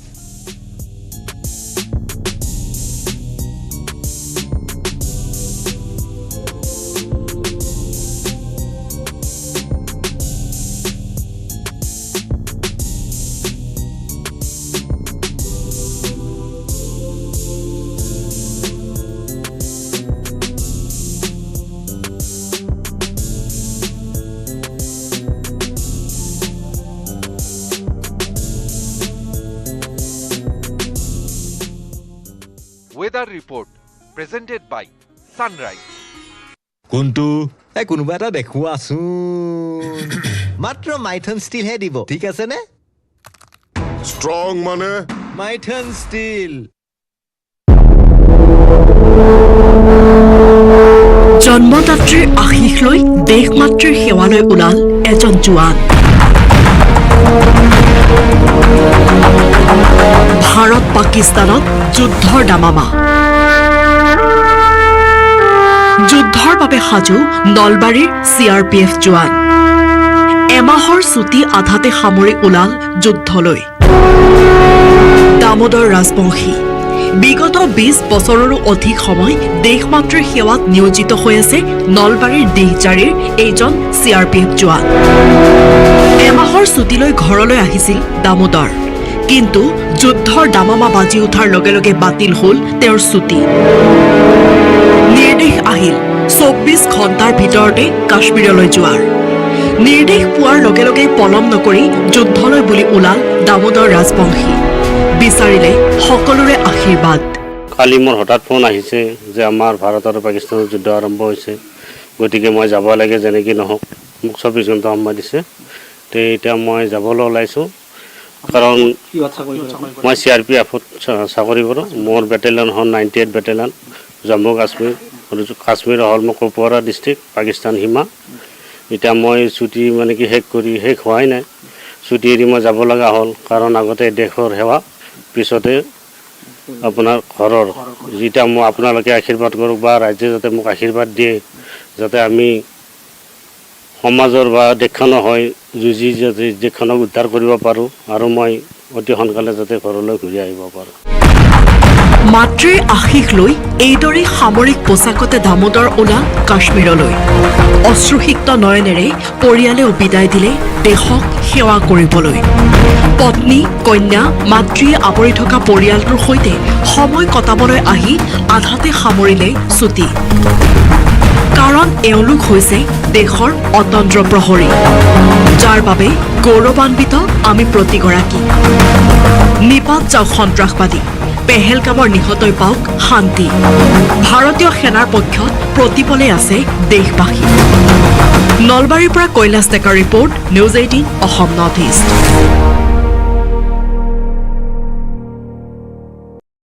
22 এপ্ৰিলৰ পেহেলগাম কাণ্ড কেন্দ্ৰ কৰি ভাৰত আৰু পাকিস্তানৰ মাজৰ সংঘাতে এতিয়া যুদ্ধৰ ৰূপ ধাৰণ কৰিছে ধাৰাবাহিক আক্ৰমণ প্ৰত্যাক্ৰমণ চলিছে আৰু এনেকুৱা এটা পৰিস্থিতিত ভাৰত পাকৰ এই উত্তেজনাৰ মাজতে ভাৰতত চলি থকা 18 সংখ্যক IPLৰ বাকি থকা মেচসমূহ বাতিল কৰাৰ সিদ্ধান্ত লৈছে ये BCCI ने निर्णय लिया है कि IPL को अभी फिलहाल 1 सप्ताह के लिए स्थगित किया गया है उसके बाद जो स्थिति है उसका जायजा लेके सरकार से विचार विमर्श करके जो हमारे स्टेक होल्डर्स हैं फ्रेंचाइजी और ब्रॉडकास्टर सबसे बात करके नए शेड्यूल की घोषणा की जाएगी হয় BCCI সিদ্ধান্ত গ্ৰহণ কৰিছে বাকি থকা মেচসমূহ বা খেলসমূহ স্থগিত ৰখাৰ সিদ্ধান্ত গ্ৰহণ কৰা হৈছে খেলুৱৈসকলৰ নিৰাপত্তাৰ প্ৰতি লক্ষ্য ৰাখি এই সিদ্ধান্ত গ্ৰহণ কৰিছে BCCI IPL 2025ৰ বাকি থকা খেল বাতিল নিৰাপত্তাৰ খাতিৰত বাতিল IPLৰ বাকি থকা খেলসমূহ উল্লেখযোগ্য যে 18 সংখ্যক IPL মেচ অহা 25 মেত ফাইনেল অনুষ্ঠিত হোৱাৰ কথা আছিল কলকাতাত কিন্তু শেহতীয়া পৰিস্থিতিৰ প্ৰতি লক্ষ্য ৰাখি BCCIয়ে সদৰি কৰিছে এই সিদ্ধান্তৰ কথা উল্লেখযোগ্য যে এই যুদ্ধৰ মাজতে IPL মেচ চলি থকাৰ মাজতে ষ্টেডিয়াম উৰুৱাই দিয়াৰো ভাবুকি দিছিল কোনো অখ্যাত সন্ত্ৰাসবাদীয়ে গতিকে বিভিন্ন দিক চালি জাৰি চাই অৱশেষত BCCIয়ে ল'লে এই সিদ্ধান্ত বিদেশী তাৰকা খেলুৱৈৰে সমৃদ্ধ প্ৰতিটো দল যি নেকি IPL ইণ্ডিয়ান প্ৰিমিয়াৰ লীগৰ টাইগাৰ হে নাম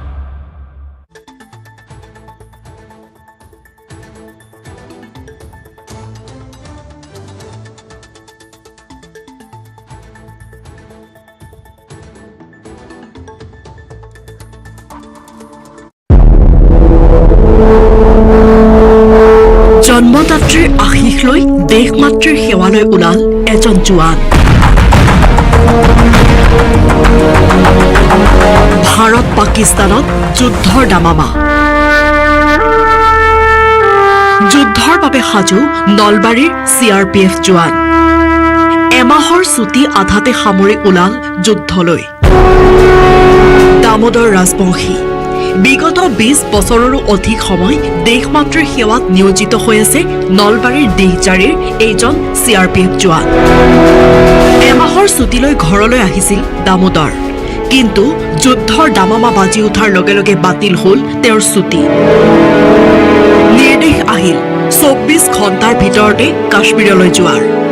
নিৰ্দেশ পোৱাৰ লগে লগে পলম নকৰি যুদ্ধলৈ বুলি ওলাল দামোদৰ ৰাজবংশী বিচাৰিলে সকলোৰে আশীৰ্বাদ কালি মোৰ হঠাৎ ফোন আহিছে যে আমাৰ ভাৰত আৰু পাকিস্তানৰ যুদ্ধ আৰম্ভ হৈছে গতিকে মই যাব লাগে যেনেকৈ নহওক মোক 24 ঘণ্টা সময় দিছে তে এতিয়া মই যাবলৈ ওলাইছোঁ কাৰণ মই CRPFত চাকৰি কৰোঁ মোৰ বেটেলিয়ন হ'ল 98 বেটেলিয়ন জম্মু কাশ্মীৰ কাশ্মীৰ হ'ল মোৰ কুপৱাৰা ডিষ্ট্ৰিক্ট পাকিস্তান সীমা এতিয়া মই ছুটি মানে কি শেষ হোৱাই নাই ছুটি এৰি মই যাব লগা হ'ল কাৰণ আগতে দেশৰ সেৱা পিছতে আপোনাৰ ঘৰৰ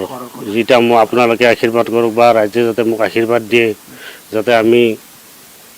সমাজৰ বা দেশখনৰ হয় যুঁজি যাতে দেশখনক উদ্ধাৰ কৰিব পাৰোঁ আৰু মই অতি সোনকালে যাতে ঘৰলৈ ঘূৰি আহিব পাৰোঁ মাতৃৰ আশীষ লৈ এইদৰে সামৰিক পোছাকতে দামোদৰ ওলাল কাশ্মীৰলৈ অশ্ৰুসিক্ত নয়নেৰে পৰিয়ালেও বিদায় দিলে দেশক সেৱা কৰিবলৈ পত্নী কন্যা মাতৃয়ে আৱৰি থকা পৰিয়ালটোৰ সৈতে সময় কটাবলৈ আহি আধাতে সামৰিলে ছুটি কাৰণ এওঁলোক হৈছে দেশৰ অতন্ত্ৰ প্ৰহৰী যাৰ বাবে গৌৰৱান্বিত আমি প্ৰতিগৰাকী নিপাত যাওক সন্ত্ৰাসবাদী পেহেলগামৰ নিহতই পাওক শান্তি ভাৰতীয় সেনাৰ পক্ষত প্ৰতিপলে আছে দেশবাসী নলবাৰীৰ পৰা কৈলাশ ডেকাৰ report News 18 Assam north east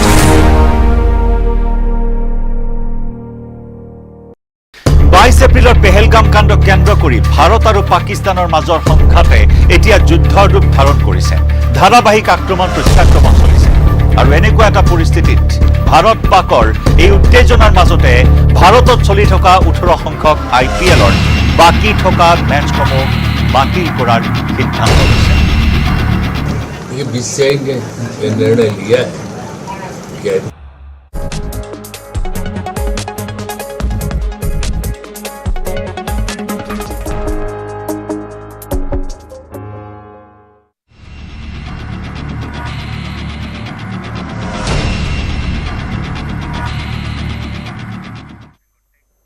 পাকিস্তানৰ বহু যুদ্ধ বিমান ধ্বংস কৰিছে ভাৰতে পাকিস্তানৰ 3টা এয়াৰবেছ ধ্বংস কৰা হৈছে 7টা এয়াৰফিল্ডত কৰা হৈছিল ভয়ংকৰ আক্ৰমণ DGMৰ সংবাদমেলত প্ৰদান কৰা হৈছে এইখিনি তথ্য Operation Synindhur was conceptualized with a clear military aim to punish the perpetrators and planners of terror and to destroy their terror infrastructure. What I do not state here, of course, is the often stated determination of India and its intolerance to terror. It set into motion a very diligent and microscopic scarring of the terror landscape across the borders and the identification of terror camps and training sites. The locations that emerged were numerous, but as we deliberated more, we realized that some of these terror hubs were now bereft of any presence and had preemptively been vacated, fearing retribution from us. There was also a term of reference and our own binding, self-imposed restriction to target only terrorists and thus prevent collateral damage. There were 9 camps that you are now all familiar with, which were confirmed by our various intelligence agencies to be inhabited. Some of these were in POJK, while there were others that were located in the Punjab province in Pakistan. Nefarious places such as Muridke, the hub center of the Lashkar-e-Taiba, has over the years bred infamous characters such as Ajmal Kasab and the likes of David Headley. What followed was a careful scrutiny of each of these sinister locations, their layout, configuration, even the type of construction in each structure, and the terrain obtained around these. This was with an obvious intent to deduce and identify the exact vector that was required for their neutralization, as also the eyes in the sky that we would send up to ensure that we brought back evidence that we had indeed targeted what we set out to. আৰু আন্তঃৰাষ্ট্ৰীয় অসামৰিক বিমানকো ঢাল হিচাপে লৈছিল পাকিস্তানে। পশ্চিম ভাৰতৰ বায়ুসেনাৰ ঘাটিত আক্ৰমণৰ চেষ্টা, পাকিস্তানৰ সকলো আক্ৰমণৰ চেষ্টাক প্ৰতিহত কৰে ভাৰতে। ভাৰতৰ এয়াৰ ষ্ট্ৰাইকত ৩৫ৰ পৰা ৪০ পাক সেনা নিহত। আমাৰ কাম আক্ৰমণ কৰা, মৃতদেহ গণাটো নহয়, এই মন্তব্য DGMৰ সংবাদমেলত। We carefully selected the targets, and out of the 9 selected targets, the target systems that were given to the Indian Air Force were the notorious training camps at Bhavalpur and Muridke, these being further from the international boundary. Through critical target system analysis, we analyzed what was to be done to annihilate these targets and plan to engage these targets with precision air-to-surface guided munitions so as to avoid collateral damage. The modalities of planning process I will not go through at this instant. However, what I would like to show you is the results that we achieved through our targeted airstrikes. In the evening of 7th of May, we were saturated with a raid of Pakistani unmanned aerial vehicles and small drones. And these came in waves in our civilian areas, over our military installations, and all of them were successfully intercepted. Few of them did manage to land. However, there was not much damage that they did. And we have our robust counter-US hard kill and soft kill systems which did the job. However, the difference here was that we had targeted the terrorists. The adversary now has targeted our civilians and the military infrastructure. So it had to be responded to. So in a quick and calibrated response, that very night, we struck their radar installations at Lahore and close to Gujranwala, the LYT installation, to indicate to him that we are ready, yet we do not want to escalate. Our fight was with the terrorists and not with the Pakistani military establishment. এয়া আছিল আজিৰ super prime. নমস্কাৰ।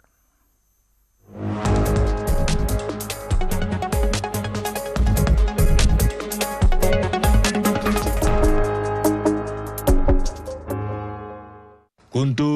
কোনোবা এটা দেখুৱাচোন, মাত্ৰ মাইথন ষ্টিলহে দিব, ঠিক আছে নে?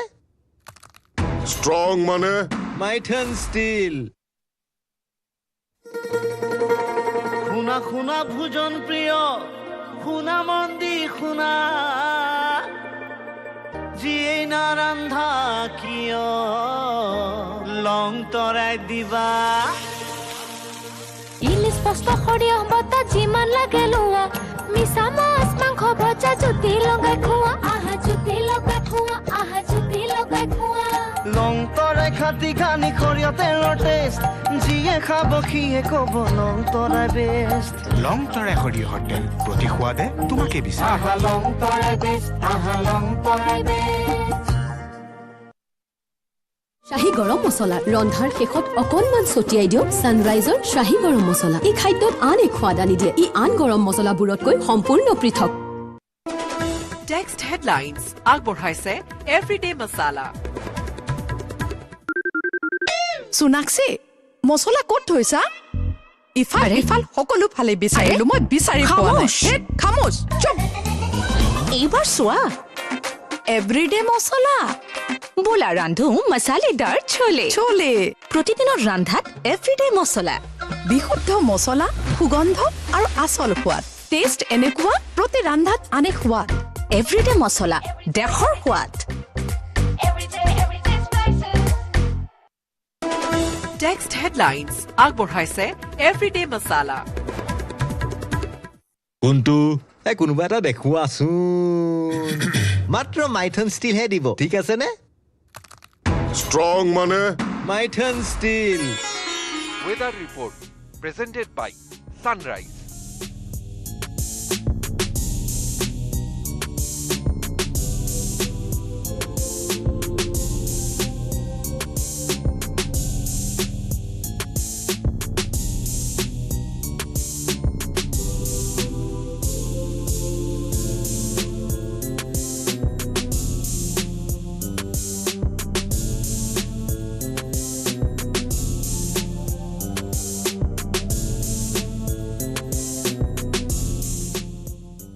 Weather report presented by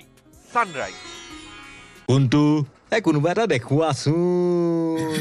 মাত্ৰ মাইথন ষ্টিলহে দিব ঠিক আছে নে স্ট্ৰং মানে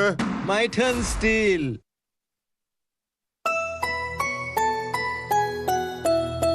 সোৱাদে ভৰা ঘিৰে সুবাস লং তৰাই কি ভাল খাবলৈ বিশুদ্ধ ঘিৰ আবেগ ভৰা লং তৰাই অপূৰ্ব সুগন্ধ পুষ্টি ভৰা ঘিৰে আহা গৰুৰ ঘি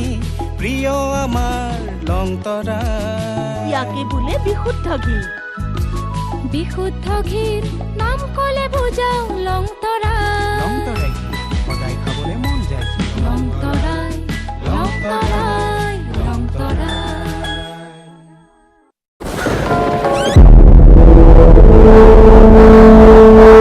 জন্মদাত্ৰীৰ আশীষ লৈ দেশমাতৃৰ সেৱালৈ ওলাল এজন জোৱান ভাৰত পাকিস্তানত যুদ্ধৰ দামামা যুদ্ধৰ বাবে সাজু নলবাৰীৰ CRPF জোৱান এমাহৰ ছুটি আধাতে সামৰি ওলাল যুদ্ধলৈ দামোদৰ ৰাজবংশী বিগত 20 বছৰৰো অধিক সময় দেশমাতৃৰ সেৱাত নিয়োজিত হৈ আছে নলবাৰীৰ দেহজাৰীৰ এইজন CRPF জোৱান এমাহৰ ছুটিলৈ ঘৰলৈ আহিছিল দামোদৰ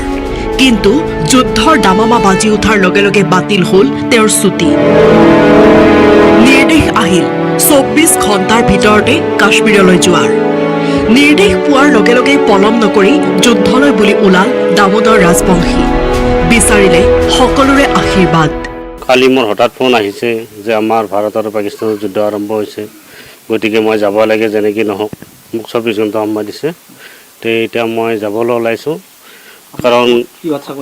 মই CRPFত চাকৰি কৰোঁ মোৰ বেটেলিয়ন হ'ল 98 বেটেলিয়ন জম্মু কাশ্মীৰ কাশ্মীৰ হ'ল মোৰ কুপৱাৰা ডিষ্ট্ৰিক্ট পাকিস্তান সীমা এতিয়া মই ছুটি মানে কি শেষ হোৱাই নাই ছুটি এৰি মই যাব লগা হ'ল কাৰণ আগতে দেশৰ সেৱা পিছতে আপোনাৰ ঘৰৰ যেটা মই আপোনালোকে আশীৰ্বাদ কৰক বা ৰাজ্যে যাতে মোক আশীৰ্বাদ দিয়ে যাতে আমি সমাজৰ বা দেশখনৰ হয় যুঁজি যাতে দেশখনক উদ্ধাৰ কৰিব পাৰোঁ আৰু মই অতি সোনকালে যাতে ঘৰলৈ ঘূৰি আহিব পাৰোঁ মাতৃৰ আশীষ লৈ এইদৰে সামৰিক পোছাকতে দামোদৰ ওলাল কাশ্মীৰলৈ অশ্ৰুসিক্ত নয়নেৰে পৰিয়ালেও বিদায় দিলে দেশক সেৱা কৰিবলৈ পত্নী কন্যা মাতৃয়ে আৱৰি থকা পৰিয়ালটোৰ সৈতে সময় কটাবলৈ আহি আধাতে সামৰিলে ছুটি কাৰণ এওঁলোক হৈছে দেশৰ অতন্ত্ৰ প্ৰহৰী যাৰ বাবে গৌৰৱান্বিত আমি প্ৰতিগৰাকী নিপাত যাওক সন্ত্ৰাসবাদী পেহেলগামৰ নিহতই পাওক শান্তি ভাৰতীয় সেনাৰ পক্ষত প্ৰতিপলে আছে দেশবাসী নলবাৰীৰ পৰা কৈলাশ ডেকাৰ report news 18 Assam north east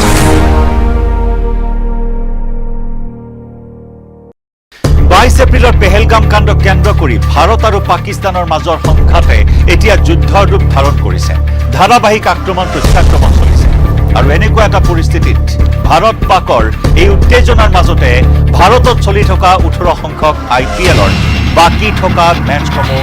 বাতিল কৰাৰ সিদ্ধান্ত লৈছে ये BCCI ने निर्णय लिया है कि IPL को अभी फिलहाल एक सप्ताह के लिए स्थगित किया गया है उसके बाद जो स्थिति है उसका जायजा लेके सरकार से विचार विमर्श करके जो हमारे स्टेक होल्डर्स हैं फ्रेंचाइजी और ब्रॉडकास्टर सबसे बात करके नए शेड्यूल की घोषणा की जाएगी হয় BCCI সিদ্ধান্ত গ্ৰহণ কৰিছে বাকি থকা মেচসমূহ বা খেলসমূহ স্থগিত ৰখাৰ সিদ্ধান্ত গ্ৰহণ কৰা হৈছে খেলুৱৈসকলৰ নিৰাপত্তাৰ প্ৰতি লক্ষ্য ৰাখি এই সিদ্ধান্ত গ্ৰহণ কৰিছে BCCI IPL 2025ৰ বাকি থকা খেল বাতিল নিৰাপত্তাৰ খাতিৰত বাতিল IPLৰ বাকি থকা খেলসমূহ উল্লেখযোগ্য যে 18 সংখ্যক IPL মেচ অহা 25 মে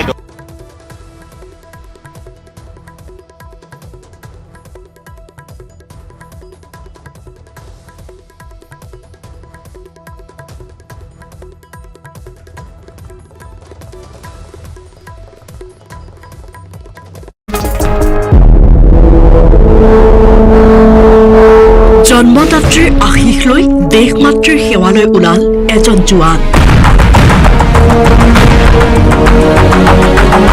ভাৰত পাকিস্তানত যুদ্ধৰ দামামা যুদ্ধৰ বাবে সাজু নলবাৰীৰ CRPF জোৱান এমাহৰ ছুটি আধাতে সামৰি ওলাল যুদ্ধলৈ দামোদৰ ৰাজবংশী বিগত 20 বছৰৰো অধিক সময় দেশমাতৃৰ সেৱাত নিয়োজিত হৈ আছে নলবাৰীৰ দেহজাৰীৰ এইজন CRPF জোৱান এমাহৰ ছুটিলৈ ঘৰলৈ আহিছিল দামোদৰ কিন্তু যুদ্ধৰ দামামা বাজি উঠাৰ লগে লগে বাতিল হ'ল তেওঁৰ ছুটি নিৰ্দেশ আহিল 24 ঘণ্টাৰ ভিতৰতে কাশ্মীৰলৈ যোৱাৰ নিৰ্দেশ পোৱাৰ লগে লগে পলম নকৰি যুদ্ধলৈ বুলি ওলাল দামোদৰ ৰাজবংশী বিচাৰিলে সকলোৰে আশীৰ্বাদ কালি মোৰ হঠাৎ ফোন আহিছে যে আমাৰ ভাৰত আৰু পাকিস্তানৰ যুদ্ধ আৰম্ভ হৈছে